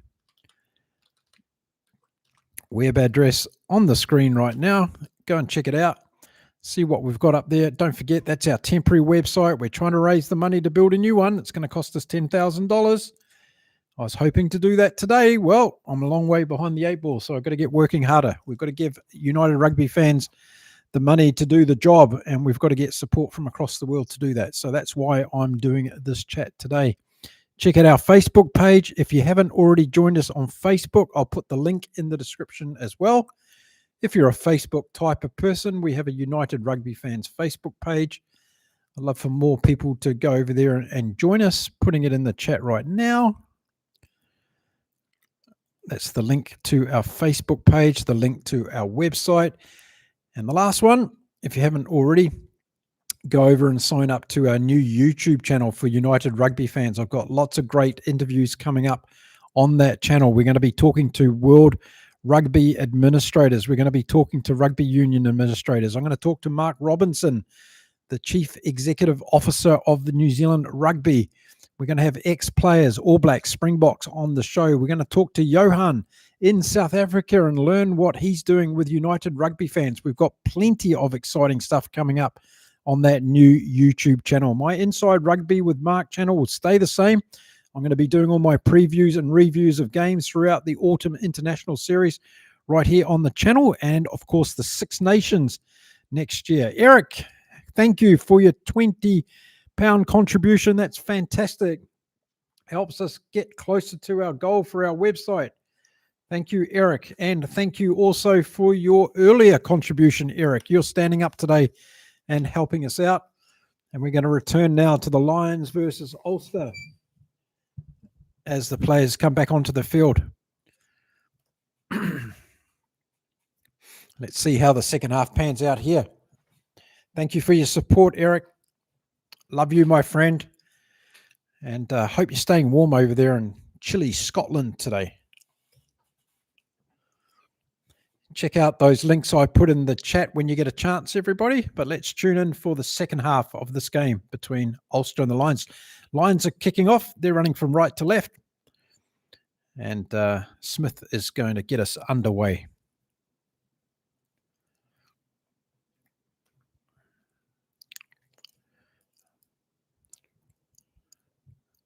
Don't forget, Ulster unbeaten so far in this competition.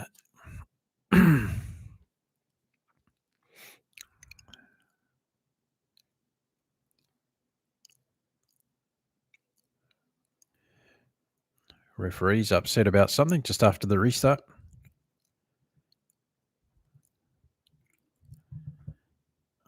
Yeah, watch your language, mate. These players swearing. This is not rugby. It's a gentleman's game. Referee just warning the player for swearing. How many times have we heard that in a rugby game? Good luck, mate. That's a good one. That cracks me up, in fact. It's the funniest thing I've seen today.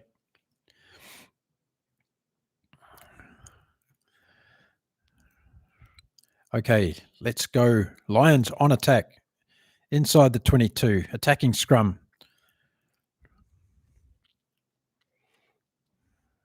Good way to start off the second half for the Lions. Looks like a beautiful day in Joburg.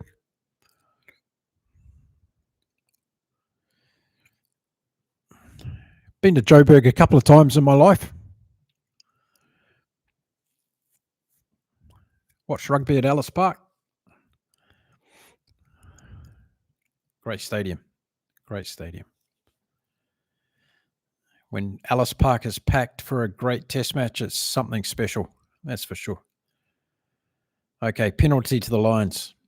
Scrum was a mess from Ulster. 3 tries to 2 in favour of Ulster at the moment in this game. They've looked dangerous when they open the ball up. But something's telling me the Lions are going to be able to put the pressure on here. So the kick goes into touch. It's going to be a attacking line out for Lions. Just a few metres out from the Ulster line.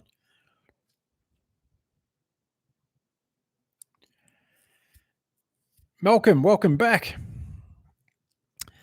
How are you surviving your broadcasting marathon? Well, I'm 7 hours, 55 minutes in, Malcolm. I feel like I've just started, mate. No, that's a lie, Malcolm. I'm doing okay, mate. I'm doing okay. 8 hours in. That's a work day for some people, isn't it? 8 hours. You've just returned from a squash tournament in Joburg, and now you're off to Pretoria. Well, travel safe, mate. So the Lions are on attack here, and they're getting very close to the line. Early try-scoring opportunity in the second half from the Lions. Here they go. Comes out wide. Kotza looking for his second try. Close. Oh, well done. Knock back. No, penalty advantage to the Lions. They'll come back for that. And they'll have an opportunity just a few metres out from the goal line. 43 minutes gone in this game. And they're calling for a scrum. So right in front of the uprights, 5 metres out. This is going to give the Lions an opportunity to go both sides from the scrum. And they'll really want to put the pressure on and score again and be the first to do so in the second half.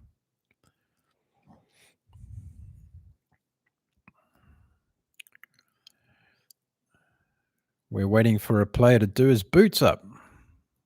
More time wasting. Elizabeth, I wonder if we're going to see more than 34 minutes of ball and play time in this game. I'm still annoyed by that number you told me before, Elizabeth. Very annoyed. Lions by 2, says Malcolm. Okay, let's see. I think they've got a chance to get more than that, Malcolm, but we'll wait and see, mate. I think Ulster might run out of gas in the second half. But don't listen to me. I've been wrong on many occasions when it comes to predicting rugby games. Okay, the ball goes in. Lions set to take it. 5 metres out. Frankie Horn picks up from the base of the scrum, goes towards the try line. 4 metres out. Again, through the forwards and very close. Drop ball. Offside, Ulster. Could be a yellow card coming up here if the Ulster keep infringing. They were lucky there. Lions were lucky. Okay, tap and go, 5 metres out. Can the Lions score?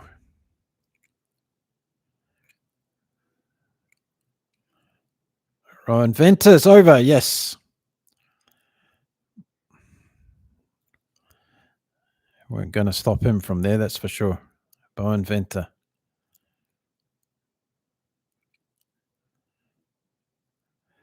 Great try, Ruan Venter. Number 7 today for the Lions.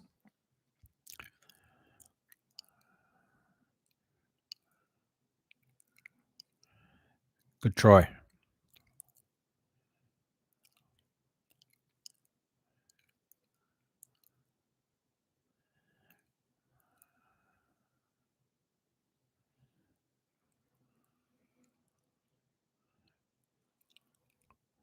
(22-19) with the kick to come.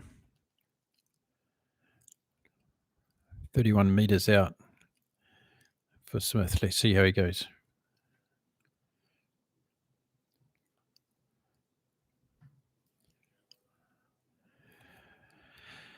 Straight over, 24-19.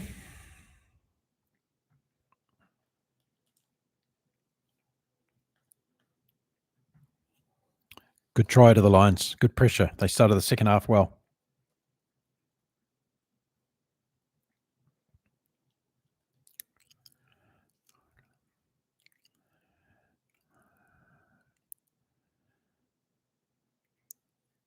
Scott Wilson comes on for Ulster, replacing O'Toole, the prop.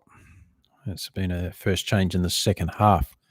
So getting underway again, and it's Ulster to restart the game. Goes deep into the 22 of the Lions. Well taken by the Lions.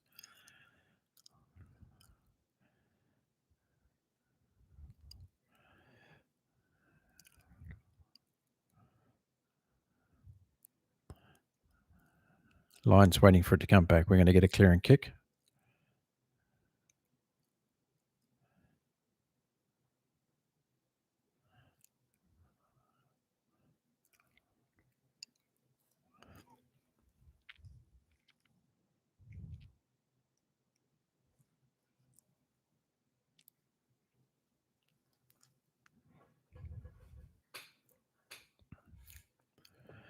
Three tries to 3.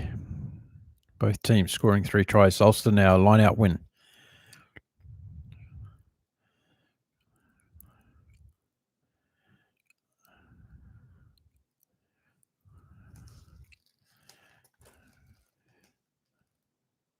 Balakoon knocked it on, and It was offside position from the Ulster player. So there is a penalty to the Lions, and they'll take this 48 metres out from the goal, and we're going to see a kick a goal from Smith.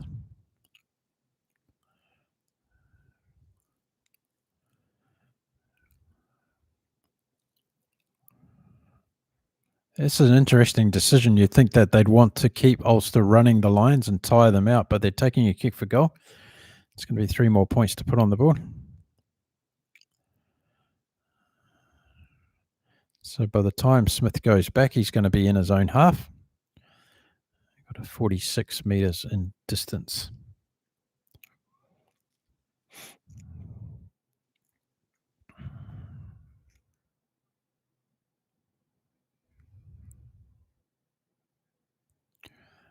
Great kick.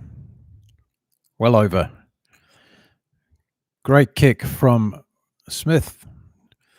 The Lions go out to 27 points to 19 after 49 minutes.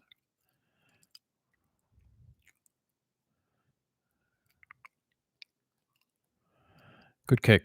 Had a lot of distance. He could have gone another 10 or 15 metres easily. Okay, Ulster restart from the halfway. It goes deep into the 22 again. The Lions bring it back through Uru and Venter. Kuan Horn, a good little run, gets the ball off.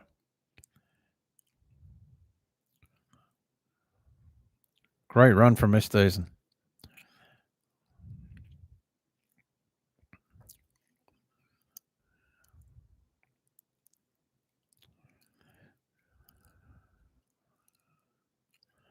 Esthuizen, great run.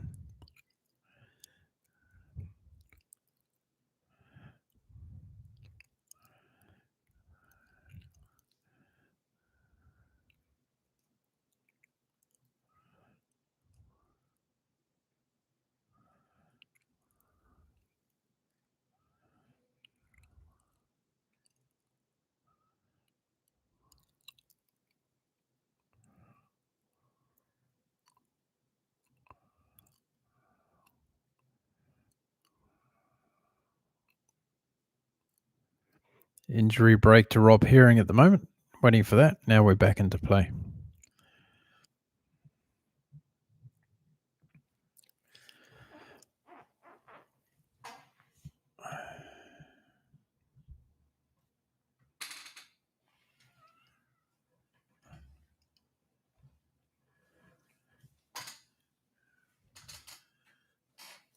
Reed's come on and Crean's gone off for Ulster.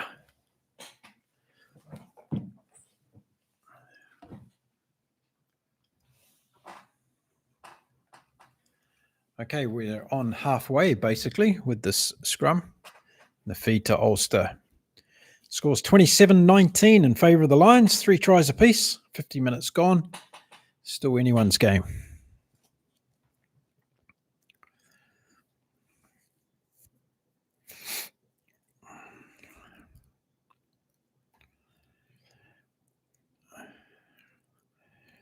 Great tackle. Ulster again. Take the ball out. Duke. Comes out wide. Bolakun again. Looks really difficult every time he gets the ball. Great run. Again, Ulster going wide. Across the halfway. Rob Herring just been bandaged up and away he goes.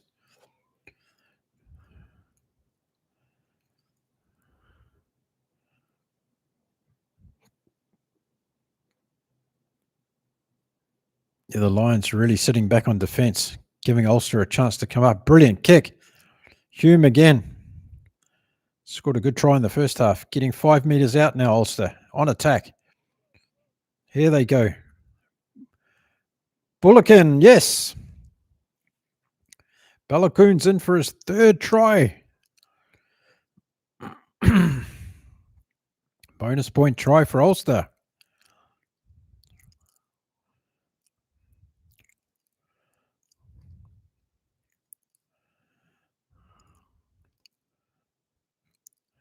Balakoon is dangerous. Very good winger indeed.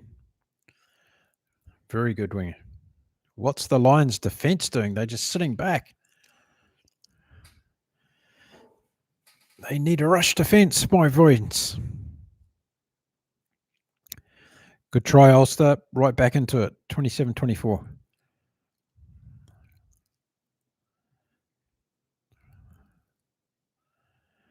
Okay, can they get the conversion from Jack Murphy over from the sideline? 41-metre conversion attempt coming up. Real tester. Bringing it around. No, misses. Out to the right. So, unfortunately, it stays 27-24. 3-point game in favour of the Lions.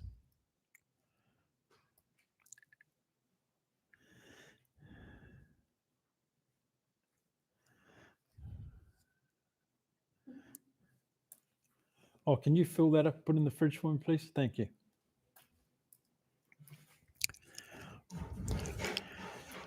Wifey's going out shopping, everybody. Anything you wanted to get? What do we want? We're having pizza tonight. Yeah, I've got to have pizza tonight. I'm having pizza tonight as a celebration as we count down to the final hours of my 24-hour rugby podcast. Here we go. The Lions and Ulster. Ulster with the ball again. Coming out of their own half. Penalty to the Lions, though. So here's an opportunity.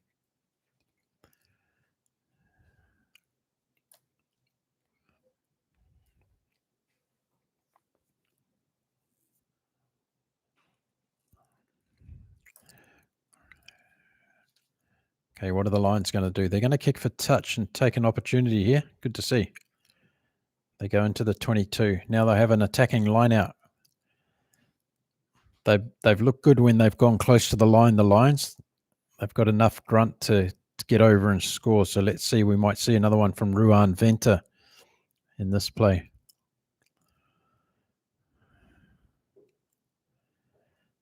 About 18 metres out from Ulster's line. Lions line out coming up. 54 minutes gone. Lions lead 27-24 in this URC round 5 game. It's pushed down by the Lions, not clean ball at all. They've lost ground and gone back outside of the 22, but they've got the ball. Now they set themselves again. Turnover to Ulster, and now they run the ball out from deep in their own half. Fantastic stuff from Ulster. Really throwing the ball around.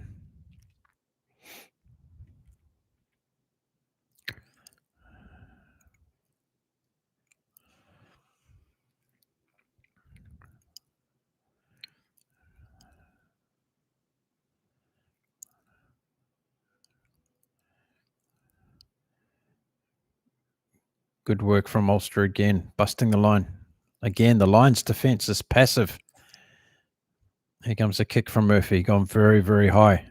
It's uncontestable there. Plenty of time for Keon Horn. And he does a great kick over the top. Can he regather it? No, Bellacorn's gone back. Oh, he's brilliant. Oh, great pass. Come on, go Ulster. Another pass backwards. It's like sevens rugby at the moment. Touch. Good stuff. Good passage of play from both teams. Elizabeth, wonder how many days Ulster have to acclimatise. What do you mean, days to acclimatise? This is what the weather's like all the time in Ireland. It's beautiful. Well above sea level by about a metre or so. No, I don't know. I think they're surely they have to run out of gas. They're going well at the moment. Maybe they're pacing themselves. Still 24 minutes left, though, Elizabeth. Anything can happen.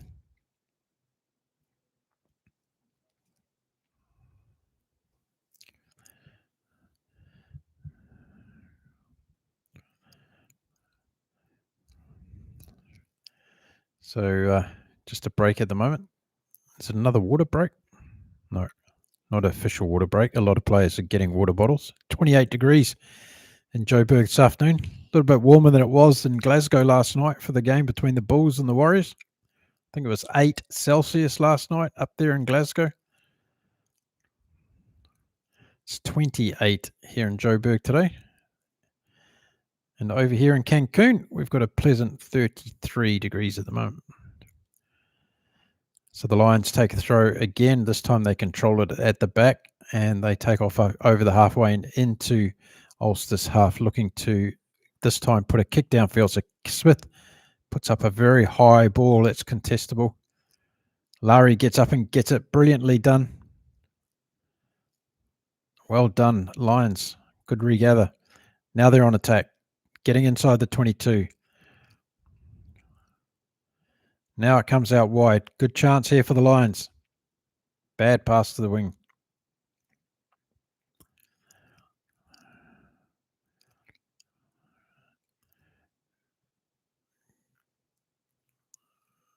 Good tackle from Ulster, pushing the Lions back. This is good defence from Ulster. They're up in the face of the Lions. Unlike the Lions.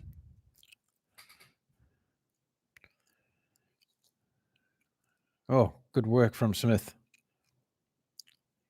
This will tire the Ulster out, this phase of the play. Good work from Lions. Across the field they go again, looking for gaps. Knock on. Bit of basketball there for a few minutes. Ruan Venter's gone off and Duplessis has come on for the Lions.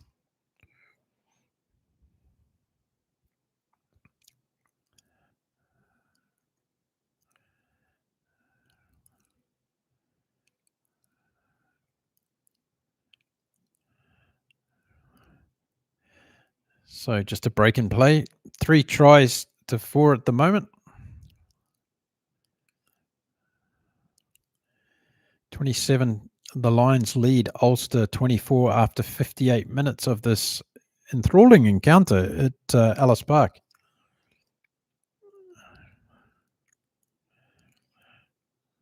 Rob Ballacoon's been the star of the show so far for Ulster. I wouldn't be surprised if he's able to get another one in this game.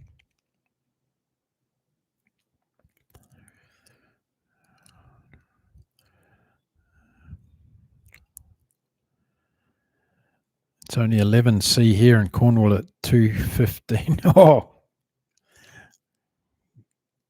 good luck to you today. It is October though, Elizabeth. You've got to it's the end of October, Elizabeth. So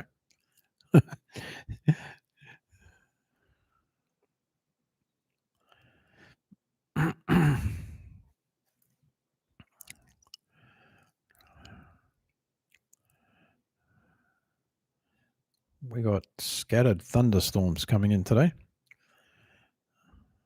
That's better than a hurricane. We could still get a hurricane this week. And wait and see what happens.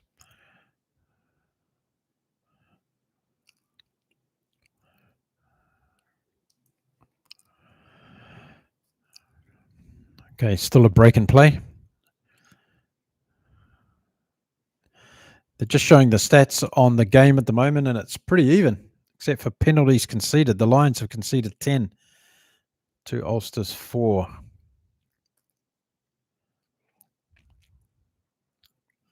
Possession's pretty close, 53 to 47 in favour of the Lions. We're having a water break. That's what it is, folks. We're having a water break.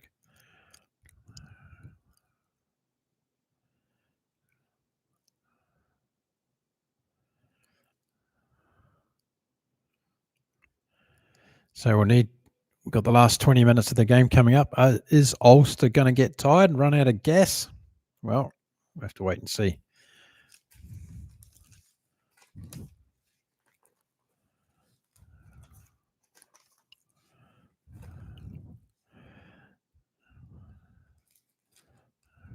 After this game, we're going to watch the Sharks against the Scarlets and then Benetton against the Stormers.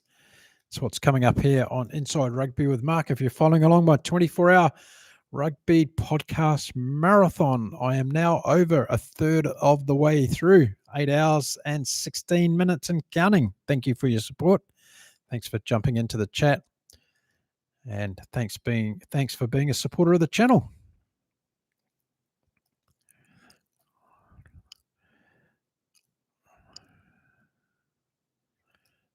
And here we go.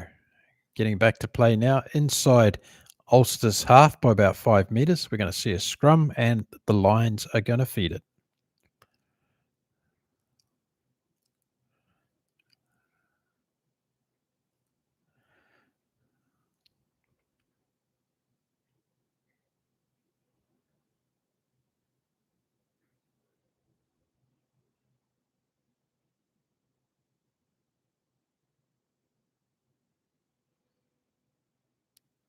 Penalty advantage from the scrum. So away go the Lions on attack. Bustering run down to the 22. They're going to be difficult to stop from here, I think. Ulster's defence has been pretty good.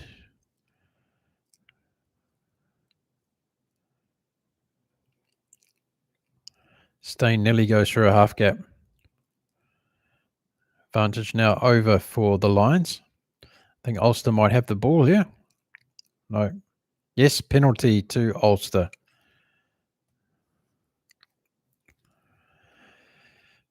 Good work by Ulster in defence there.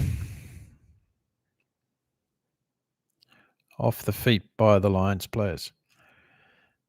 Now, Ulster are going after this. They've pumped it downfield behind the Lions' last line of defence.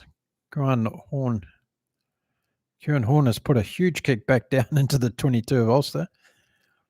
And now we're going to see the same response from Ulster. Oh, no, it's gone too far, is it? Yes.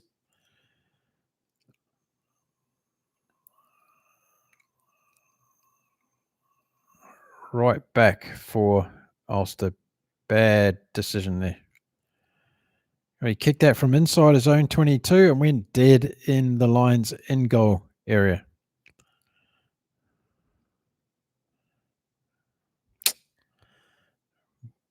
And it goes all the way back inside the 22 for Ulster. So the Lions get a huge advantage from that play.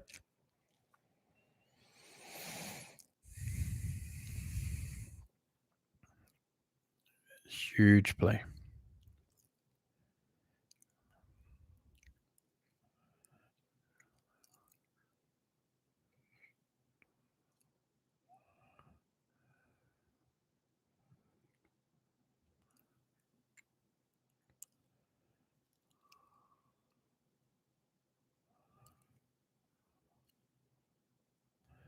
So scrum to the Lions. 24 metres, 20 metres out from the Ulster line on attack. See what they can do from here. Good push from the scrum from the Lions. Trying to wait a penalty. They've got it. Penalty advantage.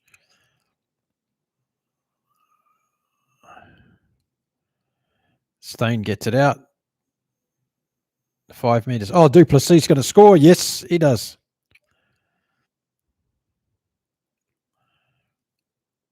We're going to check it, I think.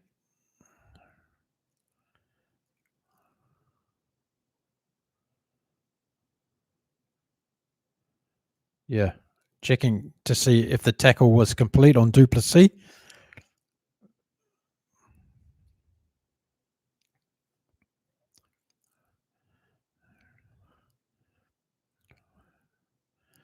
We'll have to wait and see whether du Plessis was tackled and complete.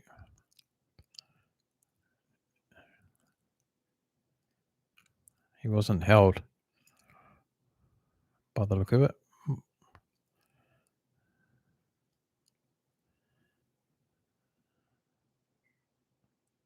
Yeah, should be okay. Looks okay to me. It wasn't held.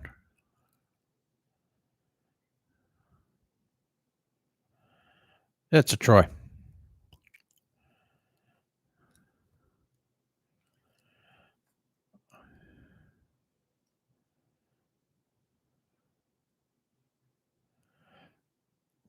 Try time. Du Plessis scores. The Lions go out to 32 points to 24 with a kick to come. It's going to be 34-24.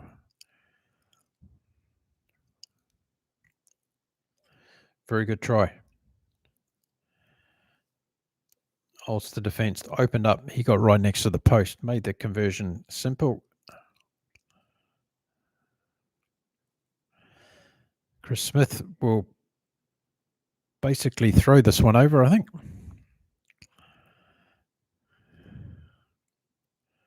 And there it goes, 34-24. 10 points difference now.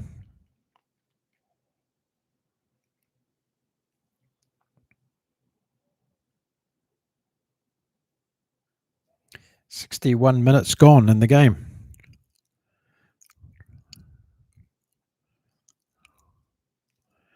Ulster to restart.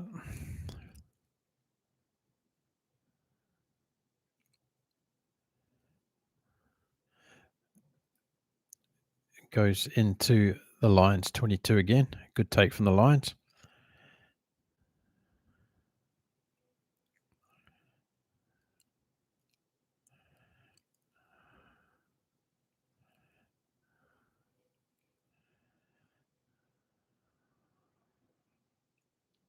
Du Plessis off again, this time within the 40-metre mark.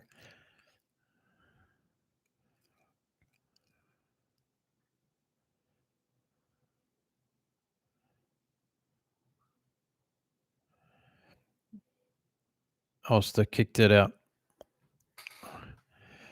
Yeah, fresh legs for the Lions are making a difference here in this game. Very, very good play there from Du Plessis again. He's had a couple of really good touches since he's been in the game.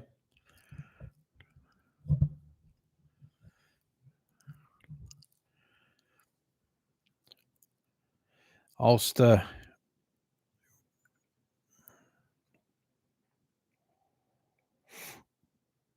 lost line out for the Lions, so the Ulster do get it 45 metres out from the Lions line.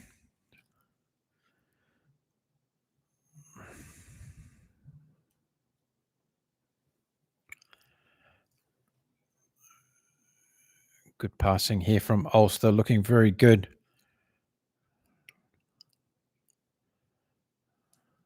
And they're in touch.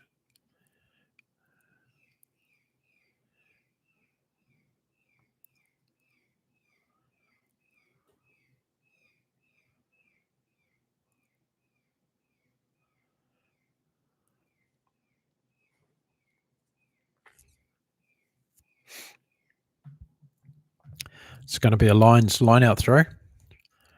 63 minutes gone, 10 points in the game.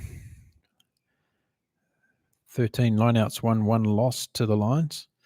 They throw in this one, and it's a free kick to Ulster from the line-out. And Ulster take a quick tap, and away they go inside the 22.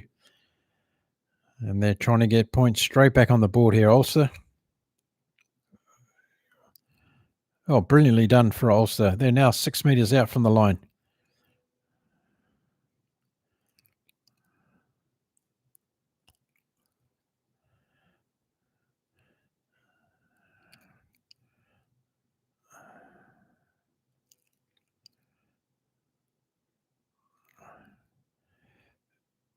Good work by Ulster. 5 metres out now from the line. Taking it through the forwards again, pushing towards the line.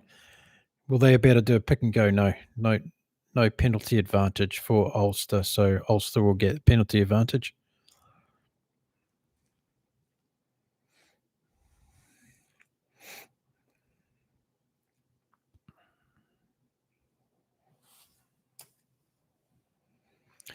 Are they going to take a tap here? Ulster. No, they're going to kick for touch. Murphy.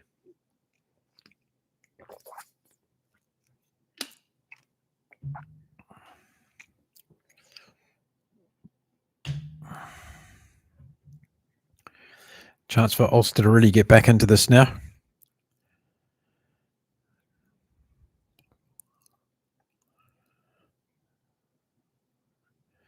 Five metres out from the Lions line. Ulster on attack. 65 minutes gone in the game. Let's see if we get a driving more from Ulster here.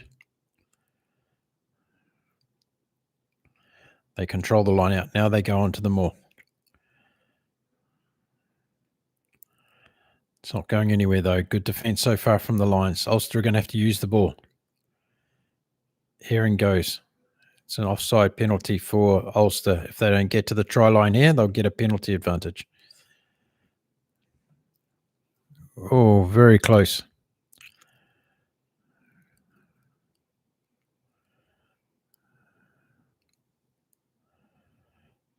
That's it. Try.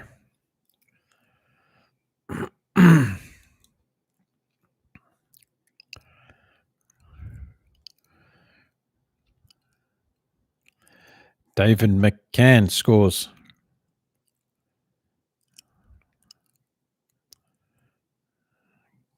Good try.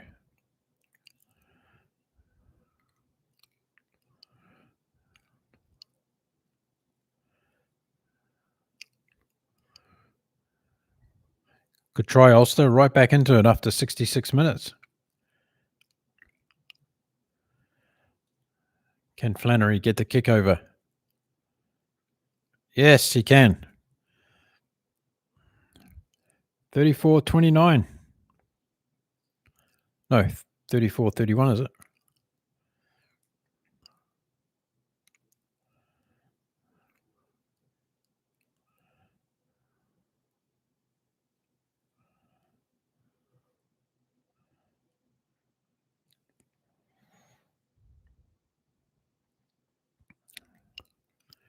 (34-31). Good try, Ulster. Back into it. 13 minutes to go.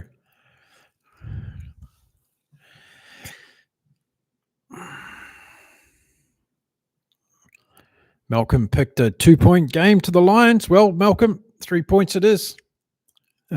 Let's see. Restart again from the Lions. Goes deep down into Ulster's 22.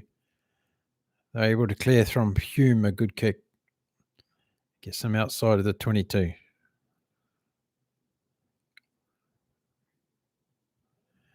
Lions have an opportunity now with the line out. 28 metres out from their line. 12 minutes to go. 3-point game. Let's see how this goes.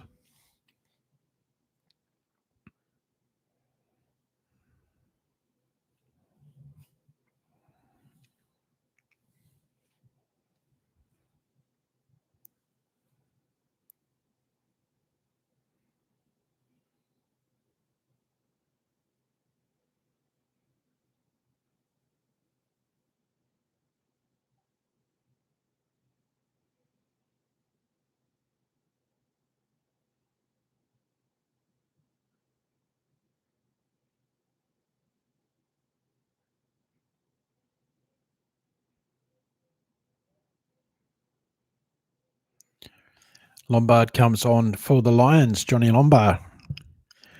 Let's see how he goes. And Doak McKee's on for Ulster. And Smith's off as well.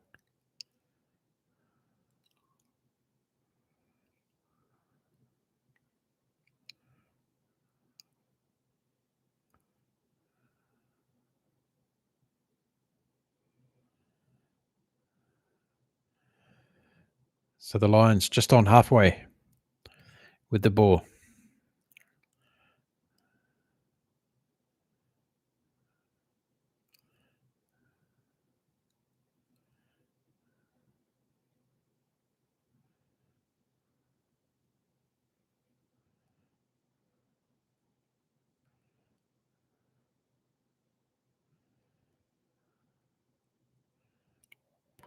Lions moving forward well now in the half of Ulster, inside the 45. Going wide again. Ulster starting to fall off a few tackles.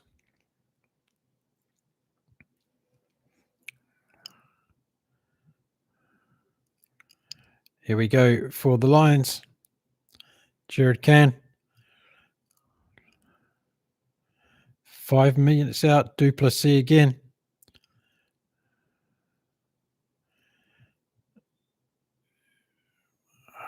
The Lions are over for another try. Well done.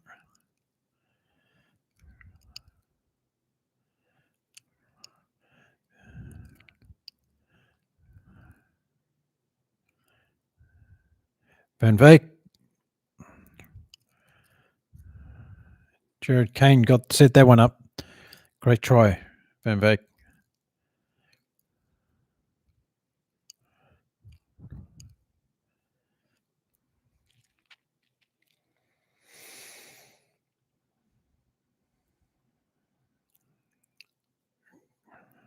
Good stuff there from the Lions.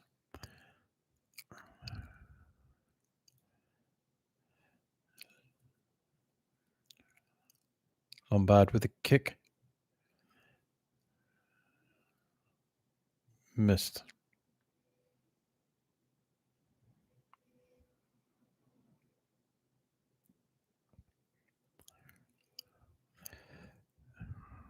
(39-31) for the Lions. Still 8.5 minutes to go. Can Ulster get back into it? I don't think so. I start seeing the Lions being a little bit more dominant now in this game. Let's see what happens. Ulster to restart. 8 minutes to go.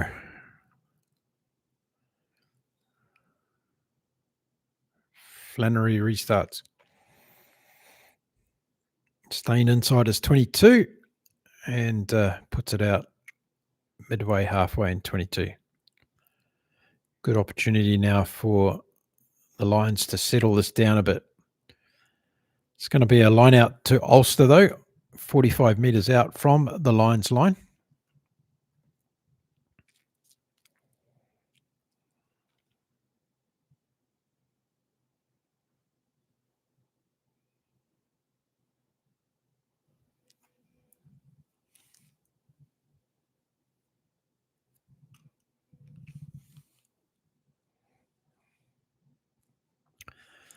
Ulster 45 metres out from the Lions line out throw.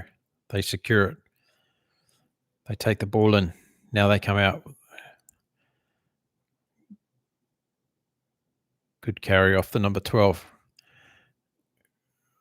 Bolakane again.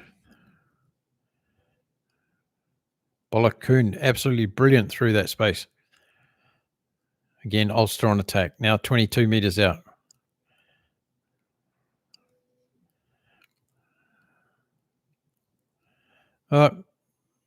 Forward pass by Ulster, but it goes into touch.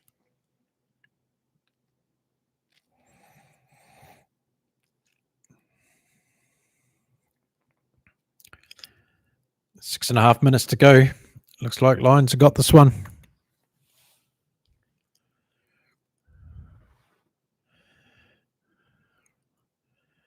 (39-31).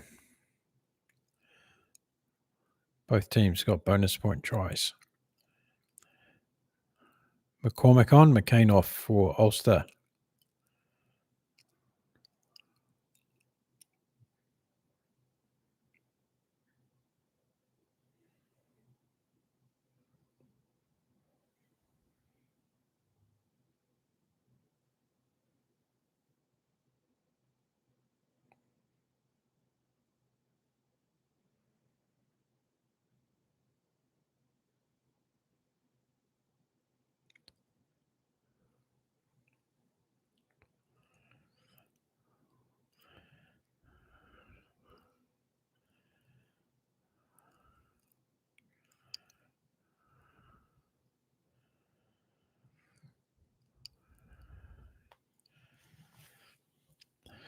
So we're having a scrum. It's on the 22 line in Lions territory.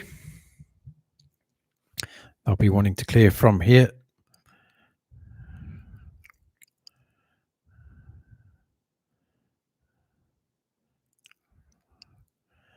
Six minutes to go in the game. Still not over yet, the Lions. I can see scoring more in this game. It's coming back on the Lions side. They're 24 metres out from their own line. They put up a high kick.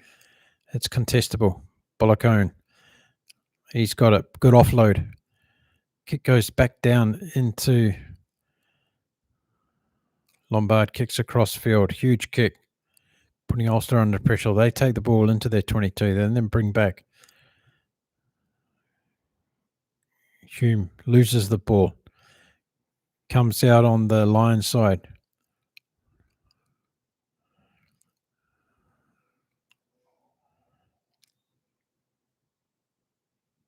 Lombard gets through the gap.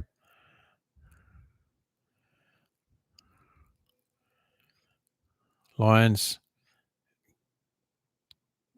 getting close here.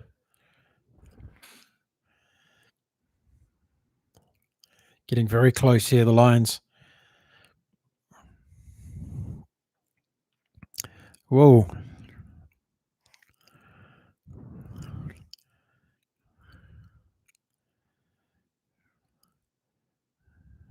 Duplessis been very good since he's come on for the Lions.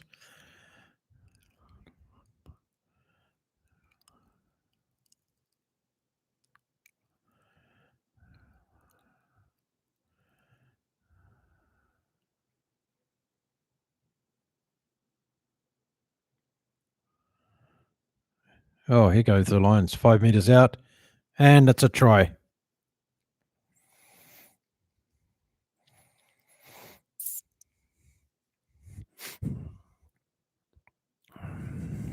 Yep. Ulster being found wanting in the last 20 minutes. Van Vooderen.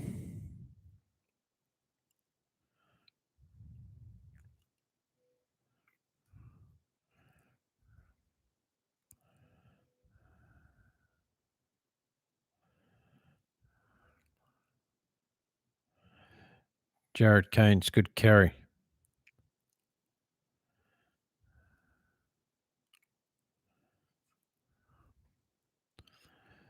Good try to Lions.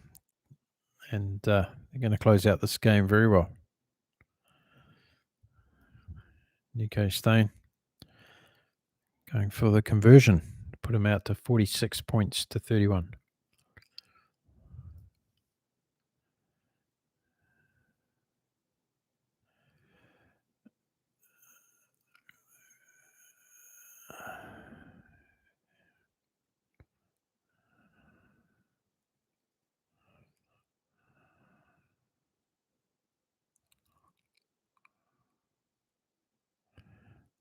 Jared Keynes, very good run there. Very good run there. 44 to 31.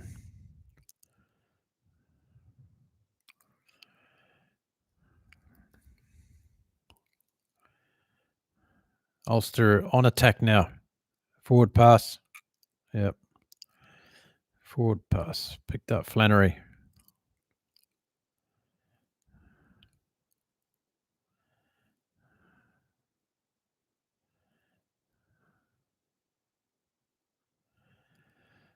Yeah, we saw one of those in the first half.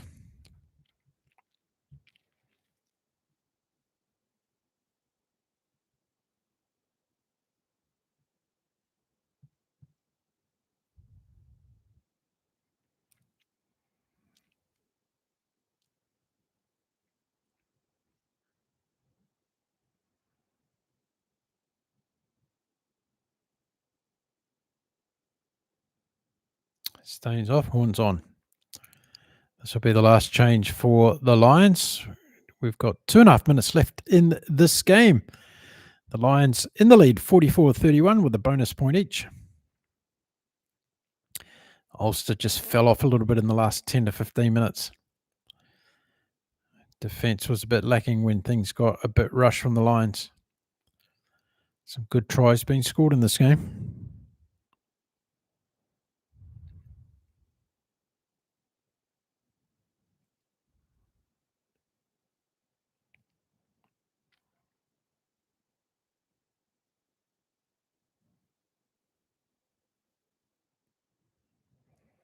Penalty advantage. Go back for the Lions. Just 90 seconds left in this one now.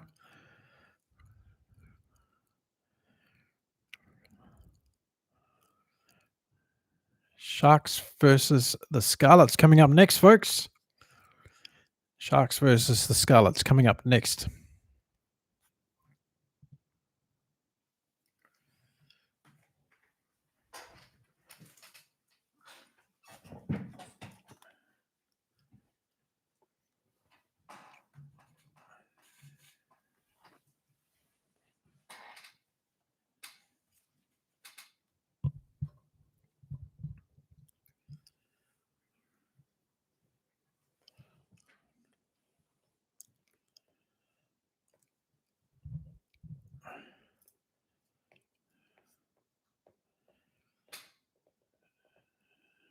40 seconds left.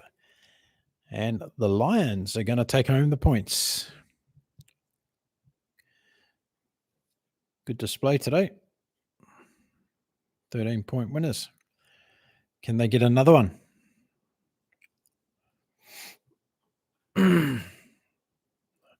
I would not bet against them going in here. 5 meters out. The Lions attacking again. Here they go. It's just a matter of time.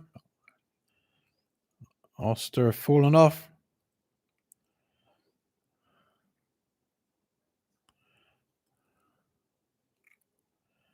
The Hooter goes. They should get a try here. Yes. Try again.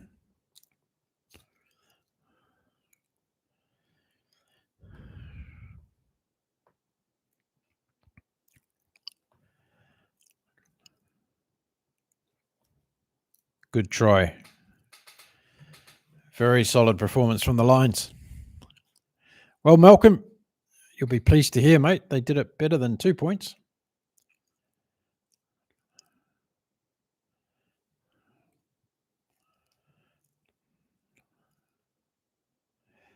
Van Veeren, again, second try.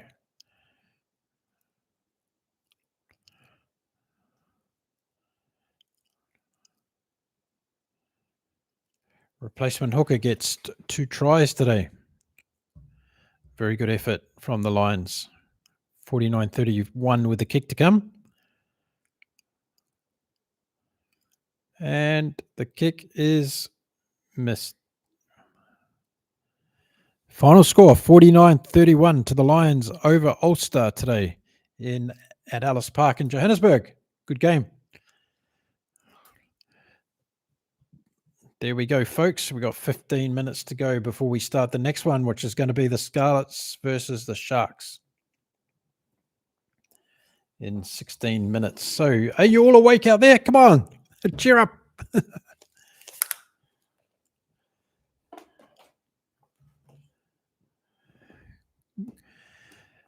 Happy Lions supporters. Commiserations to any Ulster fans. You'll come back, I'm sure. It was a good game. Ellis Park. Altitude does it again. How many teams have fallen prey to the Ellis Park altitude? Lions win 49-31.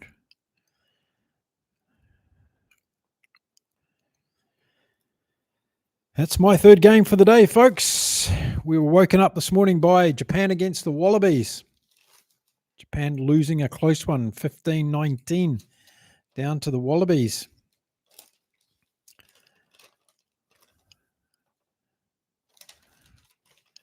Then we watched the NPC Final from New Zealand, Canterbury against Otago.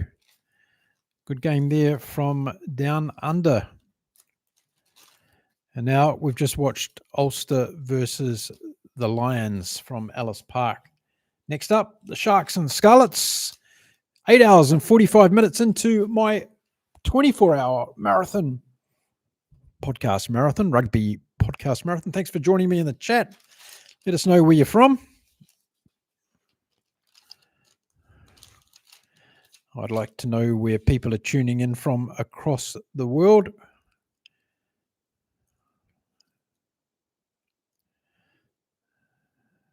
36-28 it was. The final score, Canterbury versus Otago today.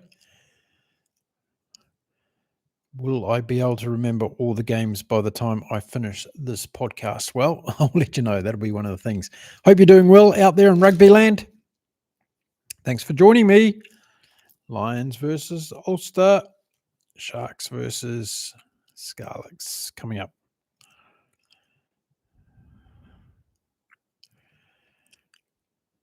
Yes, they have. Ulster has done the Stormers a favour indeed. Fantastic stuff. Eric, Stormers coming up soon. But before we get to that one, we're going to watch the Scarlets and the Sharks in 13 minutes' time kicking off. Let us know who you think is going to win that one. How about we put a little bit of a poll up on that one? See what people think. Welcome to the chat. My name's Mark. I'm from Inside Rugby with Mark. You used to seeing me out in the park. I'm not there today. It's raining and I'm sitting inside. So let's have a look at what we've got here.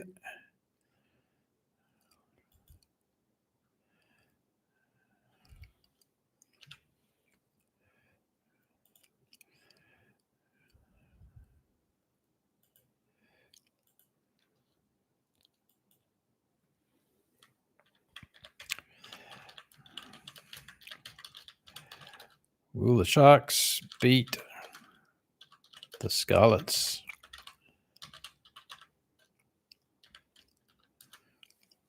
There's the question. Okay, let's get a vote going. Tell us all what you think.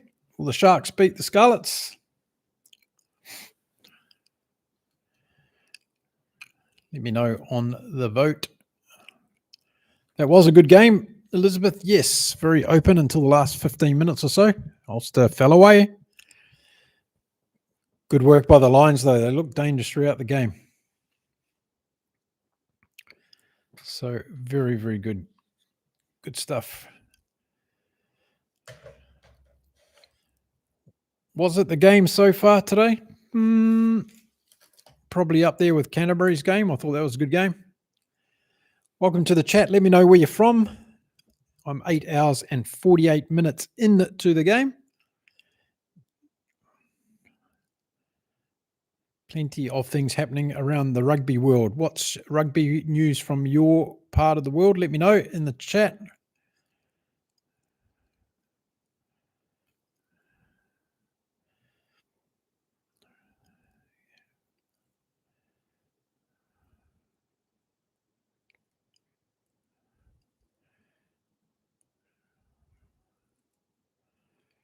Plenty of things going on as we tick down towards 9 hours straight.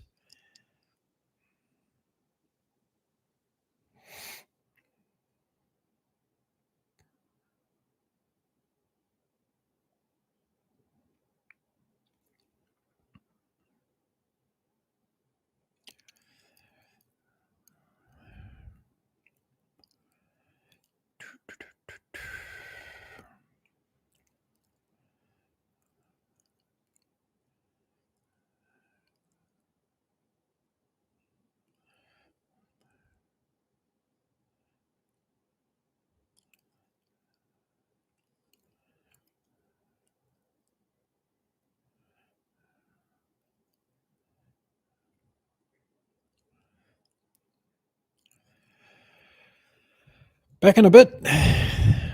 Okay, see you, Elizabeth. That's good. People popping in and out. I like that. Who else have we got in the chat right now? Let me know where you're from. Are you watching from across the world somewhere? We've got some in South Africa. Kiwis and Aussies should be asleep. Catching you on the flip side when you wake up. Next up, Sharks.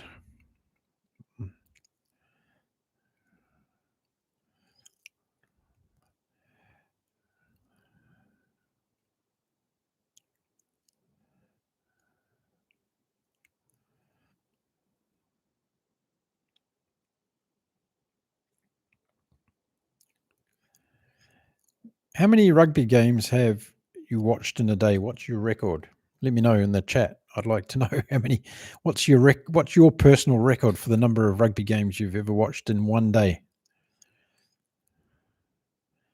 It's pretty easy to get carried away with this stuff, isn't it? Especially around World Cup time.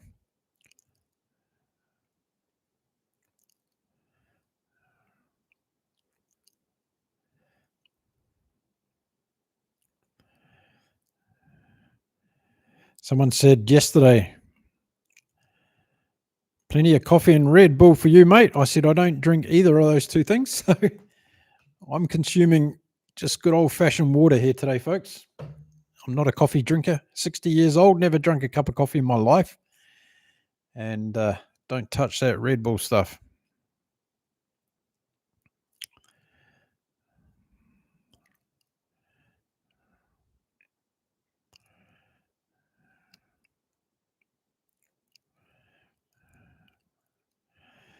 Okay, we'll just let everybody know on Twitter that I'm still alive.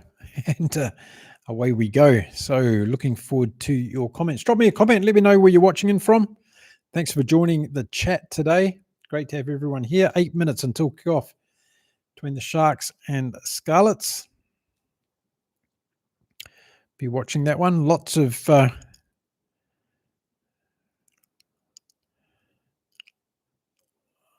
action here in sport today in Mexico. We've got the Formula One Grand Prix here this weekend in Mexico City, of course. So lots happening over there with qualifying today and the race tomorrow. I might be able to wake up in time to watch the race tomorrow. Have to wait and see.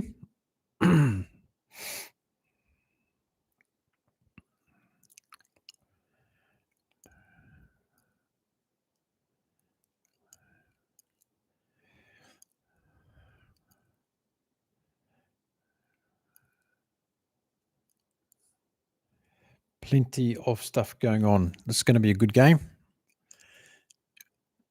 So 67% of voters so far saying yes, the Sharks will beat the Scarlets. Good stuff. Good stuff.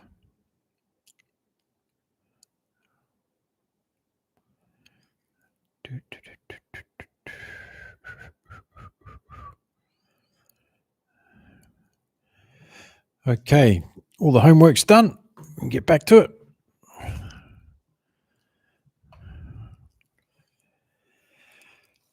Who else we got here? Who's in the chat?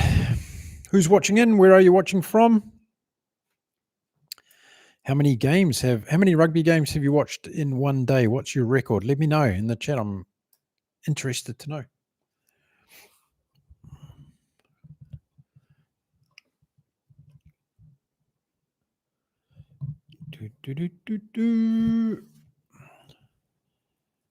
I think it stopped raining here in Cancun for a few minutes. We've got a wet, rainy day here today, although it's hot. We'll see how we go for the rest of the day. Coming up 9 a.m. in the morning here, and that makes it 11 a.m. down in Argentina. If you're watching in from Los Pumas country, welcome to the chat. Nice to have you here. If you're watching in South Africa, good afternoon. Good afternoon in the UK and across Europe. And good, very long.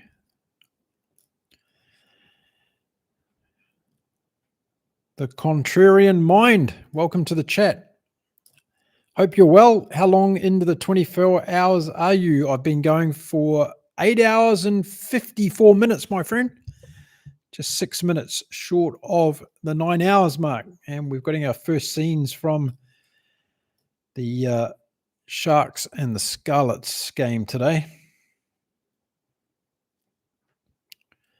If they can keep the camera still, that's a bit scary. Another sunny day. It looks beautiful there. Should be some good open rugby being played this afternoon in this game as well. So the Contrarian Mind, how are you going? All good? Have you been watching a bit of rugby today? If so, which games have you been watching? We're 3 games in here so far. The first URC, I watched the Warriors versus the Bulls last night. And now we've got the Lions and Ulster just finished now.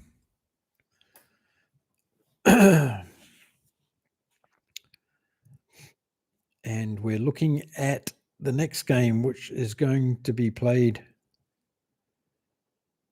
between the Hollywood Bet Sharks and the Scarlets.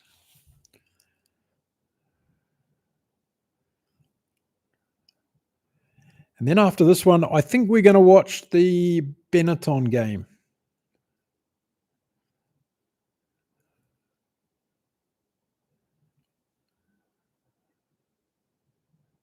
Yeah, we're going to watch the Stormers and Benetton.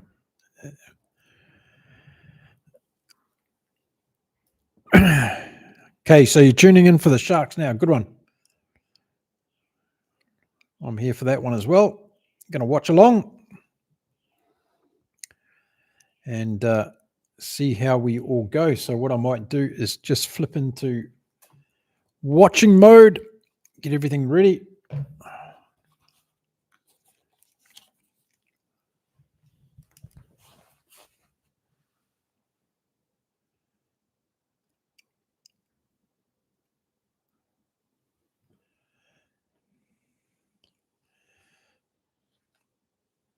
"28 degrees for this game. Another hot one. KwaZulu Natal.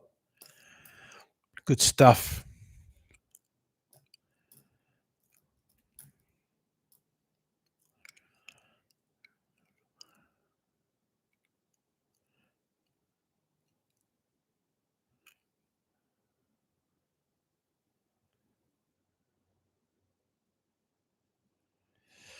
Yeah, all the teams will be having their international break, of course, next weekend from the URC.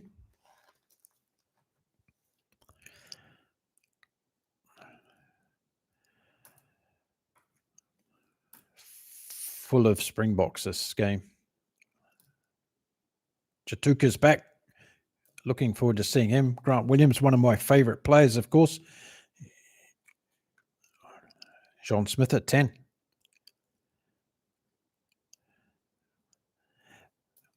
Fundermover's back on the wing. Good to see him.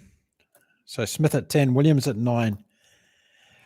Hooker, Hendrixie, and Fundermover. The Sharks back. That's going to be looking good.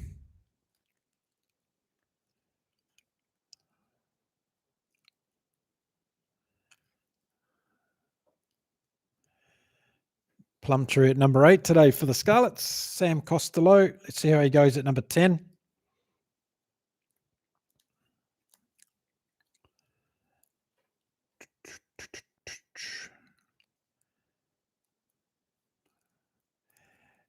Yeah, Blair Murray's good in the 15 jersey. We have to see how he goes. This should be a good game.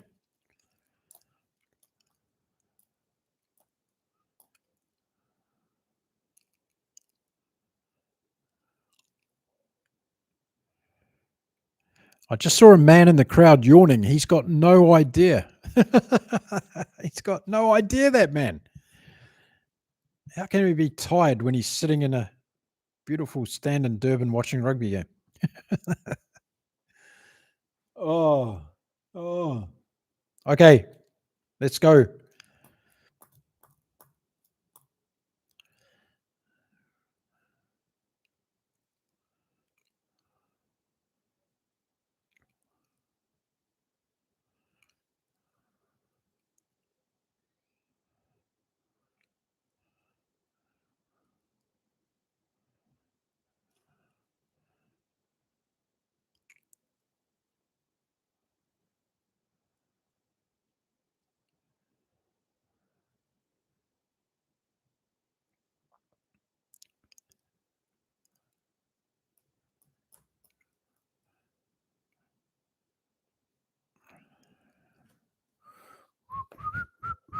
Okay, let's get into this.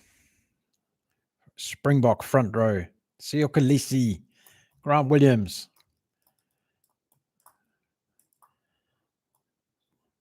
Chatuka. Some good players in this.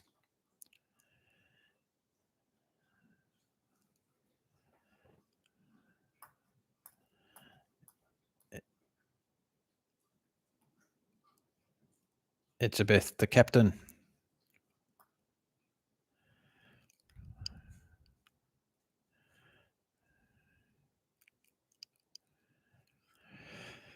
Thank you, Elizabeth. 9 hours and 1 minute into the 24-hour podcast, my friends. Thank you for joining us. This is going to be a good game. Give you my views and opinions as we go through it. Let's see what the Sharks can do. Oscar, quiet. Quiet, buddy. Got a rugby game starting. It's from Durban. This one's from Durban. The last one was from Joburg.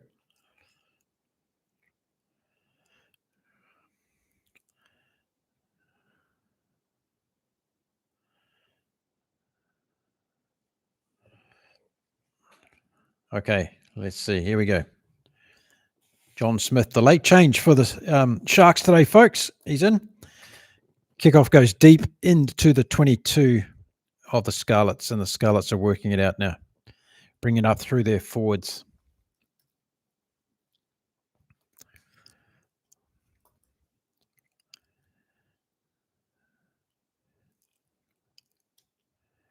And they clear it outside of their 22. It's going to be a line-out throw to the Sharks on a good attacking position here in the first minute of the game.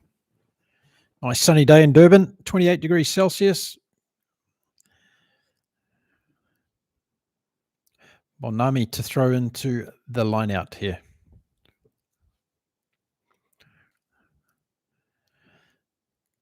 Good to see Edwill Fundermerver back in the team today for the Sharks. Going to be good to see how he goes. And it's a good line-out ball straight away for the Sharks. Holding it into the back of the line-out more now. Driving down towards the Scarlets goal line. Stopped a little bit. Grant Williams takes it.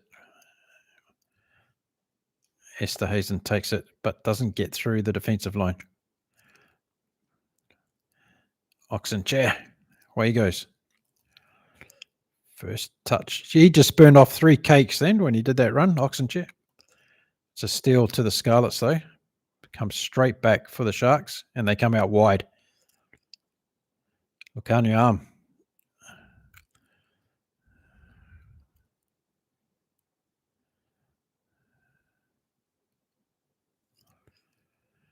Grant Williams. Out wide. Chatuka. Back to Grant Williams. Etzebeth's missed out.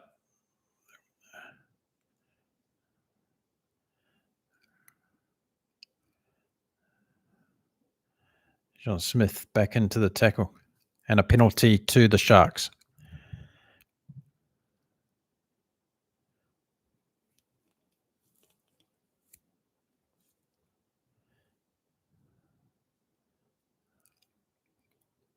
Vincent Koch was supposed to start this game as well, but he's not started.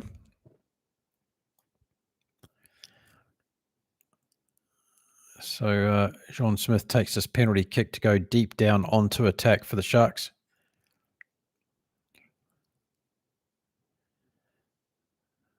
Mazibuko is in today for Vincent Koch.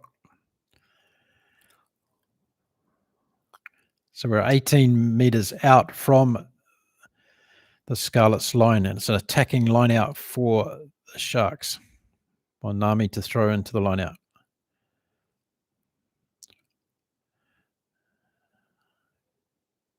Chatuka takes it down. Now we've got a rolling more.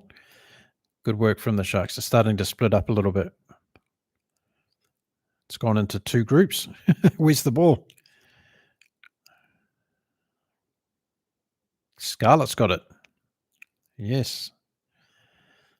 Good turnover for Scarlets. Good work. Scarlet's waiting for the ball to come back.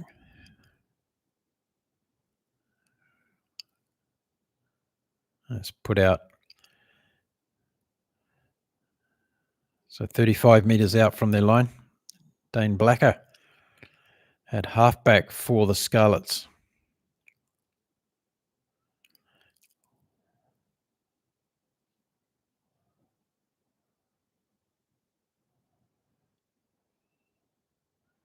Line out win to the Sharks. Williams out to Smith. And Chukuka takes it up brilliantly. Williams again. Lucano arm. Smith. Hooker. Good run. Back inside. Sets up again. Williams. Bonami. Lucano arm. Chukuka. Sio Kalisi's through. He's pushing them off, Kalisi.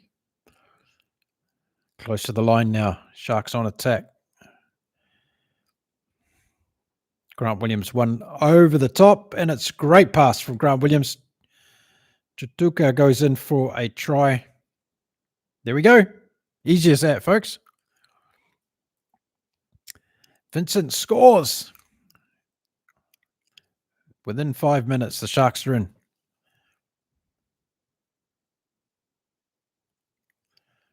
Sio Kalesi's great run in that build up to that play.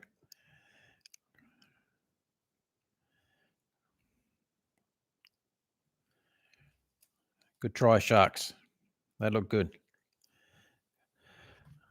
Khaleesi, good fend off and break in that play. Lucano arm was in there as well. And now the conversion attempt from Smith.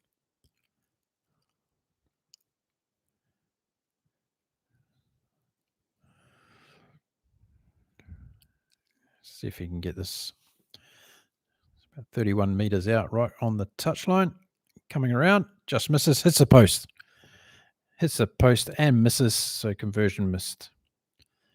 Good try, though, to the Sharks. Well played. Grant Williams, great pass over the top to Vincent Chakuka, who got in the corner.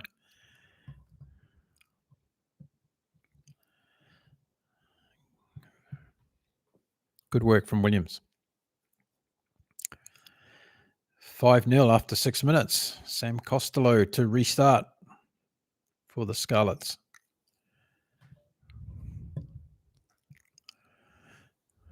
Goes into the 22.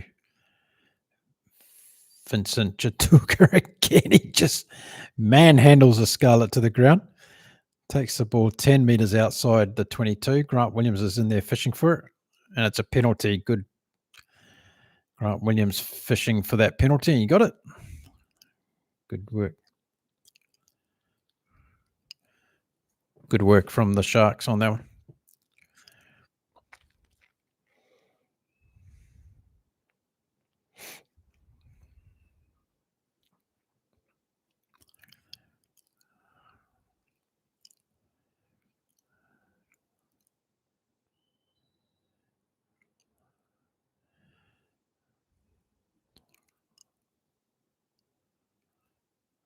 Okay, so a line out to the Sharks. Bonami going to throw into this one. Just inside the Scarlets half. Goes over the top and they don't control it. So the ball comes down to the Scarlets and they kick it away. Goes down to Edward van der Merwe, gets it over.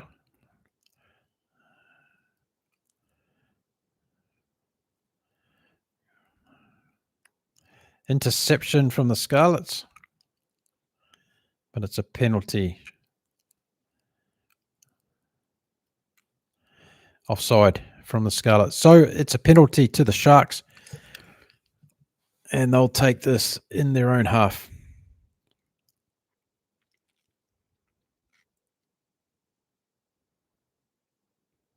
Smith will go for a kick for touch to try and put the Sharks down on attack and get a good line out here. Attacking line out now for the Sharks.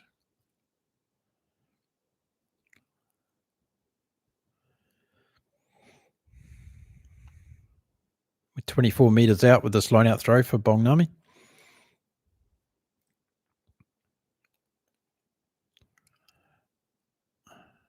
Etzebeth goes up. Khaleesi plays halfback. Then he goes out to Grant Williams, who gets through the gap. Tried to get it back to Khaleesi. He missed it. And the Scarlets try to run it out.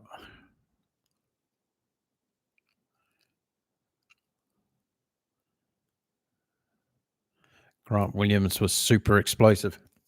If you've been watching my videos over the last year, you'll know that I'm a huge fan of Grant Williams. He showed again on that occasion why he's so good.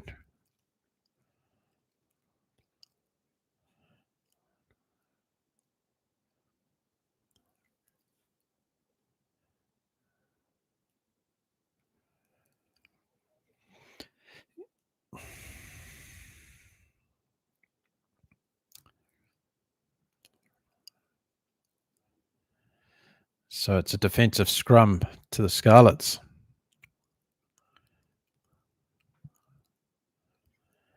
They're going to have trouble. They're down 80 kilos, the Scarlets, on the pack weight compared to the Sharks in this game.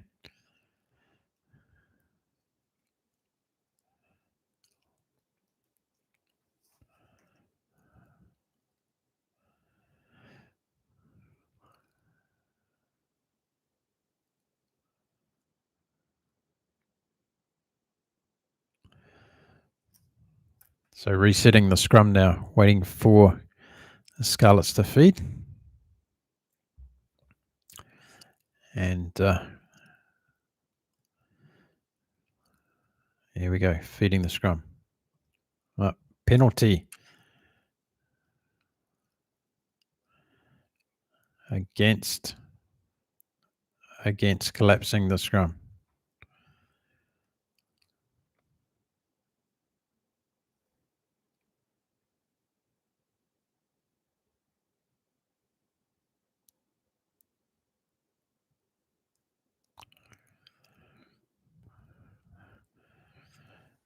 So the Scarlets get down into the Sharks' half by about 1.5 meters. And we'll see whether they're able to take some advantage of this.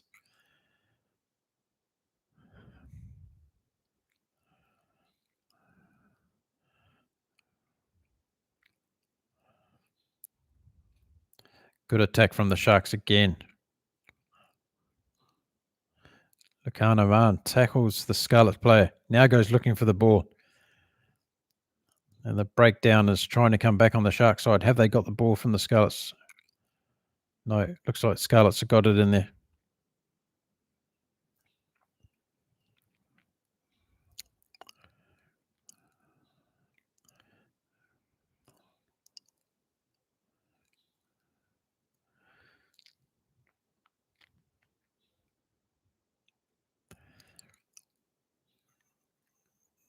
Ooh, Scarlets come through on Ethan Hooker. Now some pressure for the Sharks at the moment in defence. Grant Williams decides to take it through the forwards and put it back up. Now they'll set themselves to clear it. Now we've got the centipede happening.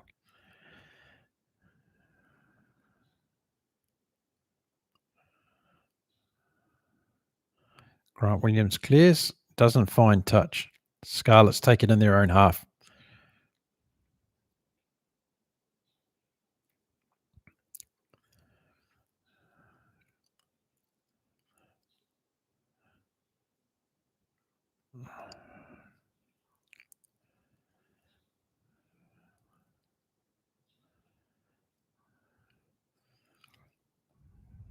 Yeah, lost it over the sideline. Couldn't see it in the sun.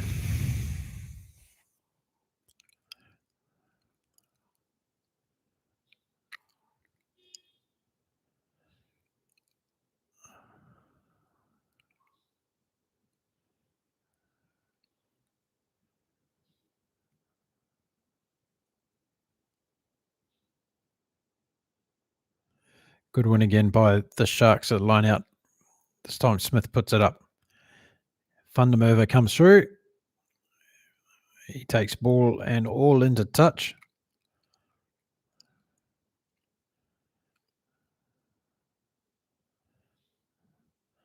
Line out to the Scarlets.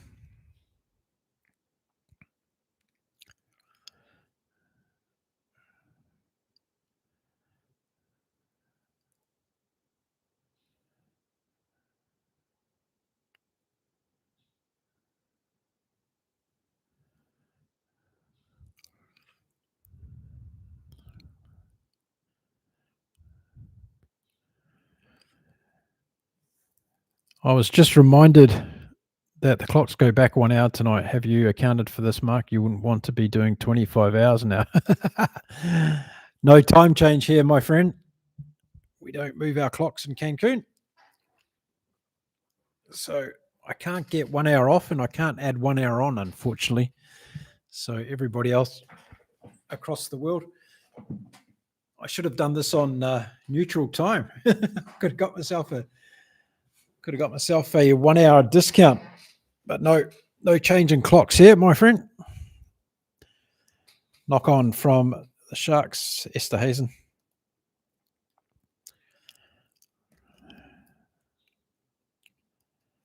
So a little bit scrappy now from the Sharks. Couple of opportunities gone down.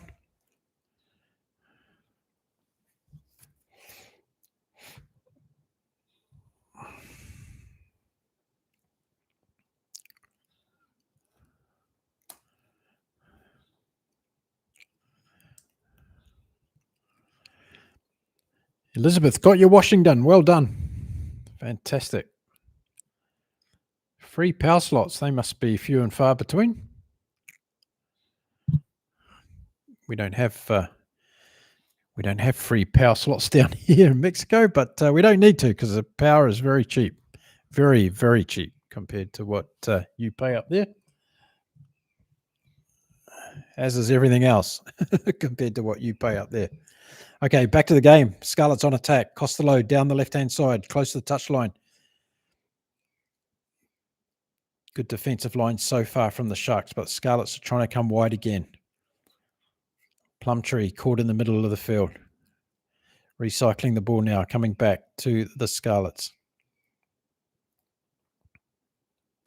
Johnny Williams gets through. Here we go. It's a try to the Scarlets. Manus van der Merwe gets in for a great try.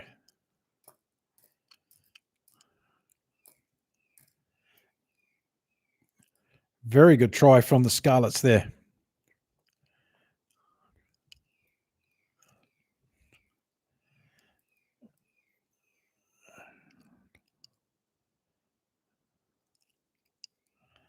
Manus van der Merwe. There we go. South African scores against the Sharks. Brilliant stuff.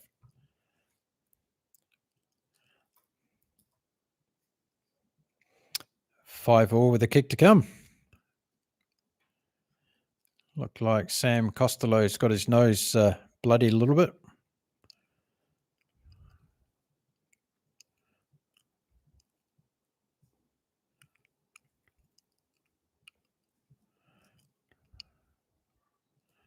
Very good try from the Scarlets.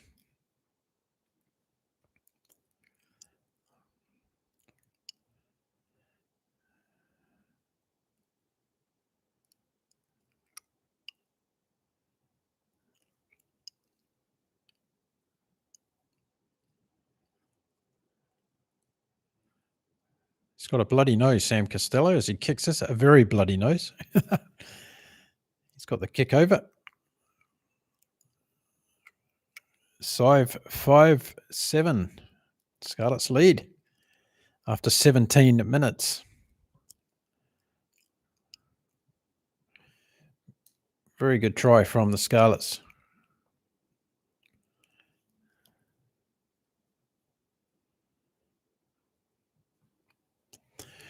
Okay, game on. Smith restarts again, back into the 22 of the Scarlets, and they get driven back straight away from the Sharks. But he gets up and goes again. Plumtree.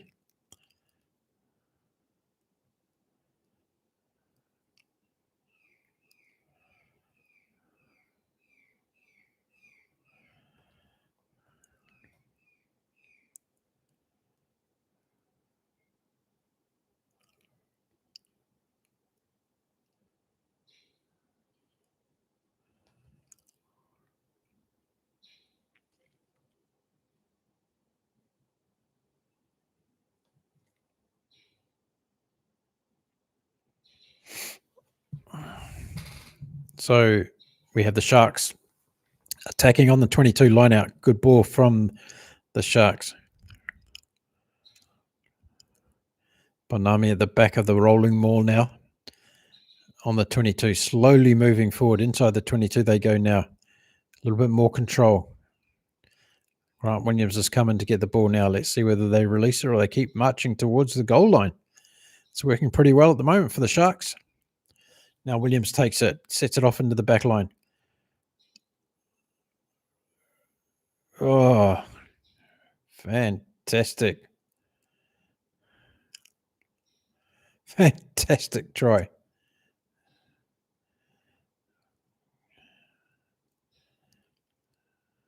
Wow, Manuel Chachuka. Far out. Brilliant stuff.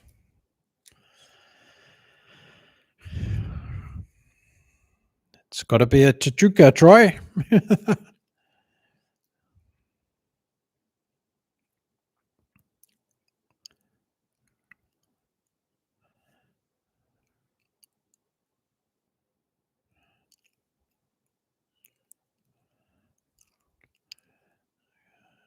Conversion over. Yes, it is.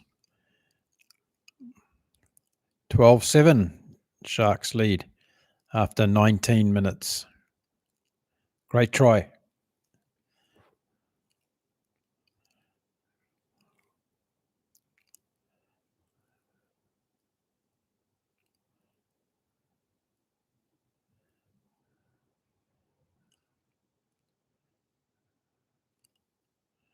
Good try.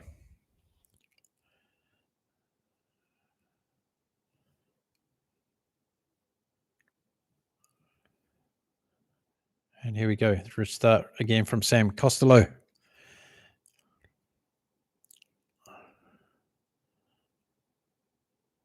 Vincent Chatuka takes another good carry upfield. Grant Williams takes a high kick. Contestable. Good kick from Williams.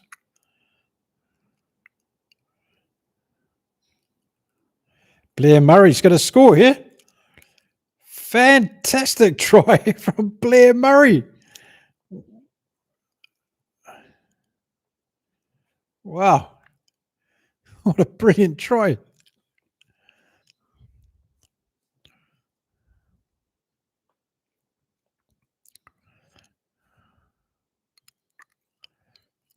Little chip over the top. Got away from Etzebeth. Perfect try.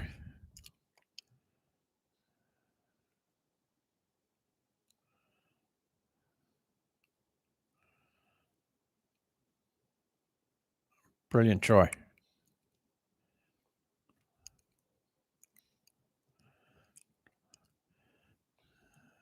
Costello with the conversion attempt. And boy, a couple of interesting change of events there. He's got it. 14-12. Yes, what a try. What a try.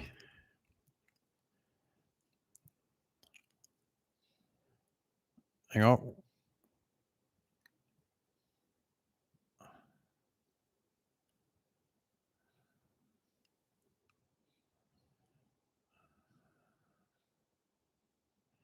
Okay, so we're having a water break, as we saw in the last game.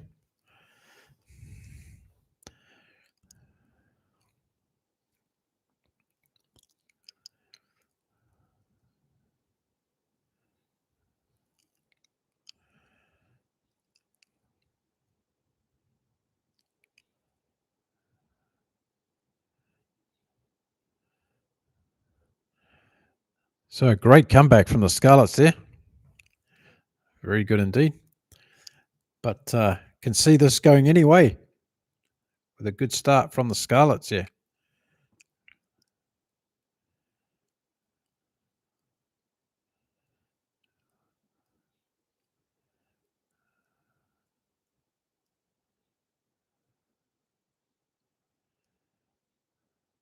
So we're having a cool down break.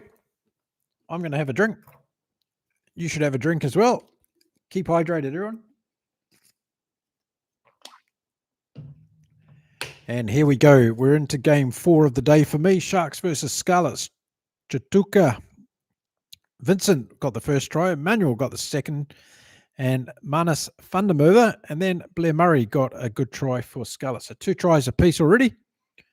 14 leads 12 Scarlets over the Sharks at this stage. We're having a water break here because of the hot conditions in Durban. Most of the people at the beach today in Durban, but there's some in the grandstands watching this game, and we're here watching it in Cancun in Mexico, where everybody's at the beach as well. So here we go, getting back underway again, and we'll have the restart from the halfway from the Sharks. John Smith will get us back underway. John Smith, good kick into the 22. Scarlets bring it down and control the ball. Now they'll be wanting to set up a good platform here.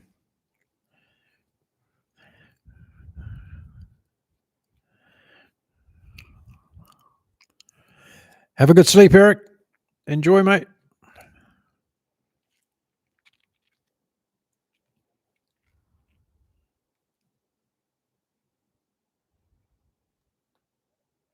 And Eric, don't talk about sleep, please.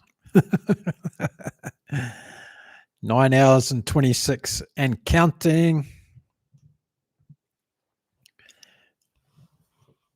Okay, so Sam Costello's got the ball on the 45-meter mark in his own territory, kicks into the half of the Sharks, and they will get the line out from there.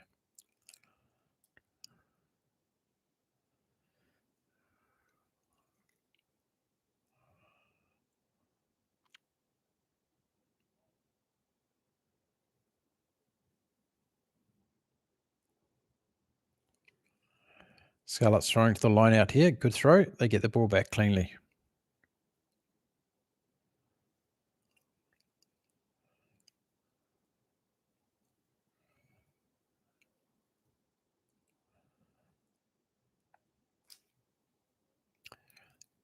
Scarlets are going backwards with this play. Good defense so far from the Sharks. Now the Scarlets put it out wider.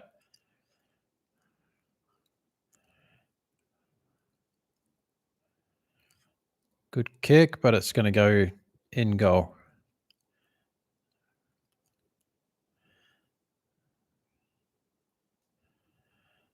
Unfortunately for the Scarlets, that kick was too big.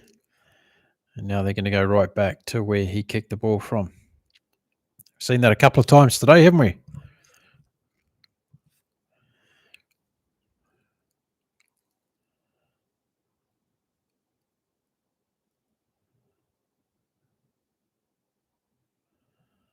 Okay, we've got a player down seen by the medics at the moment in the middle of the field.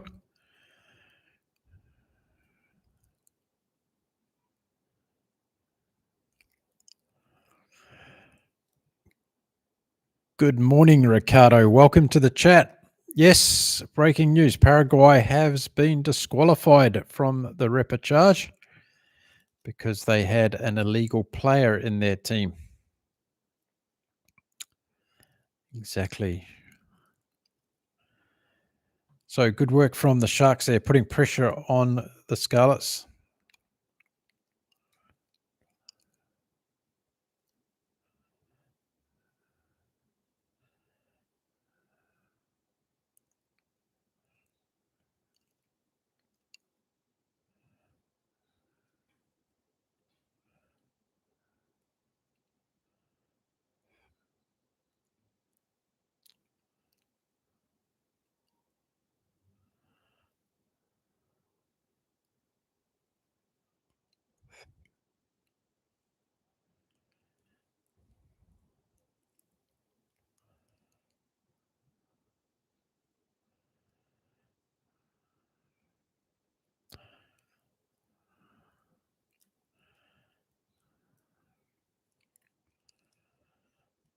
It was Roberts who was on the ground. He's back up and we're good to go again.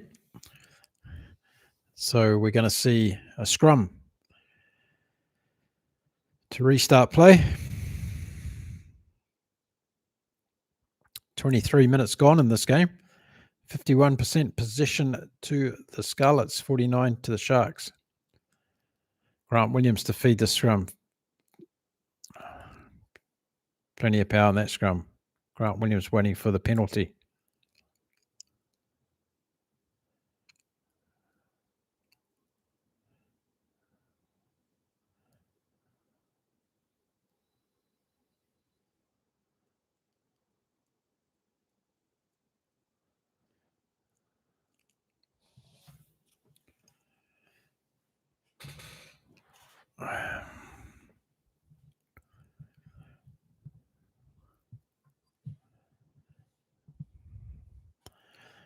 Taking a while to get this scrum set as the clock keeps ticking away.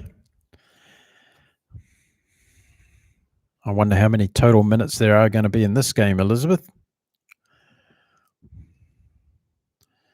Grant Williams to feed into the scrum. Finally, we get away again. Williams trying to milk a penalty.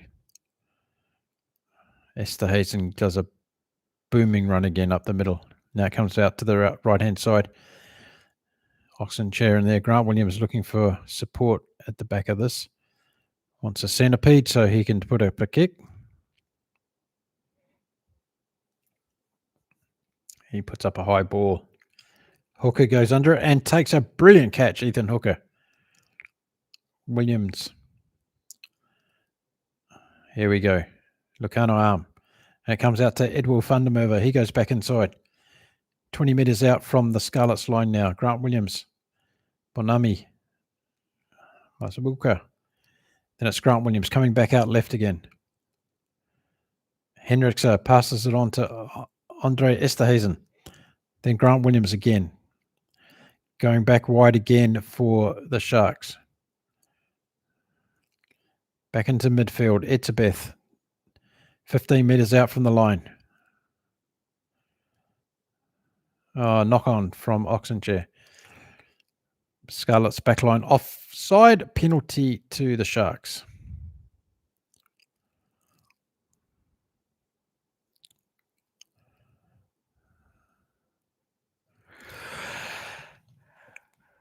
Oh, that's my first yawn, folks. 9 hours 32. First yawn. Okay, let's see what the Sharks can do here.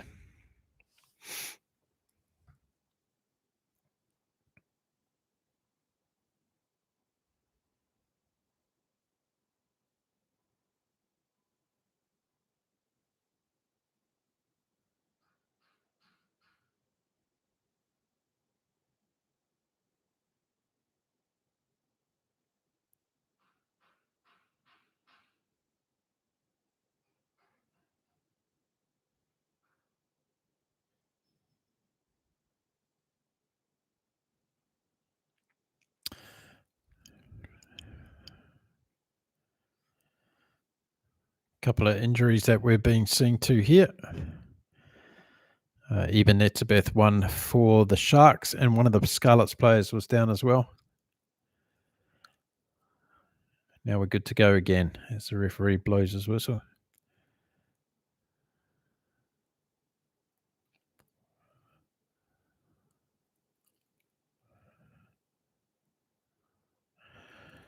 So Smith puts it out, and we've got a 5 metre line out for the Sharks on attack. Can they get over again here?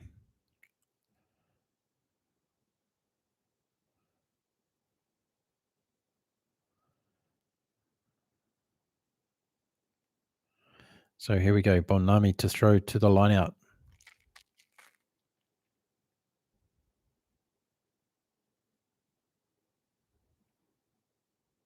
Marvin Ori went high. It's close for the Sharks, and I think they're over. Yes, they're over. It's a try. Who's going to come up with it? Who's going to come up with it? Good try to the Sharks. Masibuko gets it. The late replacement that came in, he scores the try. Masibuko, good try. Off the line out.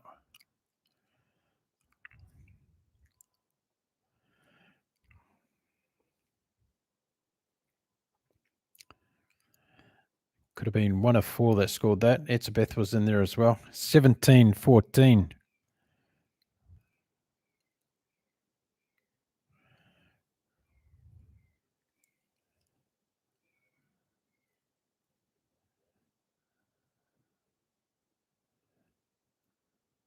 Smith gets a kick. Very good.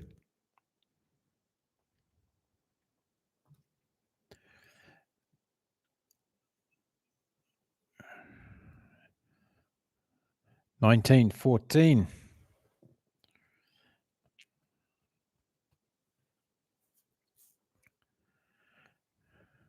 28 minutes gone. So the Scarlets to restart, and it's Sam Costello that'll get us back underway again.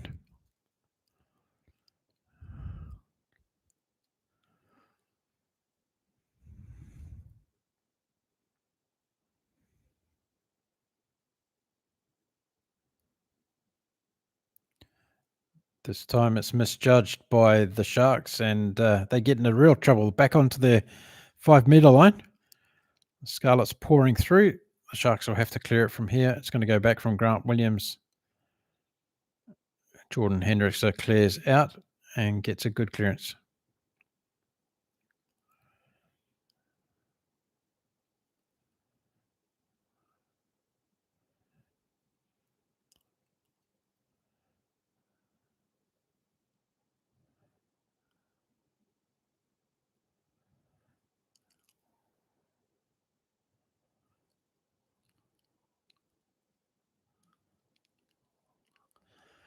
So we're seeing the Scarlets now 22 metres out from the Sharks line, feeding the line out.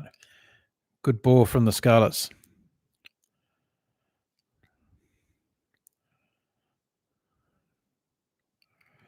Penalty to the Sharks, turnover.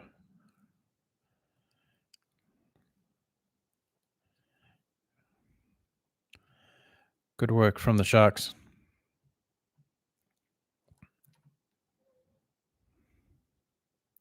Not releasing the ball. Oxenchair was in there.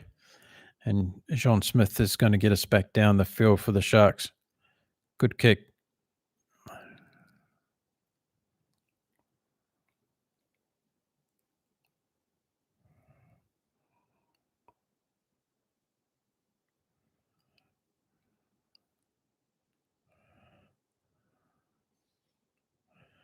Good work.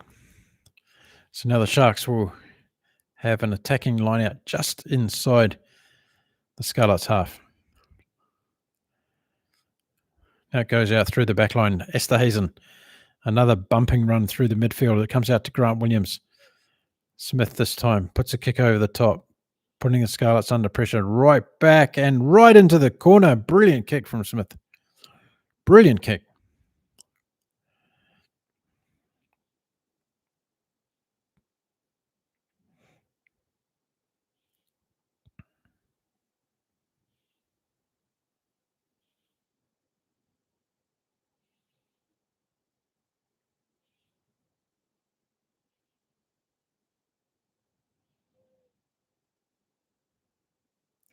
Brilliant kick indeed from Smith.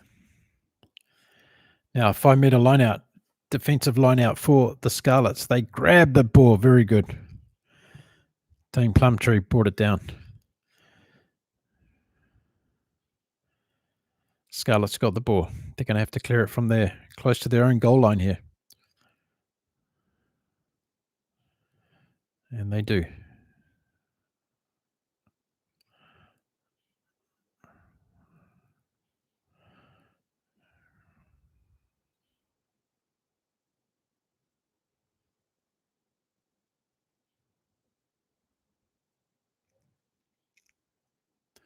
Good clearing kick there.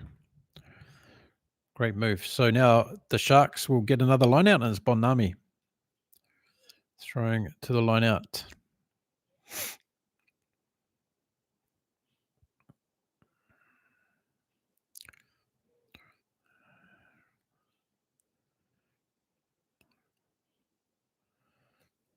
Esterhazen again going through a busting run. Grant Williams, no, not releasing. Plumtree gets in there again and does a good piece of work.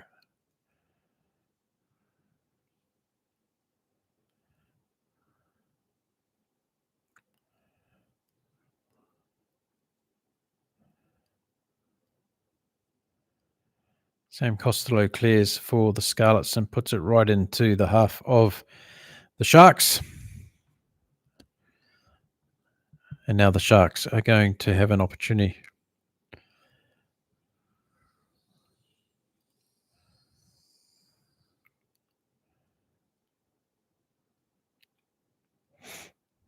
Scarlets line out throw, 5 metres inside the Sharks half. 19 points to 14. The Sharks are leading. 33 minutes gone in this game. Here we go. The Scarlets working through their back line now. Roberts comes back infield. Manus van der Merwe drops the ball and it comes back on the Shark side. Chatuka, Sean Smith makes a great kick. Grant Williams picks it up. Oh, Williams, absolutely brilliant. And the Scarlets win the penalty on this occasion.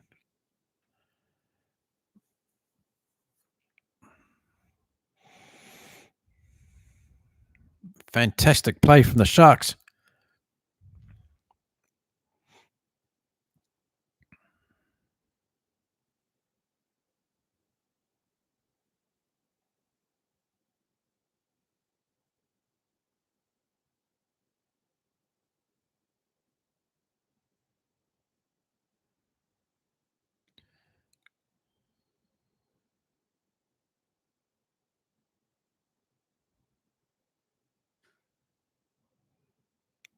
Sam Costello's sucking in the big breaths, my friends,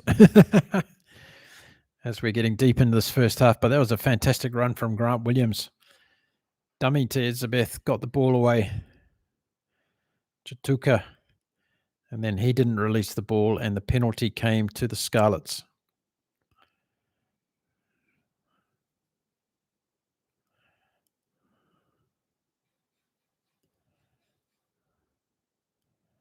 Scarlets now line out throw. Good throw again.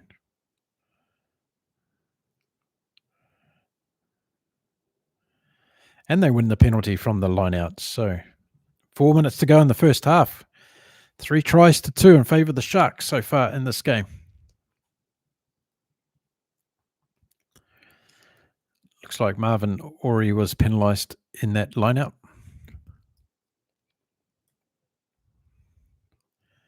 Costello again, kicks for touch from the penalty. And that's gone right deep inside the 22 of the Sharks.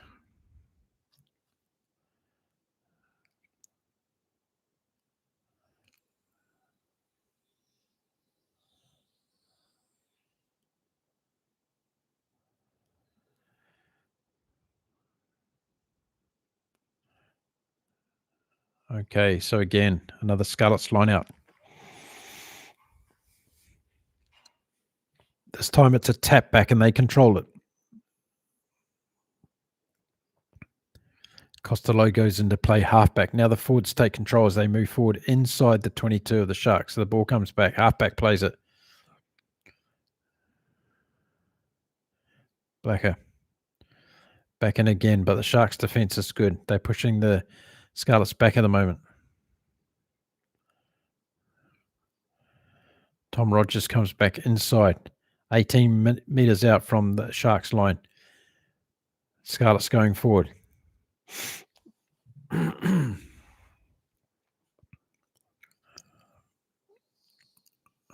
Roberts tries to go through a gap.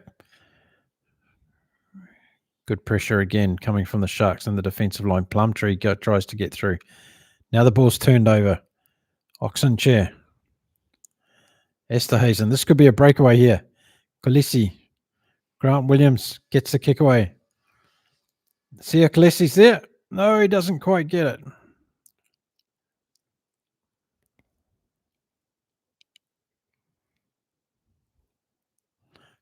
Couldn't quite get it, Sia Kolisi.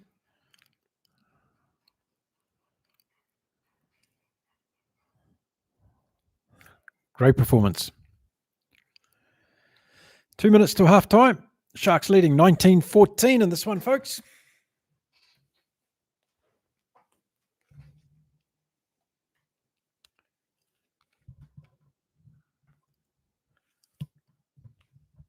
Just the execution on occasions, letting them down. I just wonder Grant Williams didn't get away that time. He just didn't quite get outside his man. Sia Kolisi wasn't able to regather the kick that was put through.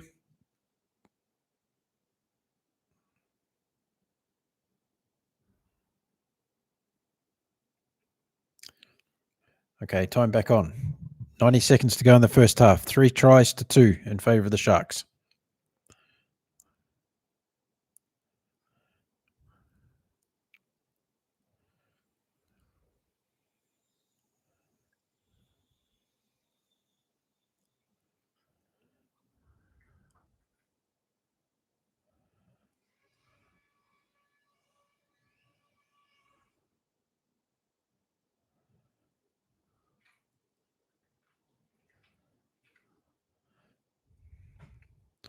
Okay, here we go. Scarlets feeding the scrum now. 1 minute to go in the first half. One last hurrah for Costello out to Blair Murray. He kicks. And is it bounced infield? Yes, it has. Bounced infield. Good kick from Murray.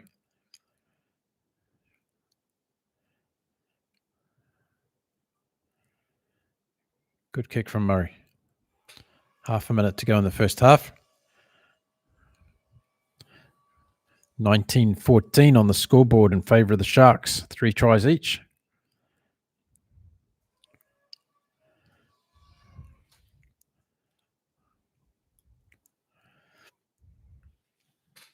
Let's see what happens here. I'm going to see a line out to the Sharks. Bonami throws in.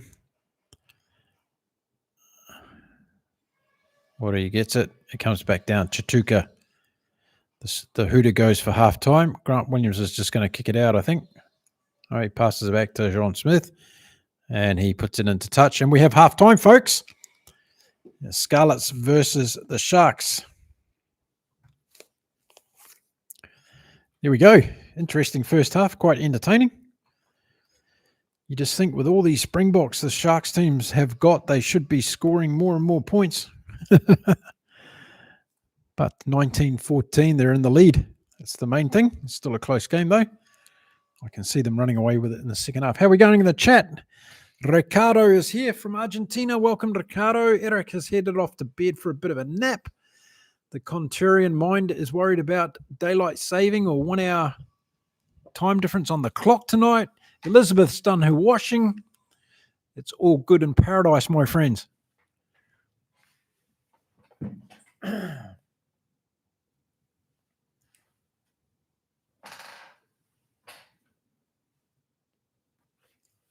What's happening with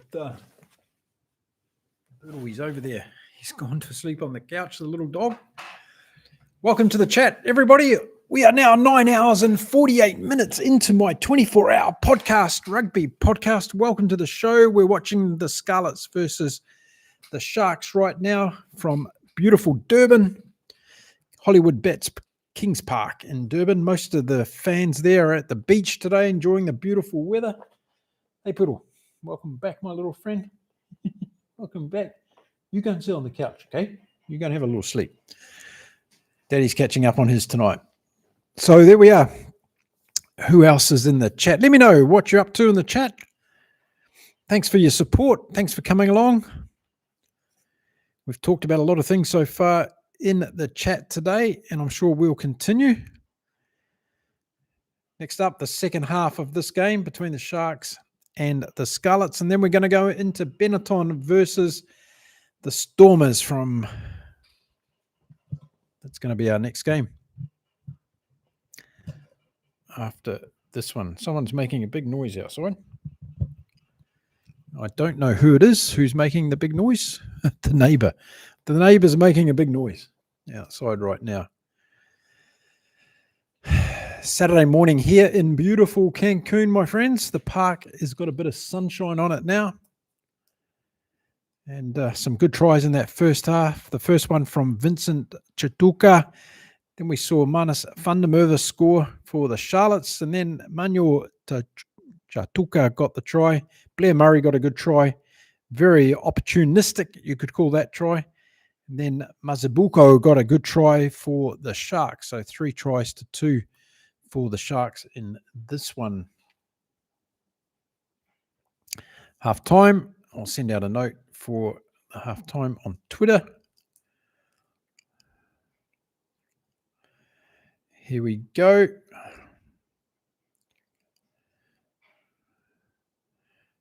Who else is out and about today? What are we talking about on the rugby side of things?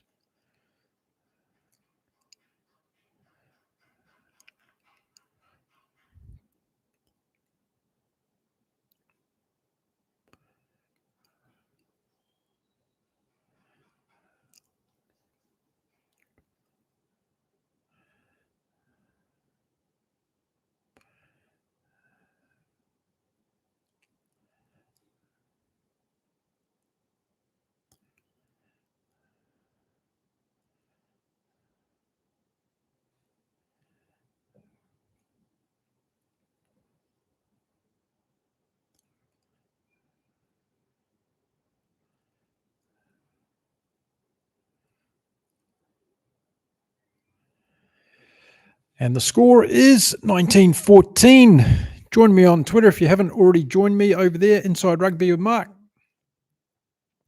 Don't know if you're a Twitter type person. Don't forget to follow us on Facebook. Oh, if you haven't followed us on Facebook, that's probably my fault because I haven't shared the link to the page very much. But here it is. join us over on Facebook, folks. I'll put the link on the page now. There we go. If you haven't joined us already on Facebook, there is the link. I just put it in the chat.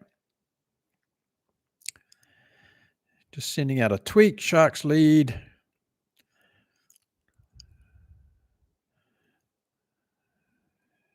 Sharks lead 19-14.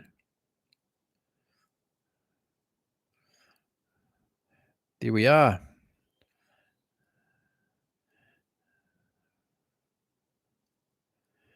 Nine hours, 53 minutes.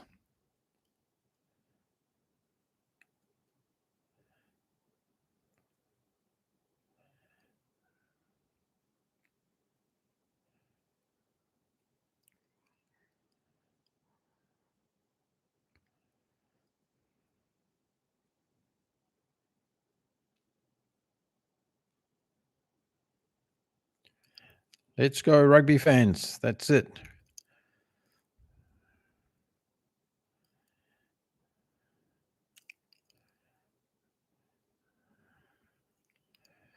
United Rugby fans. There we go.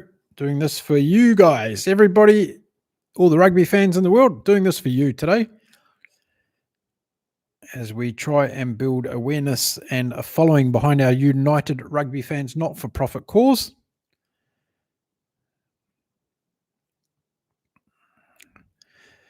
The Contrarian Mind, thank you very much for your contribution. Absolutely fantastic. Thank you so much for that. All the money raised today is going towards our website project for United Rugby fans to help rugby fans across the world. And we are well and truly starting that journey. I've got lots of news coming up after the games today to share with you all about that. But your £20 contribution is very, very grateful. Thank you very much for that. All the money raised today is going towards our website project. We need to raise $10,000 to complete our professional website. We've got a supplier who's going to build the website. They're standing by. They're waiting for us to get the money together. Once we've got the money together, then we will start building our new fantastic professional website that rugby fans across the world are going to be able to get engaged in. We're aiming to have millions of fans in the years to come. So we want to make sure that we've got a website that can maintain all those fans. So that's why we're spending that kind of money. And no, it's not something that AI can do, not the kind of complexity we need to build into this website. It can't be done by AI. I've had that question a few times, but that's the reality. So thank you very much, the Contrarian Mind, for your contribution today. I'm most grateful. What else is everybody else up to?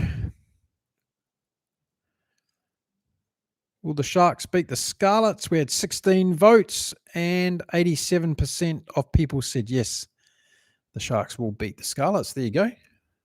Very, very good. It was a pretty opportunistic try from Blair Murray in that first half. Got a good bounce on a couple of occasions. That's what it's all about. Coming up to 10 hours, folks, on the podcast show today. Now, what's going to happen at 12 hours is that I need to close this particular stream and start up the second one on my channel.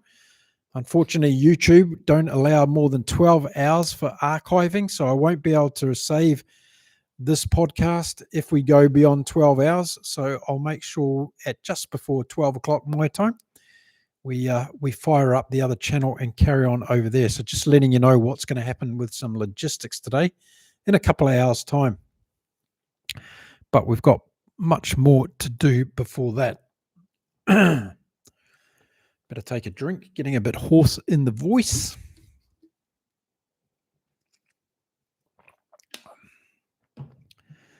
Thanks for joining in the chat today. Who do you think were outstanding players in that first half? I thought both Vincent and Emmanuel Chatuka were very good for the Sharks. Grant Williams was brilliant. Saw Lucano Arm getting involved in a couple of times. And for the Scarlets, Plumtree did a good job in the lineouts in particular, and also a couple of good steals for the Scarlets. So, and of course, Blair Murray with that individual performance on his try. So it's a pretty interesting game. Could go either way, as we've seen most of the day today. We kicked off early this morning, my time, with the game between Japan and Australia, 19-15 in favour of Australia. Got home closely in that one. Joe Schmidt will be lucky there, and Eddie Jones will be fired up now to take on the Springboks next weekend, that's for sure.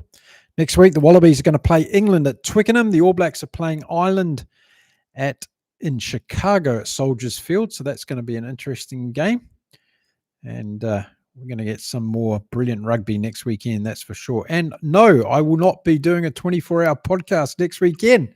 So make the most of it this weekend. Everything resumes to normal next week when the rugby starts. And throughout the rugby competition in November, I'm going to be providing previews and review videos for all the games that are happening across the Autumn International Series. So make sure you check out my channel, Inside Rugby with Mark. And if you haven't yet subscribed to the channel, please hit the subscribe button. It really does help with the algorithm and all that stuff. And if you want to be notified when I drop a video, just hit the little bell notification as well. And you can check all that out. So lots of good things happening across the next couple of weeks. That's for sure. Okay, checking out what else is going on.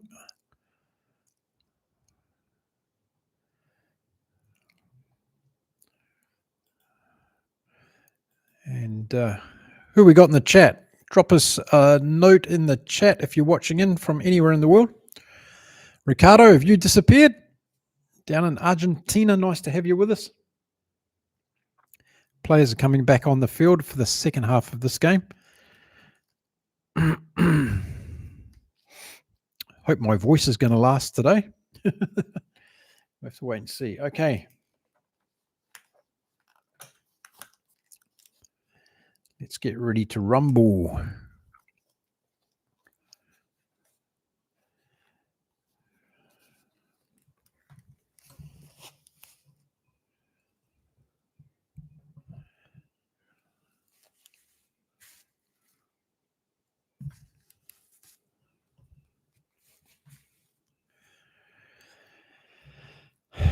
Okay, here come the Sharks back out onto the field. Halftime, 19-14.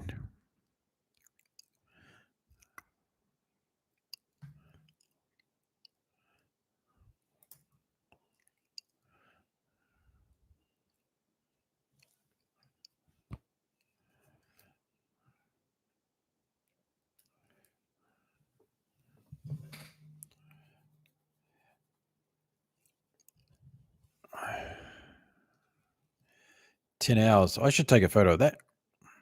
That's pretty cool. I've never done a 10-hour podcast before.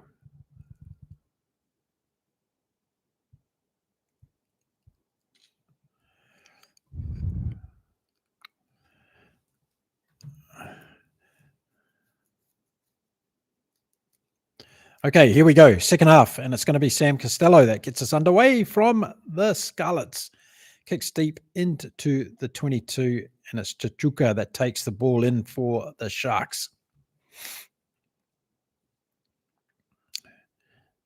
Grant Williams gets the ball out to Eben Etzebeth, who just goes to ground. And the Sharks try and set up a platform where they're going to be able to clear this ball. Williams goes out to John Smith. He puts up a very high kick. He's played well so far, Smith, in this game. Very good contestable kick, but it's taken down from the Scarlets, well controlled. And now they get on the front foot and try and do an attack as the ball goes out to the right-hand side. This time Costello comes back and runs through the middle. Tries to get through a gap that wasn't there. That's closed down pretty quickly. Roberts passes it out onto the wing. And the Scarlets have a couple of flankers standing out there waiting to get the ball.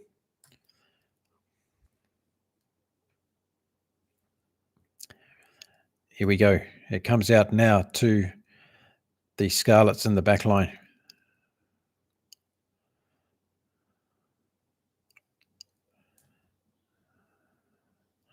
Knock on in contact from the Scarlets, so we'll end up with a scrum to the Sharks.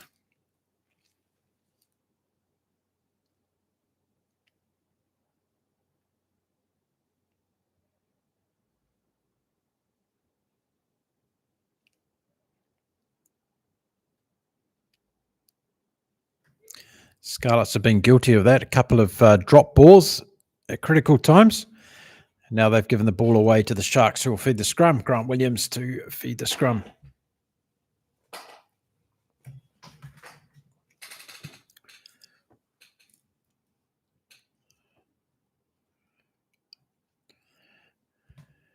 We're about 40 metres out from the Sharks goal line as Williams prepares to feed the scrum. Chaotic scrum, this one.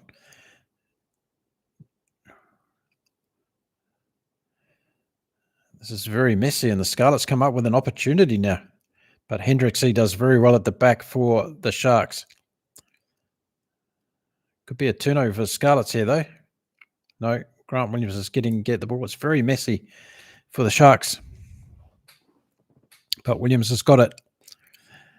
Gives it to his forwards who try and bring it away from inside the 22. This time Grant Williams is waiting for his forwards to get around the ball to give himself a little bit more cover so he can put a kick away here. The centipede is in place.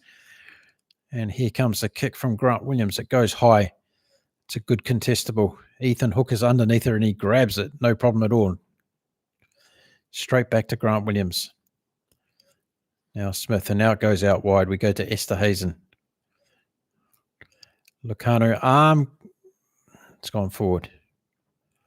It's just the execution for the Sharks that's lacking at the moment.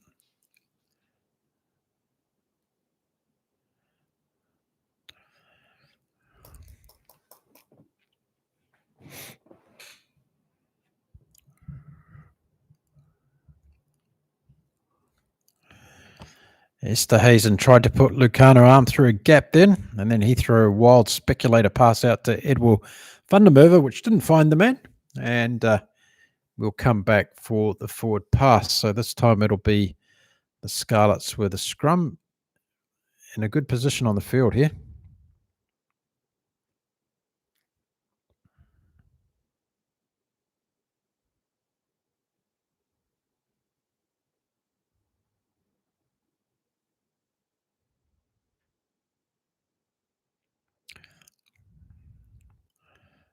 Just another bandaging of a player being undertaken here as we wait for this one to get back underway. I don't know how many minutes we're going to miss in this game, Elizabeth. I think there's going to be probably 30 minutes of play time in this game.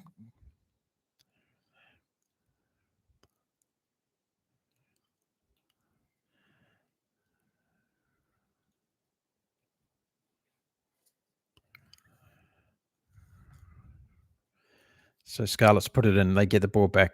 And it's a great set piece for the Scarlets. They're going to score. Brilliant try. Absolutely brilliant try.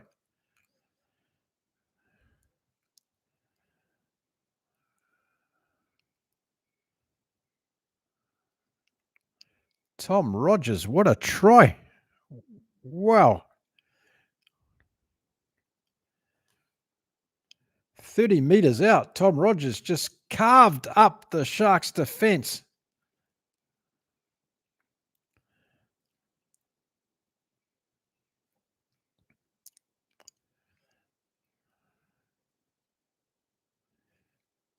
Brilliant try.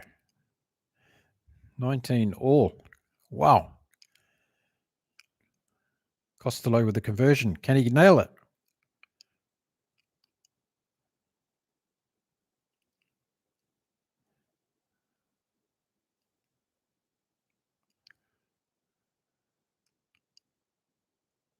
Costello stuffs up the conversion by taking too long, drops the ball off the tee, then gets nervous and then misses the kick. Oh, never been a fan. Never been a fan. That could be 2 points. That's absolutely vital in this game. That's just poor management from Sam Costello, something he's absolutely recognised for. Okay, restart. Here we go. Sharks straight back into attack. Grant Williams puts it out wide to Neville Nobody. And then Esterhazen does a good pass to van der Merwe, comes back inside. Hendricks is up there. Grant Williams passes going to Nobody. Etzebeth finally gets it, goes forward, the ball pops out again, and it's offside from the Scarlets. So quickly taken. No, pulled back up again.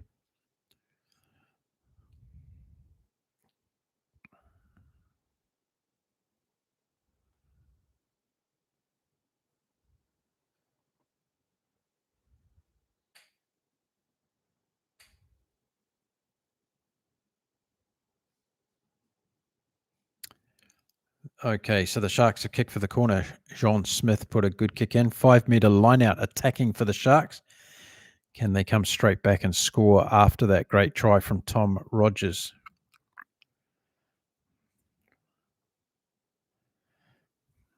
Forty-seven minutes gone. Now the Sharks rolling more towards the line. Looks like they're going to score here. Holding the ball up. It's come back to Grant Williams. Penalty advantage. Esterhazen tries to bury himself towards the line. Then it comes out to Siokalesi or Chichuka.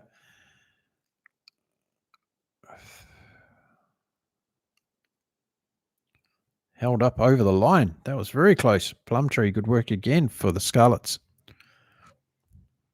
Yeah, absolutely. 5 meters out for the Sharks. What are they going to do? Tap and go. Line out. Line out. Sean Smith to kick for touch.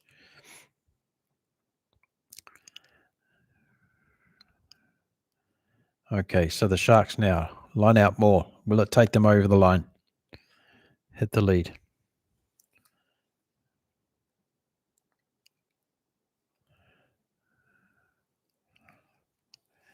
Ball goes into the line out. Clean take from the Sharks, and they're rolling more towards the line. And there we go.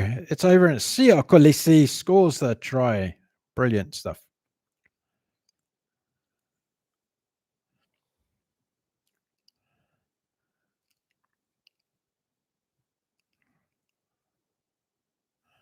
Bonus point try for Siokolisi, 13th try in his career.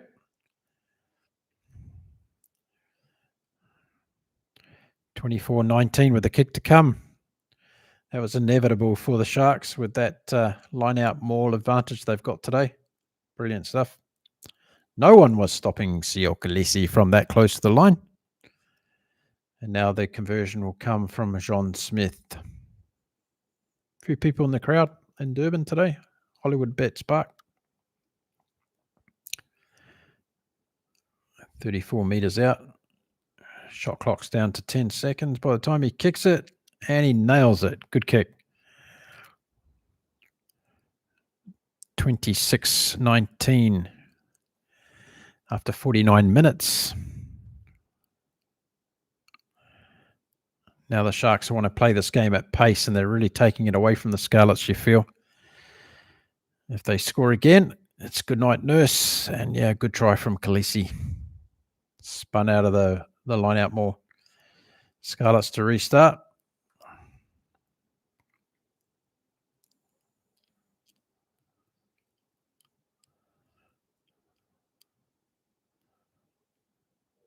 Sam Costello will get us underway again. Kicks off. It goes towards the 22 of the Sharks. Marvin Ori goes high to bring it back in. Grant Williams is waiting for it and then puts it to Oxenchair, who drives up towards the 22 of the Sharks. They want to make sure they clear this ball well. Grant Williams takes it back to John Smith, who puts up a high up and under contestable. Ethan Hook is under it. No, he doesn't get it this time, although he catches it on the regather. And then Esterhazen comes up with it and does one of those bulldozer runs for about 5 meters. Now it's come out the big. Sean Smith, very good pass. Oh, Siokolesi dropped it when the Sharks could have been away. No. Captain Sia.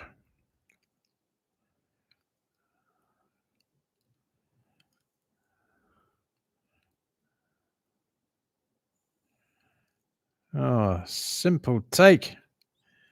What was he doing?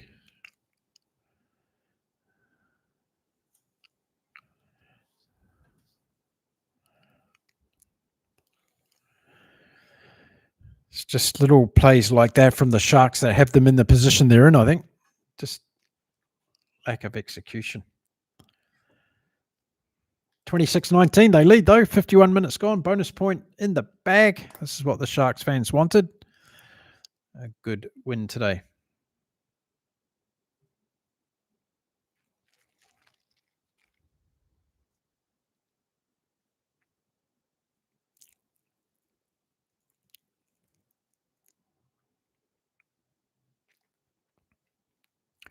Now it comes out to the Scarlets backline. They put a good move on Blair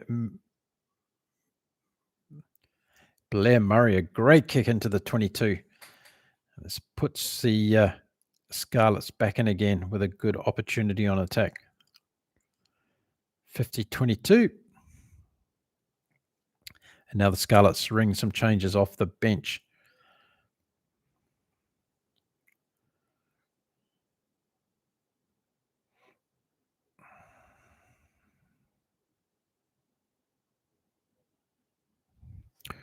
So far, so good.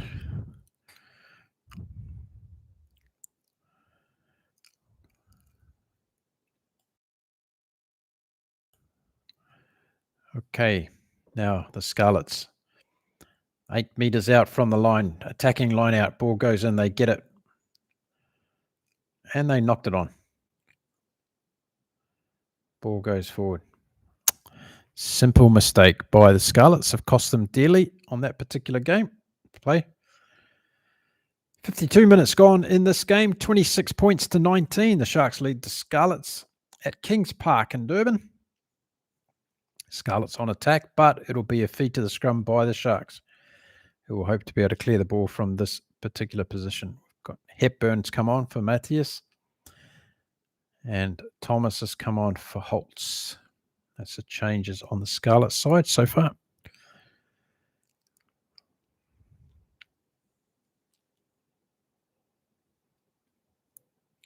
Grant Williams to feed the scrum.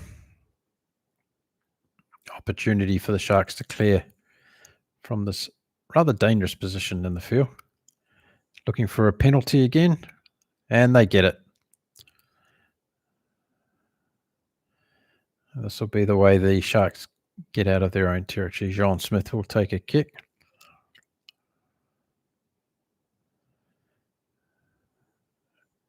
Big work from the front row there from the, I was going to say the Springboks, but it's from the Sharks, of course. So kick into touch from John Smith. Not his best effort today, but he's played well. John Smith, been impressed in kicking and also in open play. He's been very good. Execution's been good.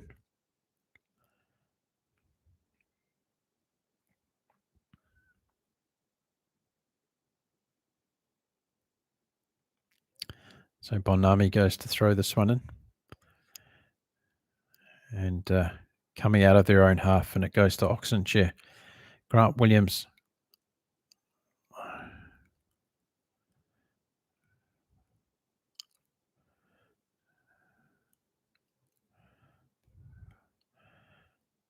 Just the man I was talking about. Brilliant pass out to Esterhazen.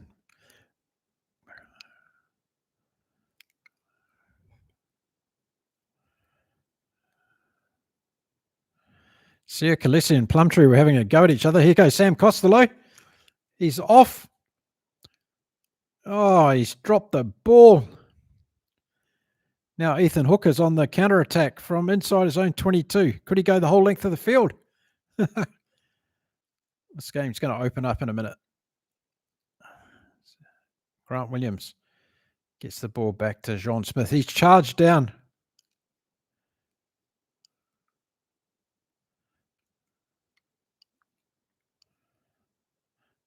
Charged down and went straight into his face.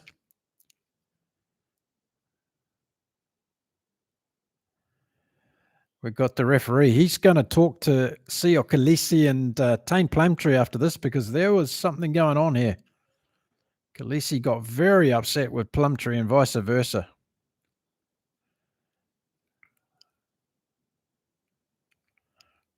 They were going at it. Scarlets blew a chance there. Sam Costello dropping the ball again. How many times have I said that in my podcast on Wales? Sam Costello drops the ball again.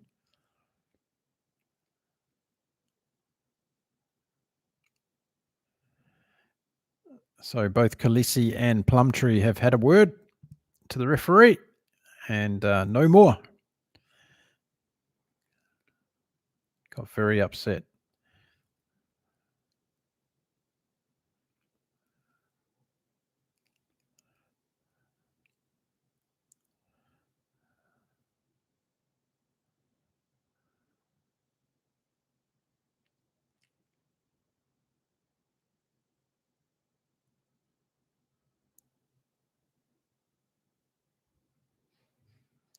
So we're back to the play, and John Smith is going to restart from behind the Sharks goal line with the dropout, and it goes out to the 22, and the Scarlets let it bounce, and Eben Etzebeth comes and grabs the ball.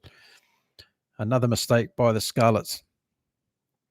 These mistakes, they add up in a game. Smith again tries to run. Plumtree gets him. Grant Williams gets the ball out to Oxenchair. He goes to ground. Sharks are having trouble getting an exit here. I don't know why they just don't play to the 10 and let him kick the ball out. But Grant Williams is going to do the box kicks. Team Plumtree tried to charge it down, and the ball goes in touch. 56 minutes gone in the game. Sharks lead 26-19 over the Scarlets. Intense game. Everybody's getting a bit wound up on the field.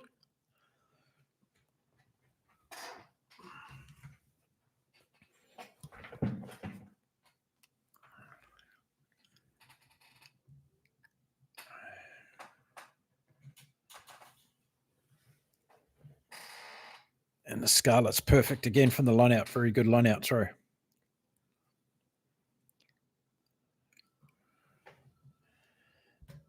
Plumtree. Again, the missed pass for the Scarlets where it breaks down for them. And it's gone forward.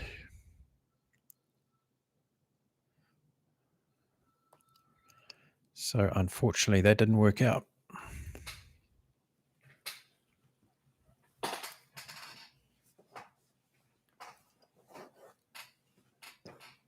Coaches are not looking very happy. It's okay, folks. I'm just getting my towel up.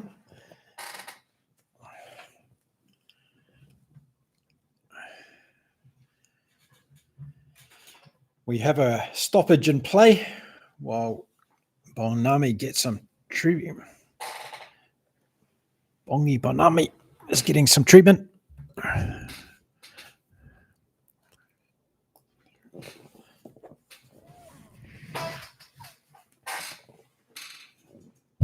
Crowd look happy today. Kings apart. Plenty of popcorn being eaten in the crowd today.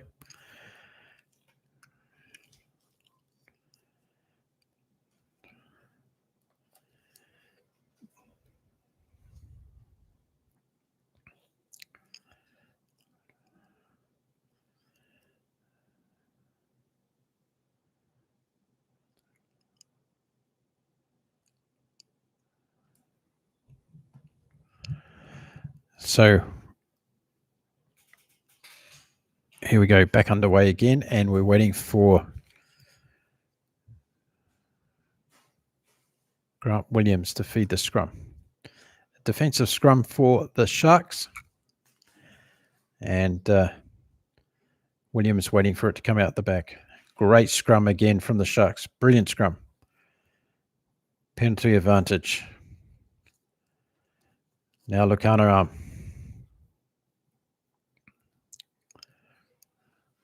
Ethan Hooker does well. Gets in there. It's still infield. No, it's knocked forward.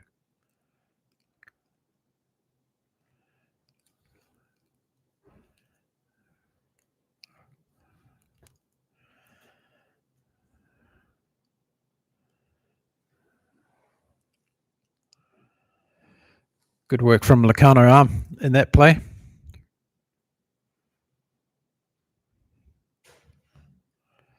It was touching about 3 or 4 different players as it juggled between the Scarlets and the Sharks players in that little. They're trying to work out Scarlet's ball. So the Scarlets will throw to this line out. 59 minutes gone. 26-19 to the Sharks.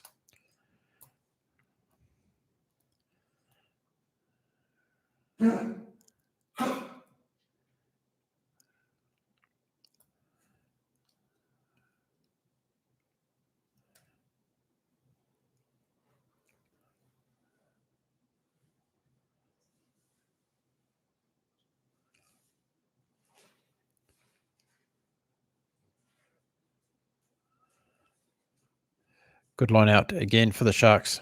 This time Williams out to Chatuka. On to Esterhazen. Back to John Smith. He goes wide. Hendricks puts a kick through for Edward Vandermerwe. But the Scarlets are able to counter and get the ball out of the 22. Good play by Sharks again on that one.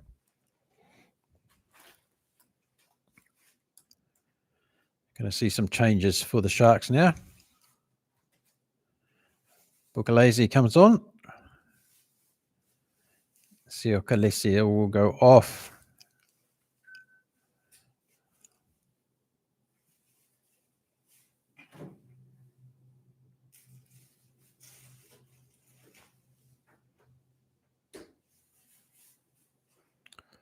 With the Lazy's on, 100th appearance for the Sharks today.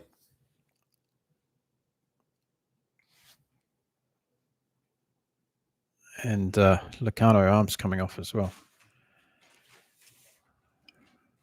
Grant Williams. Edward Vandermerwe comes inside. Williams again, quick to recycle the ball.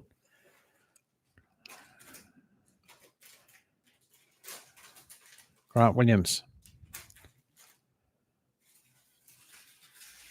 Julius is on for Lucano arm. John Smith doing very well.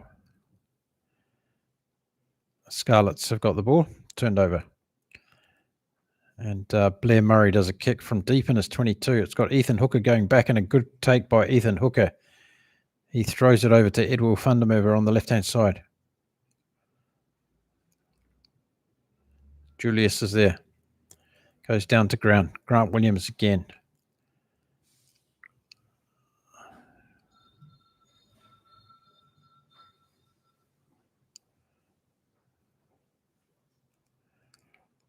Esterhazen takes a high ball that was kicked up by his own player. Now Grant Williams. Really not going anywhere here, the Sharks.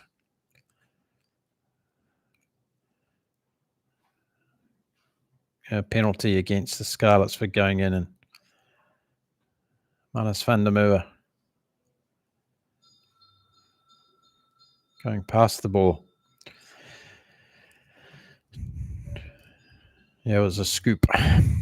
62 minutes gone in this game. Sharks 26-19 to the Scarlets. Hope you're all doing well. Hello to everyone in the chat. Hope you're enjoying the game here.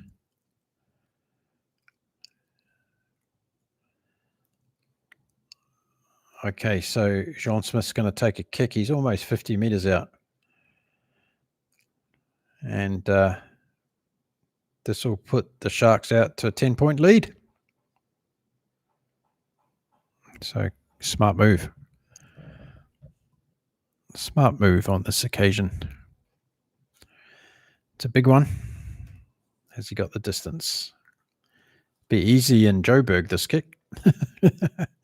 We saw that today, didn't we? A couple of kicks in Joburg from Smith. Yeah, no problem at all. Well over. John Smith, good kick.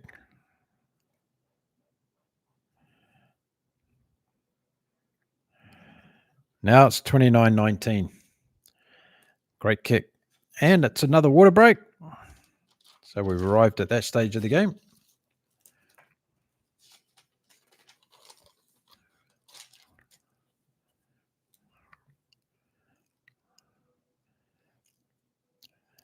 It'll be something we get to see in the Rugby World Cup in 2027, be water breaks in Australia. It's going to be warm in October. So we'll see water breaks for sure in that tournament coming up in 2027. So some good players in this game. Khaleesi's been given a rest. Bongnami's been given a rest. And looks like the Springboks players are, well, there's still a lot of them in the team, of course, but some of them have been getting a rest, early rest from this game. I don't think the Scarlets can come back in this last 20 minutes, but I've seen crazier things happen. We'll just have to wait and see.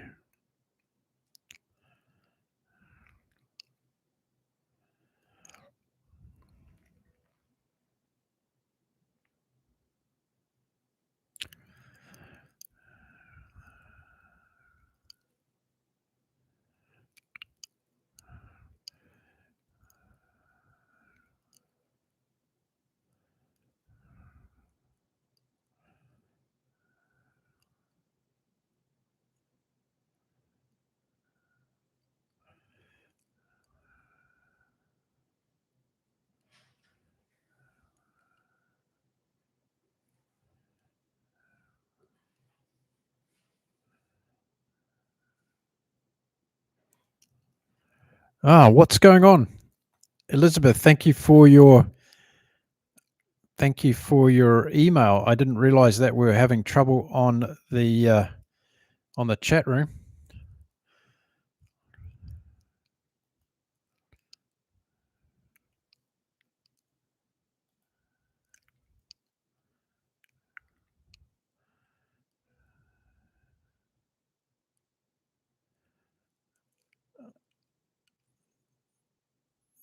"14 hours years ago in Rotterdam at a local rugby pub watching rugby, so I can empathise." Yes, this has been another good game. I've posted 4 different due to my comments being called an error, simply trying to say how well Ulster were holding on. Suddenly 4 attempts to say that they were blocked. I seem no longer have access to the chat room at all. I said football. I got your email just now. Thanks, Liz. And it's good to see you back. So I hope everything's back in order. Maybe you can put another post up and just make sure that we've got connectivity. I'm not getting any errors my side. I haven't blocked anybody on the chat.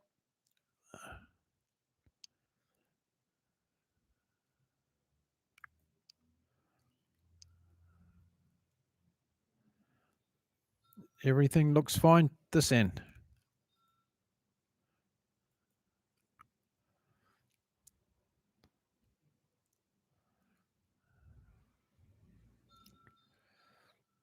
Okay, back to the game. 64 minutes in. Scarlets deep on attack, 5 meters out from the Sharks line. And it's another try to the Scarlets. Yes, they're over again. Oh, no, held up. No try.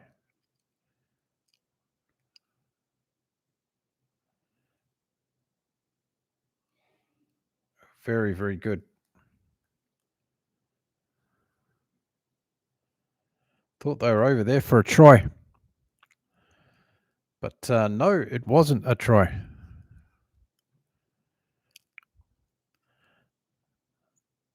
It just happened again when I tried to answer your comment, read the email, Mark. Oh, that's weird.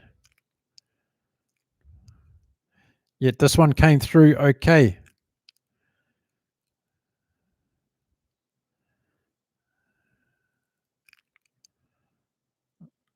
No problem, Elizabeth. I'm seeing everything fine. I don't know why it's happening your end. I'm sorry, obviously.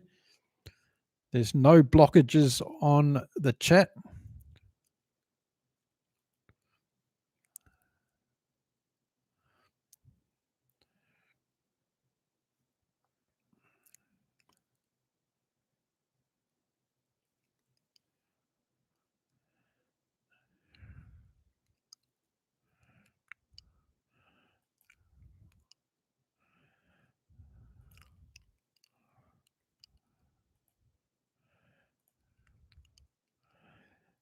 Seems all good now, Elizabeth. Back to the game. Okay. Yeah, Sharks almost got over then. I mean, the Scarlets almost got over, but great defense from the Sharks. And they've earned the right of a defensive scrum here. So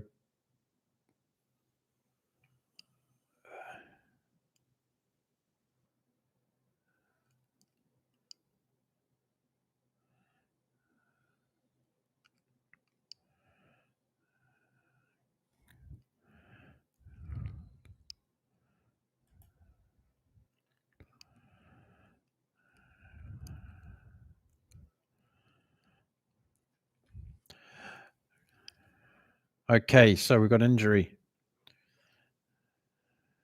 with Alesi, is it? No.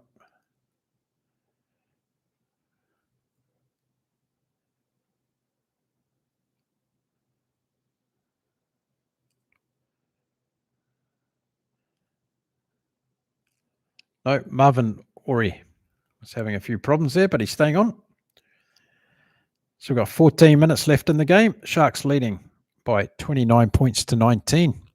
Elizabeth's back in the chat, everyone, which is great news. Welcome back, Elizabeth. Got your messages loud and clear.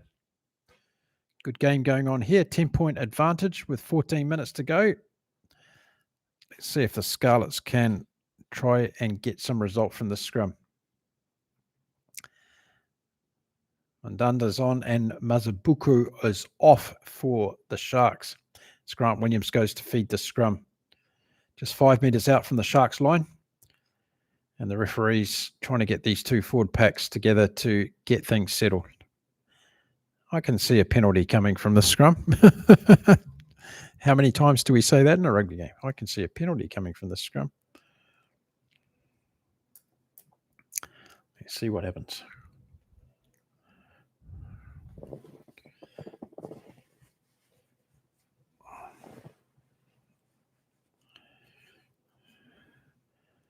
%58% possession for the Sharks and 58% territory in this game.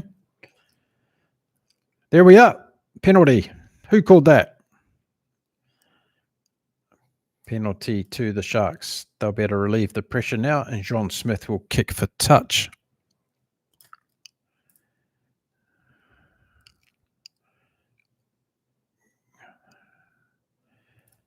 So outside the 22, about 25 meters out. And John Plumtree's looking a little bit nervous in the coach's box.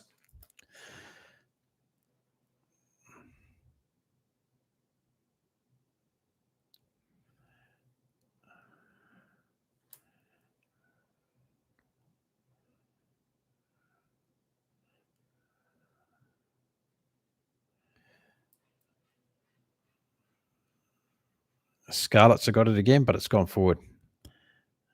Sharks are going to get a scrum. Scarlets have been really good at getting in and trying to disrupt the ball in this game.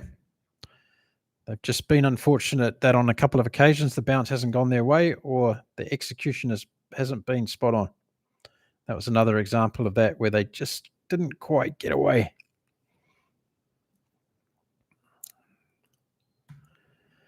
Okay, back to the scrums again. Handling errors, 8 apiece so far in the game. In case you wanted to know that stat. I know some people are really big on stats. And that's good. Grant Williams is coming off. Jaden Hendricks is coming on.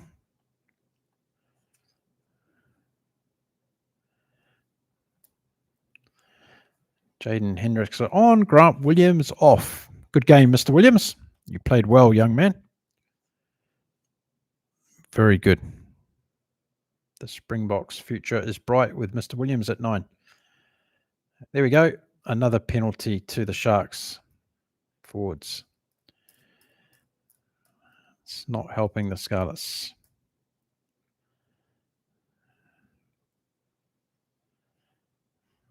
Yep. The scrum's gone missing for the Scarlets. So good kick from John Smith to clear from the line.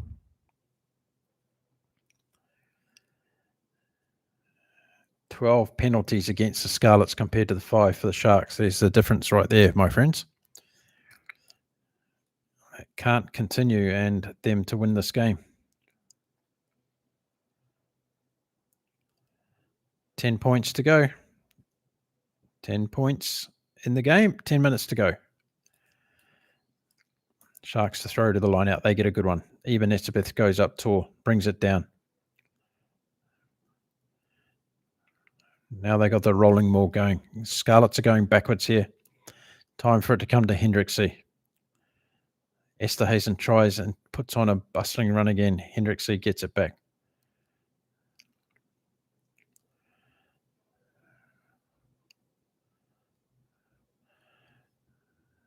Hendrixie, now it's coming out wide. There's no doubt about it. The replacements in this game have made it a scrappier game.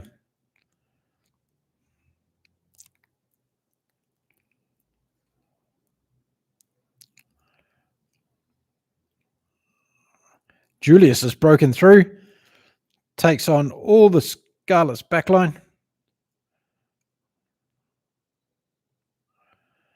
And the Scarlets clear it out to the 45 and they let the ball bounce. Esterhazen is caught. Well tackled by the Scarlets. Oh, they lost that one. Etzebeth's got it.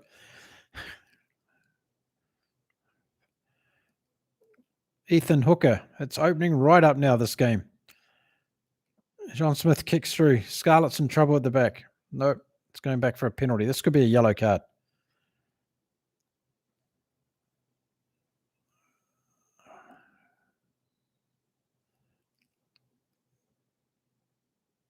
Tane Plumtree has just been shown the yellow card.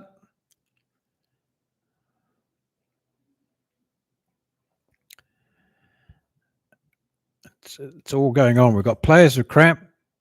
We've got yellow cards. We've got broken play on both sides. It's turned into chaos. Chaos at Kings Park. Julius nearly got through there. Busted the line. Good 30-meter run. And then just couldn't quite find Jaden Hendrixie. And then the Scarlets cleared it. And then it was all messy after that. Esterhazen wasn't looking what was going on. He nearly got caught. It all got very interesting from there on in.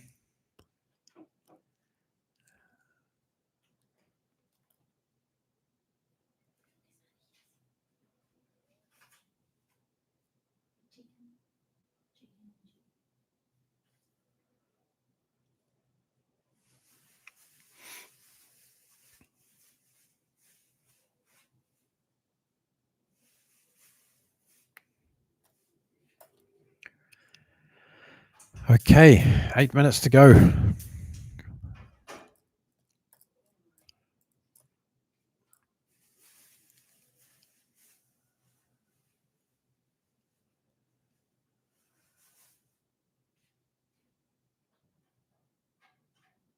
Gunini's on and Smith's off.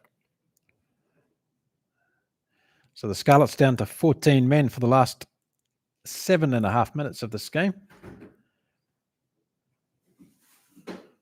There's a good opportunity for the Sharks to put the nail in the coffin here. Good kick down, but the Scarlets are coming back with it. Out on the full. Guess who? Sam Costello. There we go. Sam Costello.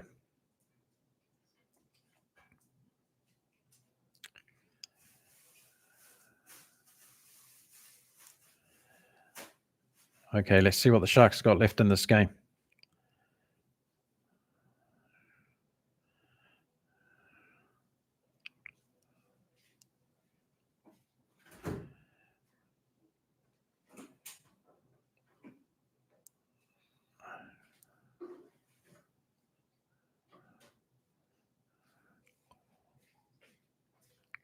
Okay. Now we're waiting on the line out.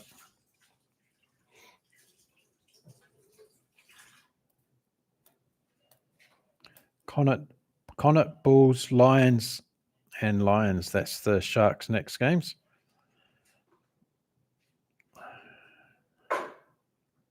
Okay, here we go. The Sharks are on a rolling maul again. Hendrixie. Andre Esterhazen. He going for it. No one's putting him down. He's got two guys on his back. He's still going. Hendrixie. Here they go. 9 meters out from the line. 9 meters out. Sharks on attack. Ball comes back. Hendrixie. Buthelezi. Gets close. 6 meters out. Hendrixie. Back to Eben Etzebeth. Drops the ball. And it's a knock on. Come on, give Eben a rest. Take him off. He's tired.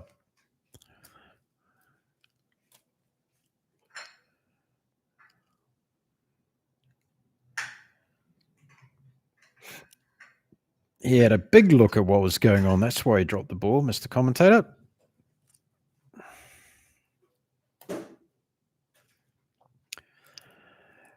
Four and a half minutes to go. Sharks 10-point lead.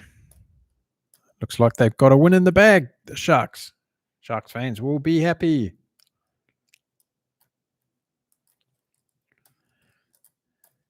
$10 hours, 43 into the podcast, everybody. I've got to beat Elizabeth's record now. She did 14 hours in Rotterdam in a pub some years ago. I'm still 3 hours behind that.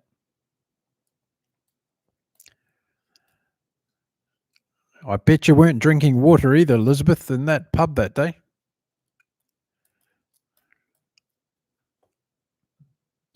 Cheers.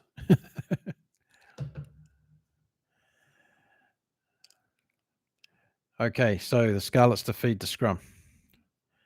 They are 10 meters out from their line in front of their own posts. The Sharks are going to put everything into the scrum to try and push the Scarlets off the ball. They've won a couple of penalties in the last few scrums, so expect that to continue, that pressure. Here we go.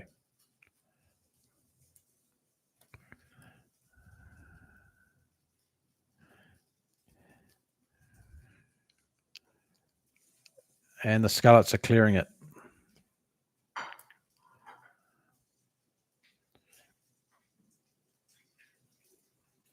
Penalty to the Scarlets.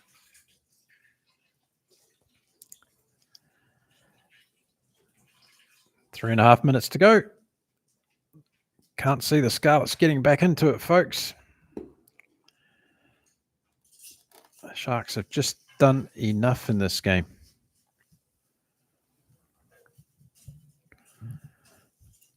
Yes, when I was a younger version of me, indeed, I was on cider, Mark.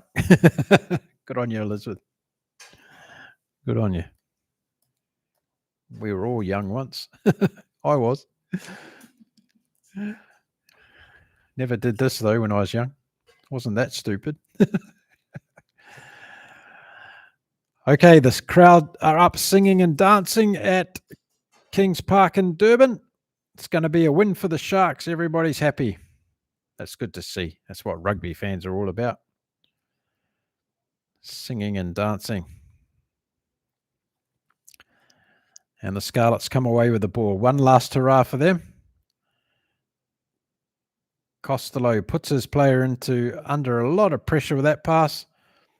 And there's a good chance they're going to get caught back in their 22, the Scarlets. Here they come again.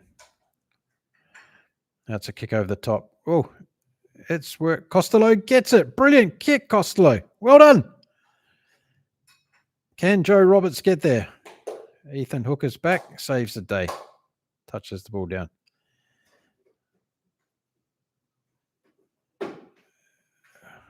Line dropout coming from the Sharks. Costello's upset about something. He's telling the referee. Got no idea what it is. And now we're going to see a line dropout from the Sharks. We've got 90 seconds left in the game.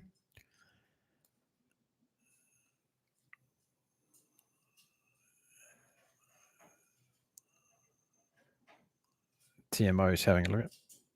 No clear touch. Okay. Let's carry on, boys.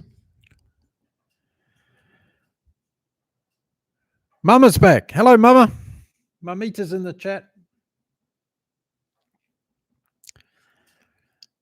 Okay, let's go. What are the Sharks doing there? 1 meter out from their own goal line. Last minute of the game. Keep the ball close, boys.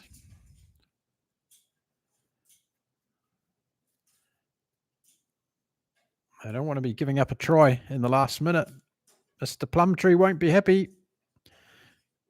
Jordan Hendrickson gets charged down.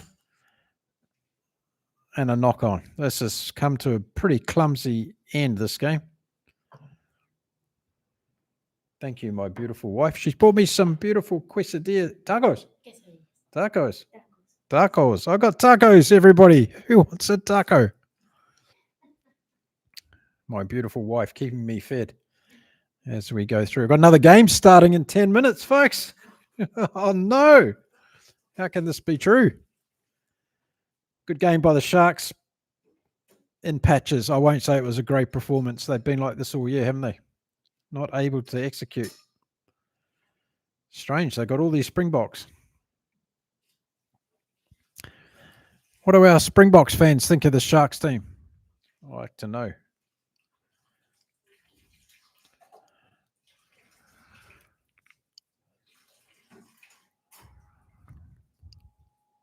Enjoy my tacos. I will, Elizabeth. Thank you. They are made with love. Always. Okay. Here we go.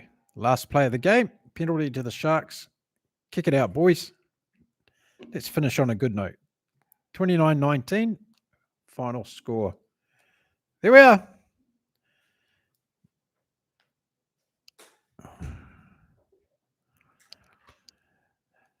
Lions and Sharks. And now for the Stormers. Yes, Flash. Exactly, my friend.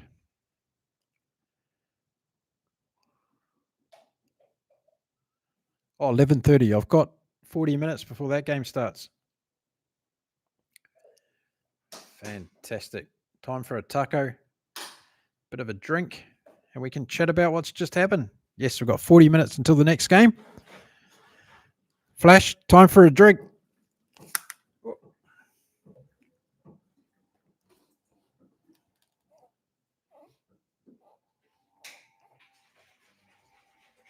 Okay, how's everyone going after that one? What has been the most exciting game of the day? Canterbury Otago was very good, but I must say that the comeback by Japan against Australia was exciting. All the Wallabies fans were getting a bit worried. They'll be sleeping in today, the Wallabies fans. They're not too good, those Aussies, once they have a close game. Trust me, I know. I lived there for long enough. Our neighbour's making a big noise, isn't he? No? What's with that? Drilling the wall down.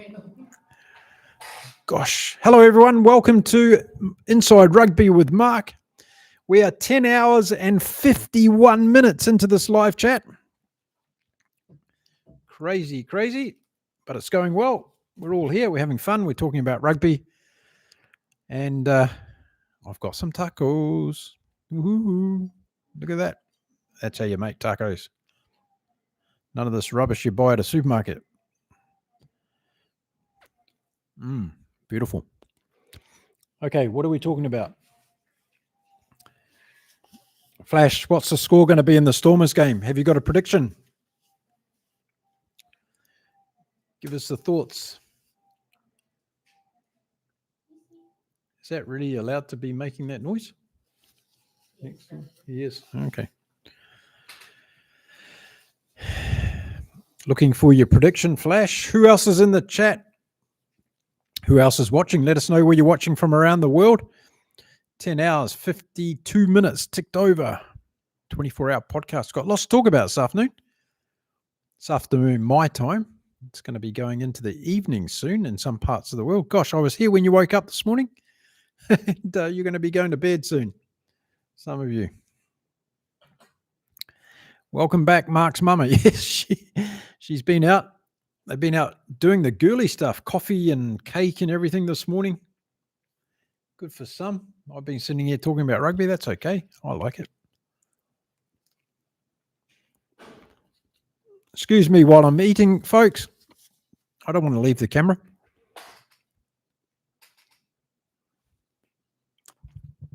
Flash, Stormers by 15. Okay, good. Flash, I'm going to say Stormers by 18, at least.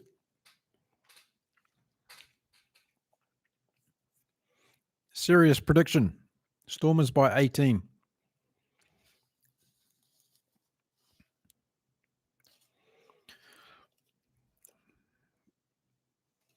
And, okay, plenty of other things to talk about today as we go through. We're going to talk about the Northern Tours. What's Russie going to do against France? That's going to be the interesting one. What's Russie going to do with his selections? That's going to be interesting. What's Scott Robertson going to do with his selections?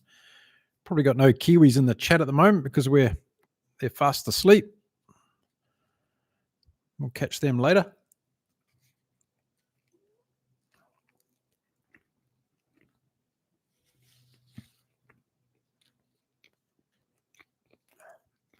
Puppy, you want one of Mummy's tacos? Here you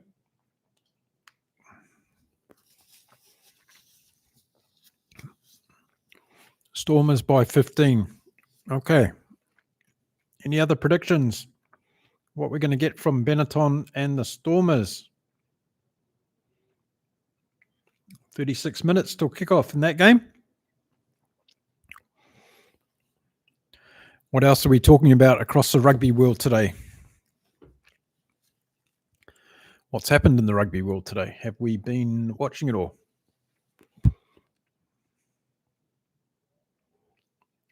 Leinster's playing Zebri Palmer as well at the same time that the Benetton and Stormers game. So I'm choosing to watch the Stormers on that one. Might catch the Leinster one a little bit later. We'll see how things go. Maybe I'm going to be here at midnight tonight by myself, so I can watch it then. But no, seriously, thank everybody for dropping by.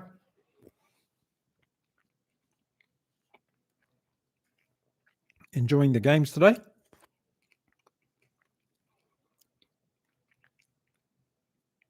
Japan, Australia, first game. We watched 19-15 to the Wallabies. Not a very comprehensive performance, but they got a win.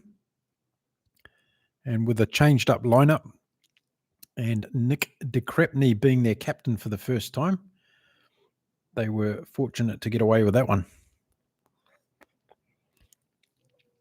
Okay, who else is in the chat? Let me know if you're here. Where are you from? We have the same people in the chat all the time. It'd be nice to see some new faces as well as those people. Let us know where you are from around the world. Thank you for your support.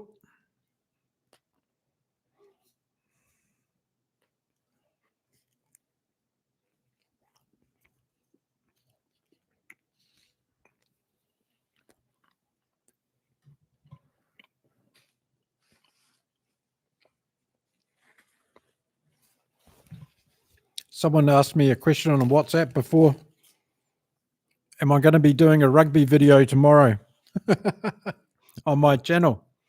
I can tell you all now the answer is no. There will be no rugby video on my channel tomorrow. I'm going to be sleeping. So I'll take one day off and I'll be back with you all on Monday. And we've got a busy week coming up. We've got the build up to the autumn series starting next weekend and continuing for some teams. Don't forget the All Blacks are going to play Ireland in Chicago next weekend. We've got South Africa against Japan and we've got Australia against England, which is going to be very interesting as well. So plenty coming up for you this week on Inside Rugby with Mark as I preview those games. Go through my predictions as far as team selections as well. What will Russie do against Japan? Will he try and get some of the guys into form or will he play some new players? That'll be interesting to put a bit more experience in that team. And then what's Joe Schmidt going to do against the English? That's going to be a big game for the Wallabies this year. And then Scott Robertson, Razor. What's Razor going to do against Ireland? Are we going to see Rico Ioane back in the team? Oh, boy. That'll get the chat lit up. No, it won't. The Kiwis are not here.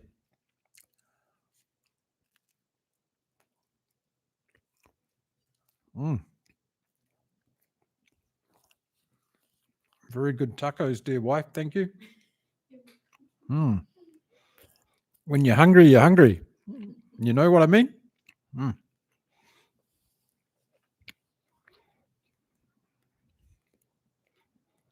I asked everybody in the chat before if anybody had come to Cancun on a holiday. No one answered me. So I guess that's no. If you've been to Cancun on a holiday, let me know. Tell me what you thought of the place. Just because we live here doesn't mean we love it.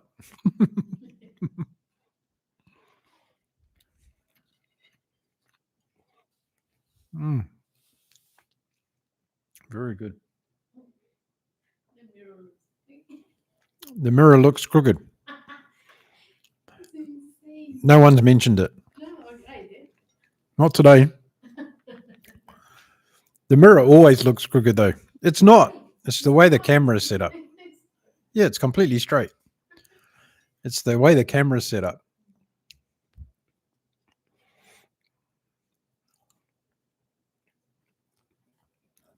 My desk is crooked. That's the problem.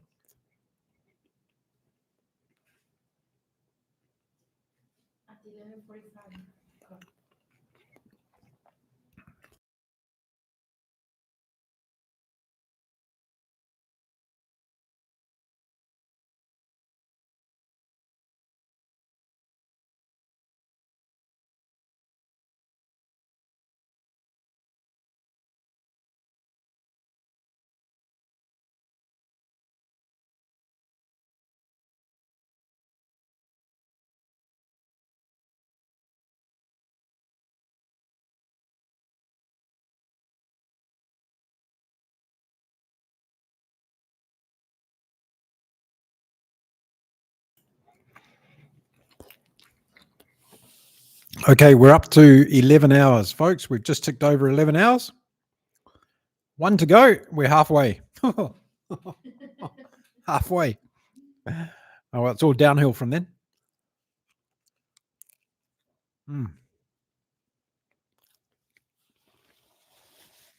I hope you're going to get up in the middle of the night and make me tacos. Are you?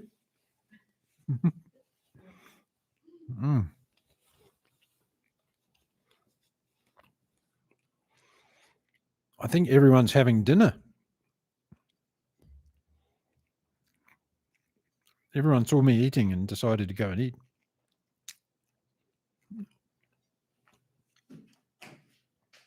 Thank you very much. That was fantastic. Welcome to the chat, everyone. If you haven't been here for a while, my name is Mark. I'm from Inside Rugby with Mark.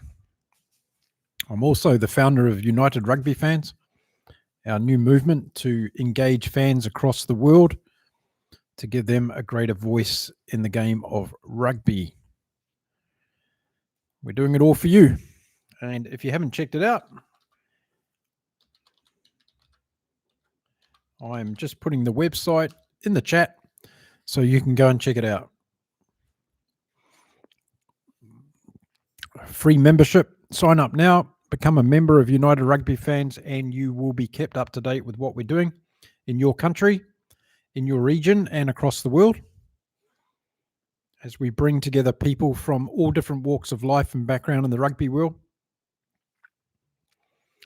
And we also have a new YouTube channel for United Rugby Fans. So I won't be doing any more videos about that on this channel. They'll be all done over there. So here is the link to the new YouTube channel for United Rugby Fans. So please go over there and subscribe, and you'll be kept up to date with all the things we're doing with rugby fans across the world. I'm going to be talking to and interviewing administrators from across the world, fans from across the world, rugby players from across the world.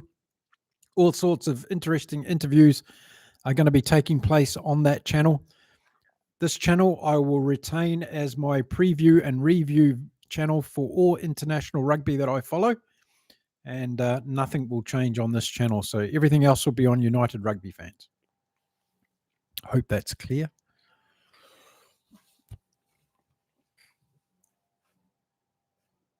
Oh, those tacos were very good. Very, very good. Okay, 27 minutes until kickoff between Benetton and the Stormers. Let us know what you're up to on this Saturday. It's going to be Sunday in Australia and New Zealand, surely. Well, it already is, but they'll be awake soon, so we might get some Kiwis and Aussies back in the chat again. Not sure we've got anybody from the US around today.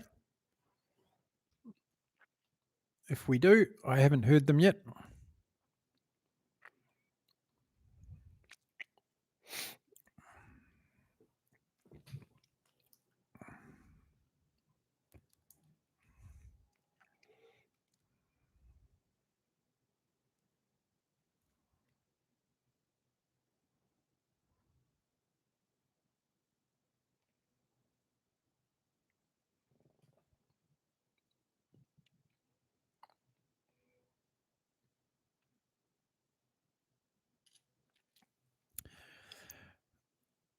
Okay, I got asked a question in the WhatsApp.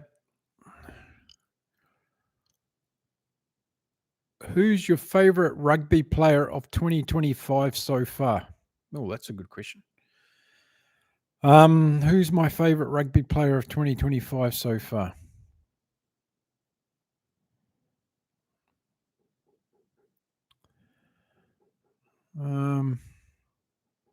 Damn, I don't know who my favorite rugby player of 2025 is.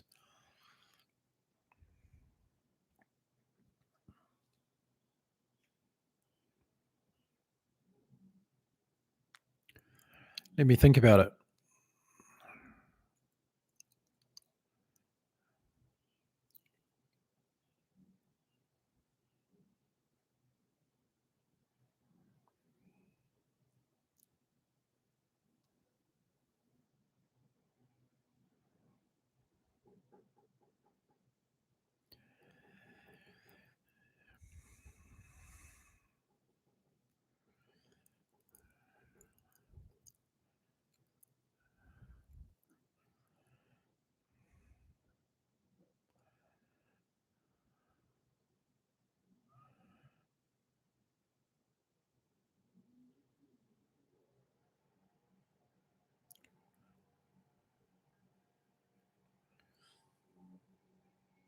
$29.19. So I'm just putting a post on X. Whoop. Just lost that.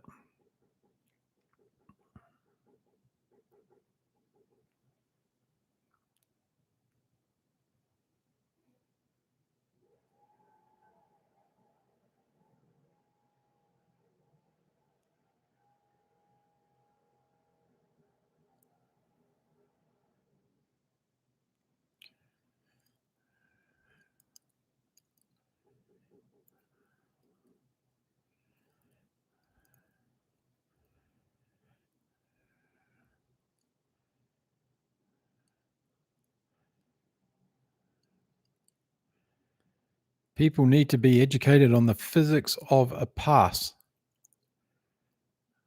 Okay. People need to be educated on the physics of a pass. Brilliant. Stormers number 9, Devan Hag, playing against his old team, Benetton. Okay, cool. Thanks, Flash, for that. I'll watch out.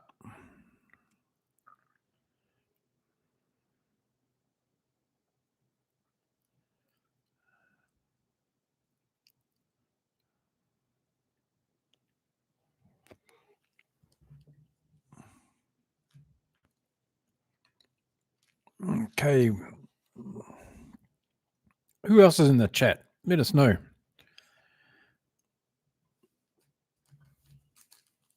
People joining from across the world on this Saturday or Sunday down under as it starts. 23 minutes until kickoff. We're going to be watching Benetton versus the Stormers. I'm still trying to figure out who's my favorite player of the year so far.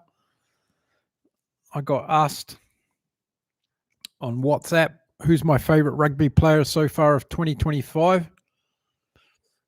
Gosh.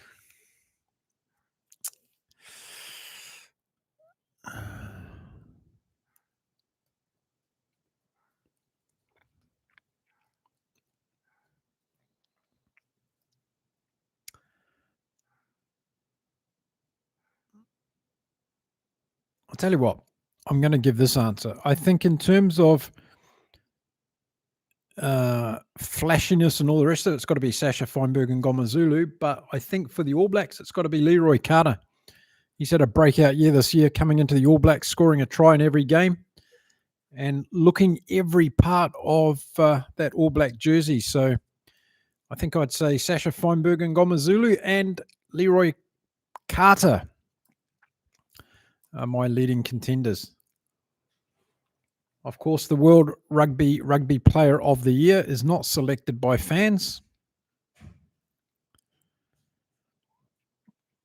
Going to pour a cider and decide what to have for tea. Elizabeth, I vote on fish and chips. That's my vote.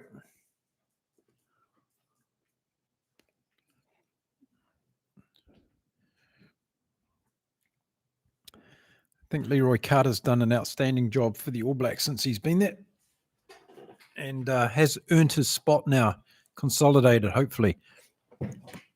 But who knows, with Razor, we might have Rieko Ioane back. We might get Rieko Ioane back.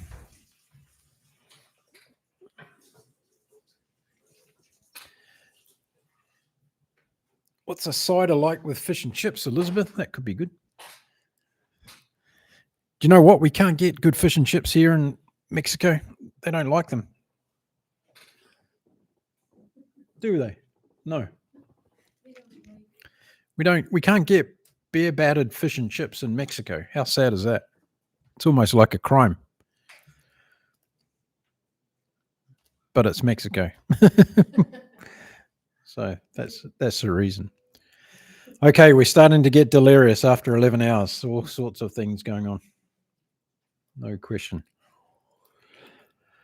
If you're in the chat and you haven't said hello, shame on you. Come and say hello, please. Don't be shy. I know some people are just shy of chatting for some reason.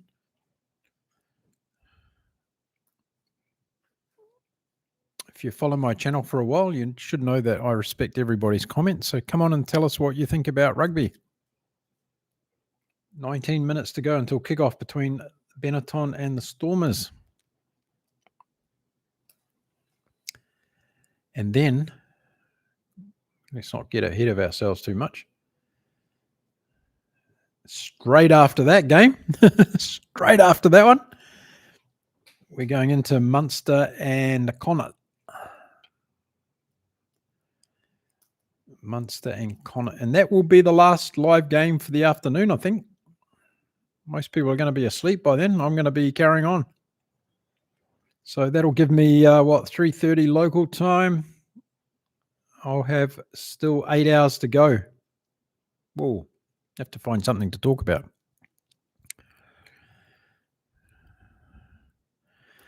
That means a trip up to the shops, and they're not great, sadly. So it's going to be a microwaved ready meal tonight, either chicken chow mein or tagliatelle.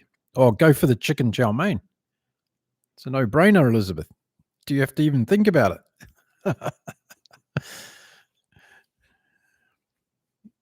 I'm being biased there. I would have saved you a taco if you wanted one, Elizabeth, but I've eaten them all. Sorry about that.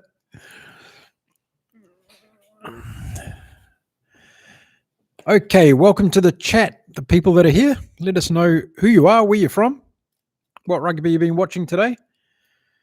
We watched the Wallabies game. We watched the Canterbury Otago game. We watched the Lions game. We watched the Sharks game, and we're going to watch the Stormers game next. Plenty of rugby. I think this is officially going to top out as the most watched rugby games in one day for me, I think. I might pull up a YouTube video later on when everybody's gone to sleep and watch the All Blacks best 100 tries. video again of all time. I agree. Chow mein it is. There you go. Good choice, Elizabeth. Enjoy. Hope it's nice with a nice glass of cider. Or if I know those living in Britain, it's going to be a bottle of cider. Welcome to the chat. My name is Mark. I'm doing a 24-hour podcast, and you might ask why. It's a rugby podcast. I love the game. So I've had the fans answering some questions today. We've talked about the things that people want to see fixed in the game. And some of the things that people have shared with me so far include they want to see the card system changed, get rid of the red and yellow card process and replace it with a penalty or a send-off and replacement player come on. Someone else suggested we want to see more women's rugby professionalism across the world. When's that going to happen? Rugby club investment from World Rugby. When's that going to happen? No Rugby 360, some people have said today during the chat.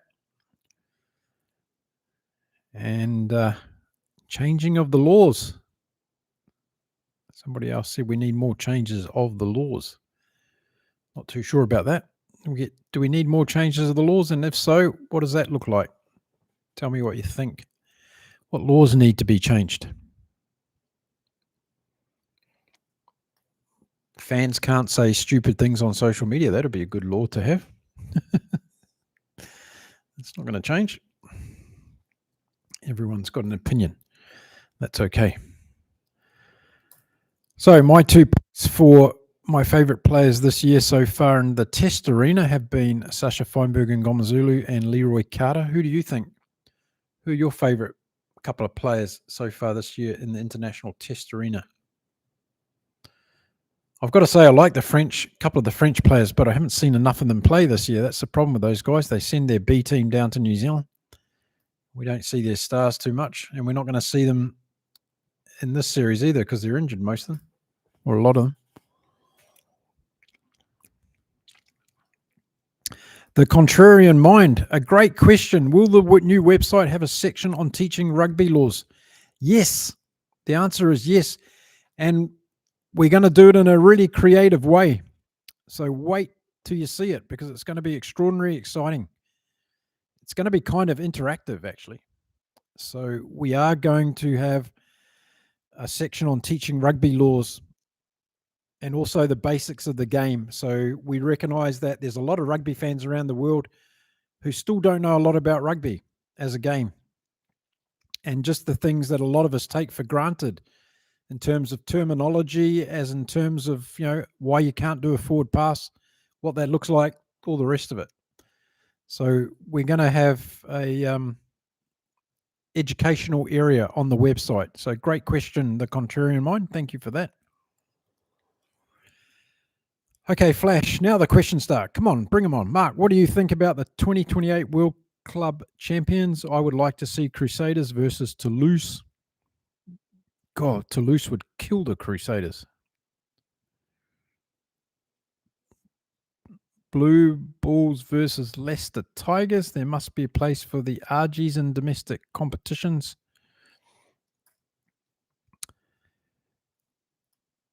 What do I think about the 2028 World Club Champions? Yeah, something else new in the sport. Nothing wrong with that. Yeah, it could be quite exciting. When's it going to be played? What part of the year? How's it going to affect everything else? They're launching this Nations Championship next year. How's that going to impact everything? We've got the tours coming back next year between South Africa and New Zealand. How's that going to impact everything? What's happening with the Rugby Championship? All these things are up in the air, aren't they, at the moment, Flash? And the fans don't get asked at all what we want. That's the issue I have. We don't get asked what rugby we want to see. Who surveyed you, Flash, about the World Cup Club Championship? Did you receive a survey opportunity from World Rugby asking you whether you wanted that competition? I just think we need to have more input into it rather than having things fed to us telling us that it's going to be good. Last year, fans spent $8.5 billion on rugby across the world. It's a huge industry, but we don't have a seat at the table and deciding on whether R360 and all these other things are going to be any good for us. So maybe if we're involved in that process, it would be a bit easier to live with rather than being told that this is going to be good and we need to put up with it. And how's the player welfare going to fit into that as well, Flash? So when players are going to be controlled on how many games they can play each year, how does that impact all the different responsibilities they have across different clubs and nations and all the rest of it? It's a massive logistical issue to work out as well. 10 million rugby players registered around the world of rugby today. 10 million. And their well-being has to come first in all thoughts around this game, I believe. Where do the USA slot into different time zones? The US must get tough competition to lift their game. Yes, they must. They're also investing a lot of money in their youth academy at the moment. And from what I've been learning, it's going very well. There's a lot of young Americans taking up the game of rugby. And, of course, the disaster that's been the Major League Rugby competition has given us a false impression on what's happening in American rugby at the moment. So that's something else that needs to be considered. I don't know whether you're around earlier, Flash, when we were talking about creating a B team competition. So we have the All Black B team, South African B team, England B team. Why don't they have tours of the US where they play against the US and Canada and the likes of Uruguay and Chile over this part of the world, and they can do great tours around America and take the game to different states where it is popular in the US and play against the national team. These sorts of things are going to give visibility to the game in America. So that's one of the suggestions I would make about giving the younger players in South Africa and New Zealand a taste for international rugby by playing the Tier 2 nations and creating tours around that. I think that would be much more effective than Jamie Joseph taking an All Black B team to play against a Barbars team. So that's a wasted opportunity, I think, in my opinion. Good to see them playing Uruguay, though. That's a good step in the right direction. And they're playing an England B team as well, aren't they? So that's it. That's the 3-game series.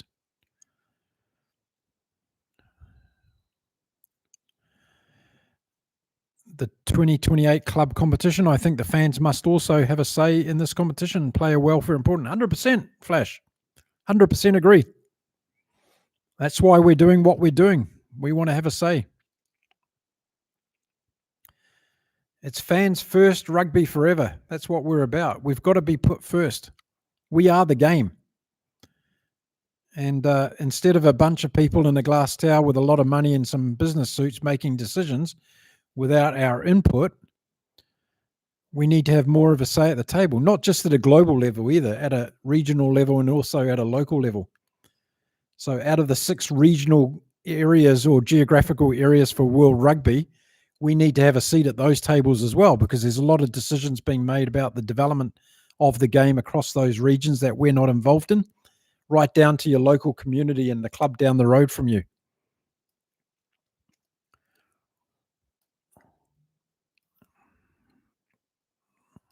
Thanks for the post, Flash. Good stuff. Keep them coming. Who else has got some ideas around the development of the game? We've got 8 minutes until the kickoff between Benetton and the Stormers. Going to watch that game here, live in front of me. Giving my feedback and thoughts as it goes.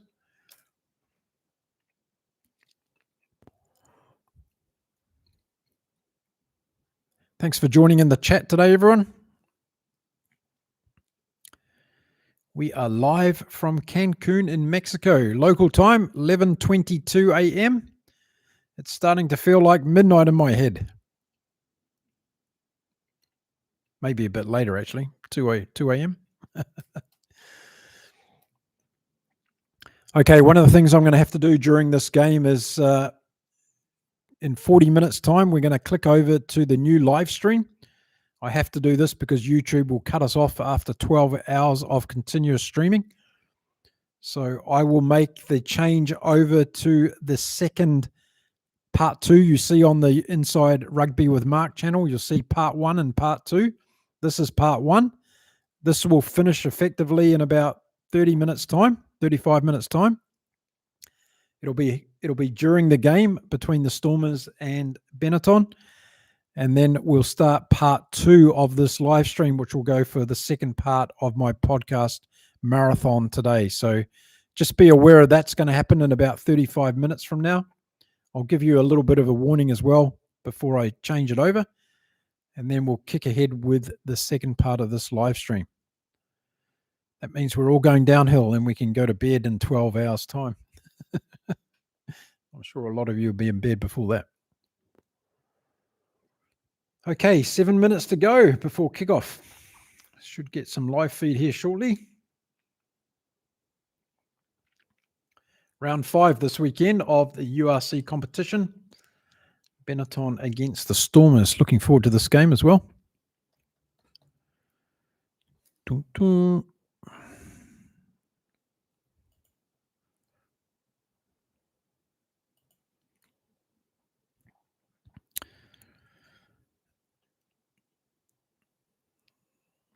So Elizabeth's off making her microwaving her meal, chicken chow mein, for anybody that's interested. Flash has got some concerns about the 2028 club rugby competition that we the fans are not involved. And I had a great question about the new website. Will we be teaching rugby laws on the website? The answer was yes. We're going to have a lot of educational stuff for rugby fans on the website. Dun, dun. Tell us what else you want to see on the website. What's important for you?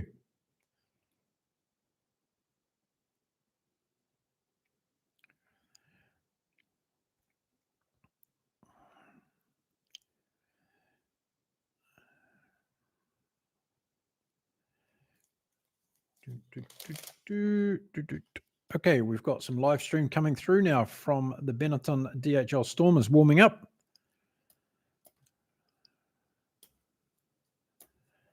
There's some big boys in the Stormers team in there.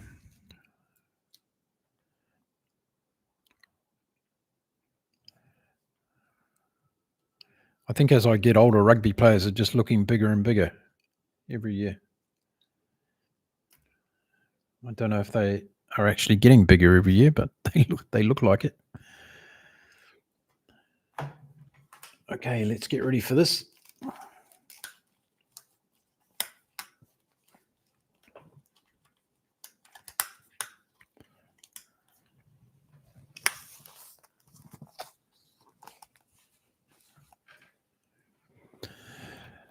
Contrarian mind. I think universities and colleges adding rugby to their curriculum, integrated rugby scholarships to attract athletic talent would be great development. I think that's a brilliant idea, and I'll share some stuff on my channel soon about what's happening in America, because that's what they're starting to do, and it's very, very interesting stuff. But it's a great idea.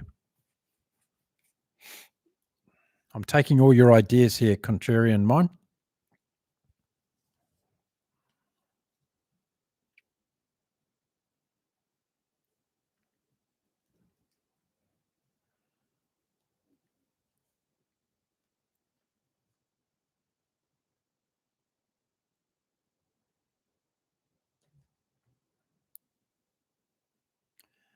There's a good crowd at this game. Biggest crowd we've seen today so far.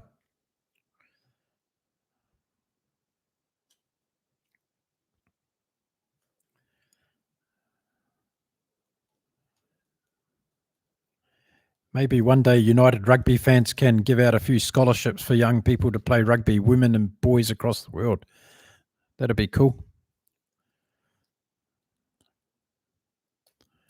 Or we can at least bring investment partners and sponsors into it.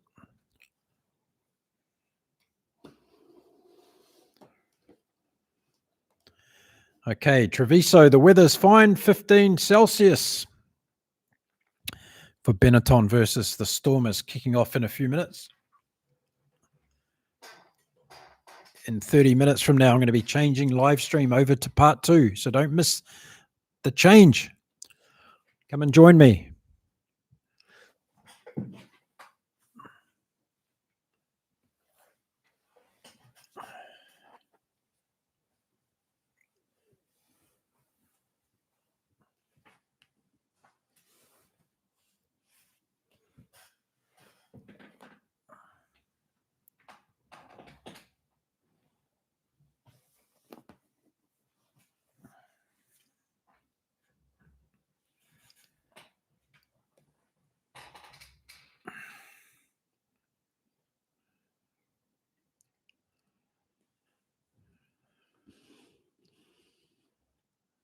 Salman Morat is back.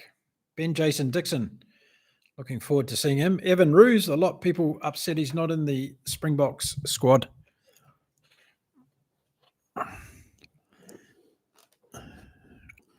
Damian Willemser at 12 today. And Warwick Gallant, of course, at fullback. Leolin Zass. Watch this guy fly. Great conditions for the game. It's going to be a good one.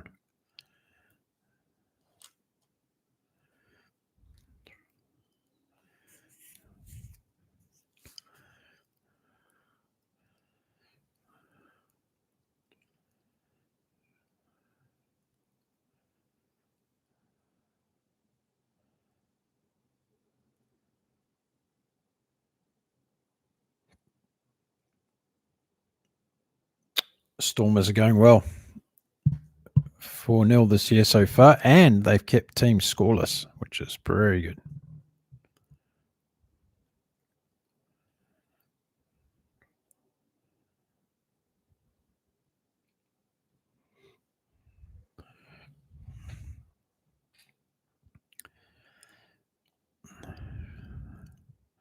Benetton haven't lost a game at home for a year.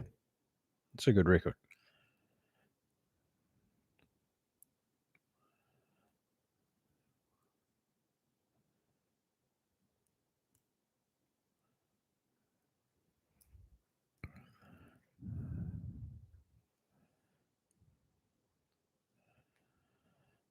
There you go. Holly Lawrence is the referee today. She's going to referee the All Blacks versus Wales this year in the Autumn International. She'll be the first woman to do so in All Blacks game. Bit of history there for Holly Lawrence coming up in the Autumn Internationals.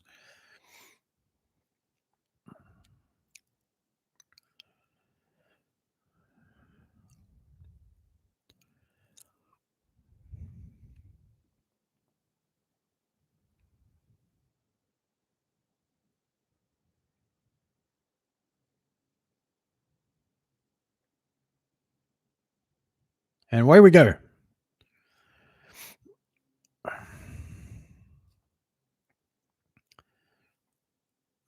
Stormers in green and black today.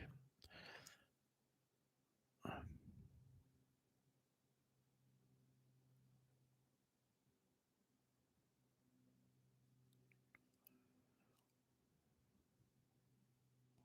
think Stormers have got a... they need a quick start in this game. They're going to get it.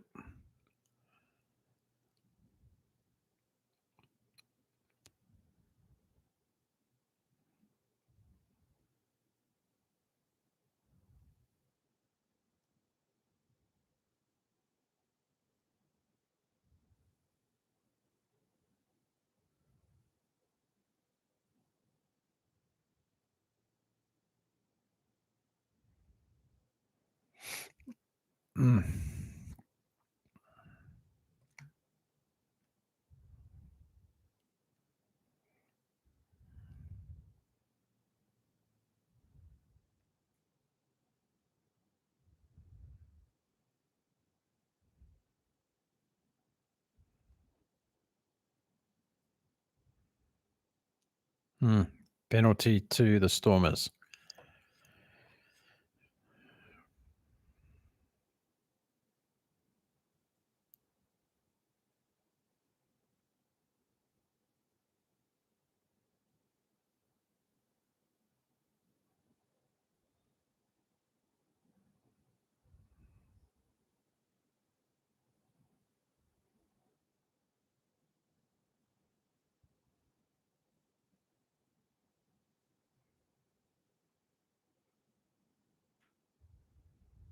Hmm.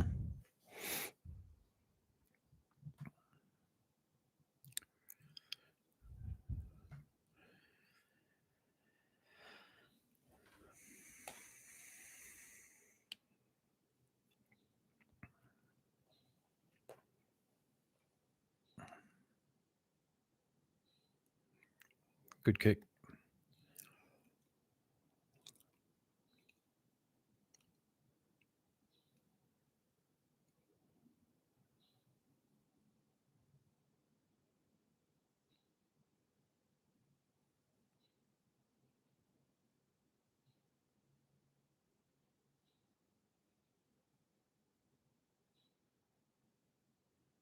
Good kick from Duvanaka.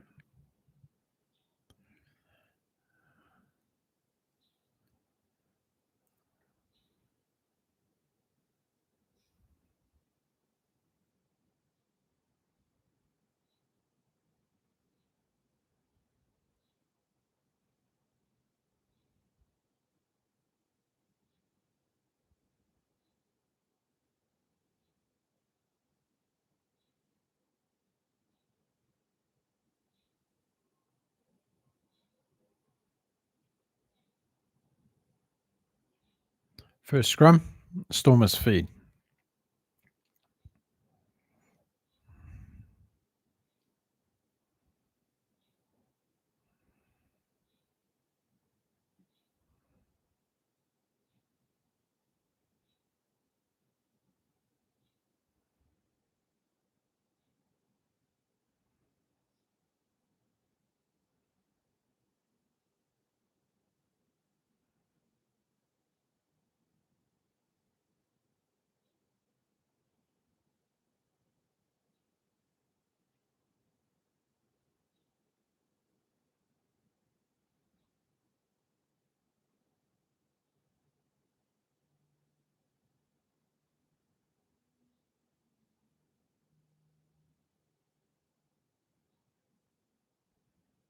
Hmm. Stormers right on attack here. Inside the 22, kick for the corner. Here comes a line out more.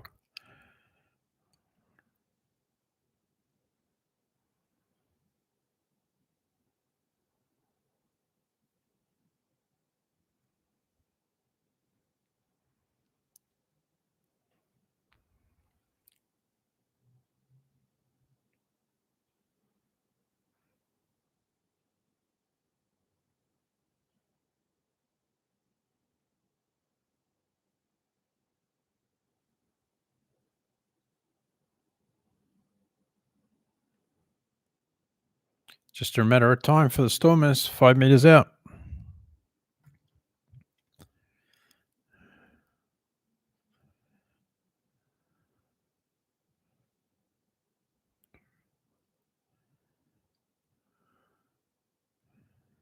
Try.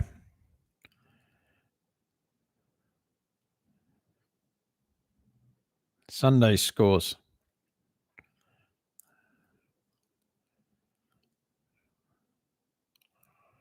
Sazi Sunday. First ever try for the Stormers. Well done, sir.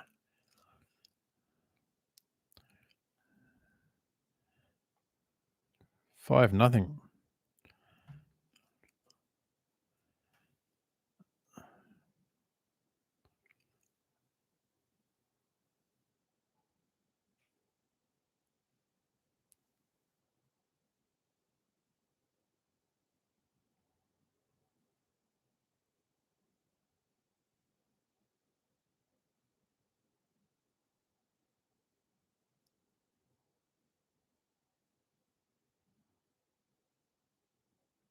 This is the conversion.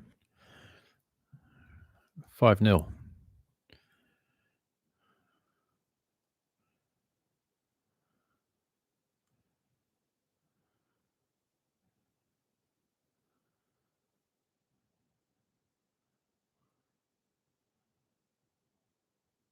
Mm.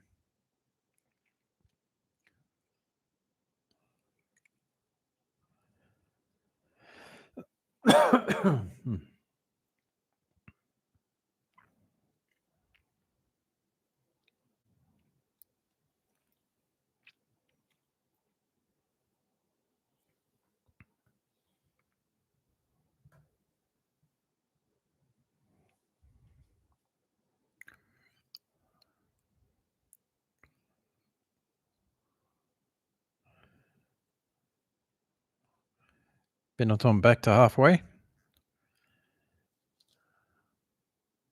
In possession at the moment.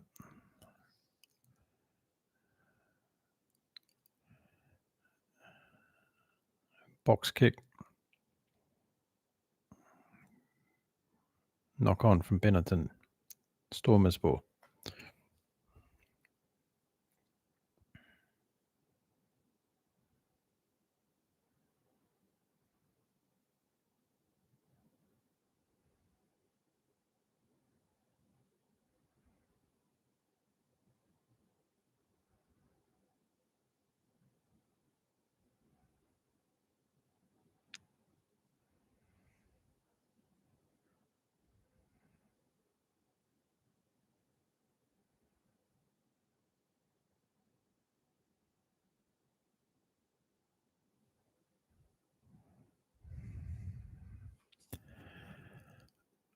"5-0 after 8 minutes. Scrum. Stormers ball. 40 metres out from their own goal line.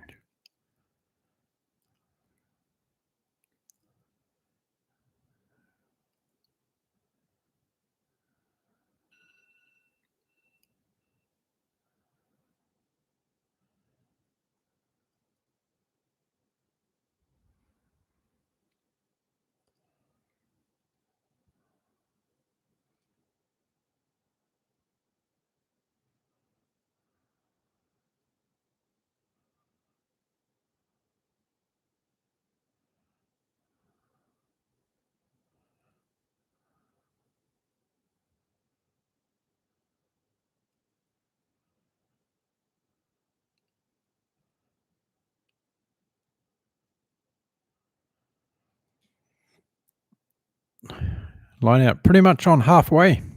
Benetton ball. 9.5 minutes gone. Stormers lead 5-0. It's been more Stormers than Benetton so far. Benetton go to the air. High ball back towards the 22 of the Stormers. Comes back on the Stormers side. A Stormers player injured on the ground. Benetton attacking from inside their own half. Good play.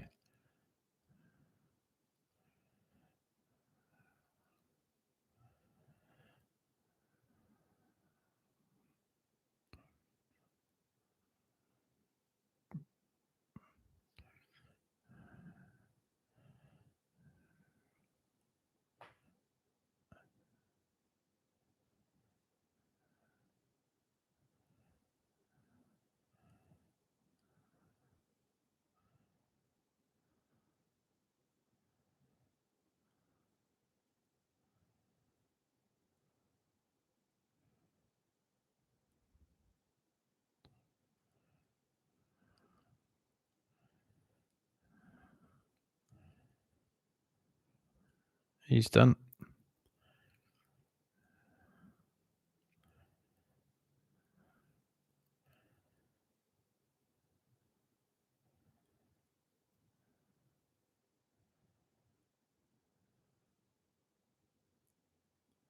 Salato's off. His knee's gone by the good.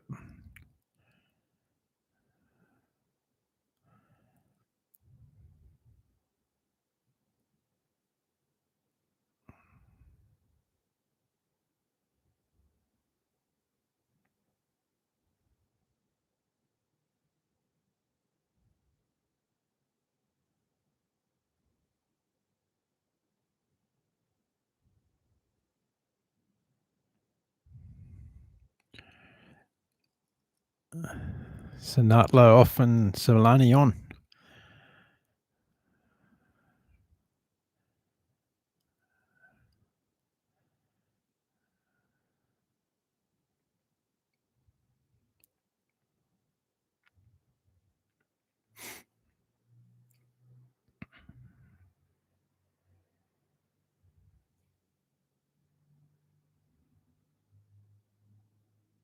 Mattia, great break.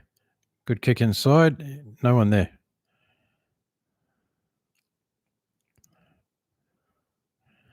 Great work from the Benetton hooker.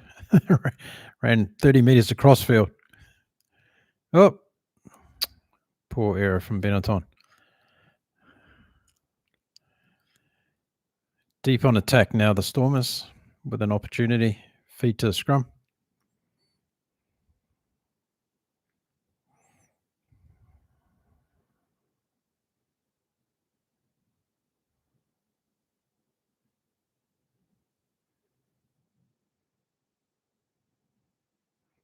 Penalty to Benetton.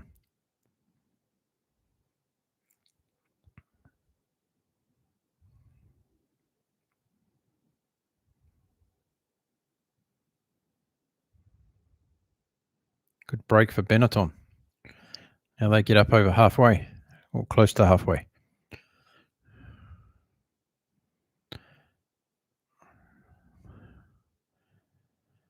"12 minutes in, 5-0 to the Stormers."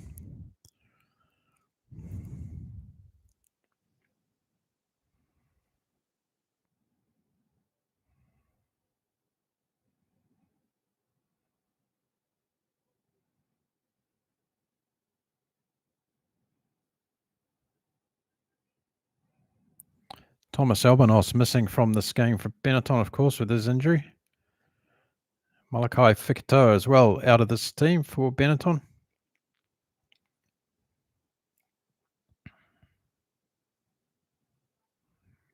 Box kick.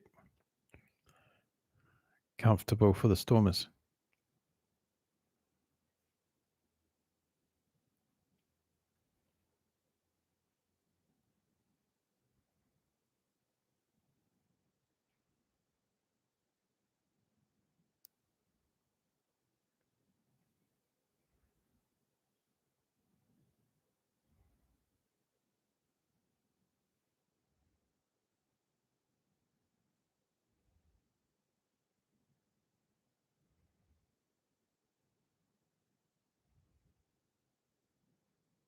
Massive hits from the Stormers so far in this game.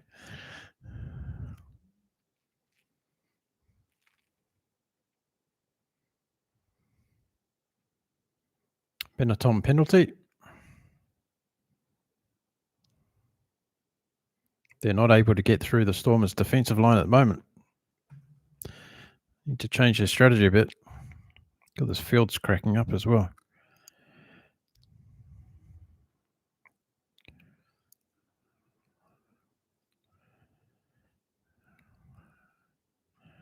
Umanga is taking a kick for goal for Benetton.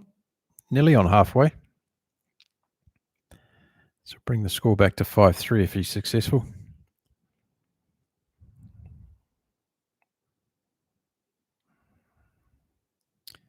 And it is over.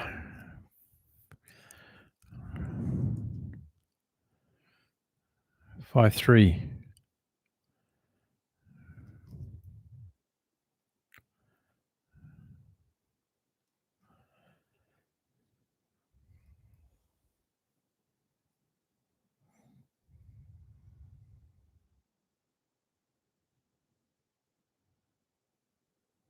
Long kickoff from the Stormers inside the 22 already. Benetton working hard to get out of their own red zone here.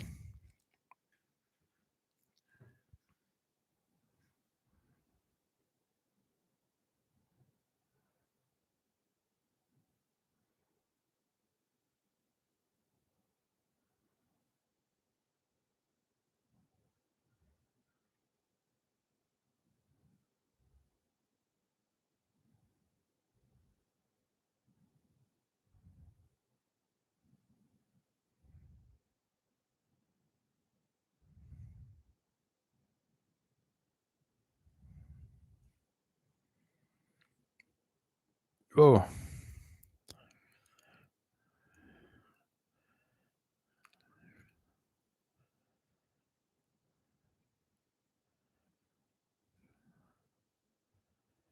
Halfway line. Benetton in possession.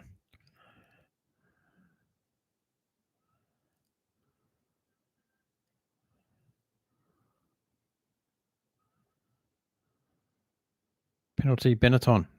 They had A good overlap advantage there. Didn't let it play on the referee.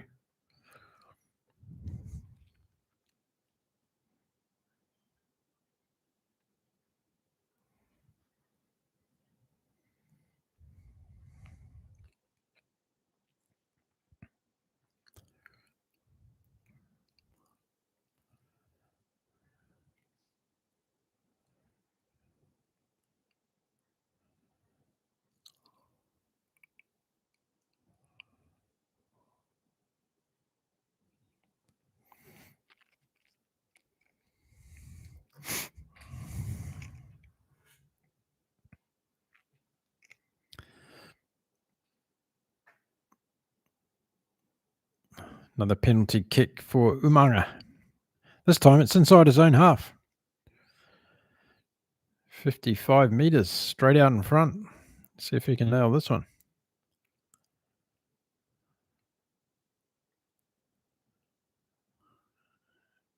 Got the distance.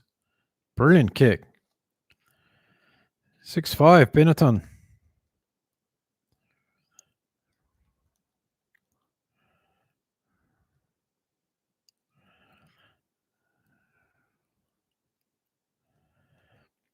Interesting. Benetton have no territorial advantage at all in this game, but they're leading by 6-5.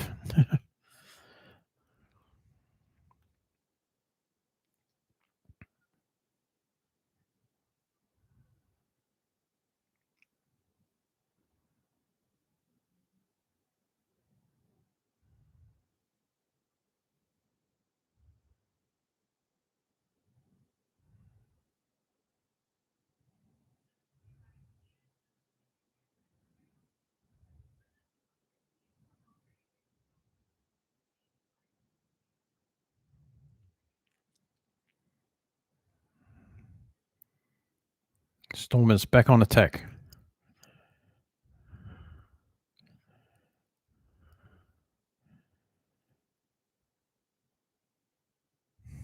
Stormers penalty advantage. Right back at, so they nearly got to the goal line on that attack. They're coming all the way back to the 45 line. Inside Benetton's territory. Shot at goal. So everybody's taking penalties at the moment in this game, coming up to 20 minutes.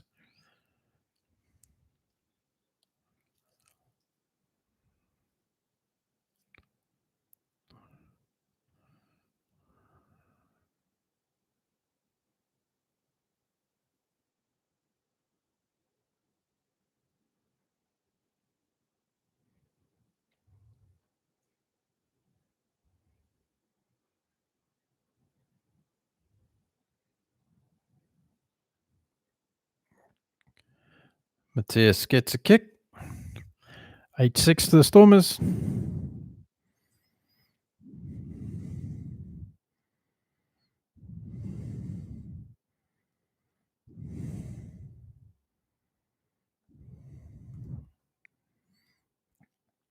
Eight-six after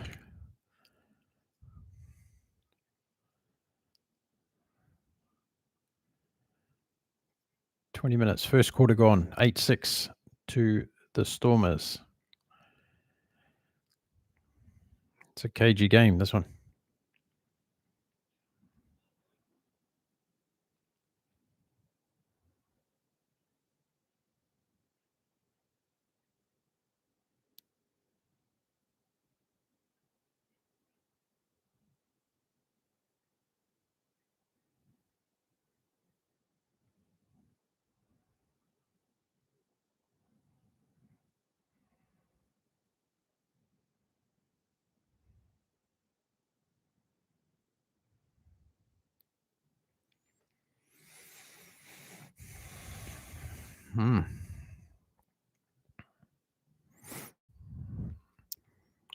G'day, Eric.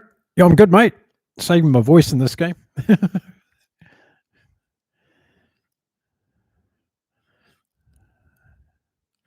Everyone well. Brent, Blake, 1070. Yes, all good. We're watching Benetton versus the Stormers, 8-6. 21 minutes gone. Bit of a cagey game at the moment.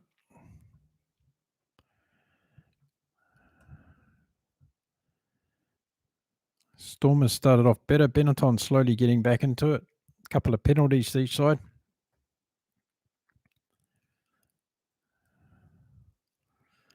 And now Benetton feeding the scrum 45 metres out.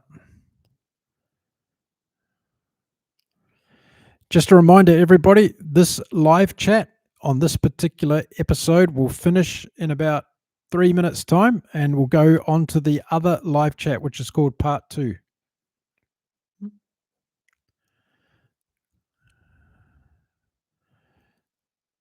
It is a chance for Stormers to go top, yes. So in 4 minutes, I will close this one and start the new YouTube chat.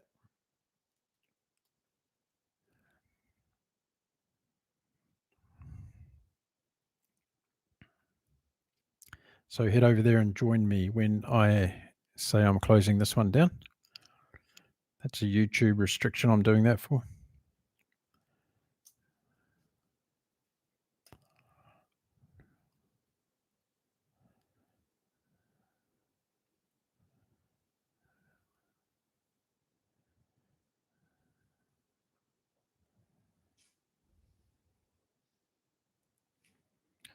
Benetton 45 metres out from the Stormers.